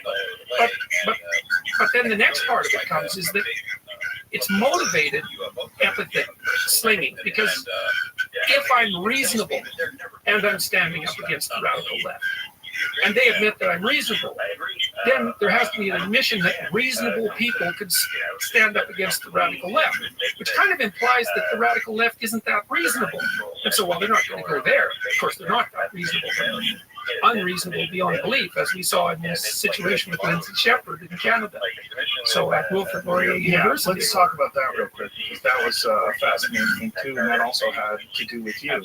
So she was discussing you in class, and fill up. Well, yeah, she's in the communications department at Wilfrid Laurier, and they were talking about the role of language in communications, which I do in a communications class.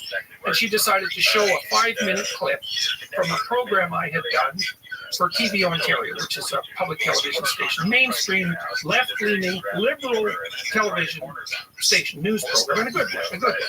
And I had been on there with a number of other people, including Professor Nicholas Matt from the University of Toronto, who claimed essentially that there were no biological differences between men and women, and that had been the scientific consensus for the last 4 decades. So anyways, she showed a clip from this, and, well, she got hauled in front of 2 professors and an administrator, Adria Joel, who was basically hired for that purpose, and raked over the coals for daring to show this video. And she had the wherewithal to tape it. And then she made the tape public, and in that tape they compared me, it was really blackly comical, they compared me to Hitler, but then said, well, it's Hitler or Milo Yiannopoulos. I thought, you guys, you're so damn clueless, you can't even get your insults right. It's like, you can't say, that's like playing a video of Hitler or Milo Yiannopoulos. It's like, first of all, Hitler and Milo Yiannopoulos, they're actually not in the same category, right? Except that they're both human. That's about the narrowness of the category. And then Milo's like a comic provocateur, and you can hate him or love him or be indifferent. But to put him in the same category as Hitler just shows how muddle-headed you are. And then to assimilate me to that category so carelessly, like, you don't mess about with epithets like that. Hitler was one of the great supervillains of the 20th century. Right? I mean, he's up there with Stalin and Mao in the panoply of satanically possessed leaders. You don't just toss that around, especially not when you're torturing your teaching assistant for daring to show a video about language in a communication class. And so that was a massive scandal in Canada. It was the biggest, I think it was the biggest scandal that ever hit a university in Canada.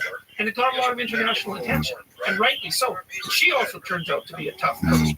I mean, the last I heard, she'd started a club Wilfrid Laurier, and I think it was last night or the night before, maybe it's coming up. They're going to show the whole video from Television Ontario at a club meeting and invite people to come and discuss it. It's like they picked on the wrong girl there. So they certainly did. She's obviously very smart. You could hear that in her discussion with them and how flabbergasted she was by their take on things. But this was essentially proof to a lot of people that were on the outside of how preposterous some of the dialogue was inside these universities. Yeah, well, they couldn't have done me a bigger favor than having that scandal, because when I made the videos about Bill C-16 15 months ago, I said, look, here's what's going to happen, because this legislation is written in an appalling manner and the surrounding policies are pathological. So here's what's going to happen. And so I laid it out. And then people came out and said, no, you're being paranoid. That's possible. No, the legislation isn't going to have that effect. No, you're not a legal expert. What the hell do you know? Et cetera, et cetera. You're crazy. You're a bigot. You're a transphobe. You know, they threw everything but the kitchen sink at people. Like, fair enough, you know, because there's always a possibility that it's wrong. But the problem was, I read the policies, and I understood them, and I knew where they were leading. But I never imagined that one of the consequences of Bill C-16 and its sister legislation was that a teaching assistant at a Canadian university would be pilloried and accused of breaking the law, and then accused of all sorts of reprehensible political beliefs by two professors and an administrator hired for that purpose, merely because she showed a video about two people talking about the law. It's like that paranoid as I am, let's say, that exceeded the grasp or the reach of my imagination. And then, of course, it was made public and people just couldn't believe it. And then you think, okay, well, what's the defense? Well, they misinterpreted Bill C-16. Like, no, I don't think so. They aren't representative of the university professor of administration. Well, all of Pimlott and Randwick and his colleagues rose to their defense, the whole department. The university, when they apologized, did it in a very mealy-mouthed way. But there's no evidence that it was an anomalous occurrence. So what had happened is they overextended the reach of Bill C-16 in exactly the way that I said would happen. It was inevitable. And it wasn't an anomaly. It was that's actually the way that the universities are. And it is the way that they are. It wasn't a one-off. It was exactly diagnostic. And it's appalling. It's appalling. The universities have so much to be ashamed of. There was an article in the Boston Globe this week saying the same thing, that all of this crazy postmodern identity politics, equality of outcome nonsense is not only disrupted the university in a way that might be irreparable as far as I can tell, but it's rapidly spreading outside into the normal, say, business world, which is what you see, for example, at Google. Well, the tech industry in particular seems to be like more left-leaning than pretty much any industry does. And I guess that's because there's so many talented people there, so many people that spend a tremendous amount of time in universities and they get indoctrinated into this mindset. And you're seeing that in this, the CEO of YouTube's response to James Cameron, completely misrepresented. They're talking about harmful gender stereotypes. It's not what he talked about at all. What's fascinating to me about all of this is it just reeks of tribalism. That these people on the left have decided, and I'm mostly on the left, which is really crazy. I mean, when it comes to most policies and most thoughts of equality and the idea of just letting people be who they are, I mean, that's what the left used to stand for. It used to stand for being open-minded. It used to stand for being a reasonable person. But now it seems to be all about this very toxic tribal ideology, and this is one of the reasons why so many of these attacks on you are so baffling to me. It's because there's a willful ignorance or a deceptive narrative. There's a deceptive description of who you are, what you're saying, and what you represent. And it's this conveniently categorized, not even convenient, willfully deceptively categorized into these categories of homophobia, transphobia, sexism. These are reprehensible categories that if they can just shove something that you're saying, figure out a way to push you into this little narrow confine, then everyone has to disagree with you, everyone has to insult you and everyone has to like take that girl into their office and chastise you for even not even speaking up for you, right? Just And she said she wasn't. Yes, that's what was more fascinating about than anything. Yeah, then they gave her hell for that. It's like, well, you can't present something like that neutrally. That's like presenting something Hitler said neutrally, or maybe Milo Yiannopoulos. It's so strange, but what they don't understand, and this is what's really crazy, is that the world is watching, and that most people, maybe it's a 60-40 like we were talking about before when it comes to aggressive women versus aggressive men. I don't know what the number is. I think it's about 50-1, actually. Like, I've been watching the comments on YouTube and so forth, trying to track this. It's like, I think that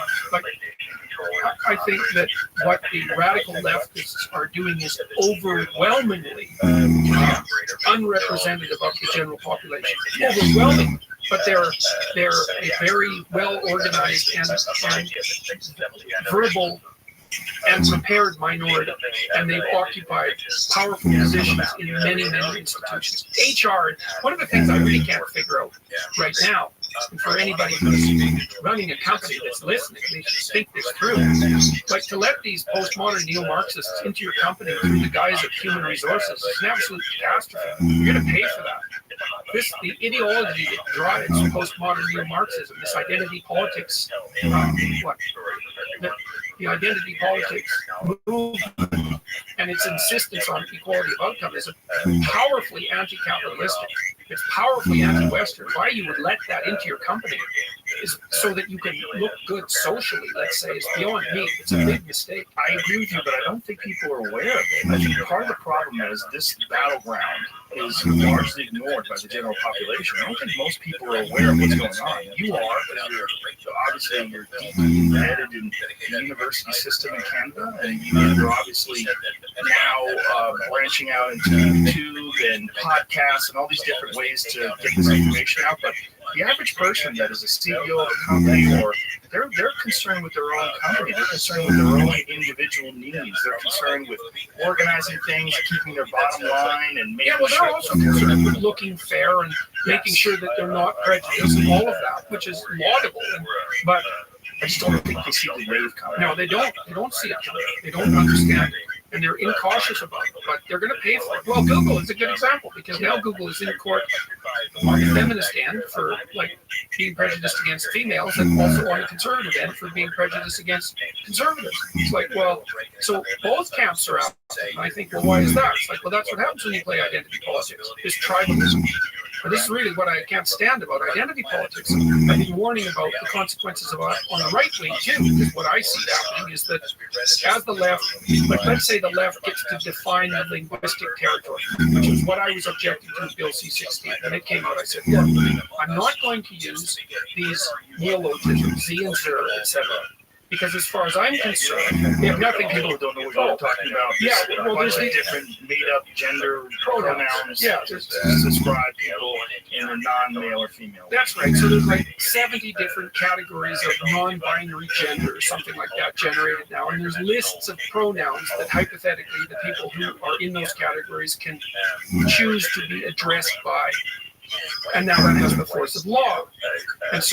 And I don't care if they choose to be addressed by those pronouns. Whatever. That's up to them and whoever else they can convince or ask or entreat or negotiate with. Fine. As soon as it's law, that's a whole different story.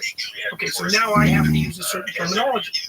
So then I look at the derivation of the terminology. I say, oh, that's terminology generated by the postmodern neo-Marxists. Oh, well, I think those people are reprehensibly murderous. So guess what? I'm not going to say their words, period, because I know what they're like. I know where that leads. Okay, so most people think that's a gigantic step. To go from saying you don't want to say Z or Zer or any of these made-up gender pronouns to these are murderous people. The ideology is murderous. The ideology being Marxist. Yeah, absolutely. Oh, Jesus, how much proof of that do you need? Right, but most people don't understand Marxism. Like when you're saying this, like when you were so adamant about it, I had to start reading about it myself, and I had to start doing a lot of research about it myself. And I think most people hear Marxism and they think socialism. Yeah. They think pooling all your money together, making things more even.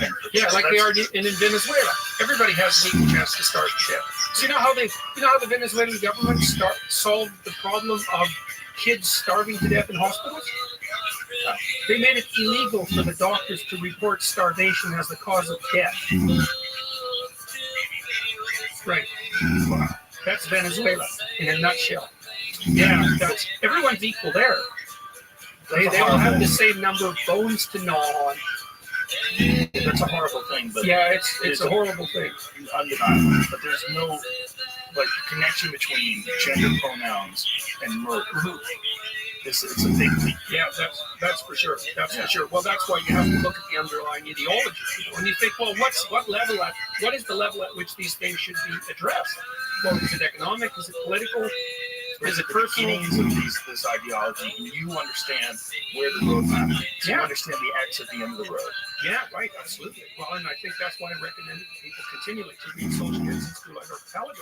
So actually, there's a set of books that lay this out perfectly. You read Dostoevsky wrote a book called The Possessed, or The Devil, and it's a description of the initial breakdown of Orthodox Christian society in Russia in the late 1800s, and the rise of radical socialist ideas. So it's sort of like the prodroma to the Russian Revolution. It's a brilliant book, and it concentrates on the personalities that are involved.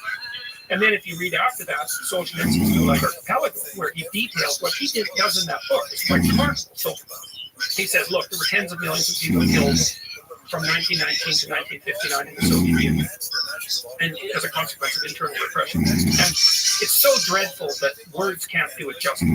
It's absolutely dreadful what happened in the Soviet Union. I mean, just for starters, 6 million Ukrainians died in the 1930s because of enforced starvation. In fact, in the 1930s, here's how terrible it was. So all the food that the collective farmers, newly collectivized farmers, had produced, which wasn't very much, by the way, was taken from them and brought to the cities. So all the farmers starved to death. Now here's how draconian it got. So let's say you were the mother of some children, and all your grain had been shipped off to the cities, and you thought, well, I'm not going to have my children starve to death. I'm going to go out in the field, and I'm going to, on my hands and knees, and I'm going to pick up the grains that are left over that the harvesters didn't get, and I'm going to feed those to my kids. That was punishable by death. You were supposed to hand in those extra bits of grain so that they could be shipped to the city as well. So that was just the beginning of the fight in the Soviet Union. And what Solzhenitsyn did was say, look, this wasn't a consequence of the Marxist system gone wrong. This was a consequence of the Marxist system. It was an inevitable consequence of the axioms of the Marxist system. And then he lays that out. And it's, Summer is here. I think he got it right. What is that why he won the Nobel Prize. But what is the connection?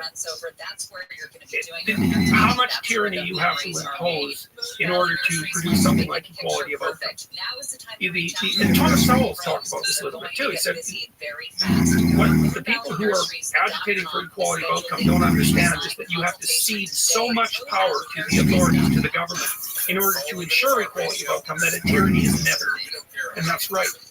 And the another problem with equality of outcome, this is also a big technical problem. It's like, well, what measure of outcome? You know, there's lots of outcomes, like how happy are you? How much pain are you in? How healthy are you? How much money do you have? How much opportunity for movement forward do you have? What's the width of your social connections? Like, what's the quality of your friendships? Do you have exposure to art and literature? Like, you know, you can multiply the number of dimensions of evaluation between people innumerably, right? Because there's all sorts of ways to classify people. You're going to get equality of outcome on every one of those measures? Is like everyone going to have to be equally happy in their relationship? And if not, why not? Why stop with economic? Why stop with pay? There's no place to stop. So, and that's a huge technical problem because there is no place to stop. There will be no stopping. Like nobody can have anything else. Nobody can have anything that everyone else doesn't have at the same time. That's the ultimate outcome of equality of outcomes. Well, you think about what that would mean. It's terrible. Well, instantly you think, oh, well, there's nothing but a tyrannical system. You could impose that. Have you ever debated amongst your supporter? Have you ever debated someone who is pro equality of outcome? No, they don't debate me. Well, the closest thing I think was to that was the debate I did at the University of Toronto about the Bill C-16 issue. But they didn't actually have a debate. They had a forum, which is the postmodern equivalent of a debate. It's supposed to be friendlier, I suppose. But no, I haven't because people don't do it. They don't ask me to do it. So what is it about that idea or that ideology about Marxism that's so attractive to young students and to university professors? Oh, that's a good question. I think it goes back to the issue of inequality. And this is something that has to be dead seriously addressed. It's like you might say, well, why is the left wing necessary? Let's put it that way. So, and then a subset of that would be, well, why is the left wing attractive? Well, the left wing is necessary because inequality does spiral out of control. And so there has to be a political voice for the dispossessed.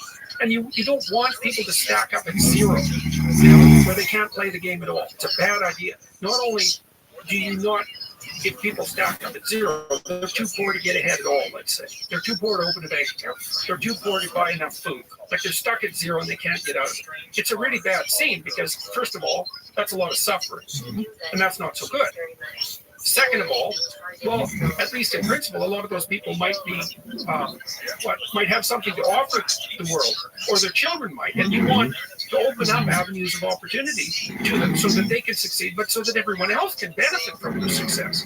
So, and then the next thing is, well, if the inequality gets out of hand too much, then the whole society starts to destabilize, because if you get enough people stacked up at zero, especially young men, you get enough young men stacked up at zero, they think, oh, to hell with it, we'll just flip the whole board over, and it'll settle in a new configuration, and maybe we won't be stuck at zero in the new configuration.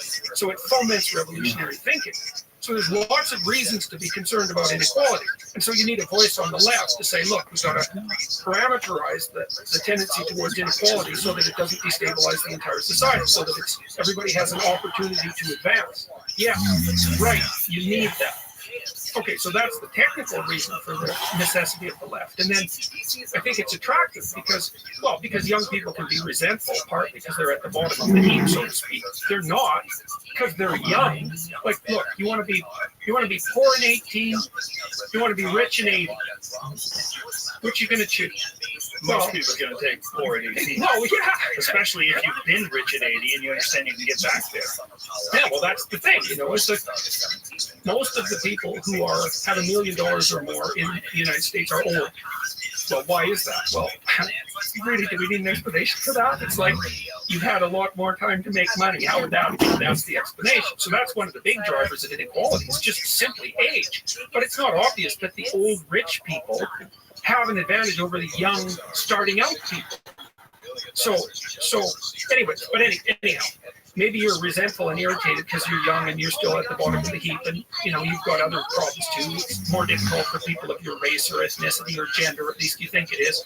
And so you say, well, I want to make things fair. And then that's also driven by some real compassion, because nobody really likes that, the consequences of radical inequality. Like, nobody likes the fact that homeless people exist and have to go to the emergency ward, to get treated, and they don't have medical coverage, and they have to live in tents on the street. And so if you have some compassion, then you think, well, we've got to do more for the poor and dispossessed. It's like, okay, that's an understandable sentiment. But the problem is that it's that desire to help is contaminated by resentment and ideological certainty, and then also by something that George Orwell pointed out so nicely in his book Road to Wicked Care. It's like the typical middle-class socialist. This was his diagnosis, and he was a socialist, by the way. His diagnosis was the typical middle-class intellectual socialist doesn't like the poor. In fact, they don't want to have anything to do with the poor. They're contemptuous of the poor, but they hate the rich. And I think it's even more devious than that, because I think who they hate are the successful. Some of the successful are rich, but really who they hate is the successful. It's like Cain and Abel. It's the retelling of Cain and Abel. And so there's some positive motivations for being engaged on the left, and there's a lot of negative motivations as well. And the people who are really driven by the radical left ideology, the real radicals, they're almost all driven by resentment and hatred, as far as I'm concerned. Now, let's look at both extremes. So back to the idea of the ideological and verbal territory. I said with Bill C-16 that I wouldn't speak the language of the radical leftists, because I don't think that language should define the game. But let's say it does. So here's the game. The world is a battleground of groups, and they're battling for power. That's it. That's the game. And some of them win, and they oppress those who don't win. So that's how we're going to view the world. Okay, now the leftists say, okay, well, here's the oppressed people. The oppressors, the patriarchal types, they should be ashamed of themselves and give up some power. The right-wingers, the radical right-wingers look at that and they say, oh, I see, so the game is ethnic identity, is it? It's identity politics. Okay, we're white males. We're not going to lose. That's the right-wing version of identity politics. It's like, screw you. If we're going to divide into groups, if we're going to divide into tribes, and I'm in my tribe, I'm not going to get all guilty and lose. I'm going to get all cruel and win. And that's like, then you think, well, there's people in the middle. They're kind of looking back and forth. Which side of the identity politics spectrum am I going to fall in? Do I want to go with the? Do I want to be driven primarily by compassion, and am I going to accept guilt for my historical privilege? So that's one possibility. And then I'm the oppressor. I'm the member of the oppressor group. Or am I going to say, oh, no, to hell with that. I'm just going to play to win. Well, then I'm going to go to the right. It's like, well, my sense is, how about we don't play either of those games? And the reason we shouldn't play them is, well, the Soviets played the left-wing game, and they killed who knows how many tens of millions of people. You can't even count it accurately. The estimates range from 20 to 100 million. Those are pretty big error bars. And the Maoists, maybe 100 million, certainly 60 million. So, okay, that didn't work out so well. And then there's the Nazis, like they played ethnic identity politics and racial superiority. It's like, what do we want to play that game? See, what I've been trying to do, really what I've been trying to do for the last 30 years is say, look, there's heavy temptations to play those sorts of games. But that's not the only game in town. It's a much better game to play individually. It's like, get your act together. Stand up in the world. Make something of yourself. Stay away from reading. Ideological oversimplification. Set your house in order. That's rule 6 in this book. So I have a book rule in there that says, set your house in perfect order before you criticize the world. And it's a very dark chapter about the motivations of the Columbine High School killers and this other guy named Carl Panzram, who was a serial rapist, and arsonist, and murderer. And he wrote an autobiography, and the Columbine kids also wrote about why they did what they did. They're resentful to the core, bitter, resentful, terrible. And I'm suggesting that people stay away from that resentfulness, and bitterness, even though life is hard, and there's malevolence in the world. It's like, yeah, you can tell a story where everyone's a victim, because we all die, we all get sick, you know, and things happen to us that are bitter and terrible, betrayal, deceit, lies. Like, people hurt us on purpose. You know, so it's not just the tragedy of life; it's malevolence as well. Everyone's a victim. You can tell that story. The problem is, if you tell that story, you start to act it out, you make all of that worse. That's the problem. And so this is why partly I got attracted to Christian imagery, at least in part. Because there's an idea in Christianity that you should pick up your goddamn cross and like walk up the hill. And that's dramatically, that's correct. That's the right answer. It's like, you've got a heavy load of suffering to bear, and a fair bit of it's going to be unjust. What are you going to do about it? Accept it voluntarily, and try to transform as a consequence. That's the right answer. It's the right answer. Because the rest of it is tribalism. And we're too technologically powerful to get all tribal. What's exciting to me is that I think this is the first time in my life that I've ever seen so much communication on the subject. And I think so much recognition about the consequences of toxic tribalism. This tribal thinking that everyone seems to be engaged in on the right and on the left. I mean, in America, you go no further than going back and forth from CNN to Fox News to say something's wrong here. These are supposed to be news outlets, yet two completely different narratives. And that has nothing to do with what we're talking about, with gender politics and radical left socialism and Marxism. What you're seeing in universities, though, is a radical departure from what I always considered universities great for. What I always considered universities great for is separating from your parents, challenging belief systems, and being engaged in the works of brilliant people who you can compare all of their findings and their discoveries and sit down and debate them in class. And when I was a kid, when I was in high school, I went to a very good high school, Newton South High School in Newton, Massachusetts. And one of the things that they did was they put on a debate between a guy from the Moral Majority, which was this right-wing Christian group that I don't even know if they're around anymore. This was 19, I was 14, so 81. And Barney Frank, who was that congressman, is now one of the first openly gay guys in Congress. And you got to watch these two people in this auditorium debate their points. And this Moral Majority guy had this, right-wing Ronald Reagan sort of point of view, and Barney Frank was kind of crazy. He got busted in some male prostitute scandal and gay committee that happened. And just Barney Frank took him apart. It was brilliant to watch, but it was a real debate. It was fascinating, and you got to see a mediocre mind versus a great mind. And you got to see this little thing, and I was like, wow, this is one of the things that's always attracted me about the idea that two people with different viewpoints can get together in front of a neutral audience, and these people can sort of decipher which way these people are thinking and why. Yeah, well, bad as that is, and rife with conflict as that is, the alternative is to separate, as you pointed out, into two camps that don't talk. Yes. And the thing is, the consequence of not talking is that you fight. That's the end game. Because the only way you can stop from fighting with other people is by negotiating with them. And one of the things that's also interesting, and this is partly why Silicon Valley leans to the left, is that a fair bit of your political preference is determined by your biological temperament. It's strongly influenced. So if you're a creative type who's kind of disorderly, then you're likely to be on the liberal left end of the distribution. And if you're a non-creative type who's orderly, and especially if you're orderly, then you tend to be on the right-wing end of things. And so, well, why is that? Why do those variations exist? Well, they exist because some of the time your best strategy is to do what other people have done and shut the hell up and just do it. Run the algorithm, right? The pathway's already laid clear. It works. Stay in the damn rut and move forward. Okay, so that's the conservative approach. And when things are going right, it's the right approach.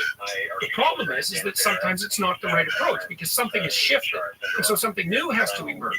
And so then there's a bunch of people who are adapted to the new. And those are the entrepreneurial and creative types. And of course, they dominate Silicon Valley because it's a very entrepreneurial, what would you call it, geography. And so they're going to lean to the left. But they have to understand, people have to understand that the left and the right need each other. The liberals and the conservatives need each other. Liberals start companies. Conservatives run them. And the problem with the conservatives is, well, they can only run a company in one direction. Because they're conservative. They don't think outside the box. But so if the company is working and the product line is good and everything is stable, like hire some conservatives because they'll maximize efficiency and they'll move down that track. But if the track is no longer going in a good direction because something's changed, the environment's changed, well, then you've got to bring in the creative people. And so we need each other. And the only way that we can survive the fact that we're different and the fact that we need each other is by continually talking. They talk constantly. It's like, well, how much of what we're doing should we preserve versus how much of what we're doing should be transformed?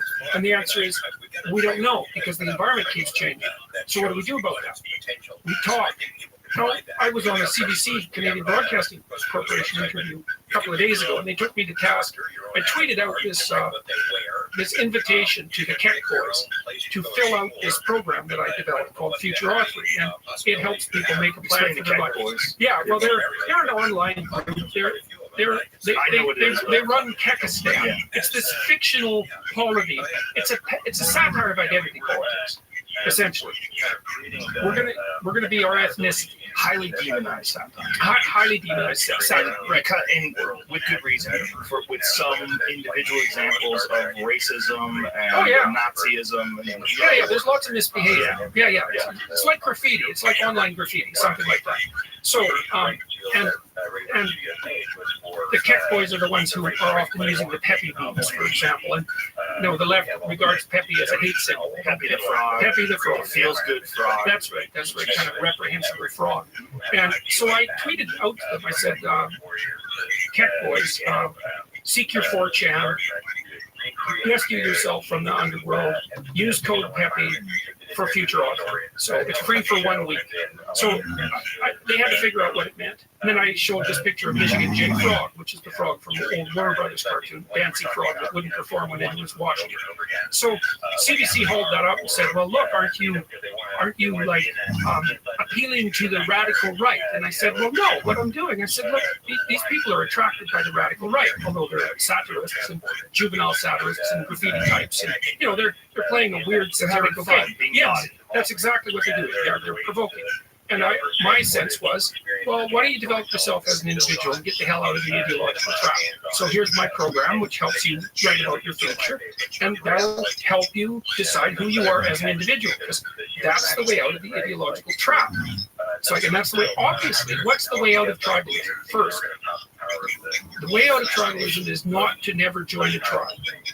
You actually have to join a tribe as you mature, right? Because what happens is, first of all, you're an infant, then you have your parents to make a relationship with, but then when you move from your parents, you have your tribe, you have your group. Maybe it's the music you listen to, it's the gang you hang around with, whatever. You have to be socialized into the tribe. You have to, because otherwise you stay a dependent infant. Okay, but now you're socialized into the tribe. Well, is that where it ends? It's like, no. The next thing to do is differentiate yourself from the tribe while still knowing how to behave within the tribe. Well, that's the call to individualism, and that's, I think, what the West got right. We figured that out. It's like, you're more than you have to be a member of a group, because otherwise you're not socialized. It's not good for anyone. You don't have to be able to play on a team, man. You have to have team loyalty, right? But that isn't where you should stop. You should take the next step and become a fully developed individual. And see, the problem with being just a group member is that the group, it's the problem with conservatism. The group is a fixed entity. It has its rules and its regulations. And if you're a member, that's all you are. But the group can go badly wrong. So the group needs individuals to keep the group alive and revivify. So you have to become an individual so you can revivify the group. That's the call. That's the call in the West to heroism, essentially, to a noble way of living, is to develop yourself past your group identity so that you can reconfigure the game when that becomes necessary. And I think that there's a very influential line of developmental psychology, pioneered by Jean Piaget, that laid that out as a developmental progression. First, you're a child, then you're a member of a group, then you're an individual. Get to the individual level. That's the solution. It's the solution to tribalism. But you have to accept responsibility to do that. And this is what your future authoring program is basically all about. I mean, it's a wonderful program. It's along with this book, Rules and Guidelines for Life. I think that's one of the things that a lot of young people are lacking, is a structure to how to go about establishing who they are in the world. Yeah. Well, that's, what's really cool, and it's been really quite remarkable, I would say, is that what I've noticed when I've been speaking publicly, say, over the last year and a half, because there's a hole in our culture where there should be a discussion about maturity, truth, and responsibility. No one's talking about that. Okay, so now I'll come out and I'll start talking about that. I'll say, look, like, what should you do with your life? Well, take care of yourself, but take care of yourself in a way that also means that simultaneously you're taking care of your family, and also means that simultaneously you're taking care of the broader community. So that's kind of your goal. So orient yourself towards personal success, but in a way that your success breeds success. Because if you're going to establish a name, why not establish like a really good name? That's a good one. It's good for you. It's good for everyone else. Yes. Okay. That'll give your life some meaning. Now make a plan, generate a vision. That's what the Future Authoring Program helps people. Develop a vision of what your life could be like if it was worth living, despite all its suffering. Like, what would you need so that you would be happy to be alive? You'd find your life meaningful, so you don't get all bitter and resentful and cruel and hostile and ideologically addled and like murderous and genocidal. It's like none of that. Think real hard. How would you have to configure your life so that despite its suffering and the malevolence that's part of it, that you would regard it as worthwhile? That's up to you to develop a vision. Then put a plan into practice. And so when I talk to people about this, most of my audiences are young men. It's probably about 65, 35. More and more women are showing up, but that's about what it is right now. The halls are dead silent. You can hear a pin drop because nobody's said so clearly for like 50 years there. Almost all the meaning that you will need to get you through the hard times of your life is going to be a consequence of adopting responsibility, not of rights and impulsive action, impulsive freedom. Like, fine, rights, yeah, got it. Freedom, no problem. Even freedom to do impulsive things, fine. That isn't where you're going to find the meaning that keeps you sustained through the storms of life. That's going to be take care of yourself, take care of your partner, take care of your damn family. You don't run off. You take care of your community. You rescue the wisdom from the past. You stand up straight and be courageous despite the fact that life is tragic and tainted by malevolence. That's the ancient wisdom. That's what that is. Understanding the structure of this. And then, I am in a lot of ways, both of those things. I'm in a lot of ways, my mind is creative, and I'm always sort of paying attention to things. But I'm also just, right. That's one of the reasons why I think I so relate to both sides of this issue. Because it's also one of the reasons you're successful. I could have easily been some hardcore right-wing asshole. I'm a competition-oriented person. I've been since I was a child. I grew up competing in martial arts tournaments. And you have to be a hard person to do that. You have to understand what discipline is. But before that, I was an artist. I wanted to be like a cartoon. I wanted to do comic books. That's what I wanted to do. I wanted to be an illustrator. It wasn't for one bad teacher in high school that totally shied me away from art. I probably would do that as a living. When I look at both sides, I see myself in both sides. Yeah. Well, the other thing I'd be telling young men is that this is something that we relate to tremendously. I read this New Testament line decades ago, and I never understand it. This line is, the meek shall inherit the earth. I thought, there's something wrong with that. That line just doesn't make sense to me. Meek just doesn't seem to me to be a moral virtue. And so I did a series of biblical lectures this year, 15 of them. Now was also a very little experience that we can talk about. But I was looking through these sayings, these maxims, and that was one of them, meek shall inherit the earth. But I've been using this site called the Bible Hub, and it's very interesting. It's organized very interesting. So you have a biblical line, and then they have like 3 pages of commentary on each line. And so, because people have commented on every verse in the Bible to the degree that's almost unimaginable. So you look and see all the interpretations and all the translations and get some sense of what the genuine meaning might be. And the line, the meek shall inherit the earth. Meek is not a good translation, or the word is moved 300 years or so, 300 years or so since it was translated.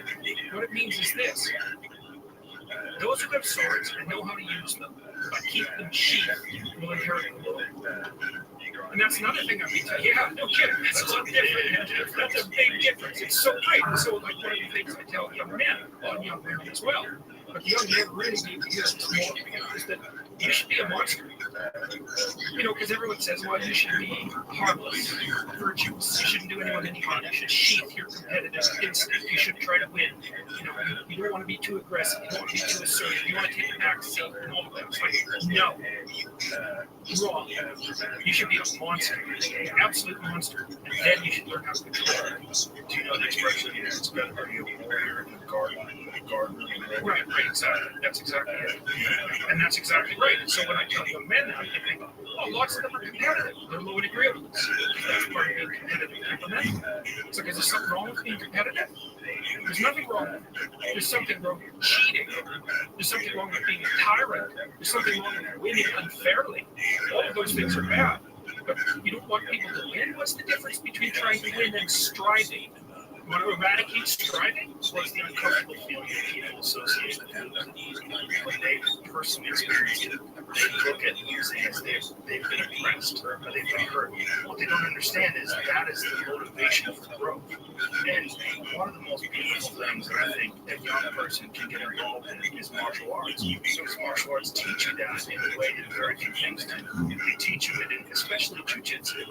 Jiu-jitsu is so complex.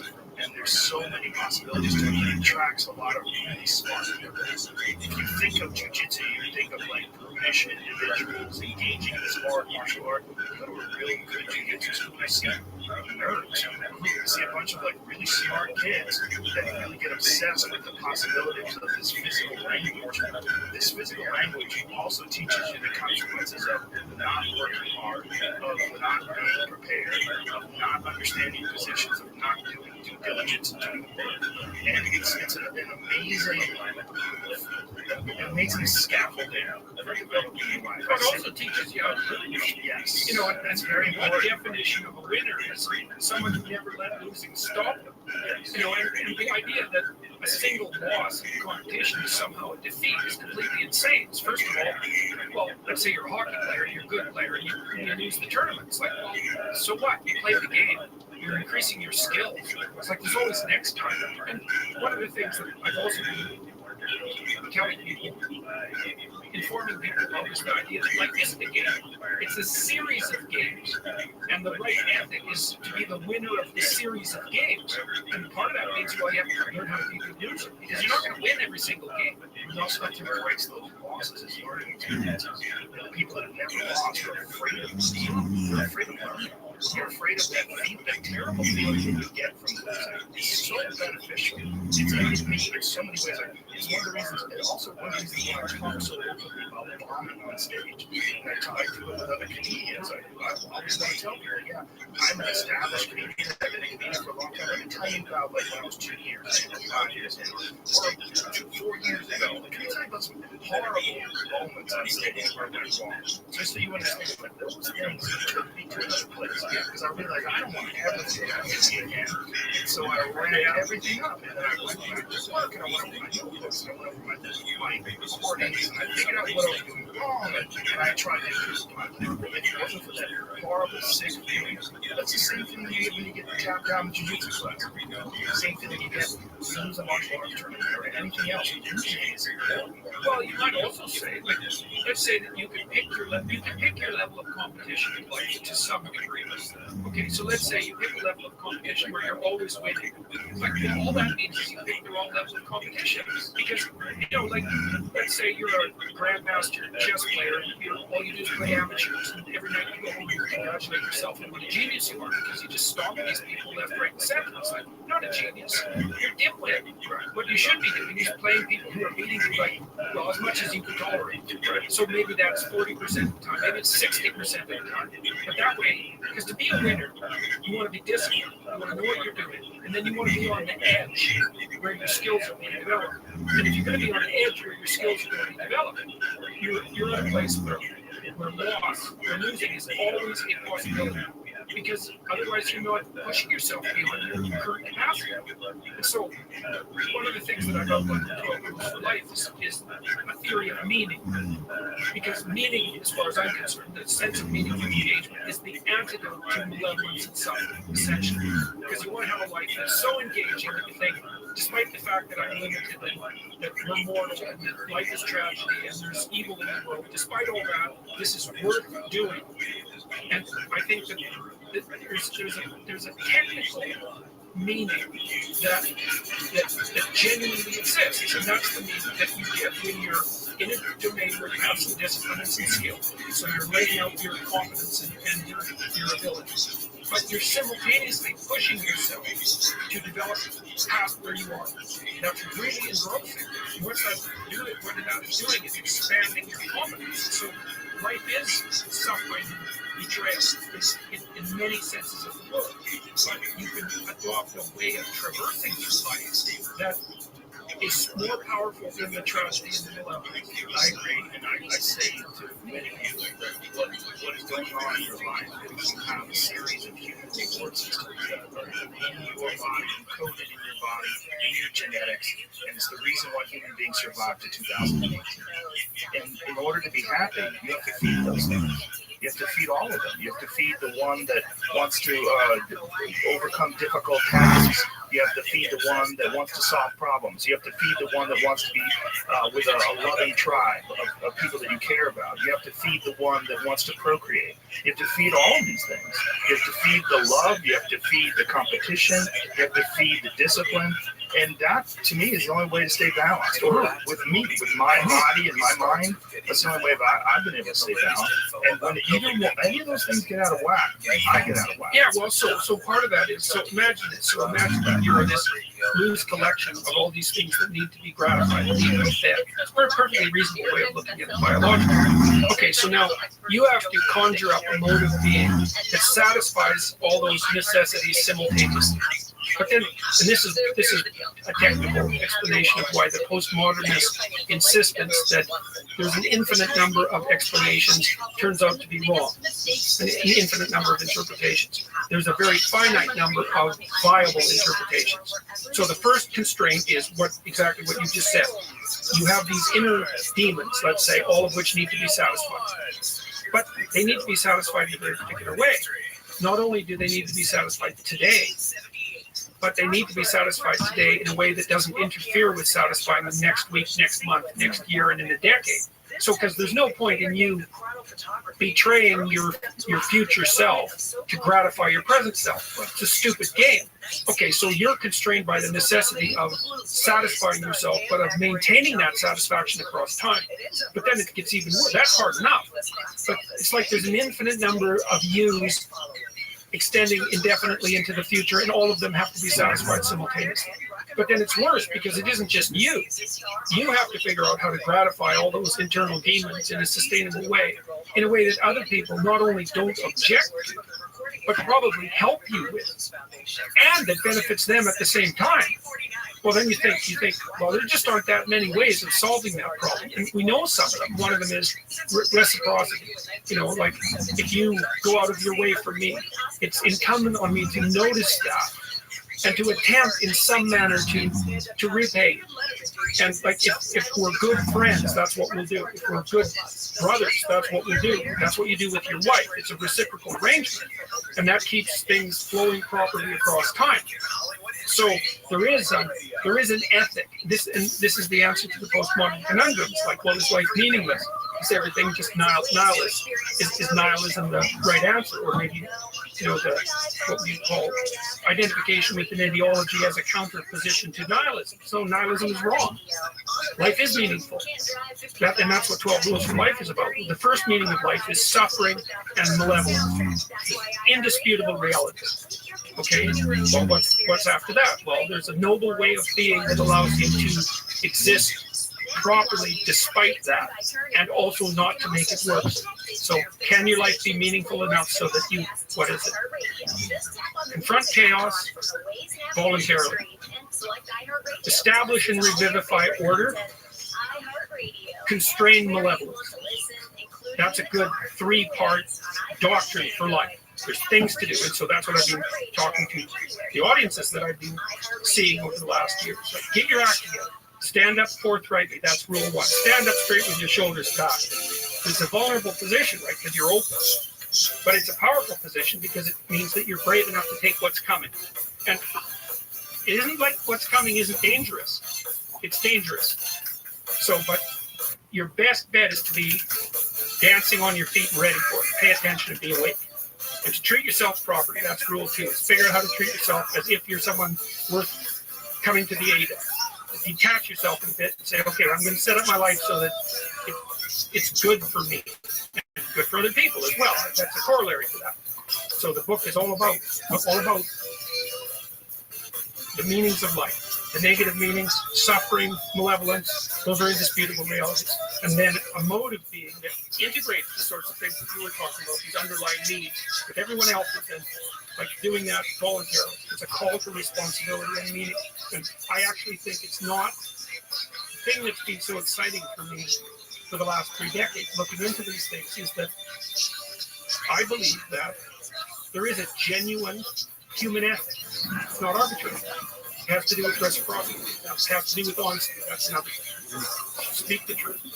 Because your life turns out better if you speak the truth. And so does everyone else. So in this biblical lecture series I did, I looked at the first chapter in Genesis, and there's a theory in there. It's a really interesting theory.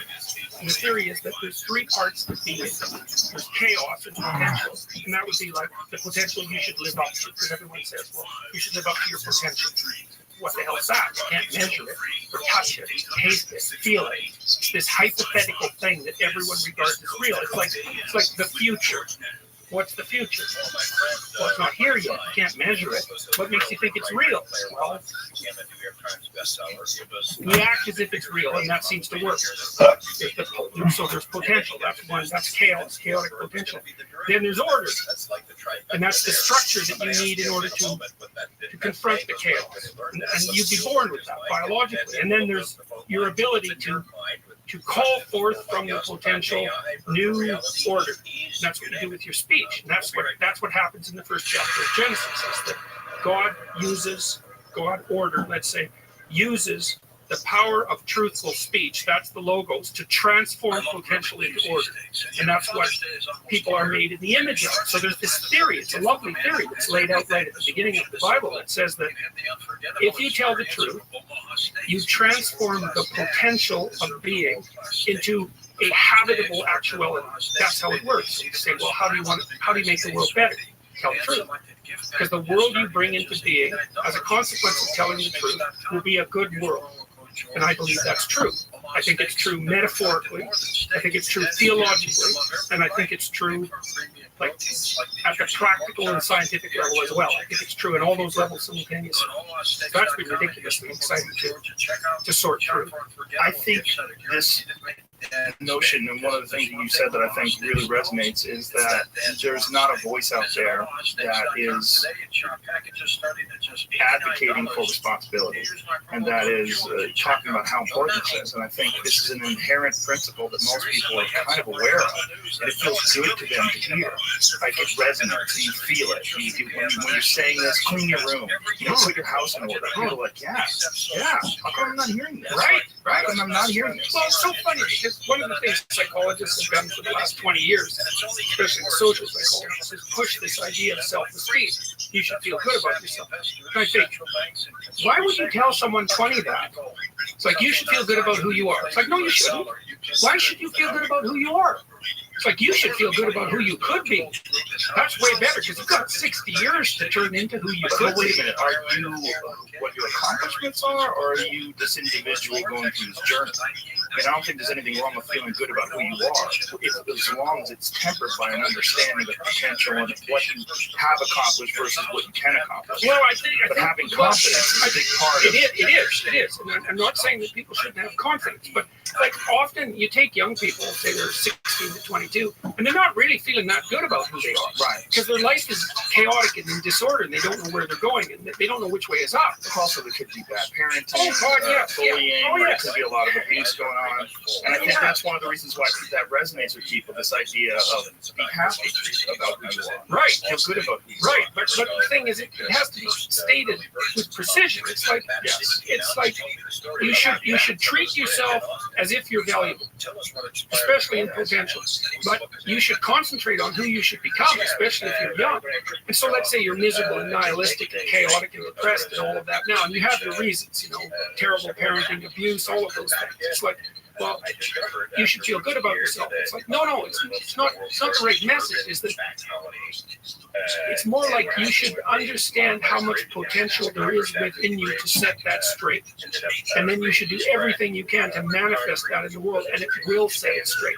And that's better than self-esteem. It's like you're in a crooked, horrible position. Okay, fine. There's a lot of suffering and pain associated with that. Yeah, you can't just feel good about that because it's not good. But you can do something about it. You can genuinely do something about it.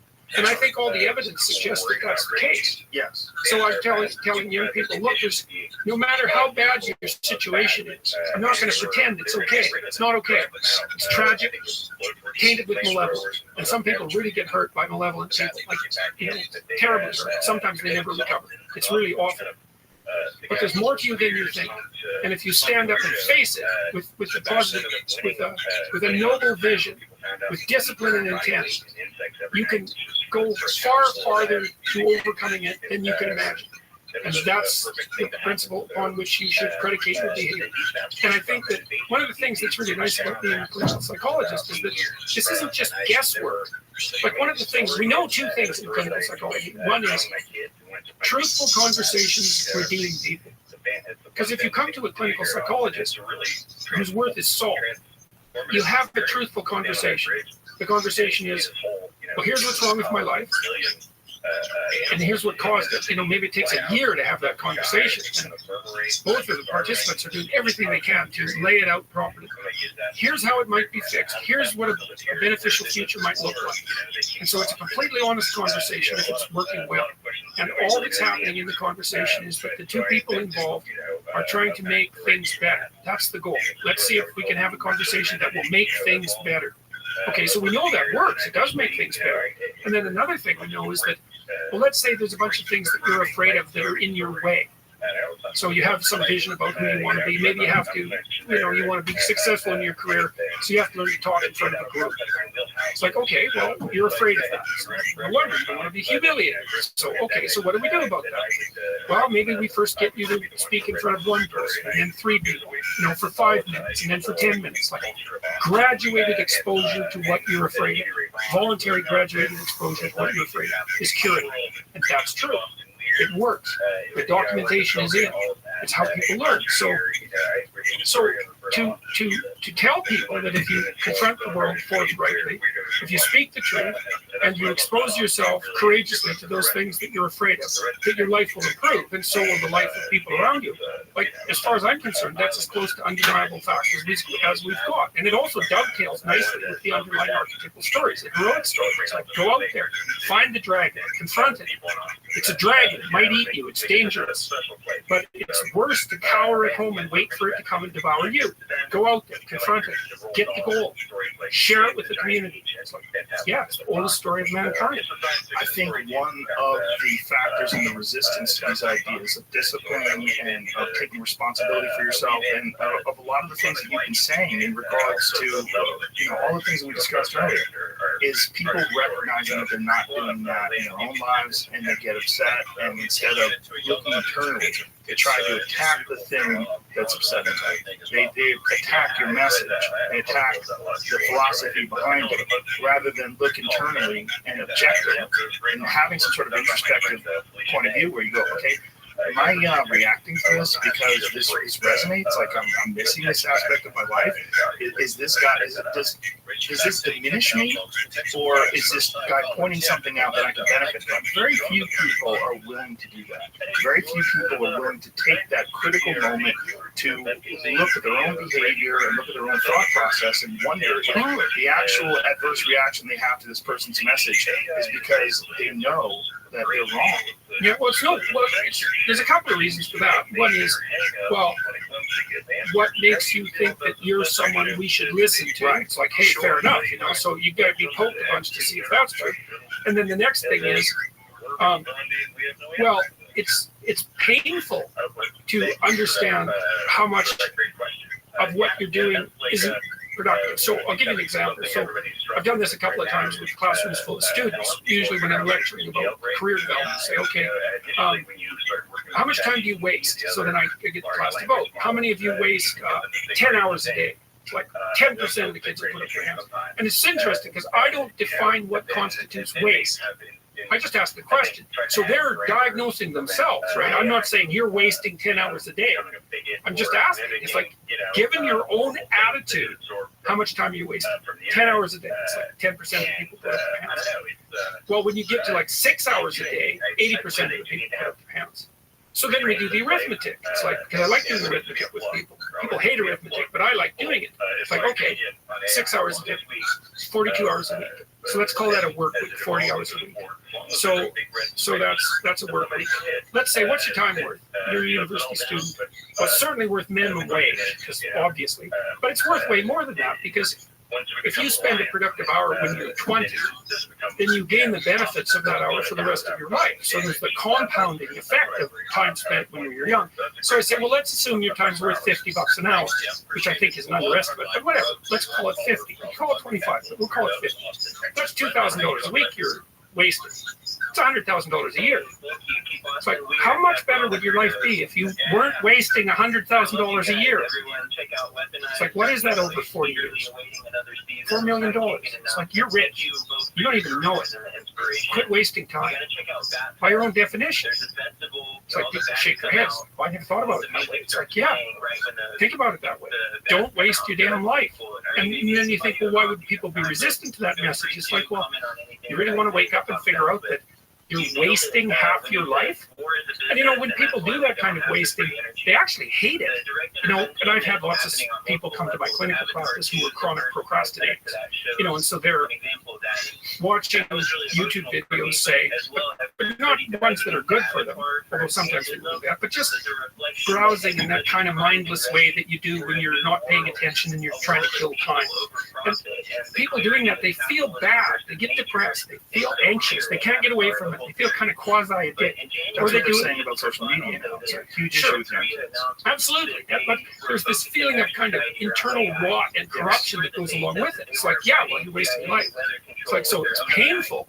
It's painful to recognize that. Then it's painful to think, oh my God, look how undisciplined I am. I don't know anything. I can't use a schedule. I can't stick to a calendar. I don't have any aims. I don't know anything about the world. Right? And maybe there's a part of me that's bitter because I haven't got everything already. And I'd just like to say, to hell with it. That's a recognition of the Jungian shadow. It's like, that's what makes you vicious and untrustworthy. All of that. No one wants to look at that. And no bloody wonder. But hey, the alternative is worse. So the problem is, you say, just saying, stop wasting your life. I think that's not enough. I think this is one of the reasons why a book like this is so important. The idea of discipline in most people's eyes is like, if you're not a disciplined person, it's uncomfortable, it's going to be painful, it's frustrating, you have to force yourself into these things. It's a muscle. It's a muscle that has to be developed. These patterns have to be developed in your own mindset. Incrementally. Yes. Yeah, well, so you're right. Just telling people not to waste their hours is not enough. And this is another reason why I've so much enjoyed being a clinical psychologist, because clinical psychologists don't stick with high-level abstractions, especially the behaviors. They're really practical. It's like, okay, you want to get your act together. It's like, well, how about if, let's say you're not studying well, and so we do a real analysis of how much you study. You say, well, I go to the library 4 hours a day. It's like, yeah, okay. How much time do you actually study in the library? Well, I waste time. I have to travel there. I look at my phone. It's like, okay, well, how much? 15 minutes? Half an hour? How much is real studying? Well, maybe we figure out it's 15 minutes. So, okay, so what you're going to do for 1 week is you're going to study for half an hour. That's all. You don't get to go to the library for 4 hours. You have to sit down. We'll figure out a time, 10 o'clock in the morning, whatever. We'll put it in your schedule. Try to study for half an hour, no more. And then just come back and let's have a conversation about how well that worked. And people come back and they say, well, I managed it 4 days. And one day I went over and one day I couldn't do it at all. It's like, okay, that's better. Instead of 75 minutes of studying, 15 minutes a day for 7 days, what is that? 15, 70, 105 minutes. You've managed about 210 minutes. So you've already produced an improvement of 50% in your bumbling, horrible way. You've got 50% improvement in 1 week. It's like, that's deadly. It's like, so in the future authoring program, what we ask people to do is, well, think about your life along 6 dimensions. What do you want for you? So the goal is this: you're going to take care of yourself. You're going to have a life in 3 years that justifies its suffering. That's the goal. So you can invent the damn life, but you have to think what you would be satisfied with, so you wouldn't be all bitter and resentful. It's like, okay, what do you want from your family? What do you want from your friends? How are you going to educate yourself? What do you want for your career? How are you going to use your time outside of work? How are you going to handle drugs and alcohol and other temptations like that? How are you going to keep yourself mentally and physically healthy? These are open questions. Like, you get to answer them. The idea is you can have whatever you want, but you have to figure out what it is. It has to be realistic, and you have to figure out what it is. Okay, so now develop a vision. What's your life going to be like in 3 to 5 years? So you write it down. Then we do something else, which is, okay, your bad habits and your resentment and your bitterness and all of that, your procrastination gets completely out of hand, and you auger down, and you're in your own personal version of hell in 3 to 5 years. What does that look like? Well, everyone knows that. It's like everyone can look in the future and think, well, if I keep... Thank you for that question. Thanks for the call. Before we go back to the phones, I want to ask a Spielberg question. So, you get a chance to work on the film of your novel. Must have been quite a moment when you learned you're going to make a movie. Then you learn that Steven Spielberg is directing, and you get to somehow you wrangle yourself a co-screenwriting job on that. That's a heck of a series of events. You worked with Spielberg on the set. You've been in contact with him for a long time. Give me a thumbnail sketch of what that's been like. A dream come true, but everybody would imagine, the day everybody always asked what it was like when you found out. When I found out, I got really excited and then I got depressed because I assumed he was going to read the book and then decide not to make the movie, and then now I have to spend the whole rest of my life thinking what it would have been like. It's always Ash Monday. He had made Ready Player One. I always thought that was going to be, what happens, but thankfully he decided to make it, and it was the best creative experience, collaboration I've ever had. There's a reason why he's Steven Spielberg. He is an amazing artist and an amazing. The parents, Glenn and Gary, were the sons. And they were in college. I would go in there in high school. I was like a junior. Great collaborator. It's not what they use. Because we're so, used would sell by 10 o'clock. We put 100 used in that fucking case. But it was all day. It was all day. The teachers busy all day. The school got so pissed that they told people that Yo, Caspian, see if I don't get a chance to tell you best wishes today, and I'll see you in a few hours. So they caught you at halfway. Excellent. Well, let's rendezvous for lunch, man. Distribution in North Jersey is handled by a lot of people you don't want no fucking problems with. You know what I mean? All right, so people stay and eat the goddamn food. All right, this got contract. I'm sorry, can you repeat that?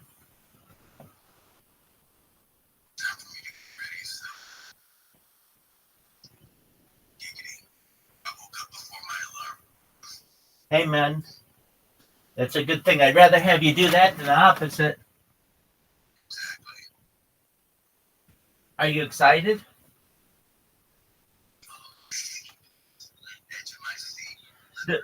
Dog, I'd be excited just to have the fucking thing over with.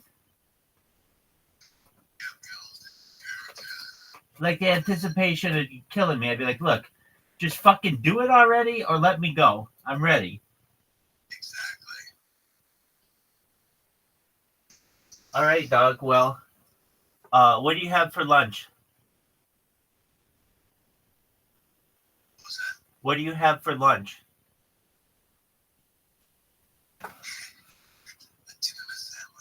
Okay, that fucking works really well. So what you do is you do your thing and then come back and we'll have lunch together. You have your little sandwich and I'll have something, and then we just chill and celebrate your back. Excellent. If you're able to ask these people one question only, what will it be?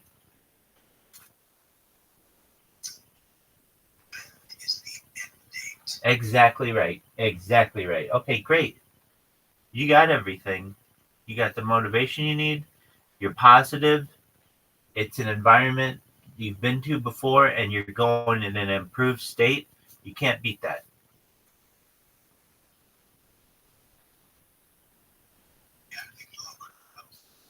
Definitely.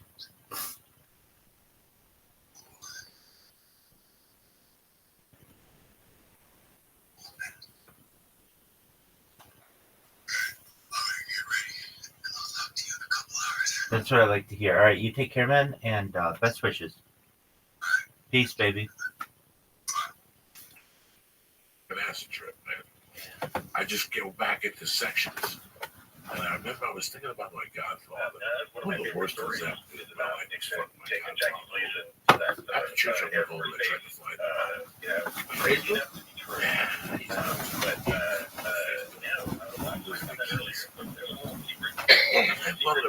When I was a kid, my God, it's amazing what has happened. Did you see Mad Max? Yes. We don't know anything about the question that fucked me in that movie is who killed the world? Like whatever happened. Oh yeah, man. People asking who killed the world. You know Yeah. what, man? They killed the fucking world. The world is half dead. We don't even know. No, it's more than half. Trick or treating this week. I saw trick or treating now. There's no kids in the daytime. I mean, these are great areas for trick or treat. I didn't get one. At night, I saw kids, but they're confined. The parents put the fear of God into these kids. Yeah. You know, Friday night I went to this trunk or treat. You know what, man? Did Mercy have a great time? Fuck yeah, she had a great time. You know, did I have a great time? Fuck yeah, watching her and watching the kids and watching my wife. I dressed up. I put fangs in my mouth, and she kept saying, "No, thank you, Daddy." Take the fucking fangs out of your mouth. No, thank you, Daddy. And she would keep tugging my cape. No, thank you, Daddy. It was the cutest fucking thing. I went in there and I had a great time. We got there at 5:30. The dinner they made us was, you know, not bad. It was a cheeseburger with macaroni salad. It was a barbecue. I enjoyed it. And then I watched her play ball with other kids, and I could tell that we're halfway there. We're okay. We got an okay kid. The ball hit her in the face 3 times. She didn't cry. Some little boy dressed up as Captain America got hit once. He wouldn't stop crying. But when the kids left to eat, she didn't want to eat, so she stayed with me. She goes, "Daddy, come in." And I started playing ball with her. So when kids came over to play, she was like, "Da, da, da, da, da, da, da. It's me and him now." And she was going fucking nuts. That was the only problem we had all night. Everything was great. So back to Trunk or Treat. It's like a cars get together. It's like a beautiful car show. And they back up and they open their trunks and they hand kids and they sit in front of the trunk with disguises. And I tell you what. Is it like a lowrider club or hot rods and stuff like that? No. It was just all these fucking Studio City people. Oh, yeah. You know, whatever they are. I don't know what was. I didn't talk to one. I talked to maybe 2 parents and a principal. Man, you know, I've done that same thing with Mexican car clubs, bro. They are the nicest. That they had a whole goat cooking. Okay, I mean it was the real deal. Old ladies was making tortillas. Okay, they was handing out good candies and stuff like that, having a blast. They had a band, a salsa band. It was on, man. I'm telling you. This was for fucking kids. Yeah, it was for kids too. Yeah. There's no fucking salsa band when there's kids. I'm telling you, white kids. No. This is white kids. There's no salsa band. There's no Beatles. They're barely walking around. You want to hear about white people? So these motherfuckers. I mean, the most interesting thing in the world was when I looked at my wife. I know. I'm supposed to have a nervous breakdown. Like, what the fuck is this? This is like Puerto Rican shit. But I go, this is what we have now. The parents scare the kids. And you know, let's get together, let's put them all together. When I was a kid, one parent went out, everybody held hands, and fucking knocked on doors, yelled. You know, Saturday night, I didn't see people till 8 o'clock at night. How much pot do I smoke on my balcony at night, people? Tons. I standing out there, and I was scared to smoke. My kids are going to walk up on me. After 30 minutes, nobody said nothing. Every once in a while, I'd see 3 kids and a parent. But the 80, 90 kids, I used to run with 80 fucking kids on Thanksgiving. Yeah. You ran 80 people on Thanksgiving. And bundles of 20. Yeah, bundles of 20. I didn't see that. And it's just, and I know, and they found needles and fuck every year. Some fucking dummy in Pittsburgh sticks hypodermic needles and fucking chocolate with this shit. Man, that's why I tell all my kids, hey, Daddy has to inspect all of your candy. I need to bite out all of this shit. That's what I did on Saturday night. Friday night, so I got so high after Trunk or Treat. I went home, and she came home with a bag of candy, and I kept sitting there, and it started talking to me like cocaine, like a little and you have one Reese's. Oh, you're fucked. Then you're fucked. You're fucked. Reese's will You're fucking fucked. put you over the Dude, limit. if you start with the little ones, the bullshit That's what I ones, started with. oh, then I you're ate 3 of those. I then took you're 3 fucking cups. getting cups out everywhere, Then I went man. back and got the whole cup. Oh, Then I went God. back and got the Swedish fish. All those are good. And Swedish fish, that's my world. That's my world since I've been fucking 5. Since I came from Cuba, I discovered Swedish fish. The red ones or the multicolored ones? Listen, the red ones. They only come in one color Swedish fish. That's it. The ones that 7-Eleven in the bag. That's the only one I eat. All those imitations and skinny worms and shit, shove those up your mother's ass. I don't need none of that shit. I'm a fucking Swedish fucking fish fan since day one. When I was a kid, I'd buy them by the box. Then I'd get a brown bag and I'd stick my hands and put them in my pocket. That's how there was something when I was. You put them in your pocket? In a bag, in a brown bag. You get there's And a you made big it in tray class. of them. No, I bought the box from the wholesaler. Oh, really? In Holy the 6th shit! grade, I used to know where to buy the box. Wow. There was a fucking wholesaler for candy when I was a kid. And I would go down there and I would go down there and I get a box of Swedish fish and I get a box of a thing called devil gum. the fear. It was Devil very gum, scary. way before fucking these other gum thieves thought about Big Red. See, Big Red, who makes Big Red? Wrigley. Wrigley. See, Wrigley, they bumped devil gum. When I was a kid, devil gum was cinnamon, but it was hot. Like if you ate 3 slices, your asshole was gonna be on fire. Though. That's what Mexicans give their kids when they're in daycare. Dude, we had atomic fireballs. That's all we had. Right, no, atomic fireballs. But you also swallowed gum, Joey. You're not supposed to swallow on the couch. That's why your asshole's on fire. My asshole's not on fire because of that. I've been swallowing gum since day one, so my body knows how to process it now.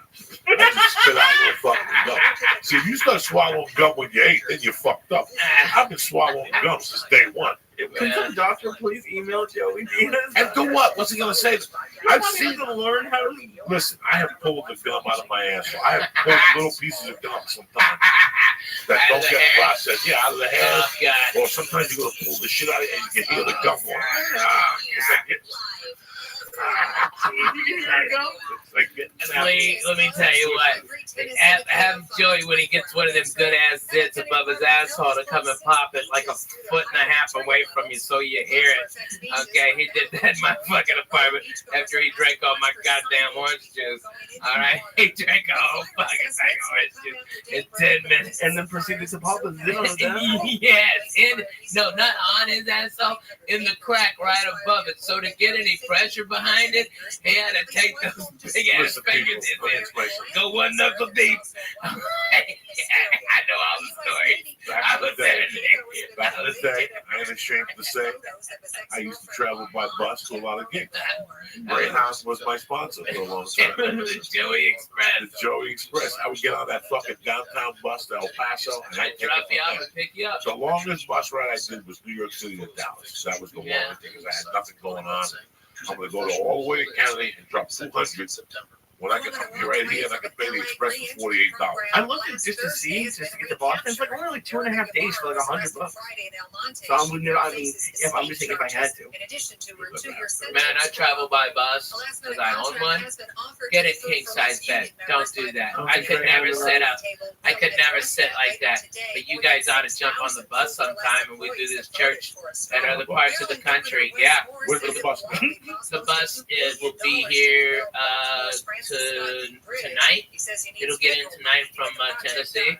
And then we're here. We're gonna be driving. They're gonna be driving around Wednesday and Tuesday and Wednesday, and then we go north to do some gig. I don't know where. To be honest with you, I don't look at my calendar. I didn't travel with no fucking Foo Fighters. You guys would kill each other. You guys would before you got to the first rest stop. You're retarded. We would hotbox that bus. It would be just look. Bro, yeah, but look, Lee, shut the fuck up, okay? Me and Coco have lived in an apartment smaller than this fucking studio, okay? And we left our asses off. And when the doors were open and the windows were open because it was so fucking hot and we couldn't hardly go to sleep because it was noisy as shit, we put on Joy Medina. 5 minutes sleepy time. Wake up, those kicks for Jesus. Making biscuits and I had him on the floor of futon, okay, and John Westling. John Westling on the floor. Jody Furtick on the bench. Yeah, it was crazy. We were in it to win it. This was Team Us. 1440. You don't even understand. Kill ourselves. We're brothers. Are you kidding me? I'm not literally. I'm just saying, like, you'll put something on the TV that he doesn't want, or he'll start. I got 5 fucking TVs. 5 fucking TVs on that goddamn bus. Pick what channel you want. Player. Cool. I got it. How many bedrooms? I've got a king size bedroom that pops out, okay, and then the living room pops out, and then there's 3 bunks. It's got a 2 bathrooms and a shower on it, and I've got, I think there's like 6 air conditioners on it. So if we go someplace where it's hot, like I went to Bonnaroo this summer, everybody, all these dirty white people were out there when it's 120 degrees and dirt. Fuck you. I took 3 showers a day. I was the sweetest smelling motherfucker out there. People were like, they thought I was Pharrell or something. I was smelling so good. Okay, I was doing it, Jack. It was awesome. Everybody boo-hooing, it's hot. Yeah, me too. I'm gonna go make a fucking margarita in my bus, take a shower, and smoke a bone. Fuck you. I hate that band. Okay, it was awesome. It was so great. But that's how we gotta go, dude. We gotta go in the fucking bus. All right, your babies would go bananas in that bus. Your baby would love that fucking bus. I can't go for that. I just hate expired bike. What do you think will happen? You get stuck in that gum. Yeah, right. What happened? A couple weeks ago, I went to Toledo, and I got in the fucking plane, and it's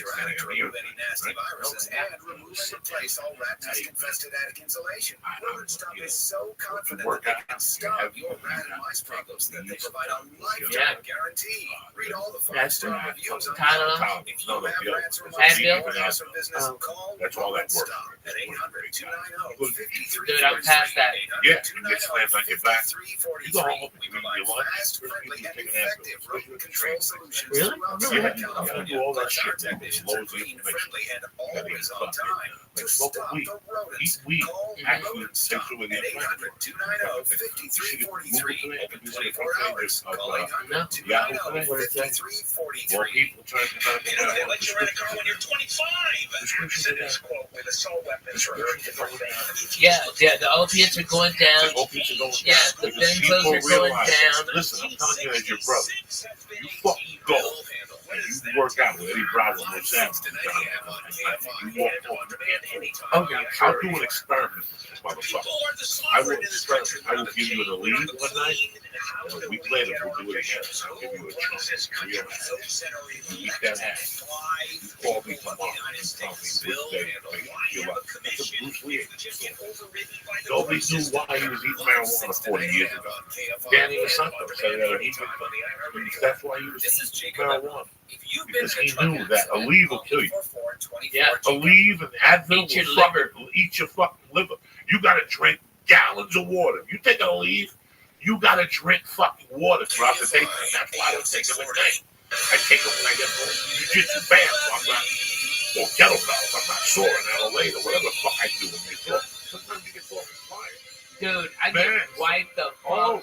shit, man. First of Really? all, well, 6-hour flight, Lee, you fucking okay, sore. all right, yeah, okay. You fly and your connection, Dallas got bumped, so now you're in fucking Chicago, and you land at B32, and yours is next flight is at H17. And you got 15 fucking minutes, and Chicago fucking terminals are so close together that there's no room for a fucking one of them chairs. You give $20 to a black guy with a golf cart. No, you gotta fucking hump it, dude. You gotta fucking rock. And then if you're hungry, you're fucking you. hungry, you gotta You won't rock. eat. There's no But eat. sometimes I take out one night with my ear.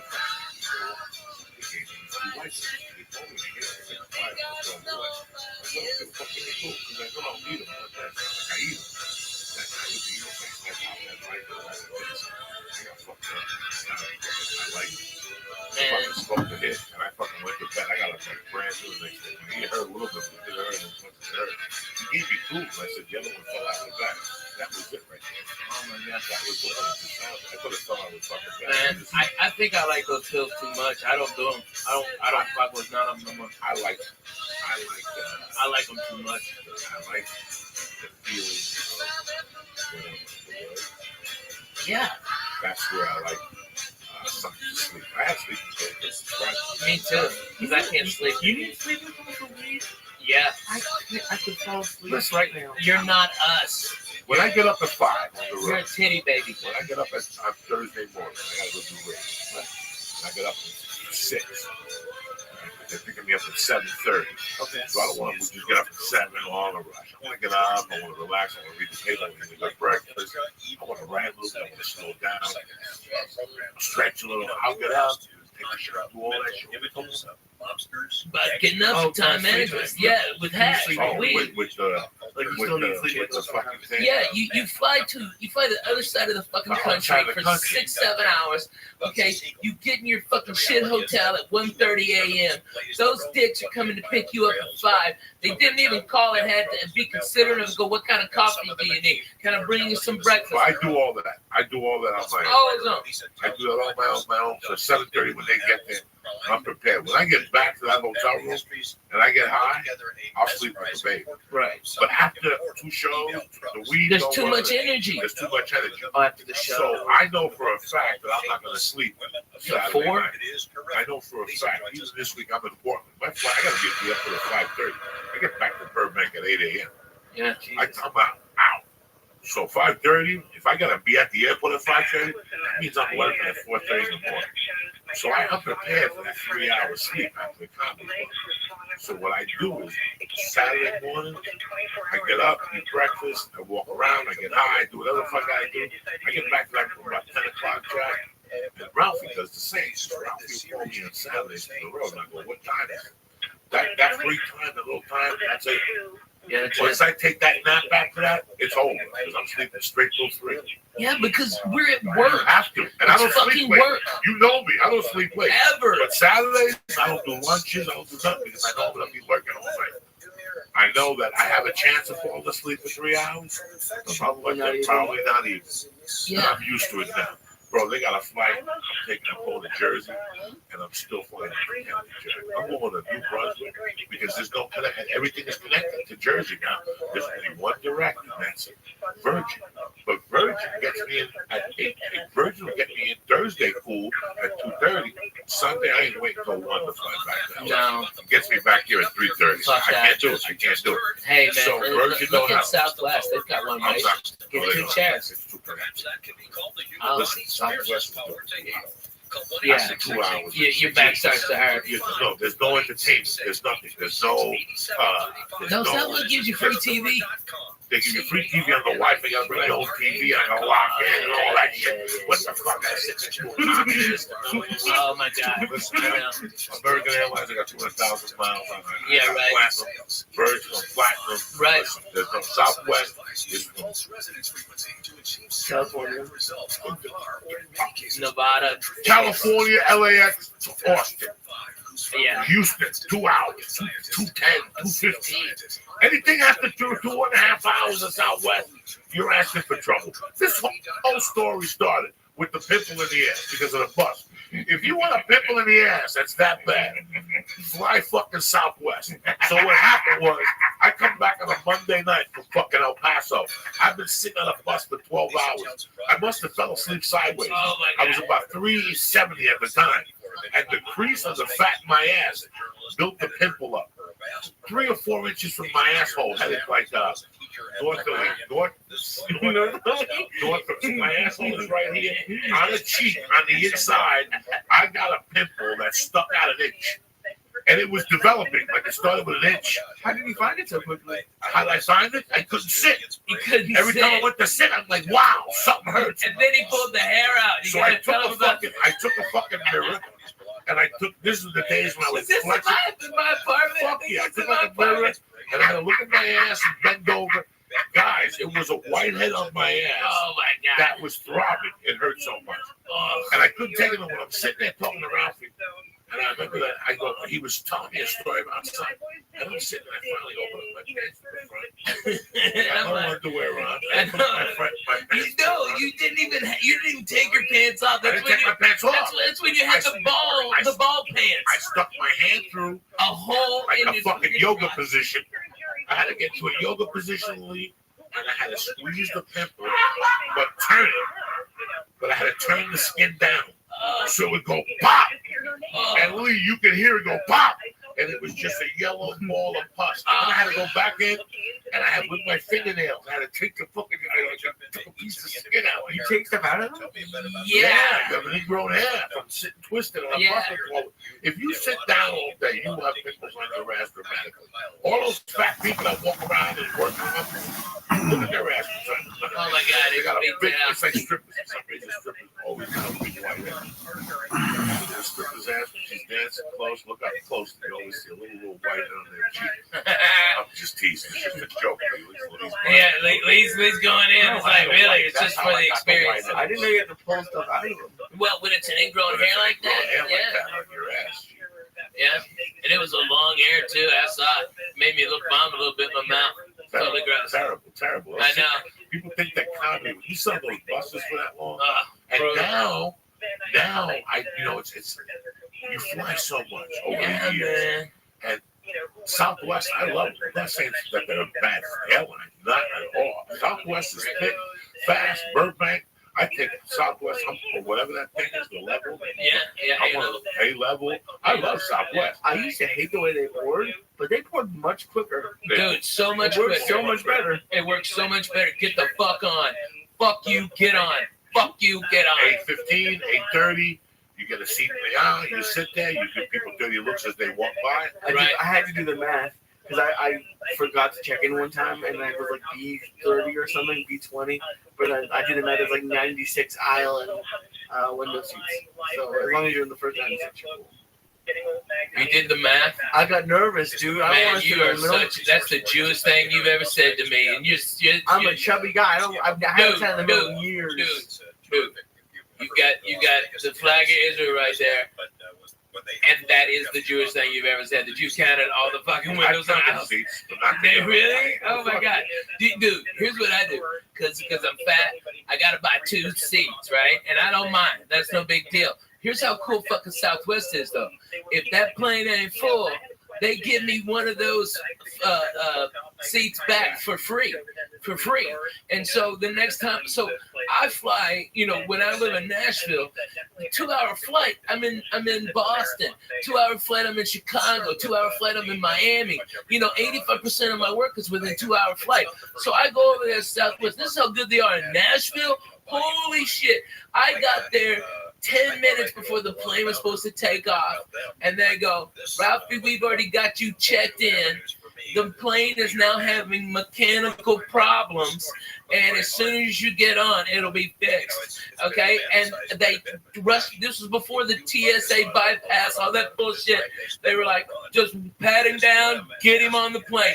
And they wheeled me on one of them go-karts. Because this is how much Southwest loves you. They got me to that plane. As soon as I stepped on, hey, the problem solved. Yay, everybody clapped. I had my 2 seats right there waiting for me like a doctor.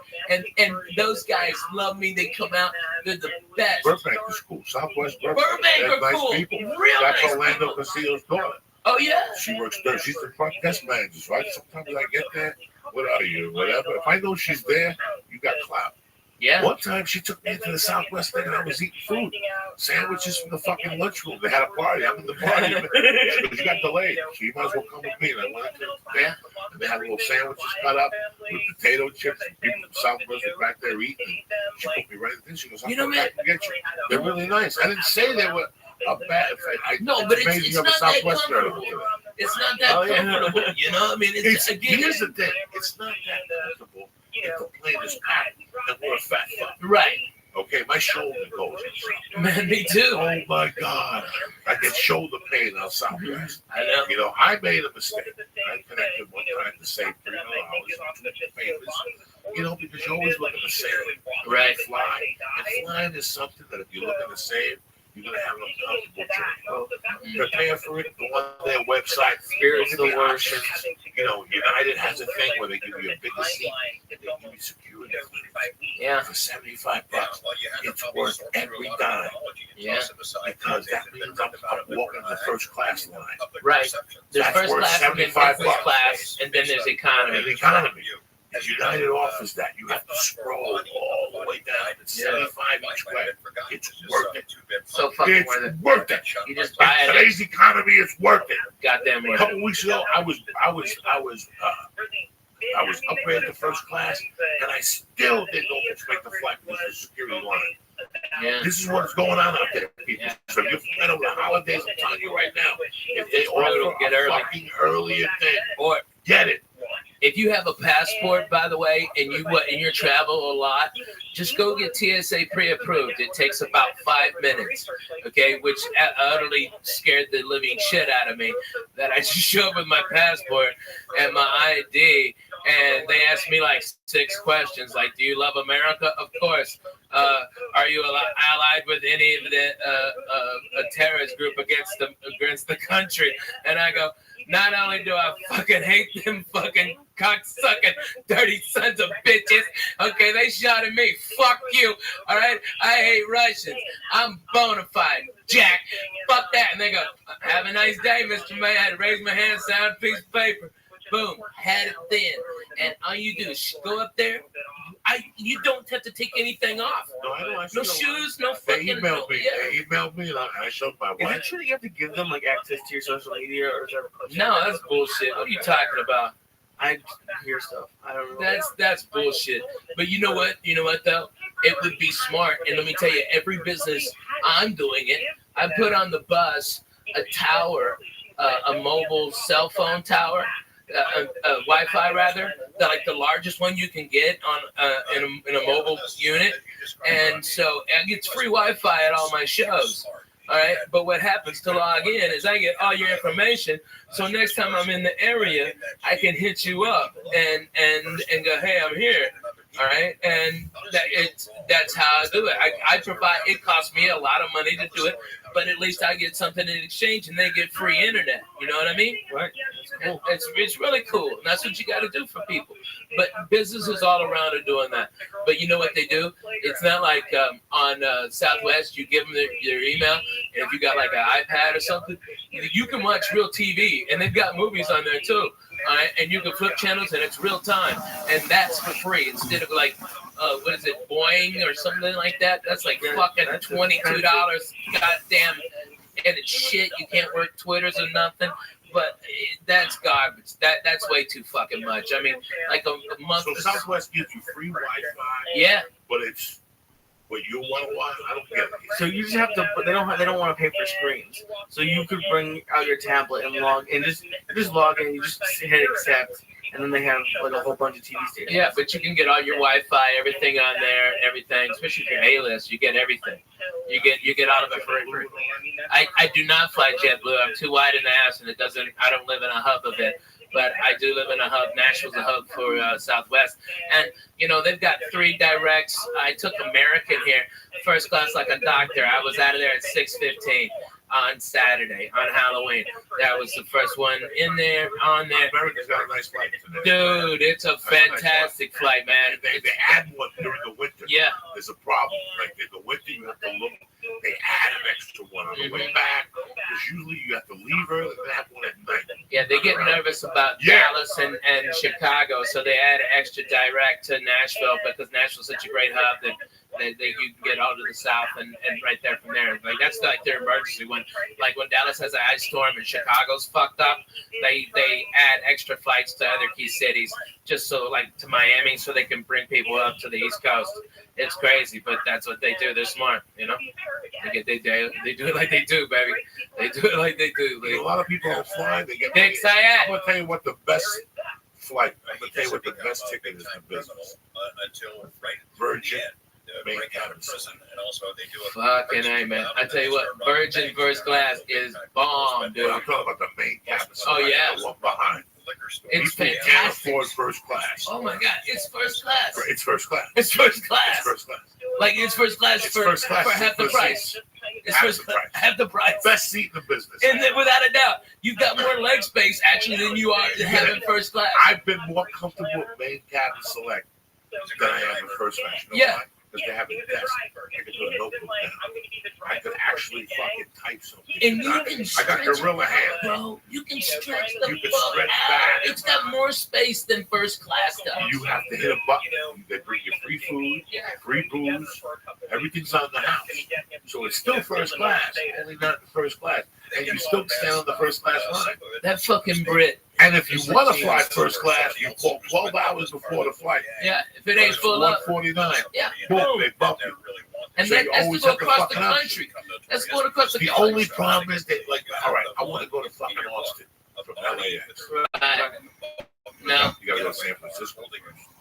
Yeah. That's the problem that I foresee. Chicago, I love to take birds to Chicago. You know what? I want to get to LAX at 9. Yeah, that's hard. LAX at 9 is rough. That's a rough flight. You know what? American will get you anywhere at 5 a.m. if you call them. That's the thing about American.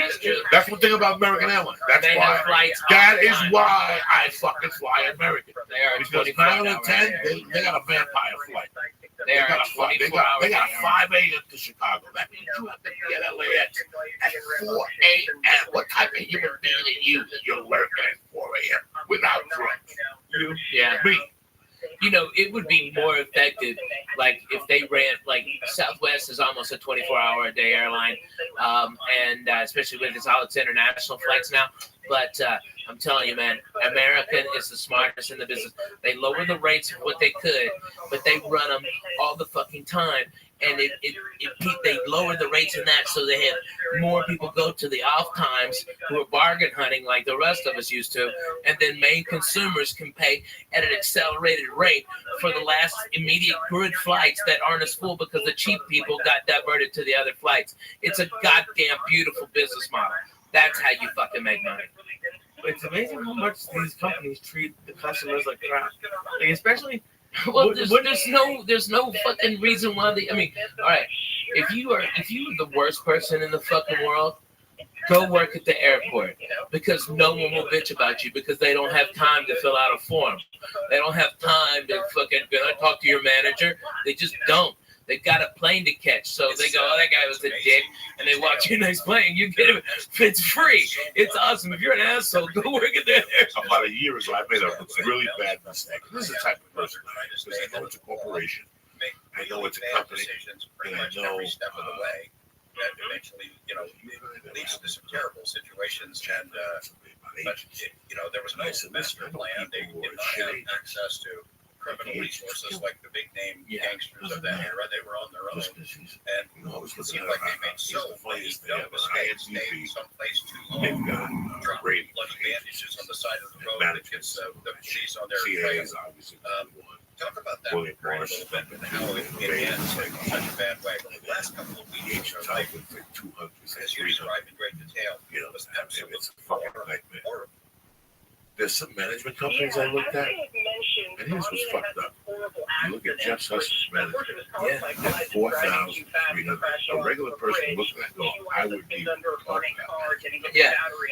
What do you mean for that? That's how, that's the rating. That was the rating. That was as far down the list. But they've got 3 clients. They're millionaires. Millionaires. So it doesn't matter. It doesn't fucking matter. It doesn't matter. You understand me? So it's all bullshit. What are the rankings based on? I guess the client's earnings, and the client's earnings. And so, I'm with William Morris, and I think worldwide they're number one, but here in America, CAA is, especially in LA. All right, but William Morris is badass. Who gives a fat baby's dick? If they're at that level, they're unless they're worthless or fucking strung out on something. I mean, there's been a lot that have risen and fallen because of what they're snorting and what they're drinking on their fucking expense. But man, if you got one client and you're that guy's manager, and that fucking guy is Kevin Hart, your rating would be, that you only have one client and you're so far down. But Kevin will work hard and make a ton of money. But what if he takes 2 years off, just to relax and build up a new act? That's when your rating drops to 5,000 like Sussman's. I mean, but how much TV does even Joe and Kevin do anymore? No more. I mean, is Joe doing? He's still throwing people around at UFCs, right? Right. But that's he would have a theatrical.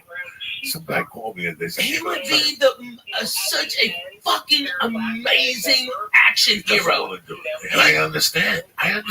Listen, he would be fucking amazing.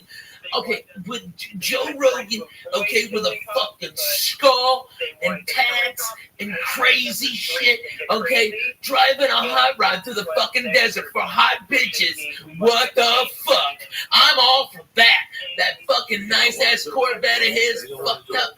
Oh, god damn it, run to it. Do it either. He could throw it. A friend of mine asked me He could change a light bulb with a kick. If you put a show on TV, wouldn't you want him to be the same? He probably would do it if I asked him. But it's the last thing on his mind. It's the last. And if you understood his life, he does the easiest path of resistance. We were talking about work ethic a couple of weeks ago. He got that job at the UFC as a volunteer. He called the guy and said, "I'll fly myself out. I just want to do something with my time." You guys have an idea what the UFC pays him? What he's become on that channel? He's like the voice of that shit. Yeah. This didn't come to him because he trained. He went to the IDT Institute of fucking announcing. He stepped up. And that's what this whole thing's about. Is stepping up. Balls. So if you have this job, right, guys, this is how he looks at it. And I look at it the same way. Right? You got this job that flies you into Vegas or whatever every once a month to call a fight. They pay a shitload of money. He gets residuals, 2 shows, guys. Yeah. Remember, he was on 2 syndicated shows. Hits. Why would you want to drive Warner Brothers and put up with that? Yeah. Why? You know how hard it is to be the Rock? It's fucking. You know how hard it is to be the Rock. See, day. people in Kansas, because he doesn't know what the fuck he's doing. He's gonna wake up one day and go, first of all, how many needles can I stick in my blood? How many needles can I stick in my neck before my kidneys blows up? Because that's how the public needs to see you all the time. He went on some show a month ago and said he eats 20 pounds of fish a day. That's all great dancing. Okay? But you gotta stick needles in your body to be that fucking big. Hey, but me and you going to some sushi spots. We got him on that one. Yeah, we got him on that. So, you know how hard it is? You have to train. Right now, Joe Rogan has a family. He doesn't want to come down there. Why would you want to such a genius? He's got something to say. What do I want? Well, I went to Joey Diaz's show. 20 million years. I'm 52. I did blow for 30 fucking years. I'm surprised I had a foam in the mouth for so much bad pussy I ate, like the Kardashian black guy. Oh, yeah. What's his name? Lamar Odom. Let me tell you. I would foam at the mouth. Those bitches are the fucking kids of death. For 20 years, I'm overweight. You gotta look at your fucking weight. You gotta look at your life and go, how long am I gonna fucking last? So do I really want to drive the Paramount every day and put up with this folklore producer and director on their creative thoughts for a show for 5 fucking years and my glory to stick away from my kids? The kids are fucking. He's fine. The UFC pays him great money. He goes on the road when he wants to with the UFC. So it's all in house. So people make me laugh when I go to these clubs. They're like, so what's it going to take for Joe Rogan to come to my club? I want to say, listen, act to God. He comes in for one fucking night. He doesn't want, I remember in '98 being at the Laugh Factory. And I tell the story. And for the people like him or dislike him, he's not being funny. Dane Cook one night walked out of the Laugh Factory in '99, and he came over and said hello to me. I looked at him. Yeah, that was '92. No, I mean 2000, 2001. He goes, 2000. Yeah. I looked at him. And I didn't think about what he was saying, but I got it. Dude, and that guy had a ton of money, and we had $2 to our name, and we would have loved it. But no, he goes, That's it. That's it. One show. He put that out there. He changed comedy with that move. And I saw it happening. I remember Dane who started it. Dane is the one who started it. No, everybody before, from Mitch Hedberg, everybody, Wednesday through Sunday, maybe stay until Tuesday. The drugs are good. Every fucking body, everybody, Dougie Stanhope, everybody did it. Fucking Dane Cook was the first one that broke the fucking model. The clubs had the control the whole time because there wasn't after comedy died after the 80s and the 90s were fucking dead. There were no headliners that were selling tickets. Okay, so when comedy started to come back up, the clubs, there was less clubs, and so these comics, so they could fucking keep the money down. But now the dumb fucks, they got greedy like they always do when they fucking start making money. They start putting all these comedy clubs everywhere, and then they go, oh, I got no fucking headliners. And then that's when we got the power, and it was fucking Dane Cook that showed the way. You can say, go fuck your Wednesday and eat a dick on Sunday. I'm doing, no, you know what? I'll come in Thursday for Friday morning radio, and that's it. That's it. And I'm back at home in LA early Put the fucking thing together. He put it together. Exclusions apply. May not be combined with any other offers. Limited time offer. Participating centers only. People who know go to AMCO. AAMCO. KFI AM 640. More stimulating talk. KFI AM 640. KFI AM 640. More stimulating talk. Tuition comes out to only 15 cents a day. Sign up today at coasttocoastam.com.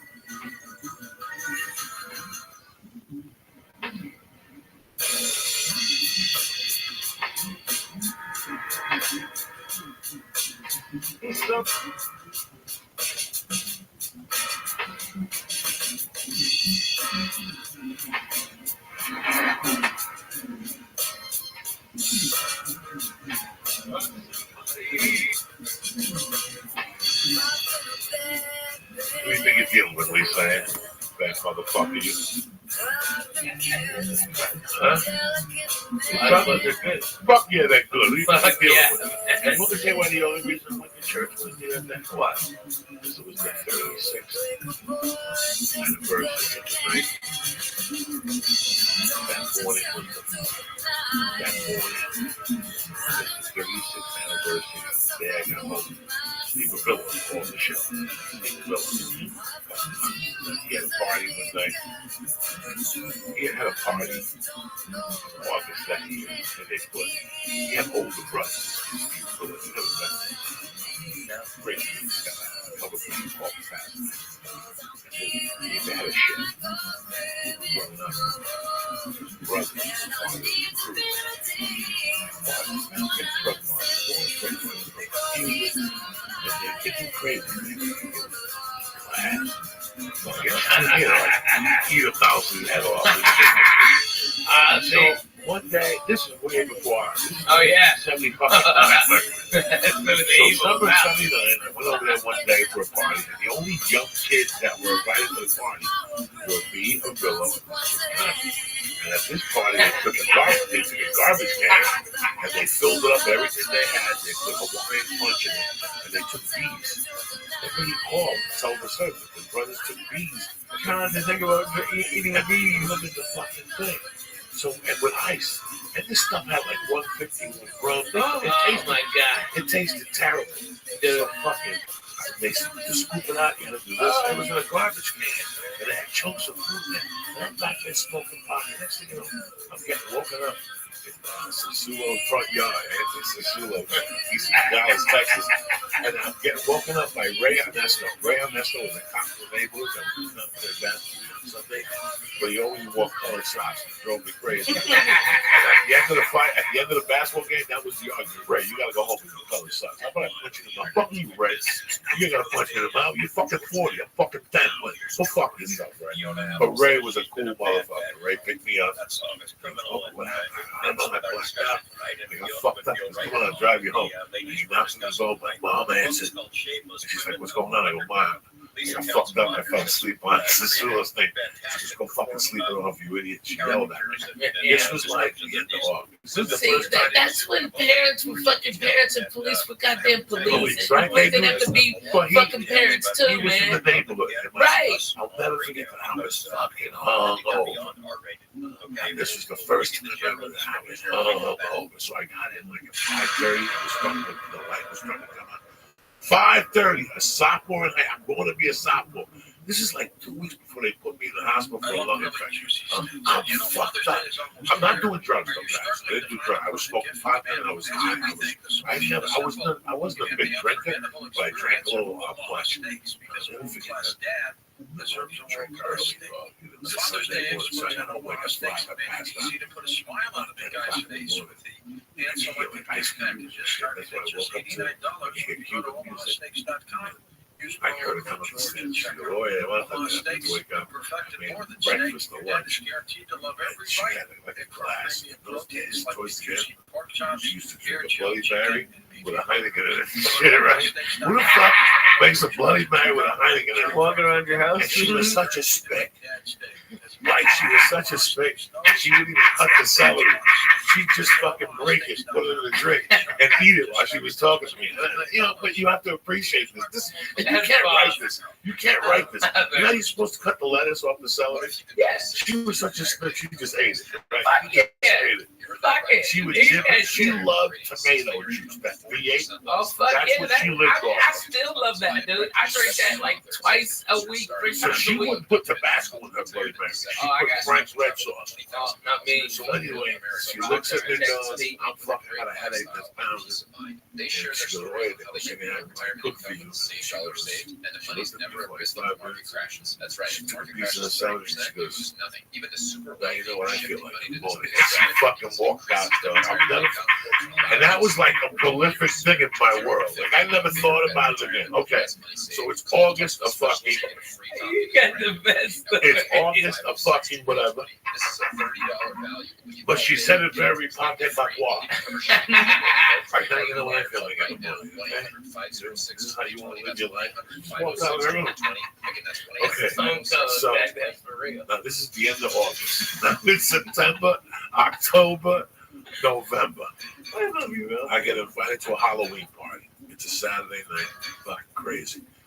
What'd you think of Megan yet? Move on from Bonnie Park to right. I cut you off in mid-sentence there, going into the break. And did you want to finish any thought? She goes, No, what do you think of this girl? Okay.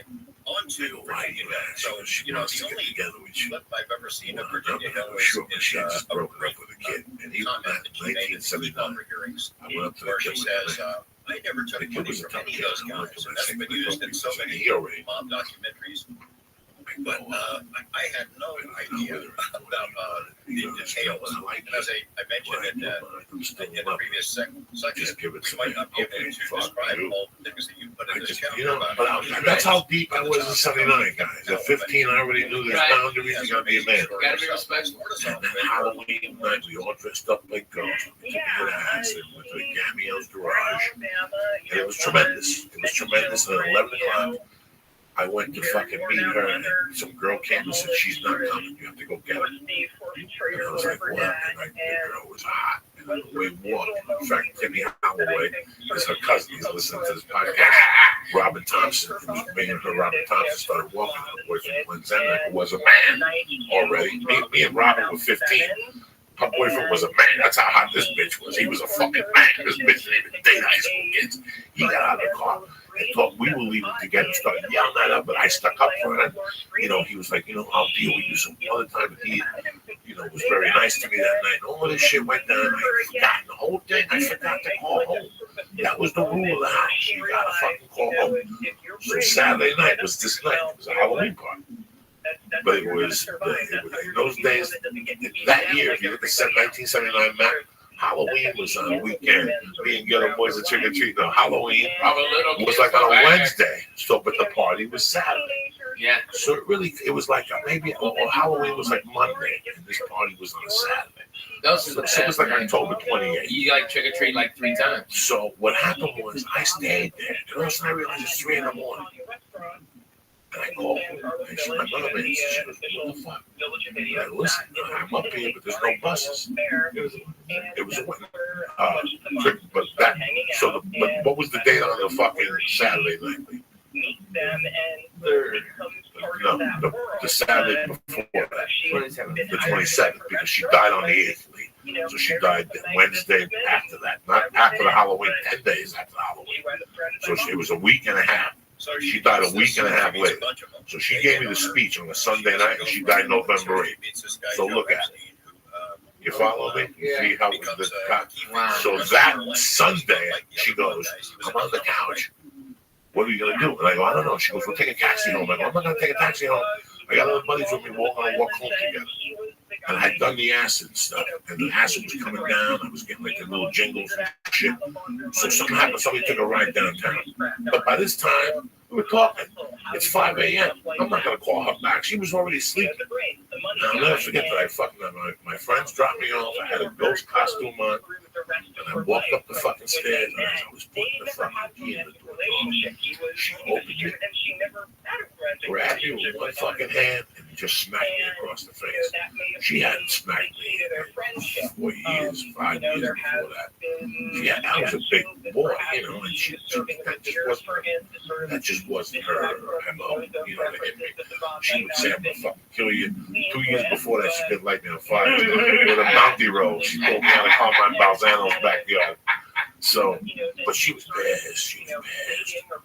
She slammed the door. She was like, "Hey, son." She goes, "Someday you're gonna be fucking married. You're gonna have a fucking wife. You better fucking call every hour on the hour. That's the deal in this house. You can stay out all fucking night. I don't give a fuck what you do. Drinking with your stupid buddy." She went off. But she does. All I want. And I'm standing there going, "You just smacked me in the fucking face hard." Like it was a hard smack to the face. Like it was still stinging. And she's like, you know, "You fucking idiot. You know, what the fuck is wrong with you staying out till 7 in the morning? Get upstairs to your room. I don't even want to look at you." And I was pissed. I'm like, I might even move out. Like, that's it. I might even move the fuck out of this bitch. Fuck this place. Fuck this place. Fuck you.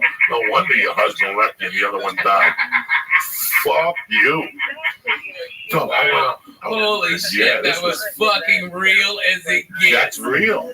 My father died at 37, and then one who was a killer left her because he hit him in the head with a fucking saint, a fucking Catholic saint or something. Which one? Guadalupe? Maria? No, Santa Barbara, the man that, with the sword. He flicked a cigarette and she fucking waited for him to fall asleep, and she broke it over his head. Nobody could deal with that. He didn't even know what to do. He was lost. He was in a deep sleep. So that night I went to bed thinking, What was that after she got home from closing the bar? Yeah, they came home together and they were talking, and they were sitting like this. He was sitting in a chair, and something happened where she wanted a cigarette, and he took it and instead of handing it to her. We were old school Cubans, right? We don't throw nothing in that house. No, that's rude. That's fucking rude. Threw it at him. I don't give a fuck. What if somebody flicked the cigarette? Can I have a cigarette? Like you're saying, it wasn't even if I'm thirsty, it wasn't hey, even Coco, lit. can I have a sip of your water? Sure, it wasn't you fucking lit. threw it in me. It's the same fucking thing. It's rude. It wasn't even lit. It's fucking rude. My mom's demented, drunk head.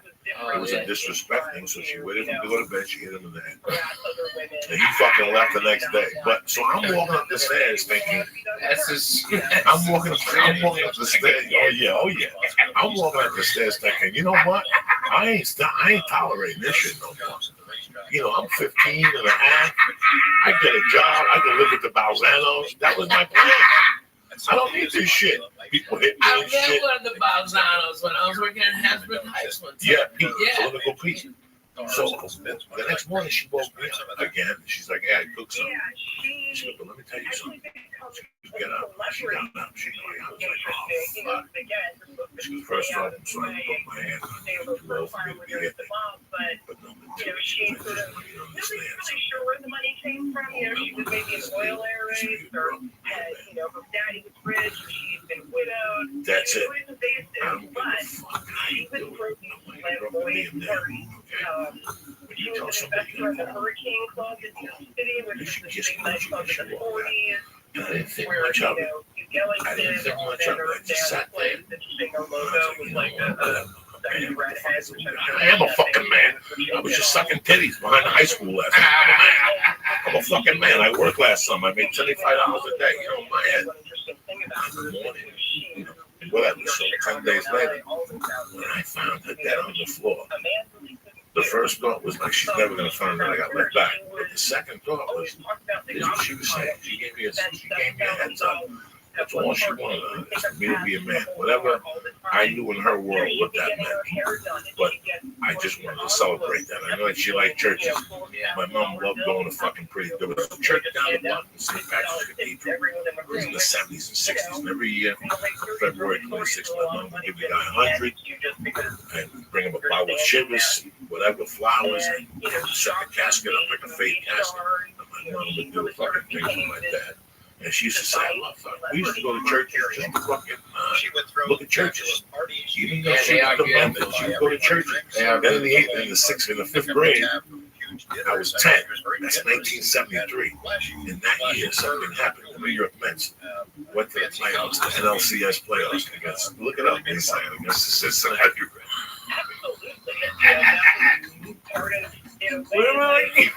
Look up the New York Mets against the Cincinnati Reds, 1973. Oh, poor Mets. This is the how Royals whipped that shit out of them. They beat them with 17 picks, and they did it right there. And fucking, I mean, fucking, who's that black guy? Spike Lee took his hat back off. Okay, Jerry Seinfeld was boo-hooing back to his $1 billion. Okay, and the little team from nowhere, fucking no money Royals. I'm so proud of them. God bless. It's an American dream. It really is. It's a fucking American dream. Good for them. Whipped them to death. At their house. What year was it? 73. 1973. New York Mets and the Cincinnati Reds. Tremendous. October 6th to 10th. And New York won the series 3-2. Right, Pete Rose beat the fuck out of Bud Harris in the second base. when he was sliding in. But that year, my mom, when I met my first comedian, we were talking about. Oh yeah. So what Lee did you? So you went to Jewish instruction. You saw the kind. What days? It's Saturdays. It was Wednesdays a lot. Wednesdays and Sundays sometimes. Hey, did you have the little things? Oh, thank God. That would have been. Lee, you should let them grow, man. You should eat some black cookies and say fuck it. Just fuck with people's head. Lee, if you did that, you know what, Lee? I have no idea how to grow those. Yes, you do. How do you grow those? You just let it. Yeah, just let it fuck. What am I supposed to do? Breathe. Who gives a fuck? I'm really an asshole. No, make it be mutton chops. Everybody think you're a hipster bag. It'd be great. What do you give a fuck what they think? You got a girlfriend? Get you some mutton chops. Get a mutton chop. Get you some extra dough from a sponsor. Yeah, we'll get you some Jew wax. You get some money on a sponsor. Oh, yeah, man. Lee's Jew wax. Yeah, and get you one of them mustaches, too. It makes you look like one of them fucking evil villains, like you got a bitch tied up on a train track. That's what you need, Lee. That would be the look. Yeah. Come on, Lee. You gotta do that. Come on. You got that stash. There's no way that's my look. Dude, that's your look. That's your look. And then shave your head and you'll be a circus strongman.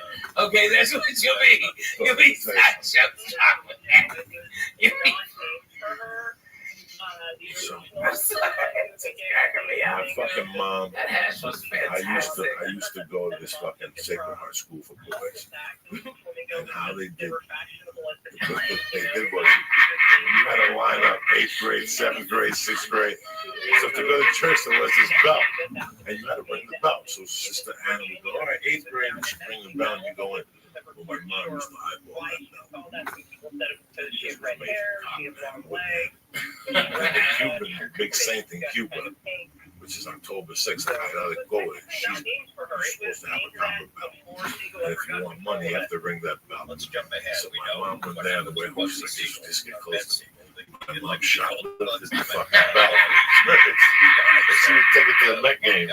Ring that fucking bell. So in the back of her mind, that bell was everything. That bell was bringing her luck. Every time I'd see her, she'd give me a kiss and go, "You're a genius. That church is bringing me good luck." And the fucking belt. The Mets keep winning. What you stole from that church is bringing me the Lord. That's amazing. So every time the Mets would play at home, she'd ring the bell. And if she went to a Met game, she'd take the bell and put it in her purse. And she'd ring the bell at the Met game. This is true fucking story. This is how crazy. This is where I came from. Oh man! I know you don't have all this time, but have you thought about like trying to go back to 1976 Met game like, video and see if you hear the bell? Oh crazy. shit! You're blowing my fucking You're mind. blowing my fuck. I couldn't. Dude. No. I couldn't do it. You would hear it too. You would hear it going Rusty Stop. She would throw chicken wings when he'd run back. She hated Rusty Stop. So she was like, "It's silent. No me ponga palabras, compadre." Yeah, I mean, she hated him. She hated him. She hated him to the point where she would tell me to the point, like the usher would go, "Lenora, where do you want to sit? You want to sit in the right field?" And I think where did Rusty Stop play? 73 Mets. Was it 73? Wherever Rusty Stop. They had a horrible, I think it was Rusty Stop and George Theodore. Oh, my mom used to get so had pissed. to hit the cutoff. He was a right fielder. Yeah, he always had to hit the cutoff. That was the So story. when the guy would, I always don't. So she's don't, going I'm to getting chicken goosebumps wings? right now. Oh my God, that's the best. Here's the deal. New York The guy would go, "Denora, I got side on right field only." So he would have to run past her. If she would sit there and he ran past her, she would lose her mind. She would go ballistic. All 8 times he'd run. "Oh yeah, Ruti, hijo de puta." She'd fucking yell in Spanish. And then if she was close enough, she'd throw chicken wings at him. "Oh yeah, hijo de puta." So when the guy would ask her, "Where do you want to sit?" and he'd say like, "Where do you want to sit?" My mom would go, "Oye, no me ponga para ese lado, compadre. El tipo ese, güey. I don't like that fucking dude." So she would sit on the other side. Who was the left fielder?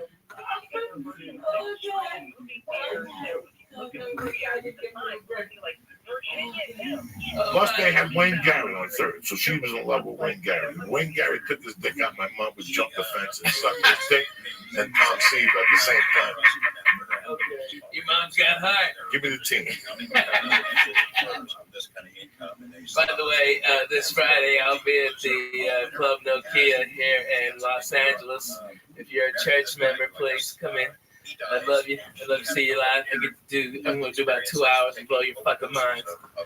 Come on, baby. What's the team? Who's the left fielder then? Who was the fucking third baseman? All right. You want the left fielder or Cleon Jones? Cleon Jones. Who's the third baseman? Wayne Gary. Yeah. Bad motherfucker dog. He reminds me of David Wright, the hot corner they used to call it.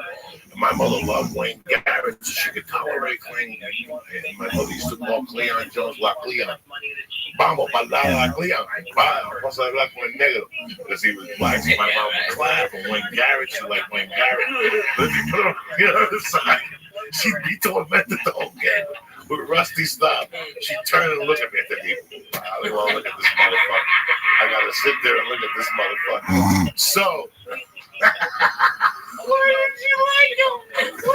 he did an error. She lost like $10,000 one time because he dropped the ball, and that was it. That's it. My mother's world. Or was it because I heard No, he did something stupid. He couldn't throw it to first base. He had to hit the cutoff. I don't know what he did to my mother. My mom just didn't like him. So my mom, if she sat on the right side, not only would she ring the bell for the Mets, but then she put voodoo on Rusty Stop at the same time. Heck, so that year, bro, listen to me.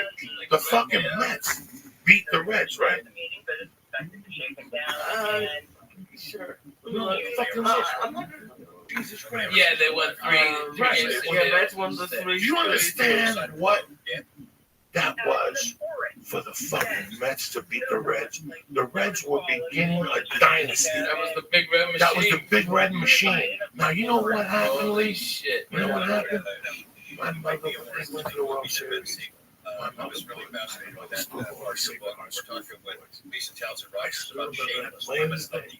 My mom had that belt. We're going to come back and talk about Listen, this is even going to get creepy. This is even going to get creepy. Not only do you, the school, you go in on Sundays, and you come home on Thursdays. Here's what really gets creepy. Wait, go even deeper. See what day the World Series was on. The game what was the series when the Oakland A's beat the Mets? 1972 World Series. Look at the day they clinched. So this is really going to knock you motherfuckers out. See if it was a Sunday. The day they won that game, the Oakland A's beat the Mets. Game 6 was on a Sunday. Was it 6 games? 7 games. Okay. Sunday, October 24th. Who the fuck do you think you're dealing with, gentlemen? You ain't So listen to me. Listen to me. Listen to me. I still remember. I still remember. What's his name catching the ball, and my mother looking over at me and going, "Let's go. We're going back to that fucking school." And on the way, her like playing, she wouldn't even look at that fucking belt. So for the last 3 months, all she does is she loves this belt. She put the belt on at night, light a candle next to it, cut a chicken head and fed it. She did the whole thing. Yeah, that's it. She gives the blessing. The day the Mets lost, she personally got the car. Usually she go to the bar, we step down, and one of my mom's friends would drive. We go out to dinner as a family, and then my mom would go to the bar. Because you have to do that till 5. No, 3 if you were working the bingo on Sunday. Yeah, man, that Catholic church is a beat. My mom personally drove me to the fucking school. Got me out. I guess she should have had it there.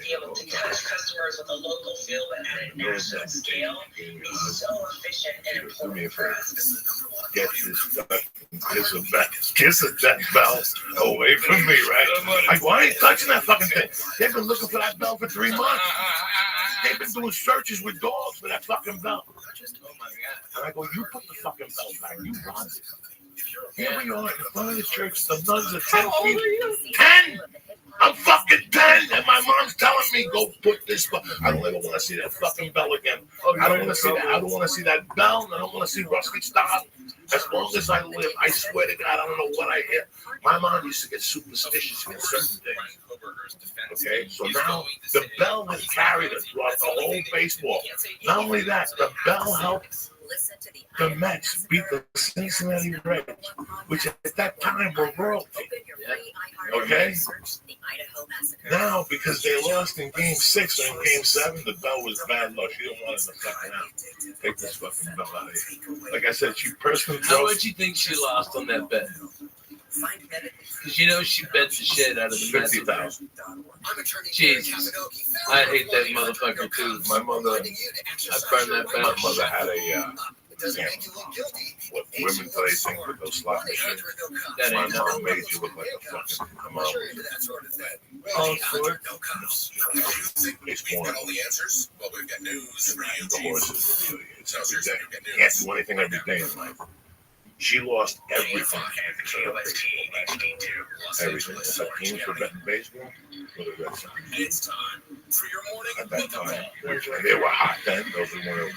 So this whole last week was really important. You know, I watched the fucking Mets. I watched them. Did I cheer for them? I gotta tell you something. I was cheering for them up to when they went to Shea Stadium the first night. When I saw them singing "Ring Me a Song," "You're a Shadow Man," whatever the Billy Joel thing. That was it. I was disgusted. I have never been that disgusted. That's not the New York highlight. They were all hugging each other and they were singing, "Sing me a song, you're a piano man." And Billy Joel with the top acting like a jerk. That stuff drives me crazy, dog. That's a baseball thing. Let's go and throw things. ring bells and yell obscenities and shit. They've created it into something else. That's what pissed me off. That's why I got so mad. I might say, you sang for 2 nights. Also, when they're getting beat up and shit. No, that's why I kept tweeting last night. Did you see what I was tweeting last night? Where's fucking Billy Joe? Get him singing. That's the night they won. The night that he fucking sang that song. Now they're losing. Where's Billy fucking Joe when you need him? What the fuck is that cocksucker? Fuck yourself, Billy Joe. That's what I was pissed off. Nah, Kansas City. Let me tell you what's wrong with Kansas City played. Kansas City played what my man Brad Pitt was trying to sell. Moneyball. Moneyball is, and you know why? Did you watch the series? Fuck yeah, Fuck, man. I didn't watch it. I was disgusted with it. Are you serious? Did you Because I watch even that watched piece it. of shit Monday night game? Did you watch that fucking football game? That was hot garbage. What was you watching? I was here. He was here. Let me tell you The something. fuck? You got Did you know this was you got a Kansas City? fucking 9-foot TV behind you. No, he don't dumb. like. He said he don't watch no lessons. I love the World Series. That's American as What were you fuck. doing? Were you playing some He shit was here game? working though. He was here working. Playing a shooting He was here game. working. One of those Let me tell streets you had one of them fake shooting games No, on. he wasn't. He was shooting somebody He in knows. fucking Israel. in Belarus right now, and they're both cussing out dirty He fucking knows. Russians. He knows he can't. I know. He He can't was fucking play. googling his fucking cousins. All right. Low, whoa. The U.S. will send Yeah. another He knows he can't $1.5 see million in aid to Ukraine. And I Vice love President that. Kamala Harris I made the hate announcement when over the people weekend at a forget global about summit in Switzerland. the game. $500 Small million ball. of it will Small go ball. towards Lee, they repairing stole and bases. protecting They stole I bases. love when people steal. They put pressure. You really want to fuck with a motherfucker, and if you look at Cincinnati Reds, the big red machine, that's all they did. Their job, next time classic baseball, the Cincinnati Reds play, you sit there and you watch that whole game, and you're gonna go, oh my god, nobody had more than 15 home runs. Eric Foster, Small ball. small ball. The main job they did was steal. Single. Get a single and Stealing singles is something that's forgotten about.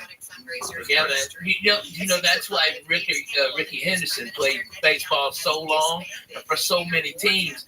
Because think about it. He played for the Red Sox. He played for everybody. Ricky Henny played for everybody. Listen, Ricky was goofball dumb, but he was one of the greatest baseball players to ever get behind. All right?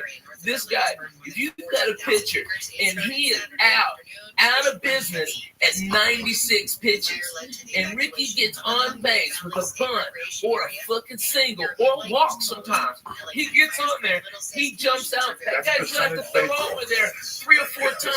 He's gonna wear out his arm. They're gonna have to bring that middle reliever that's a piece of shit that hadn't worked in 8 days in, and then they have to go through 3 closers. So what do they do the next day? Ricky Henderson blows out their next guy. That's what genius small ball is. And that's what they did, man. They played fucking great baseball, man. They played Great fucking baseball. You Beautiful like watch college all ball. those Cincinnati Red games, the leadoff was always Joe Morton. Once he stole, once Geronimo came on, those fucking Indians, those Geronimos, they go crazy. And they had like 3 people who would steal them. Pete Rose would steal him. You know, Pete Rose wasn't a thief, but he just, you know, they just gorilla you. And if you watch, there was a game I watched on Classic Baseball and And a brush fire in a remote area east of Moreno Valley has burned close to 900 acres. because it's small ball, it's slow twitch. Every pitch something happens. There's always something happening. Every time you let that ball go, it's either a single, a bunt, or this motherfucker stealing. That's torture on a pitch. He can't focus. You lose your concentration. It's fucking crazy. I used to love baseball. I used to know everything about the Red Sox. 152 games before the postseason. I don't have time to watch all those games. I don't know. Well, not every one of them, but watch one of each series and feel like a fan. You know. You know what I mean? I like the Houston Astros. I started stand up there in '90. I loved them. Me and John Wesley, we went for a foul ball, and little kid was going for a foul ball. We were throwing out of our balls. And instead of me squashing that kid for that fucking foul ball, I broke the seat, okay? And the kid got the ball, and everybody's cheering, and we're on the big screen, and I'm holding that chair together, motherfucker. Just got my left hand holding the chair up, okay? And John's laughing. He goes, "You broke that chair?" I go, "This motherfucking chair is done." I broke that ass and dumb. It's been there 30 fucking years, and I fucked that chair up. We got up, It fell to 4 pieces. You gotta swear to God, get Johnny West on the phone. That is so fucking funny. Oh my God. I broke a couple of things. I've broken a lot of shit. I've broken a lot of I used shit. to break lawn chairs. Lawn chairs were not open. Remember the Pittsburgh funny thing? Yeah. The Homer Creepos. I used to have naked women pictures all around the bar. Yeah, right. I hated that. I hate always I hate lawn chairs. Yeah, the chair you have on your balcony. I never knew why you had that goddamn chair. I broke one and you broke one. Well, I was like pushing the jar and you came and just bust the Well, from a fat guy, this is the worst chair. Remember when you shot the pilot, the VH1, didn't I break a chair? Yes. Yes. Something Yes. happened. I broke the Yes. chair. You broke the chair. It was awesome. For a long time, I was breaking fucking Oh my God, it was so I fucking love funny. when a chair broke. One time, a sleep apnea chair broke in my hand. Dude, you broke Gavin's toilet. Remember, you went in there and you just sat down too hard and you broke that fucking toilet. And then you made the slow creep. And water came out and flooded Gavin, and Gavin got out of his, because you were sleeping in my house, and you were like, fuck him, I'm going in here. I broke Gavin's fucking futon. That was classic, bro. I heard that thing snap in 8 ways. When you're a fat fucking break shit sometimes, without even knowing, it's the most embarrassing thing. Living like a fat fuck, so you break a ton of shit. Clothes, I have ripped clothes.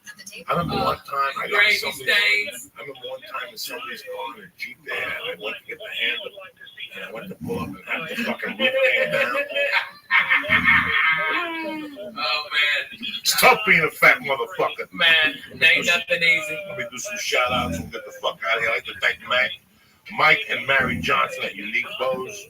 Thank you very much for the bows. We put them on our little hair for Halloween. Thank you for listening. Rusty Shackelford, Death Squad Dallas, and the rest of you crazy I love those guys, man. Sandman, Benito Munoz, Sean Cappuccino, Jimmy Carroll, and Gert Brooks. You know who I know is watching? It's my man D in Colorado, who's a cool motherfucker. Yeah, I know D in Colorado, that motherfucker has got weed 15 foot tall. 15. Yeah, I know. The biggest ass bud. Dude, he's a great guy, man. That guy's custom rare. I just talked to him on Twitter a couple of days ago. He's a good dude. Yeah, he's a good dude, man. He's a good dude. I like You him. have to do it. What's up with you, Tarzan? We're going to kettlebells tomorrow. You staying for jiu-jitsu? We're going to bust it. We're going. Let's do it. Let's fucking go. I got shit. I got to take headshots on Wednesdays. Yeah, I'm going in and out. All right, you fucking gonna get real. Okay, we're 3 fat guys. You're gonna talk about workout sessions now. I mean, we've been talking about fucking asshole stand, breaking bad. I buy better bed, motherfucker. That's what I did. Fuck breaking them. Buy the best. Well, he wants me to flip over my back. I can't do it. I've never in my life been able to do it. He's like, "Oh, just do it." I'm like, "Yeah, we're not gonna happen." Oh my God. No, I know. I'm just easy. Okay. I can't believe I can join this conversation, but I can actually and be relevant. Holy shit. Okay, I've been trying to limber up and like, because traveling so much it hurts, and so my doctor, as part of I broke my wrist, said, you know, as part of my physical therapy, go to yoga. Okay, so I'm having this one-on-one with this yoga stuff. Okay, I'm going down and I got my legs spread as far as I can, and the fucking yoga mat split in the middle. And my balls hit the fucking floor, and I almost passed the fuck out. My fucking thighs have been killing me for 3 weeks. Dude, I swear to God, I did the full splits like I was trying to block a goal. It was the worst. Oh my God, dude. I think I ripped my groin muscles, all this shit. I ripped that yoga mat right down the fucking middle. You're the first person I have said that to, because it's so embarrassing. But those fuckers will rip if you get fucking 450 splitting it. Oh, Jack, I busted my ass. It took me so long to be able to get up. I I didn't even know what to do. The instructor just pushed me back on my back. And he needs something. Oh my God. But one of the worst things that ever happened was when I dropped at the YMCA that time. That's the title of your book. That's the title of your book. Oh my God. As a fat guy, I was never more embarrassed in my fucking life. I've done some fucked up shit as a fat guy. And I don't, you get embarrassed about being fat. You can't fat shame me. But the time I almost drowned at the Wiley fucked me up. I didn't say nothing for like 2 months. I didn't say nothing. I just snorted coke and tried to hide it and shit. That was embarrassing. I was just starting to lose weight. Things were going great for me. I lost like 8 pounds. I was still snorting blow. I was doing big blow. And I fucking got up one morning, Terry went to work, and I overslept. And I said, fuck it, I gotta swim. And I went over to the Y, and the Y is packed. I used to go to the Fat Man pool. It was a Russian pool. Right, it was like 4 feet, but it was 96 degrees. So So-called tactical pause applies to about 7 miles of road in the Rafa area. The Army said the daily pause would begin at 8 in the morning and run through 7 p.m. would continue until further notice. Finally, a big movie for 2024, Inside Out 2 is a fat guy who wears a t-shirt in the pool. I am. I'm a hot mess. You don't want to see me. Keep all this head. I'm gonna go in there without a t-shirt. Leave. Of a now teenage little girl and features fat voices of everywhere. Amy Poehler and Phyllis Smith, Diane And I Lane, make look like I was losing weight in the sauna. and Then I others. go in the So, steam mat. Then I jump in the Nick pool. went and saw it And I on do this every Thursday. morning at 5 a.m. Ono was taking the This girls to started see off, it but I was still smoking over the blow. So in my weekend. mind, So I ate sushi. I wanted to ask And I went both to of the you, steam so we room. were going to get I was different sweating cocaine. perspectives. I wasn't a So, fool. Nick, So first, now it's 2 in the what do you think afternoon. of We go across the street. And it was great. And now great to me also of the hours that I keep here, but I felt sick 3 times during it. So even though it's only 90 minutes, like we talked about with Jason Nathanson on Friday, for me it was a bit slow in areas, but I still tried the baby. So I mean, Jason said you would. yeah, exactly. And I had all the feels. So I mean, for me, but it also felt really, really slow in some of the parts. Just I could have done without. So Okay, and you said it was. This is actually classic Disney. It was really an adult movie. yes, 100% an adult movie. And the thing that I kept hearing throughout the theater, 2 things were the kids running around very, very restless, and then a handful of times It just shocked my body. Just shocked my fat little body. And then I'm trying to swim. And that's all I heard all around was you had kids running around and were really restless, and then you had them checking on their parents up And right. I So haven't moved I in know. 5 So days. now I'm Kono fucking went to the movie sideways. with But kids. by this time, I'm So out of here. what do you think of it? Like I was smoking What 2 did or the 3 packs of kids? cigarettes a day. I'm dying. I I'm thought the same 10 thing. feet Actually, out. I felt like But I can't swim. slow in the beginning. And my feet can't take it, so I'm just holding on to the rope. And people are swimming by me. They going, come on, let's go to the rope. Come on, swim. And I'm like, I'm dying. I'm trying to get the shortest distance is this way. If I swam vertically to the fucking wall, I'd never make it. So I had to swim this way. So I pulled myself like Spider-Man across the rope. And I get to the wall and I'm huffing and puffing, guys. I mean, guys, I'm fucked up. Seriously. That's when I realized this has to happen. I'm holding on to this and I can't kick no more. And I'm on oxygen. I'm holding on. And I got my fucking chin on the thing, just holding it. And some kids are like, listen, are you okay? No, I'm not okay. Help me. They're like, come on, pull them out. And all these little kids get together, little Mexican kids. And they're trying to pull me out, and they can't pull me out. They're like, 1, 2, 3, pull. And they're pulling. And I'm turning purple. I'm breathing. I'm not breathing. I don't even know if I'm breathing through my nose. I'm fucking panicked. People are starting to circle and look around. And these little kids can't pull me out. They're like, fucking bring the Both buzzer. liked it. Bring It was this both buzzer. for you a little bit slow in parts, but overall, like, And it gets on the thing. She turns this thing around, and they're actually gonna make me. I'm just thrilled because this, like Jason and I were talking about on Friday, I think that Disney's Drop had my waist. their movies always look great, but I think they've had a couple of misses. So I'm glad to hear that Like a fucking Inside whale, Out like is getting walking. good reviews And by this time, there's 50 people watching me. at the box office. So You have any idea, Lee, how embarrassed I am? I got kids that by my I side. will take your Lee, I'm recommendations purple. and do that. And they're like, swim When to we the come middle. back, They're us Jim Ryan's going to tell get us to whether the we middle, need to get be to the free. middle, and go in, and we'll drop the hoist. And the hoist will pull you out, and then we'll bring you to the side. Leave. By that point, I'm so fucking embarrassed. And now, at the corner of my eye, I see ambulances work. Running in with a fucking mattress. Like I got shot in Vietnam. And something made me put my fat little foot over. Looks like a couple of cars got injured. And my fat foot got over, dog. Oh my God, that thigh must have weighed 1,000 pounds. And I fucking pulled myself up and I rolled on. I got up and I got up right in time because I went through the fucking door. The 3 ambulance workers were running in. They're like, "Where is he?" Like, that's him. And I just walked right past him, dog. Because rule number 1, don't stop and don't sign nothing. You don't need to get checked out. Mind your business. You're fine. You know, As long as you get to your car. I gotta be honest. I think there's a thing called secondary drowning. Look it up, Lee. It happens.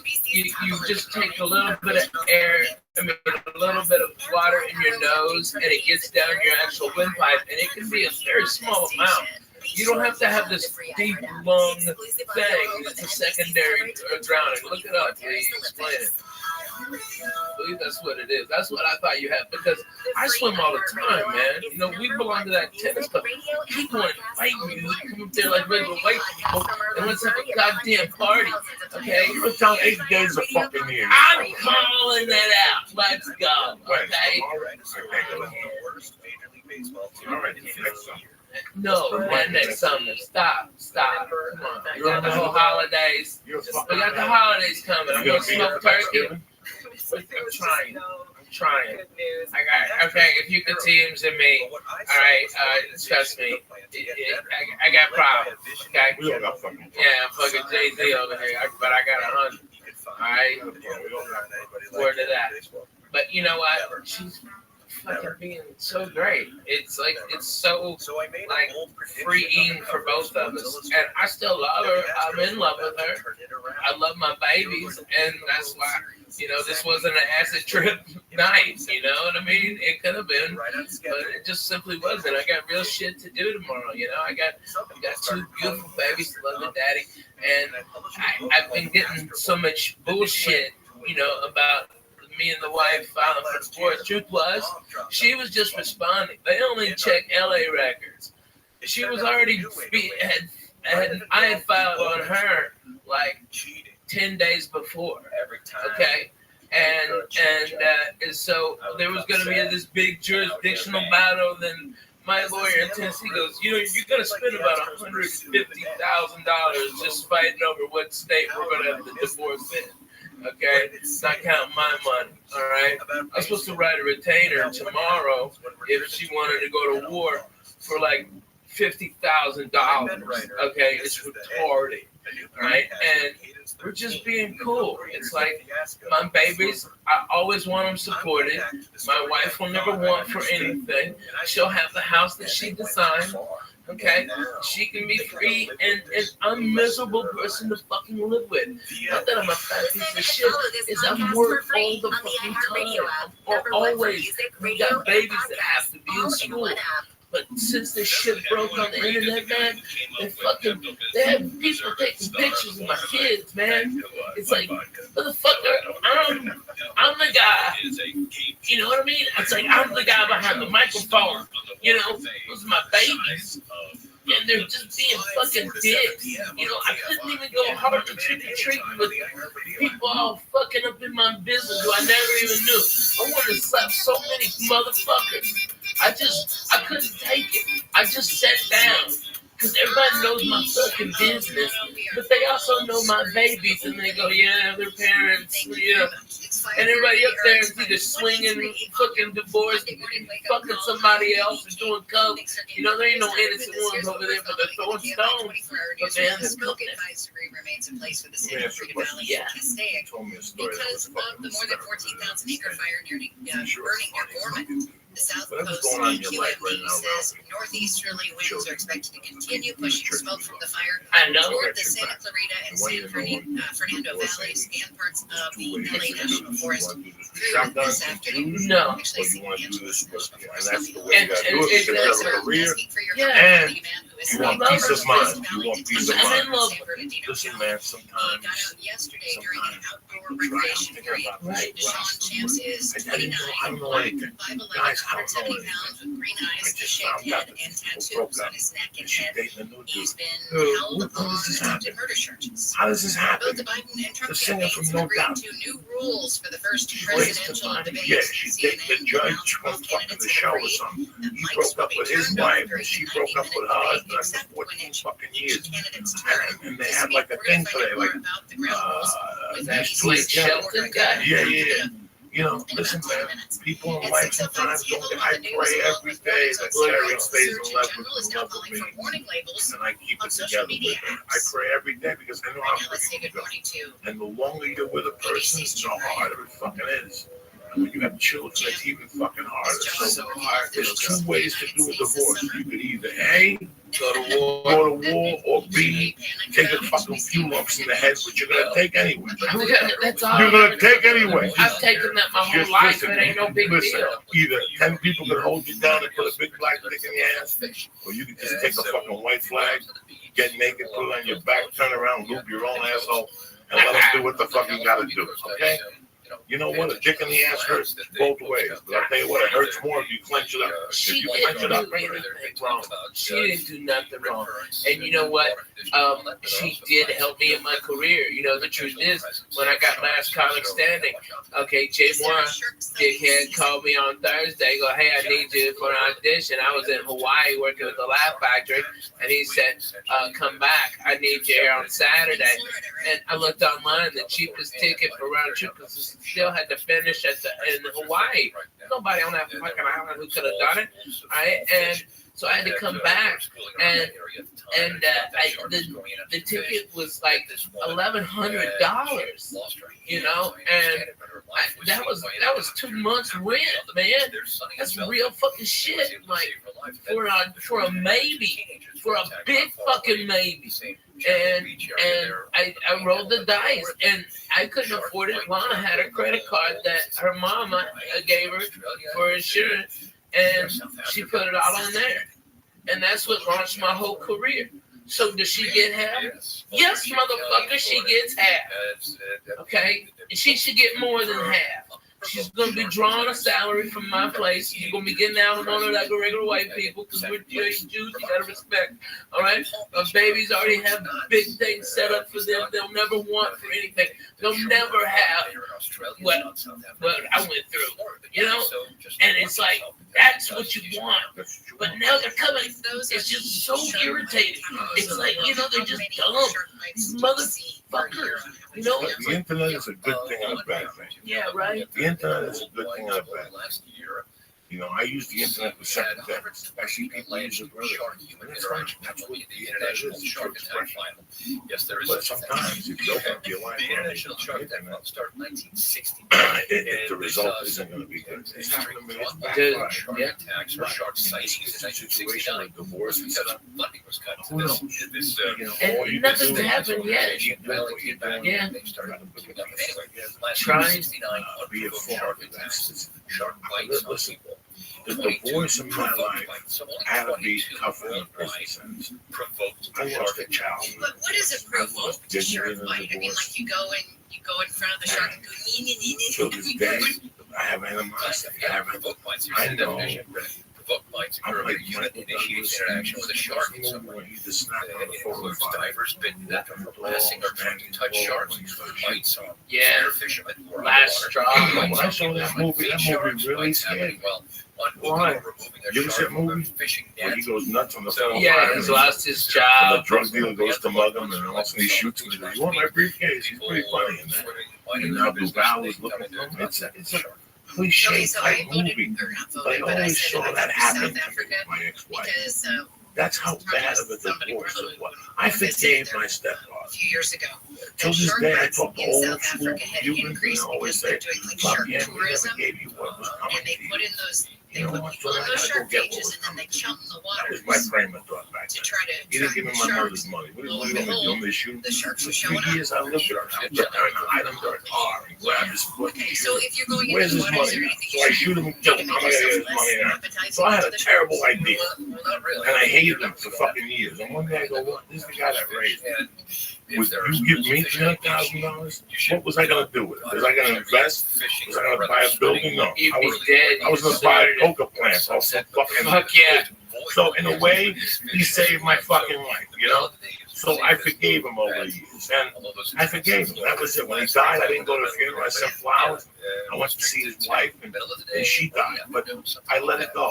I let it go. I had such a I don't bad have any divorce. anger. I I don't have. But I have right now only you don't. love. No, I know. I don't Listen, care. right now, I've I already seen all the understand. numbers. I know I there's just love nothing- how big it's. I have to get another place here, and I hate that. Less than 100 bites. Right. And statistically, you're She walks out of the house. You're going to be okay going onto the beach for yourself. But you're right. I mean, there's this visceral feeling. There's some fish in this water with me that could come over here and eat me or kill me, you know, or bite me. But you're right. It's scary. After I saw Jaws, I didn't go in the pool at my house. That whole summer. All right, Jim Morgan. Well, there's that. Jim Ryan, thank you so much for the information. Now we can feel better about going to the water. Just do watch out for the warning lights. All right, thanks, Jack. All right, a guy stuck in a chimney has been rescued in downtown LA. The fire department says the guy got into the 4-story chimney yesterday in an abandoned apartment building. Once it turns into illegal, Crews had to once the break fine through a print, wall there's a inside fine to print. slide the man And down once to that the fine ground floor. print comes out, Lisa, they ain't no coming back. And that fine print has to Close exist. to where that wildlife crossing is being built. Mountain lion was found early Saturday in the slow lane near Liberty Canyon Road. Construction of the wildlife crossing began in 2022. It's expected to be I call you every day. I know. I send you videos of those planners that I show You gotta knock it out You for know, that, man. I'm the real deal. It's like I'm the real deal. I've been through a divorce. I've been through a separation. Guys, it is brutal. I always advise people to keep it together. Keep it together. Well, no, I disagree. But if there's no love, there's no love. If there's no love, there's no love. You have love. No, So there's we something still both there. have so much love for each other, but it's like, here's the real deal, okay? I have really fucking bad PTSD, and now I'm properly medicated by probably the best. He's the head of psychiatry at Vanderbilt. He's fucking amazing. He's got me chemically dialed in. I sleep 8 hours. I'm up. I don't take naps. I walk. I feel great. He's done it all. He's fucking amazing. All right. But before I got properly medicated, I was a fucking nut and a complete asshole. Okay. You know what you do after 2 years of good night? What question did you have?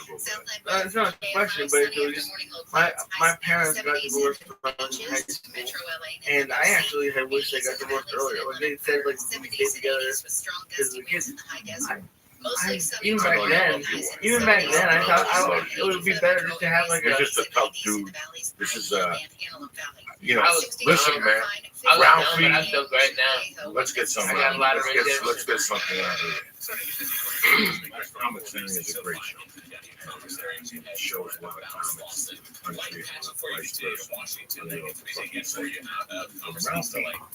Was the last time he said it was already growing. Ralph was already had a lot of people this just accelerated the program where now these kids become somebody. Ralphie May was already somebody. You follow me? Ralphie May was already somebody. As you make way over toward the one went from one thing to one thing. I just I was there when we were presented by Capital One. With no money. You know, we're sitting on the boulevard with a jar of weed and little people just sticking their hand in the weed to go and take it. Showing around the fucking whole thing. Yeah. I mean, every time you see me, give me $200 to do what you do. Music Festival Person presented never by Capital mind One what right now before they This sell is out. good. AXS.com. All the good I stuff. hope Yeah. Camps. Yeah. Find a way to pop culture. In my life, The state of I've Florida got so much less stress and less residents. anxiety. I don't have nightmares every night. No, that's You hilarious. see the bottom of the Hey, that was 12K. Shut your mouth, cocksucker. That was a good angle. All right. I broke my fucking ball, but hey, I fucking got 12K out of it. Work to the mother. No, it's when I had bilateral double pneumonia, pulmonary embolism, and I had to stay awake for 9 days because if they said if I couldn't help my lungs expand, I would die. And I had the blood clot was so big that because I had pneumonia and I had broken 2 ribs from coughing. That's what caused the blood clot to go right. It was right here.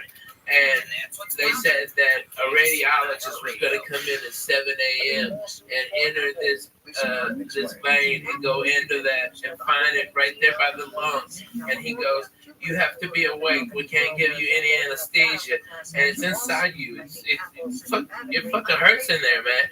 All right." and that they're gonna. You got a 5% chance of living. Okay,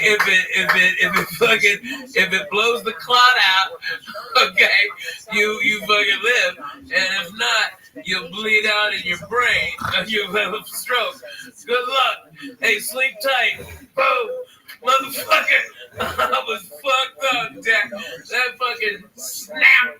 That snaps your fucking head, dude. And so, what I've been doing like a lot of PTSD groups, okay? And they're always like, "What the fuck are you doing here?" And I'm like, "Look here, cocksucker. I'm just as fucked up as you are. And let's get to the real deal. Let's talk about some shit."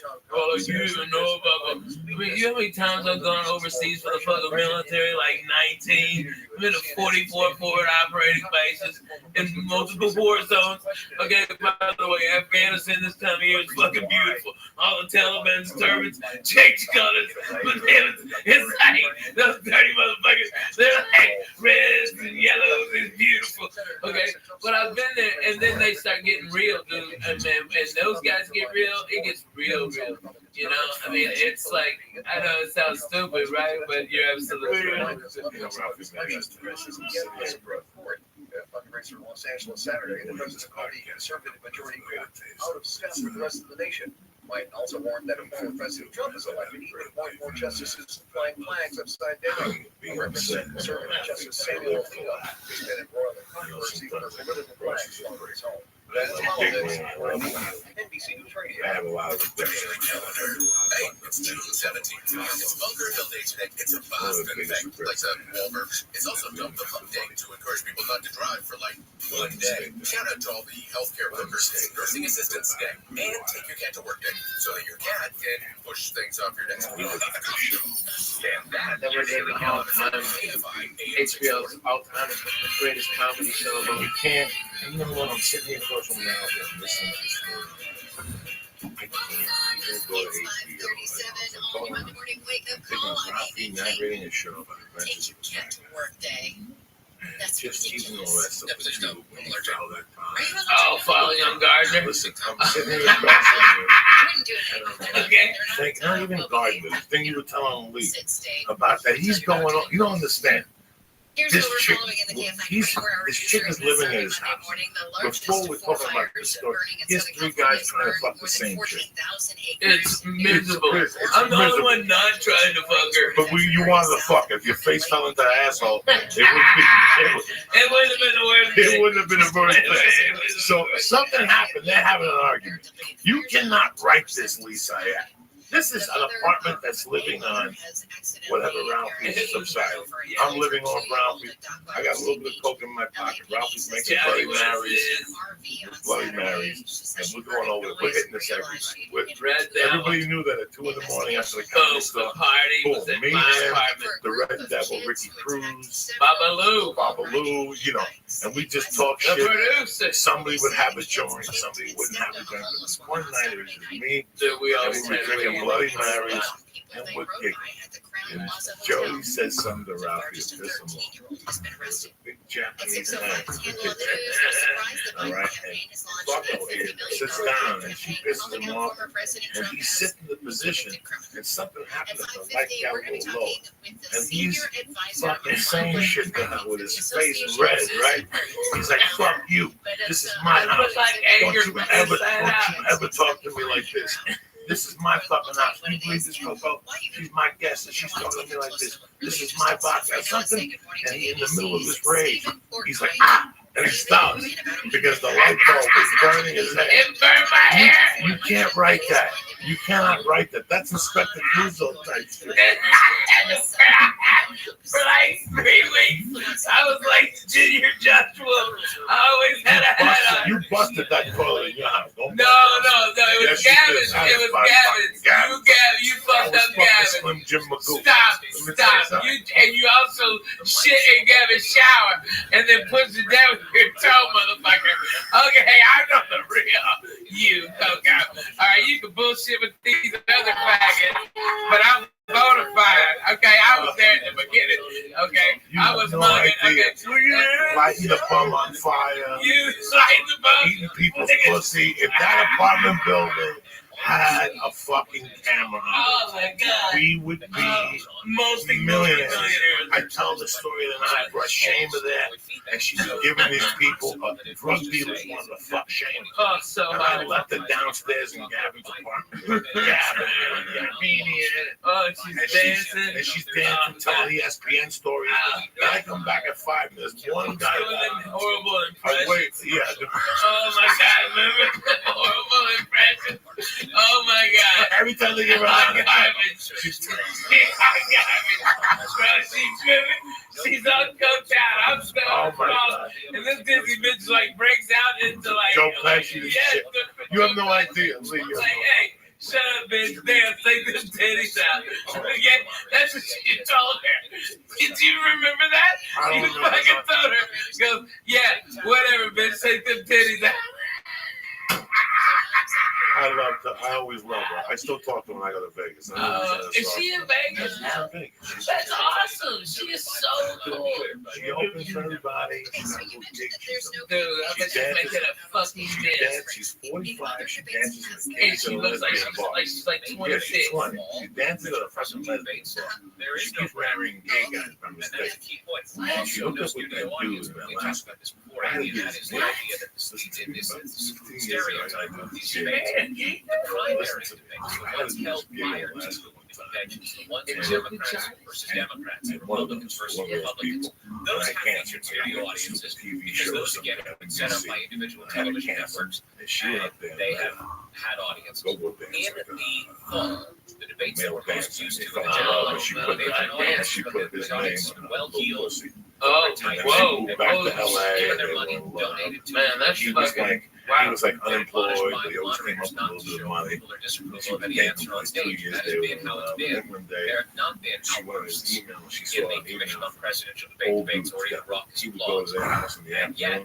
That misperception led to the much said about the idea that there's no audience here. So fine, there's no audience. But we'll see how that affects the dynamic. It'll be more television. Somebody tells me this is the name of the guy that she's trying to lose. This guy is a go-go dancer for old people. And he's smoking meth, so she throws him. She throws him out. I hear about this. About a month later,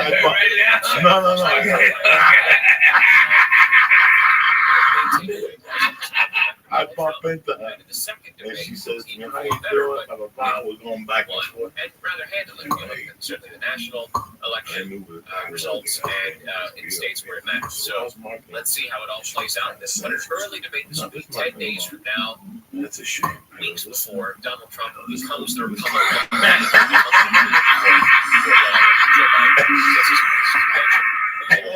You know what, Shayla? You gotta give it up to her.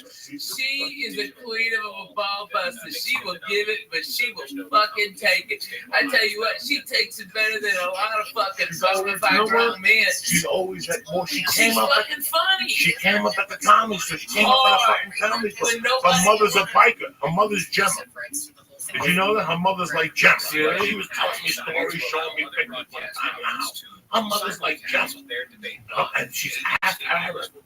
I didn't know that. Yeah, she's Arabian. She's like Iranian. She's beautiful. I tell you, if you look at her, you think that she had plastic surgery, and you're like, but you realize it's just natural. She glows. Her and April Mason. One of them, I think, is going to make a must-see TV for us. So You have the advantage, the time zone advantage. That's good for you. yes, exactly. They're going And I can still doing get to bed. dirty shows all over the place. Steve Porter, thank you so much for the information. Like I said, They got right? my I'm face. not missing it. What was and I bet a before lot of people are Twitter going to and want to see what they have. MySpace? They got a MySpace Let's page get back to together. some of the stories coming out of the And KFI then 24-hour newsroom. Speaking of the presidential candidates, former President Obama and a whole bunch of celebrities turned out for a fundraiser in And every downtown time LA you for see one, you President see Biden. the other.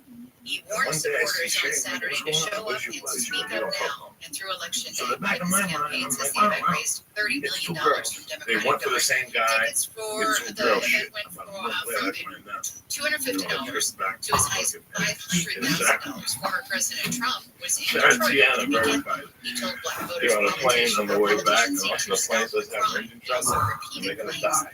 that the The election plane's gonna go process down. is All of a rigged. sudden, we're gonna The release fire the near the map. Hollywood Release Bowl the and the map. John Only one Hanson came Ford down. Amphitheater The in shame is Hollywood bad. has been Fucking April Macy took it and held it down, started choking and breathing the That's deep. That's savagery comedy shit right there, Ralphie, man. Oh man, Are you still? Look at that, man. Are you still on the Netflix? Yes, unruly.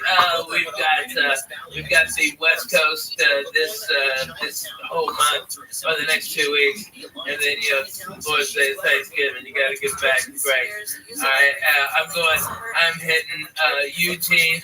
I got Santa Cruz, Fresno. Holy shit! Look how high Portland. over there. Portland. I don't know what I'm on, but man, this is great. No. Seattle. Look, it's a flying Jew. Oh, he is fucking in sumo land. Jesus Christ. Hey, look at you. Oh my Dude, I'm telling you, please get that mustache. Look like at that villain. Get that mustache. What's the matter, I'm dog? You all right? Look like the fucking circus strongman. You should have seen your face coming up. Okay, all the church members up in Canada. First time I'm coming to Vancouver, man. Come out and Yeah, help me don't out. see him. That's the fucking town. That's a town, Jack. I heard a lot of great things Oh about shit! Vancouver. They're gonna carry you out to the bus. Oh my god! You fucked Oh up. my god! No! I fucked up, dude. I had to go through Utah. Those cocksuckers. The cops searched me. Those motherfuckers asked me if I did cocaine. I'm like, the fact that I'm this fat and can talk to you proves I cannot do cocaine. I've never done it. Okay? And then the guy asked me if I want some Quaaludes. Do I have my own Quaaludes? And I'm like, what the fuck year is this? 77? Yeah. I'm like, yeah. Can I buy Quaaludes from you? Well, give me 20 fucking grams of Triceratops for it, you dumb fuck. There's nothing there. You know what the official quote was? The one I gave him? Because I was fucked up. You know what I was fucked up for? Cold medicine. I had a sinus infection because I had just come from a goddamn Disney cruise with my kids. Okay, we flew to we were in the Bahamas and I was on that fucking that boat of germs. Okay, and then I flew to Denver, so I went from 82 to 12. Okay, fuck me. All right, and I had all this shit in my head, and it was horrible. So I started off with like all the Dayquil stuff, okay? Like fucking just like Dayquil, Theraflu Day, okay? Like every Mucinex day, every day shit they had.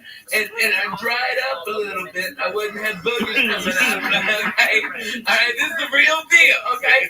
All right? But I started shaking, dude. I started shaking because I'm all fucked up on all that cold medicine. So, okay, Coco, I'm not gonna bullshit you. I got the NyQuil out. I'm trying to smooth this ride out. I'm trying to fucking mellow this train. And then I just take a big old swallow a fucking NyQuil. Man, it wasn't weed. I played NyQuil roulette and lost. Okay, and you know what my wife goes? She goes, why didn't you use the measuring cup? And I'm like, what the fuck are you talking about? Measuring cup. cap on the top of the fucking knife whip. It's a measuring cup. I've never fucking used that in my goddamn life. I didn't have no idea. Okay, I just drank it up. You know, I go like 2 shots. Fuck it. Only when you broke Christ's dollar. Hey, that was your fault. That was good ass fucking drugs again. Alright? Okay. That was you and gravity, motherfucker. You own that. Okay, you're a dick. And I wasn't the only one. You fucked up some shit on getting out of there. Okay, so you can suck a dick. And by the way, we went to that Jack in the Box right behind his house because we were smelling all that fucking jalapeno poppers. Bullshit. Fuck you. No, I didn't go to that Jack. I had to pull over. I couldn't stop laughing. So what happened? Okay, all right.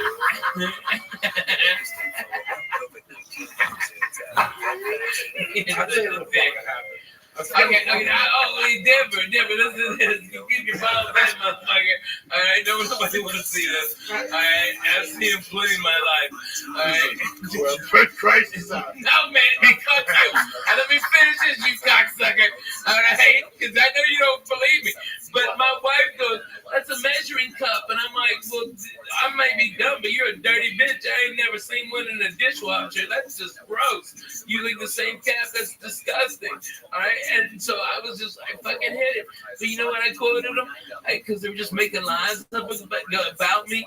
I was like, last thing I said before I head on stage, I heard was, all I said was, yes, Mr. Cosby, I'd love another cocktail. That's all I remember. And that's just, go fuck yourself. You get fucked up on NyQuil? Dude, I was so fucked up on NyQuil. You get a bottle of NyQuil, we'll give you a star.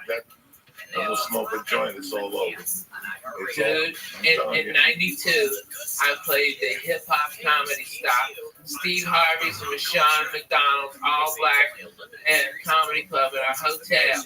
Okay, and I was sitting back there with these crazy ass, like, I met this guy and he goes, yeah, my name's Willie D.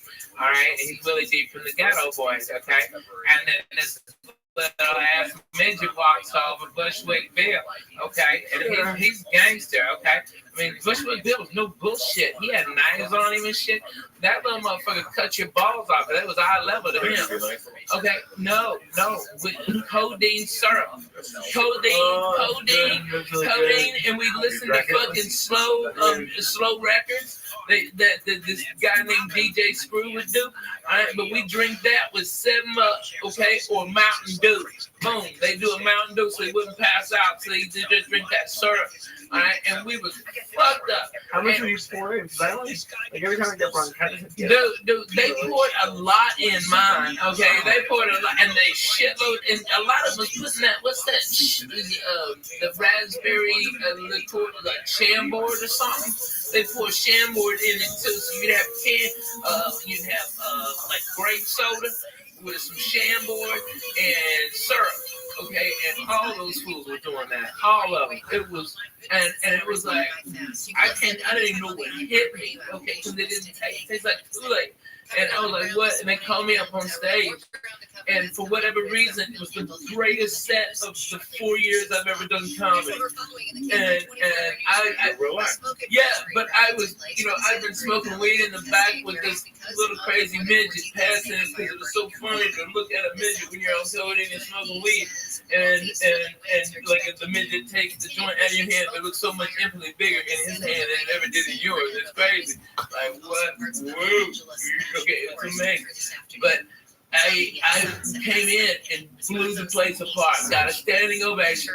All right, but a comic came on stage who hated my fucking guts. That he was trying to be like the #1 guy, and he had tried to do everything, and I blew the guy out of the fucking water. Steve Harvey told me I did. Okay, it was fucking unanimous, and he starts talking shit about me being fat, like making all these fat shit jokes, and the audience turns on the guy.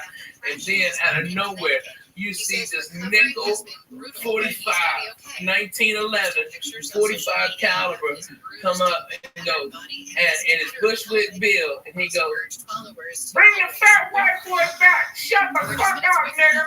All right, and he was about to shoot that man, okay? Because that's how gangster and fucked up this guy was. And they were like, "All right, well, fuck it. Okay, we're really big." I had nothing fucking left. What the fuck? How can you follow what you just did? I had nothing at all. I'm like, man, I love those midgets. You know, they've always got your back up to here. All right, and I got the fuck out. I was so scared. I'm like, he's already pulled a gun once. He's gonna shoot me for making a midget joke at him. But he loved it because he was all fucked up and falling over and shit. It was crazy, man. Midgets, when they pass out, they just kind of like, you know, weeble wobbles and then they go, okay, things that big ass. Okay, you never hung out with no midgets like that. Dude, not me. I like them. They're good people. Shit happens. Word to that. Great church, by the way. Thank you for having me, Coco. Midgets getting fucked up on the car. I want to drink with black people drinking now. I saw it on drugs. What is it? That shit they drinking. Memphis and the What is it? It's like a liquid codeine and they mix it with Kool-Aid. Oh, yeah, the syrup. Yeah, that's the exact same thing they were doing. It's just you mix codeine with a drink. No, what you do is it's cough syrup. It's cough syrup. And I never got fucked up on it. Well, I drank NyQuil as a kid. As a kid, I discovered NyQuil when I was like 9. I remember they would help me fall asleep. Oh, so I liked it, but I didn't like the feeling in the morning. I've never chugged codeine, but it's great. Just to have it's like a joint. It's like a joint. Dude, I get so fucking. I can't eat that shit. My fucking little pooper gets worn out. I can't shit and it's miserable. Fuck that. I don't do none of that shit anymore, man. Dude, you don't want to. Oh man, that's what we used to do. Play slow. Bring the horse in this motherfucker one. Bring it back. Bring the horse in this motherfucker. Okay, so hey, Lee, put this song on. Okay, this is a great song. Hold on, we gotta get the fuck out of here. All right. Get the fuck out of here. Where did that? Let's do this real quick. For 9,000 years, that's how long humans been making wine. That's also how long they've been confused about which wine to drink. Some people get a headache after they drink wine. I used to get a headache. One time I shoplifted a bottle of wine from Albertsons across from Hudson County Park. And I drank it with Didi Contero, Louis Casper. I had a headache for 2 fucking days. But for many of us, it's the shopping part that causes a real headache. You got too many choices. You don't know what to do. People coming over, they're serving chicken, they're serving lobster. And sometimes you go down there and wine's expensive. You went in there to buy it 20, next thing you know, you're dropping 60, and you got no guarantee of what you're going to buy, right? Let me tell you something. It's overwhelming to pick out a good bottle of wine, especially when people don't know. Your own personal experience learning about wine and why haven't you bothered to learn about wine, that type of stuff. This is what we're going to do. I joined a new wine club. It's called Club W. They changed the whole game. It's easy. You go to clubw.com and you answer 6 questions. The algorithm, algorithm creates a talent profile just for you. I don't know where the card is right now. It's pretty cool, man. If you've ever seen anything like this, Club W is leading the great to glass wine revolution. What means is they cut out the middleman. They work directly for the vineyards, and they cut the guy out, which in turn saves you some do-re mi. So with Club W, you get premium wine customized to your taste at a third of what you pay for at a store when you don't even know what the hell you're paying. Yeah, you're not buying like kind of like a club where they send you other companies' wines. These are their wines. Like you're not gonna see these wines anywhere else. But the most interesting thing is going to their webpage. When you go to clubw.com, you go on their page and they have all these videos and all their videos and your wines and drink. You take the test, and next thing you know, you're involved. Which, when you don't know about that, listen, man, I grew up in a bar. I don't know nothing about wine. So when I went to Club W, I was blown away by how much interaction you have. They'll put it down to the exact thing. the nut, the grape, where it came from, the vineyard. Anyway, what they do is they save you money. It comes down to maybe $13 a bottle of wine or something like that. And there's even a no-risk 100% guarantee that you'll love when they sing. Do me a favor right now. What they're doing is, for all the listeners, they're offering 50% off your first order when you go to clubw.com/Joey. So you understand me? 50% off your first order when you go to clubw.com/Joey. And this is not like fucking Columbia House where they send you records every month, even if you don't want them. You order what you want. So if you think you need 3 bottles, you order 3 bottles. It's $13 a bottle. They get delivered to your door, and it's exactly what you like, what you're guaranteed to love, or you get 100% money back guarantee. So again, do me a favor, get 50% off your first order. Go to clubw.com/Joey. Stop wasting time and stop losing money at these retail stores and start drinking wine you know you're going to love. So go to clubw.com/Joey to get your 50% off, right? I'm doing it just to get this to Thanksgiving parties. Just get no, but I'm just saying, like, let's say you have to bring stuff to a party.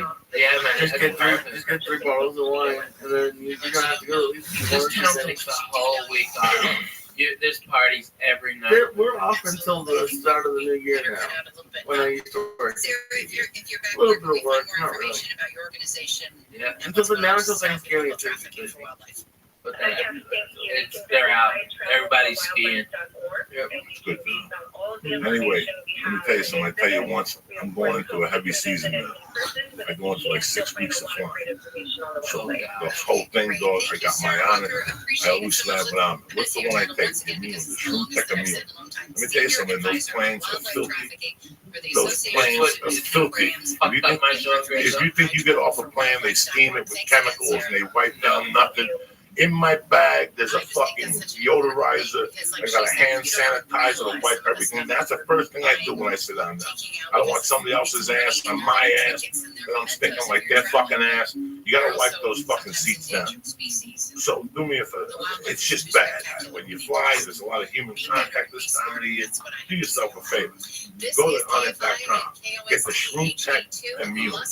Boost up your immune system when you have a lot of human contact. When you're flying, we're out, we're smoking dope with different people. You hit a vapor ban. You know, you get sick this time of the year, you lose fucking thousands of dollars, especially you, Ralph. I can't afford to fucking get sick. I can't. So I don't take a chance. I up my vitamin C when I fly, and I also take Shroom Tech Immune. But that's not only the only thing fucking on its got. They got Shroom Tech Sport, which gives you more endurance when you roll, lift weights, walk, whatever the fuck you want to do. Even when you fly, it opens you up. You have strong bone, you have the hemp protein powder, and they got alpha brain. You know, and with 100% money back guarantee.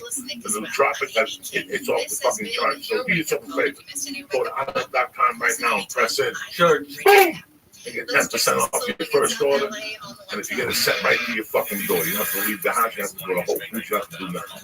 Will you press in with it? Sure. Beautiful. Number 2, hitty6.com. What did your dad say? He loves them. He says, because we say it's 5 for 50, it's half off. They're usually 20. No, because it's usually like $20. They're 20 a piece. You get right now, hitty6, tremendous. 1,200 guaranteed bucks. Right here. I'm smoking a reefer right here. My little fucking cigar here. I'm living like a doctor. I'm like Pacino and Godfather too. You just don't even fucking know. hitty6.com right now. They got the tobacco. They got the cigar. All right. Then they have the tobacco and the cigarette. 24, 16, 0 milligrams. Make it you quit smoking with it, whatever the fuck you want to do. My dad likes the flavors too. And the flavors, you can switch it up. Go to hitty6.com and press in. Joey Church. Boom! And get 5 for 50, which is 50% off. NailedItLife.com. The Vapor Kings. You want a vapor pen? You like smoking? You like doing this? You want to see the devil? Go to NailedItLife.com right now. What do they run? When you use code Joey Diaz, you're going to get 20% off the premier vapor pen on the market for all the oil and wax smokers out there. And if you live in California, they are also the makers of Blue So listen, do yourself a favor. Please support Nailed It Life. Please support hitty6. Please support Onnit. And please go to Club W. It's a holiday season. It's beautiful. Wine delivered to your door. That's perfect for you. I'm here to save you guys money. Don't forget my main man is ready. Don't forget, Peter. Friday night. Go to RalphieMay.com. Yes, for tickets. Go to RalphieMay.com for everything. Go see if he's coming to your fucking neighbor. I'll play there soon. I don't want to miss this fucking I go everywhere. I'm in Portland Thursday through Sunday, and I'm in New Jersey next week at the Expressway. You right, guys? Hey, I love that club, man. And maybe those boys from Records come out, man. I like those guys. Thank you for coming on. Hey, Church, you know what? You guys fucked me up. Coco, Coco, you know, there's cameras and microphones here, but at the base of it, it's back 16, 17 years, 1440. Me and you and my little glass table sitting by the window, you know. Cracking fucking jokes. Only Lee's here. Only Lee's, yeah. How you feeling, my brother? That's what Coco brought up the church, what's happening now. Make me a deacon. Okay, you've been there. You've been right there with us, Lee. 15 years ago. Close it up. We thank you, Russ. Come on. Don't forget, Friday night. Don't forget these. I love you, Constance. What makes us human? Thank you, sir. Thank y'all for having me on. I really appreciate it. Stick around. And I know I get long-winded. I'm annoying when I laugh, so I apologize. But I love it when you stick around. Podcast for free on the iHeartRadio app. #1 for music, radio, and podcasts all in one. KFI AM 640 and iHeartRadio station. The exclusive audio. This show is brought to you by Club W. Go to clubw.com/Joey. Get 50% off your first order. Good. That's right. Go to clubw.com. clubw.com. Get 50% off your first order. Well, it is actually. To this day, when I go to my therapist, I bring that up. And now, Handle on the news. Ladies and gentlemen, here's Bill Handle. Okay. Monday morning, June 17th. Only, 4 days away from the solstice. Isn't that when the druids started dancing around Stonehenge? This show, The Church of What's Happening Now, would like to introduce you to Pet Net. Stop worrying about feeding your pets the wrong amount of food every day. The Pet Net Smart Beer will feed the healthiest portions at the right time, every time on demand. Go to Pet Net, get your Pet Net Smart Beer, plus free shipping. Or go to petnet.com/Joey. That's petnet.com/Joey. Petnet.com/Joey. Show is also brought to you by Onnit.com. Go to Onnit.com and use code word church to get 10% off all of their optimization products. Alpha Brain, Strong Brain, New Mood, Okay, so let me see. You have a T-shirt, and I can barely see what you have on the front of your shirt there. Oh, shit. Disney princesses. Oh, Disney princesses. Church of What's Happening Now, bitches. Kick that mule, Lee. And which ones are they? Monday, October 17th. The day the devil was buried at sea. And then, and then right in the middle is Lisa, a Disney princess, Kayla Cleavage. Very impressive. Ralphie May. Right in the morning, man. Yeah, first out, huh? Nice. Thank you. Uncle Joey. The T-shirt was a gift from our buddy Nick Polioke. Oh, that's even better. Little Michael Schenker. By the way, Nick, that is an HR complaint right there. Just give that T-shirt to Amy. Done. Okay. They opened a file on that one. Oh shit. Break out those fucking bazookas. Uncle Joey's in your living room tonight. Let's do it, guys. We've got plenty to cover today. It's time for Handle on the News. What's happening, beautiful people? I missed you, cocksucker. Ralphie May here. Hey, everybody. How are you? Yeah, you know, same old fucked up through it for Monday night. October 17th. I hope your weekend was fucking tremendous. We had a great weekend over in Chicago. So let's get my special, beautiful fucking city, which I've always loved to death.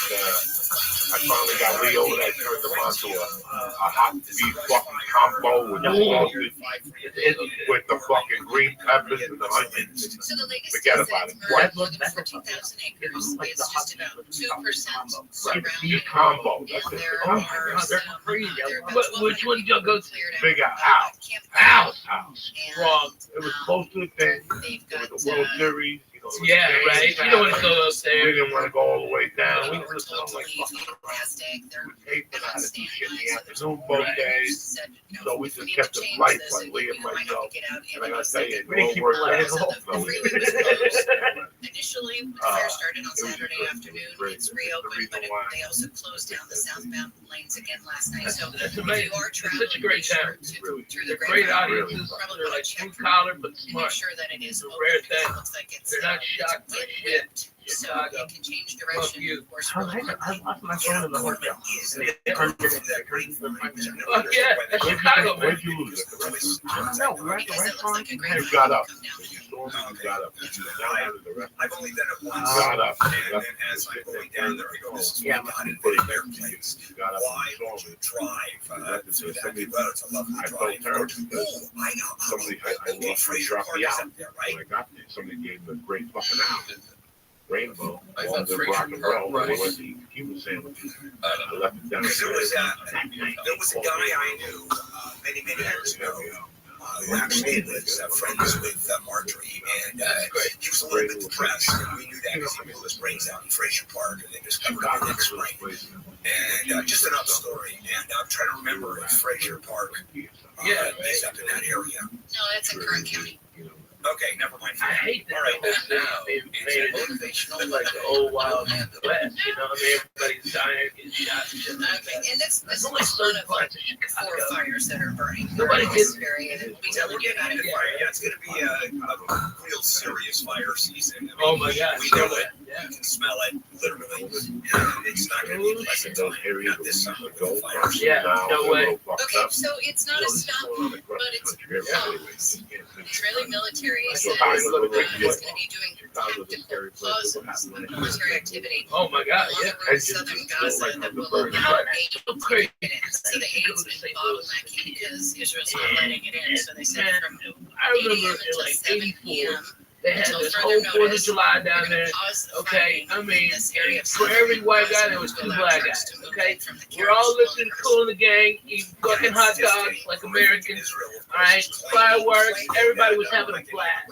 I can't believe that town went to what shit is today. You know what I mean? I mean, it's like I've never seen more people having more fun and no racial BS bullshit anywhere than at that fucking 4th of July.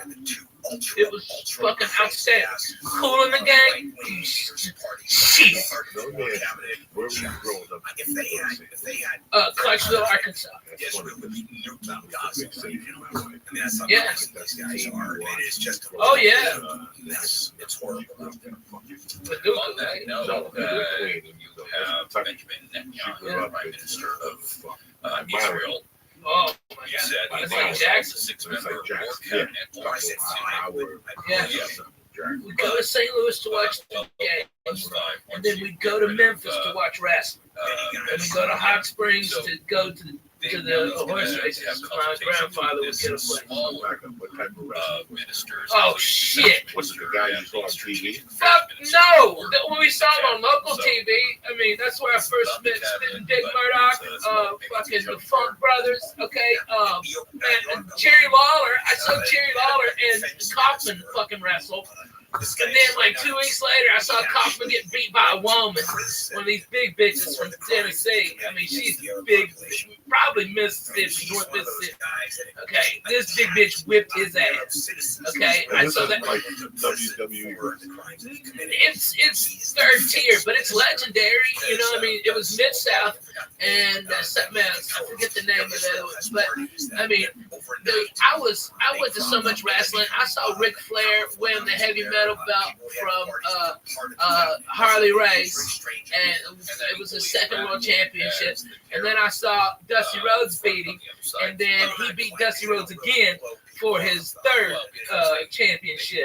It was tremendous. Blood was everywhere. It was fantastic. That wrestling was so fucking good, dude.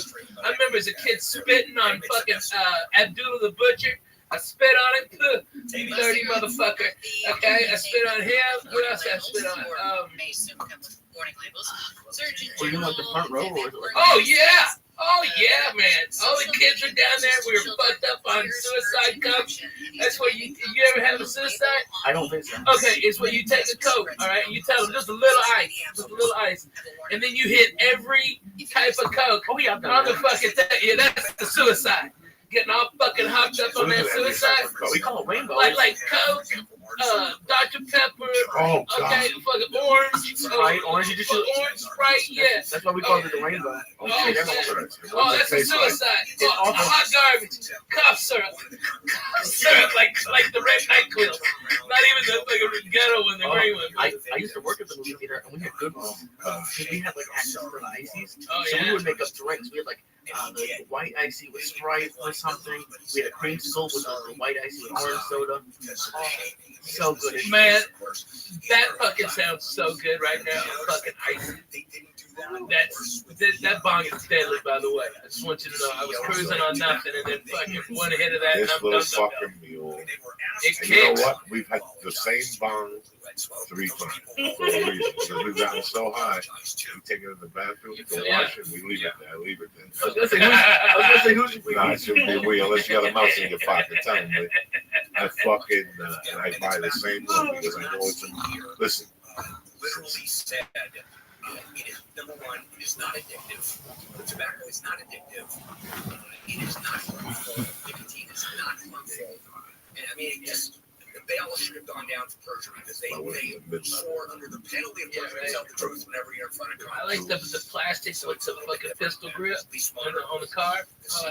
Big tech, although their position is it ain't their fault. They are merely publishers, First Amendment issues for them. Still, it is Search in general says warning labels, just like on cigarettes. This may kill you. Have like a car, like the bottom. You take too much of this stuff. You see that black surface there? Social What's media, that called? especially among kids. Plexiglass is like plexiglass. Okay, so I get this fucking. I use it when she gets to me Christmas. I use it from like Christmas to like. Which is why we want to increase our Instagram. You're handling your Instagram right now. This bong is what is we have to increase the number of 12 inches high. Yeah, maybe. Put your dick out, man. You can't stick This bong had to be maybe 18 inches. Okay. So I used the bong until about it worked to me. I think it is. And then I can't advertise on TV at all. I never smoked. Yeah. Was it the Marlboro Cowboy? And two of them both died of lung cancer. Seriously. And I was drinking, but compared to what I was doing 3 years earlier, I was fucking clean and sober. I mean, Lee, I'm talking about Lee. What we do now is times 10, but the fact that you didn't know what you were doing. And this was clean and sober. This was clean and sober. I gotta say. Because people like there's people in my family who think I need an intervention. No. Okay. Okay. So you want a number to a good rehab? I got one. Okay. So. Sure. Yeah. Right. Good. You got it. Near the Hollywood Bowl and the John Anson Ford Amphitheater, one firefighter was injured. Water-dropping helicopters were used to help stop the flames. Nobody can read when you're fucking. I know. I'm just trying to figure that out on paper. I don't have the master scoreboard. That's like, I don't have the scoreboard over here. See, from 80 to 85, it was always a weekend, but the two sides are expected to meet again this morning. A I'm not 25-year-old man has been rescued after becoming No, stuck because in it a went chimney from in LA. my mom passed in November of 79, but before that, I was already scouting. I don't want nobody to think that all this shit. No, already I was doing. I was You were already doing. dancing for money at the bar. No, but I was already. I had already. Put a show together. The computer screen started fogging up, and it's hot as hell here. So what happened? I actually have enough bad breath that it clouds up the computer screen. Now, when you got to that point, you know it's bad. I don't have worked at all. had gotten such a friend of mine in it. And then the real money was black Jews. I would get Quaaludes, right? I would get $1,000 for $45. I would sell $135. And then you sold one for $1. And you, Ralphie, Wow. you sold 40 of them, and you already Right. got your money back. Right. And you still had 960 of them to do it. There was no, you could only a loser could lose money on that. Yeah. And I would sell those to wrestlers. Well, why And don't you go down to Adderall? right, so you get the not getting the numbers. I was getting not for those numbers. Walgreens don't get off those numbers. Money back guarantee, but I've But never these seen black anybody do beauties that. were Free fucking shipping, solid. I wasn't getting these from like I was definitely getting are better than that. I know. Go to Zelman's, It's already East Stroudsburg. And I remember towards the end, use the code KFI, check just out 15% off. Take advantage. so you figure, I still, I take a lead KFI, a check lot. out. Just said I go home and I think about drug shit. And I That think about was one then sending particular with night highs in when I the was selling 70s herbal and 80s. This microdosing. report brought to you by I Dairy probably had my, Queen. you know, The when you crash sell has it, cleared late, in the Sepulveda Pass do on the it. 405. So remember, you build your resistance. I might sell you one, you might be one to get fucked up. You want out for it. And I'd be walking around and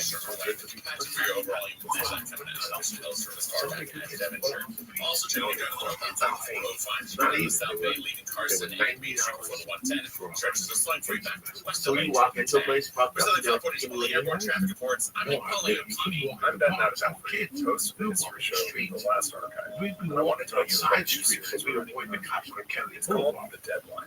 Since that's it, written in red by Joe Lobo and this kid, Bill Writer. Roaming the streets of your town? With another kid. Schwartzberg. You'd bump into people from Westie on everything. You'd bump into people from fucking Silicon Valley, Guttenberg. You know, Northburg. Hoboken was farther away. But the people locally, you were free on those streets. But we The free iHeartRadio app is #1 for music, radio, and podcasts, all in one. Discover a new podcast from our library of over 350,000 titles. Here's an iHeartRadio podcast preview. Every great business story has a few things in common. A once-in-a-lifetime idea.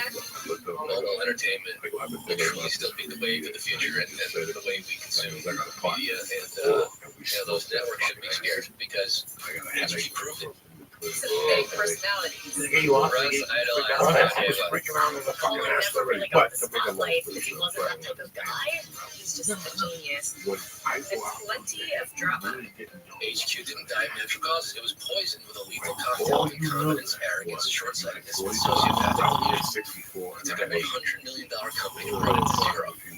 Maybe I could show up. I'm Melissa Boresnik, and over the past year, I've spoken with founders, fans, investors, and engineers, employees, celebrities.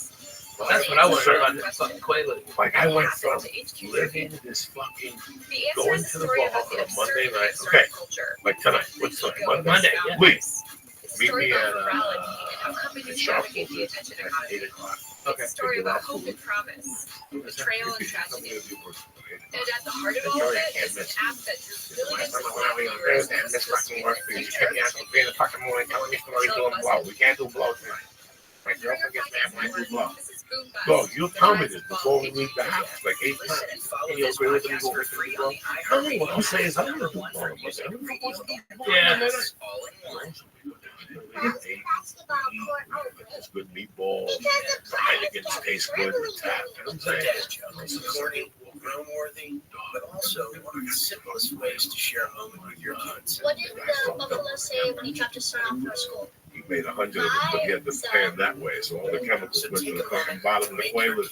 So the ones on this side is the one he sold us. So they're like 3 Make straight. your kid laugh today. Next thing you know, he's like, Brought to you by the U.S. Department of Health Services and the because I gotta get some sleep. I'm leaving here in 1 hour. You see my clock? Like I remember people saying it. Yeah. You see that clock? In 1 hour from now, I'm gonna be the fuck out of here. And I would just sit there and go, this is when it becomes a Nero and Casino. With Mickey Ricks. Remember when the plane was breaking? When the plane broke and now they got you? That's me. At that point, That's fucking God damn it, what's his name? Don Rickles. Don Rickles, Mickey Ricks. Yeah. At that point, Lee, that's when you come back and you go, that was fun. I gotta leave in 1 hour, Johnny. Don't do nothing for the 8 No, I'm not gonna have another drink. What do you mean? Ralph, he said, well, fucking round.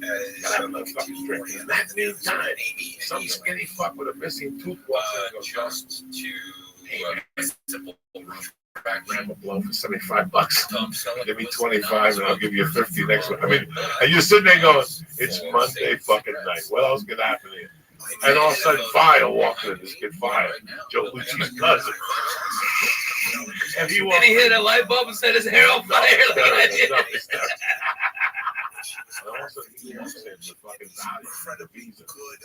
This was a cousin. And I've never had anyone come up to ask me that. They don't even ask you. They just get a drink. They wave. That's why you go to the bathroom to pee. And they bam, they got you in the bathroom. Oh, you want to buy them? $10 a piece. Just so tired of being right. I can't tell you. I'm just getting bored with it. It's a lot of weight. Oh, you're crazy. Come on, man. Very kind man. Let's get the 6 bills, all right? That's all. Cut this shit. Okay, all right. And that's it. President Biden, $50 million orange juice and a hamburger. And once again, that must have been paid by jacked to the $30 million that he just raised. With His the grand campaign blowing is your pocket. escalating those attacks against Donald Trump. And your dick's mysteriously wet. What? Because I owe you $20. I gave you 3 of the Quaaludes to hold. You know what I'm saying? Yeah. Because I don't want to hold? Yeah, because I don't want to be. I don't want to. Oh man, George would be holding and didn't even know it. He didn't check the inside pocket. So that was. No, not some people carry it sometimes. Listen, not the Coke. The Coke always went home with pop. Okay? Don't get me wrong. The package, there was no putting away. There was people that said, "Oh, yeah, grandma's for a year." I took 2 lines and put it away. That's right. That's right. Once I stop, it ain't stopping. It's like M&M's. It's like cigarettes. It's like anything else you put in front of me. I think honestly, okay, for the people at home, okay, Coco is the head preach man over the church. What's happening now? I've been a member of the church. I might have been the first member. It was just the first member of the church. It was us. And okay, the last time I saw Coco do exactly what because he's talking about the '80s, like he was a demon then. 10 years ago, Thanksgiving, pardon me.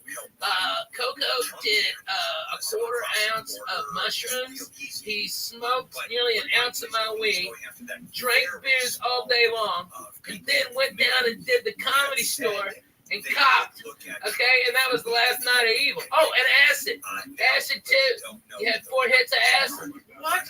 He ate a 1/4 ounce of mushrooms. I swear to God. Okay, a 1/4 ounce. Okay, all right, and then 4 hits of acid. Smoked at least an ounce of my weed.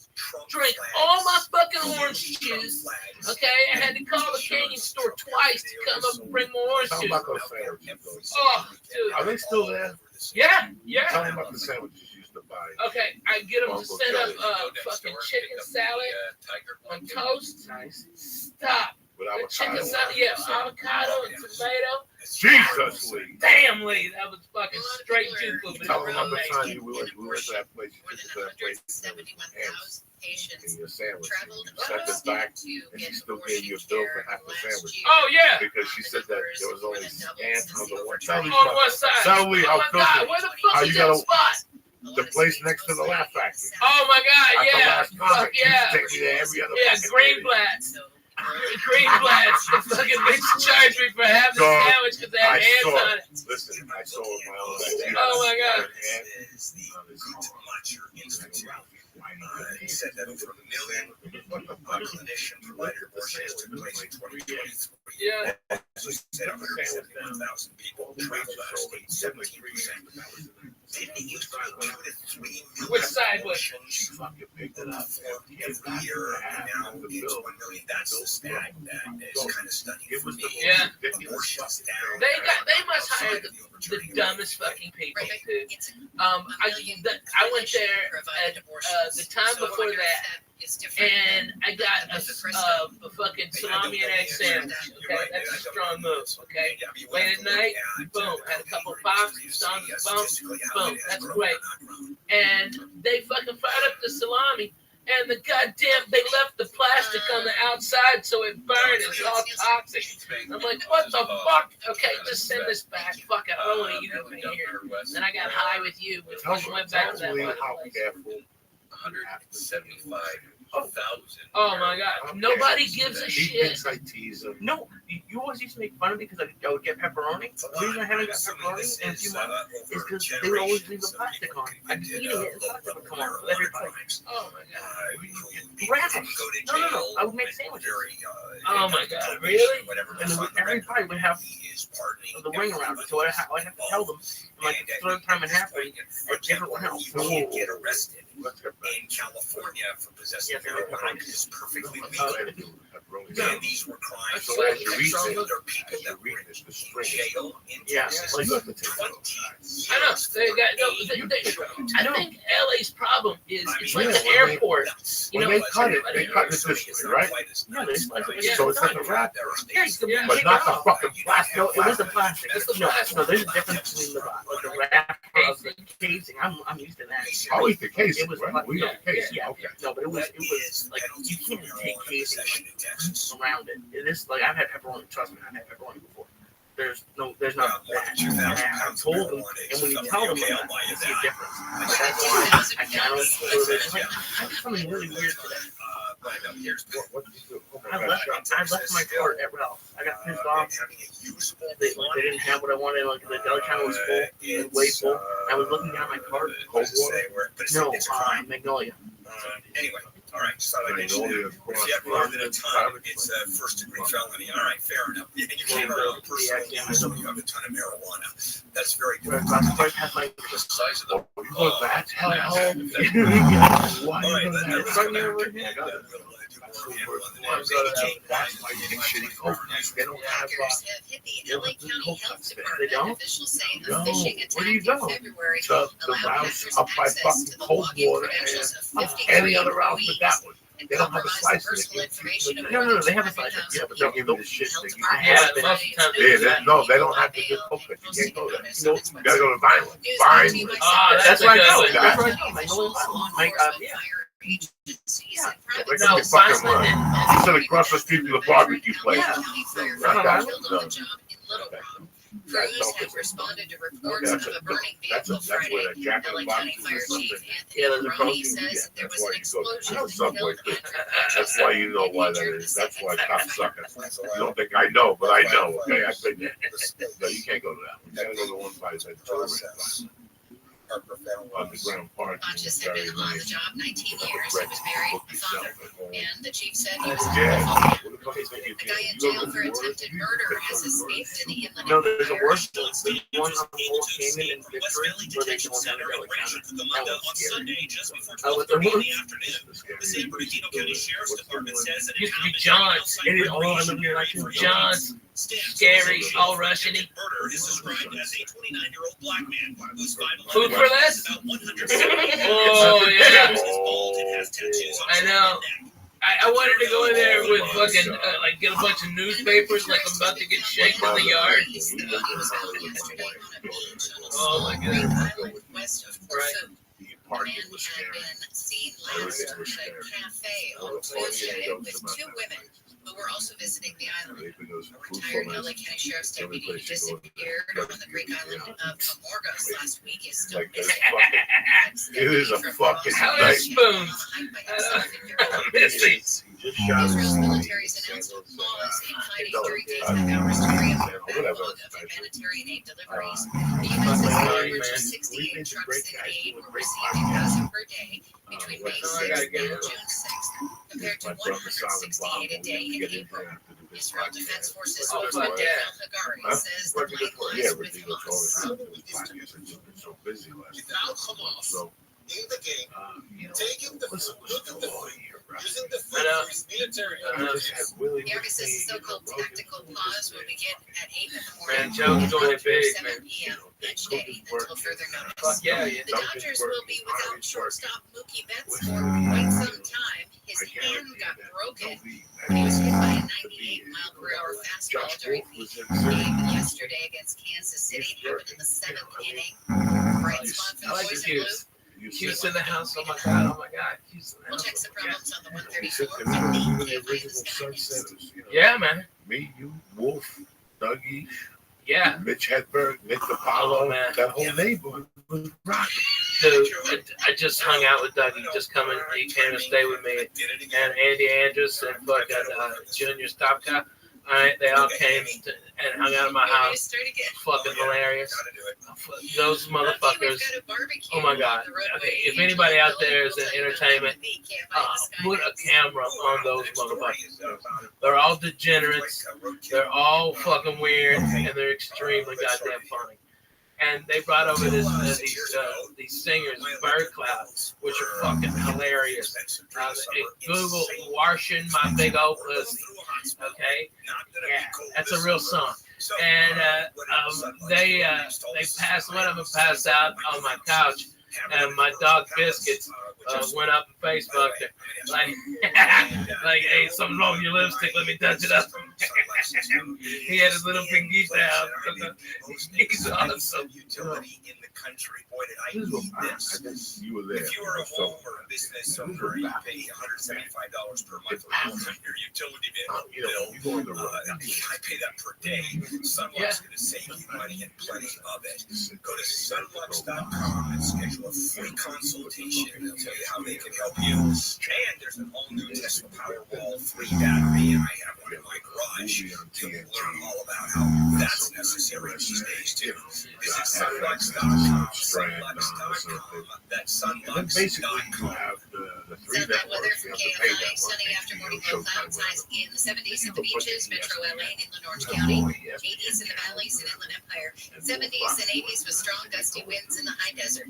Mostly sunny tomorrow with highs in the 70s at the beaches, around 80 for the metro areas, 80s and 90s in the valleys, IE and Antelope Valley. It's 64 in Brea, 59 in Lake Forest. We have a barbecue in Lanes on the 134 in Toluca Lake.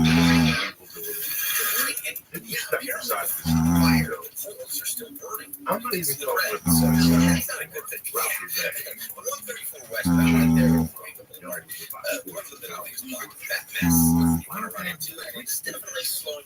Brody Stevens. You were there. We were talking about Brody. Yeah, oh yeah. Who's killing it on all this internet shit we're doing in my world? From just before Magnolia all the way down to developmental deal. They would give you 20 years yeah. ago. They don't have to pay for it. All they have to do is sit tight and go, this guy's movement with Ralphie May over here. Boom! Give him some money. Let's see what we can take. He's doing fucking Periscope. Out of the Lotus westbound side of the town. Oh, yeah. At Cactus City. Oh, so goddamn Safe funny. rest area. We've got all lanes blocked right now. We're trying to clear that trash there, but they're trapped in the desert for a little while longer as they look to clear that wreck. We'll let you know when it reopens. With Southern California's only airport traffic reports, Will Colschreiber, KFI in the sky. I'm Ben Natapathy, host of the history show, The Last Archive, and I want to tell you about a new series we're running. It's called The Dead Mark. 6 essays written and read by Jill LeBoy, New Yorker writer, American historian, founding host of our show. Yeah. These are incredible essays on everything from the history of cryogenics to the Silicon Valley gospel of disruption. Crazy. Listen to The Last Oh, Archive. yeah. Brody, be great. Now with Brody Stevens, coffee with Or Brody. maybe your free iHeart app and search Think about it. How bad All can it the be? good stuff. Listen, Yeah. Camps keeps you on top of pop culture.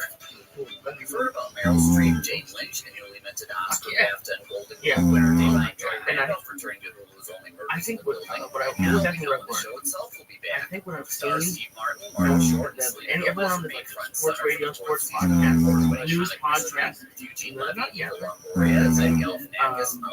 but they're not. They're saying they don't have the personality and entertainment. And I think the big people like ESPN and Fox Sports don't really want that. They want it to a degree, but not really. Because comedians have taken over. It's not even close. It's not even, and some of them are bad. There are a lot of bad ones, but the good ones are good. That's why Jay Moore is good. He's entertaining, and there's people on the sports talk shows that you're talking about that are just but they have the ESPN voice, which is annoying to listen to. So it's like almost like the athletes when they have those athlete interviews, like, oh, we're just on to the next thing, whatever. They're not really saying anything. What would it cost to put Lee?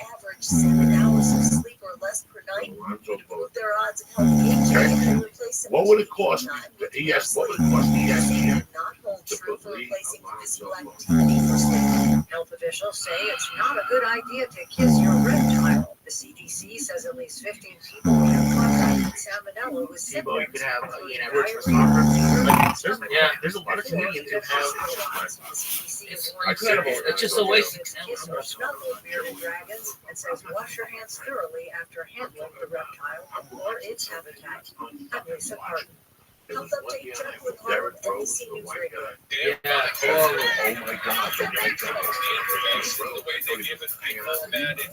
Not good. Look at him.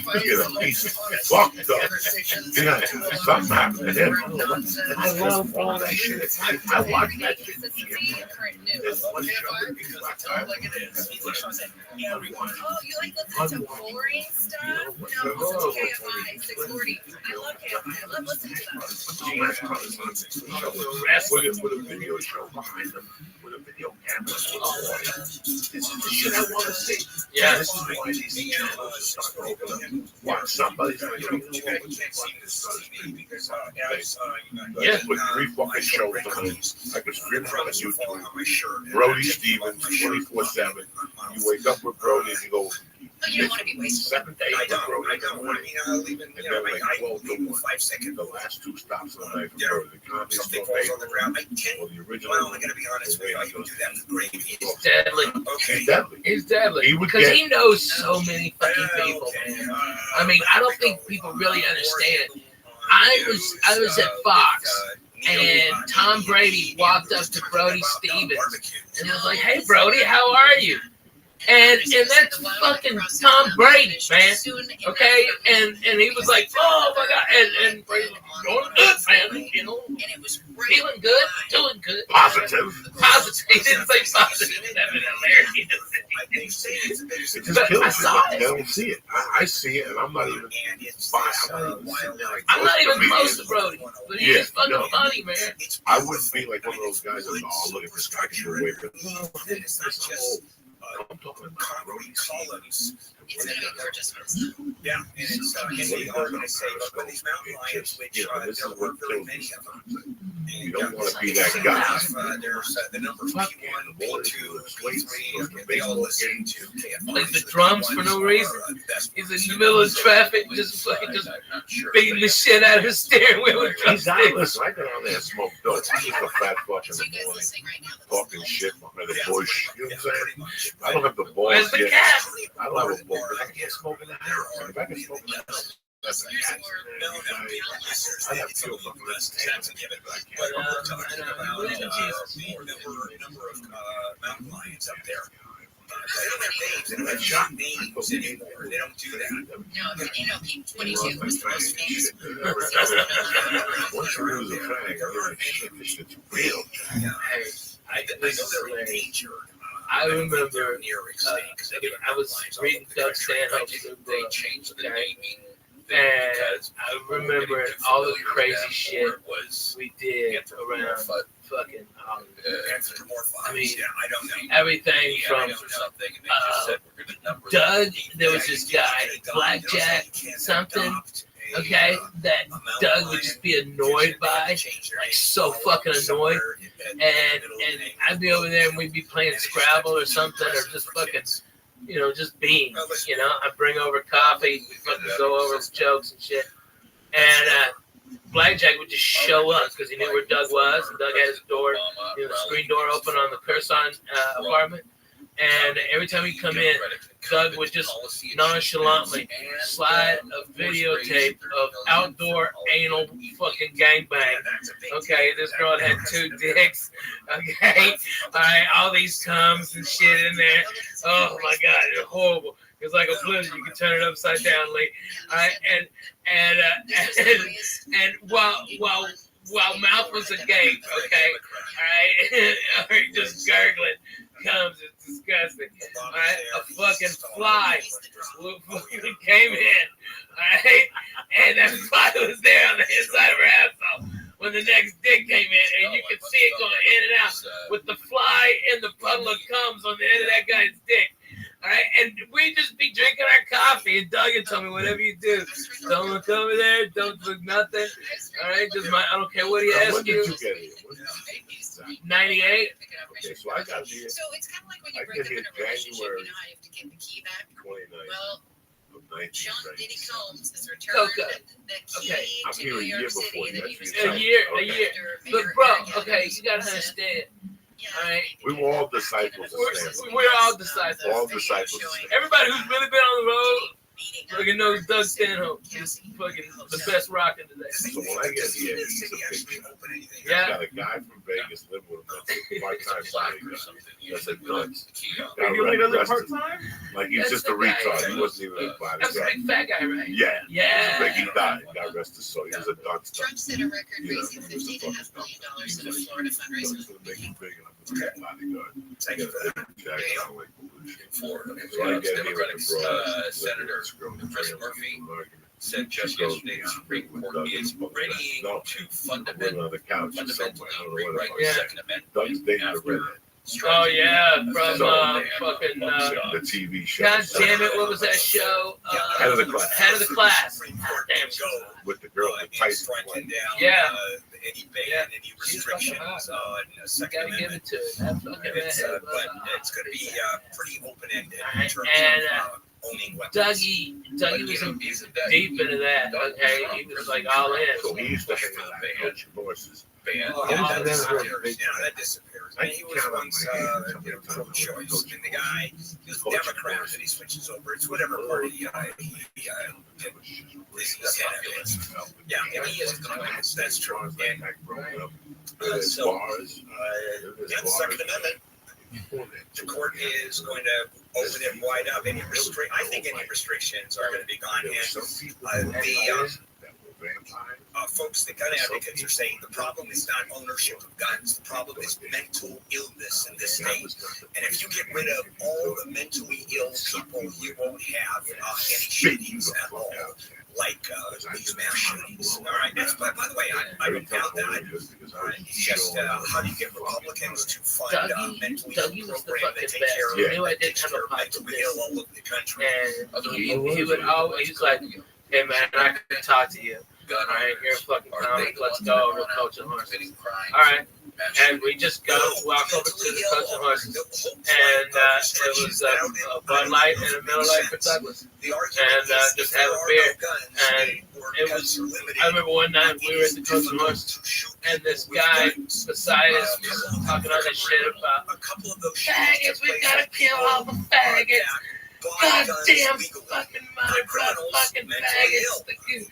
Alright, and Doug goes, fuck yeah, and Doug's amping him up, okay, and getting him with him like this, and then Doug fucking grabs my head and makes out with me, okay, at the fucking bar, alright, and this guy's, oh my god, what the fuck, alright, Doug goes there, alright, another beer, and a shot. I mean, they are legitimately mental. We were maniacs. What criminal do you know wants to shoot up a kid? Nobody's like that now. I mean, That's when I had the car, but the battery was dead. So I was just going in the car, put the seat back and lay in there. Hopefully after 10 minutes, I put the window and jerk off. Put the seat back and open the windows, but I'd be sweating to death. All I knew was a suicide note and I'd die in that fucking second. Oh my God. Is that why you had so many tickets you could read? There was sometimes that the car would start and sometimes towards the end, there was a mystery car. I had to remind The 5 freeway was closed on Saturday, then reopened. Southbound lanes had to be shut down again last night. we were on the road One with Doug, person has okay? been killed and a And was injured in a fall. I remember we were sleeping in his Oldsmobile Cutlass, okay? And we fucking rigged booze, and he was doing the porno fucking closer with the beer all over it. So he just smelled like fucking Stella beer, cigarettes, all right? And it's in Houston in like April, And so when that fucking sun comes up, it's 110. Okay, that's when we both fucking woke up out of our fucking stupor, sweating like pigs. And Doug goes, Ralphie, can I just fuck your titty or something like that? Alright? It's really wet. Get out of here, you fucking creep.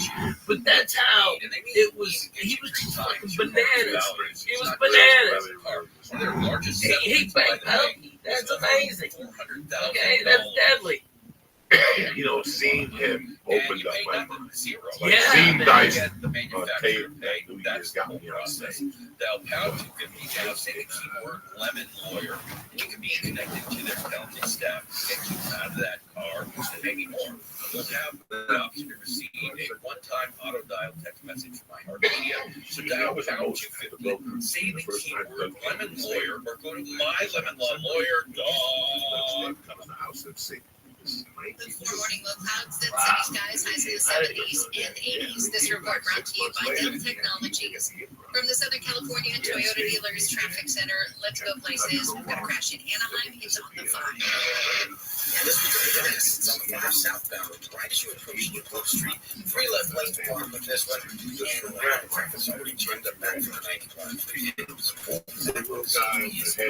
there on the scene, trying to clear it. And by the way, this guy's staying. hold on, man. You got to give him his dues. Because the guy who came in second place with Dougie won the San Francisco Family Competition was Dane Cook. Okay? And Dane was a motherfucker on stage. You think he's something now? Holy fuck, that kid lit it up. And, I mean, every time standing up, I've seen Mencia get him like that. I've seen Chappelle get him like that. Sam Kinison get him like that. But fucking, I'm telling you, man, the kid's dead. Okay, Dane Cook and Dougie still big. And it was murder. It was something that Lee is completely different. Because that time The free iHeartRadio app has over 100 original stations, like 24/7 comedy. we ate wanted comedy on Sundays. Yeah. The TV had It's two different saturated. comedy shows. We had the Improv was out. The 3 shows we were comics on free never sounded so good. This is the iHeartRadio Sports Report. In golf for the U.S. Open, Rory McIlroy had a 2-stroke lead over missed 2 putts in the final 3 holes, and Bryson DeChambeau finished strong to win his second U.S. Open championship and left Rory McIlroy still trying to end his nearly 10-year drought without a major. In baseball, a huge blow to the LA Dodgers as Mookie Betts fractured his left hand when he was hit by a pitch last night in the 7th inning of the Dodgers' 3-0 win over the Royals. Miguel Rojas will take over as the Dodgers start shortstop, with Kike Hernandez also getting some playing time. No timetable on how long Betts will be out, but the average recovery time is about 2 months. In Game 5 of the NBA Finals, it's in Boston tonight, where the Celtics can win the series at home. That starts at 8:30 Eastern on ABC. I'm Andy West with your iHeartRadio Sports Report. Open the free iHeartRadio app for the best sports stations in the country and the most sports podcasts with the biggest personalities in the game on demand. Certain thing in his personality that gave humanity to an act. The free iHeartRadio app Pride is was number great. 1 for music, radio, College was and great. podcasts, all in one. Discover and podcast from our library of over 350,000 titles. Here's an iHeartRadio podcast preview. I just realized that the first letter of every word spells help me. It seems like Oh, yeah, please. Yeah, by 96, I loved Hicks and Nixon. Hicks was great. I have another user But when I listened to his It's stuff, impossible to get into the it was a little preachy towards the end.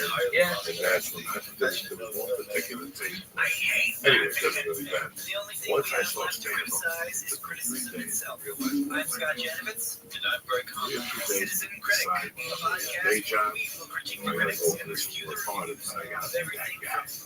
I I gotta be that loose. I gotta be that free. I gotta be that dangerous. We'll hear from the I experts. have to be that. Here's my review. Get out. If not, you gotta be like the rest of them. That's why when he came here, he was getting banned from the improv. I went to the festival and he was a bird victim. told the guy to get it moved or some shit. You know, he fucked the chick in Bill Maher's bed, and he had to write an apology. It was nonstop. They had never met anything like that at that time. He just walked into the improv. And the improv, you know, they're not the comedy store, they're not gangsters. They're writers, and they, you know, oh my God, they're witty. Yeah, they're witty and shit. He walked in there and changed. There were rumors that he was walking people on Sunday nights and walking the improv and shit already. That's what, you know, he fucking created. And he made it on this fucking term. He went to war with 20,000 club owners. 20,000 of them on his term. Yeah. He got his balls shaved on stage. Oh my God. The chick never recovered. The chick was shaving his balls. She had to get raped in the magician castle.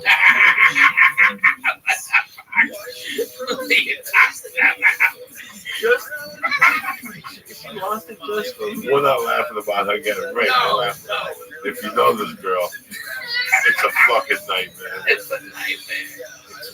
It's like the 30s.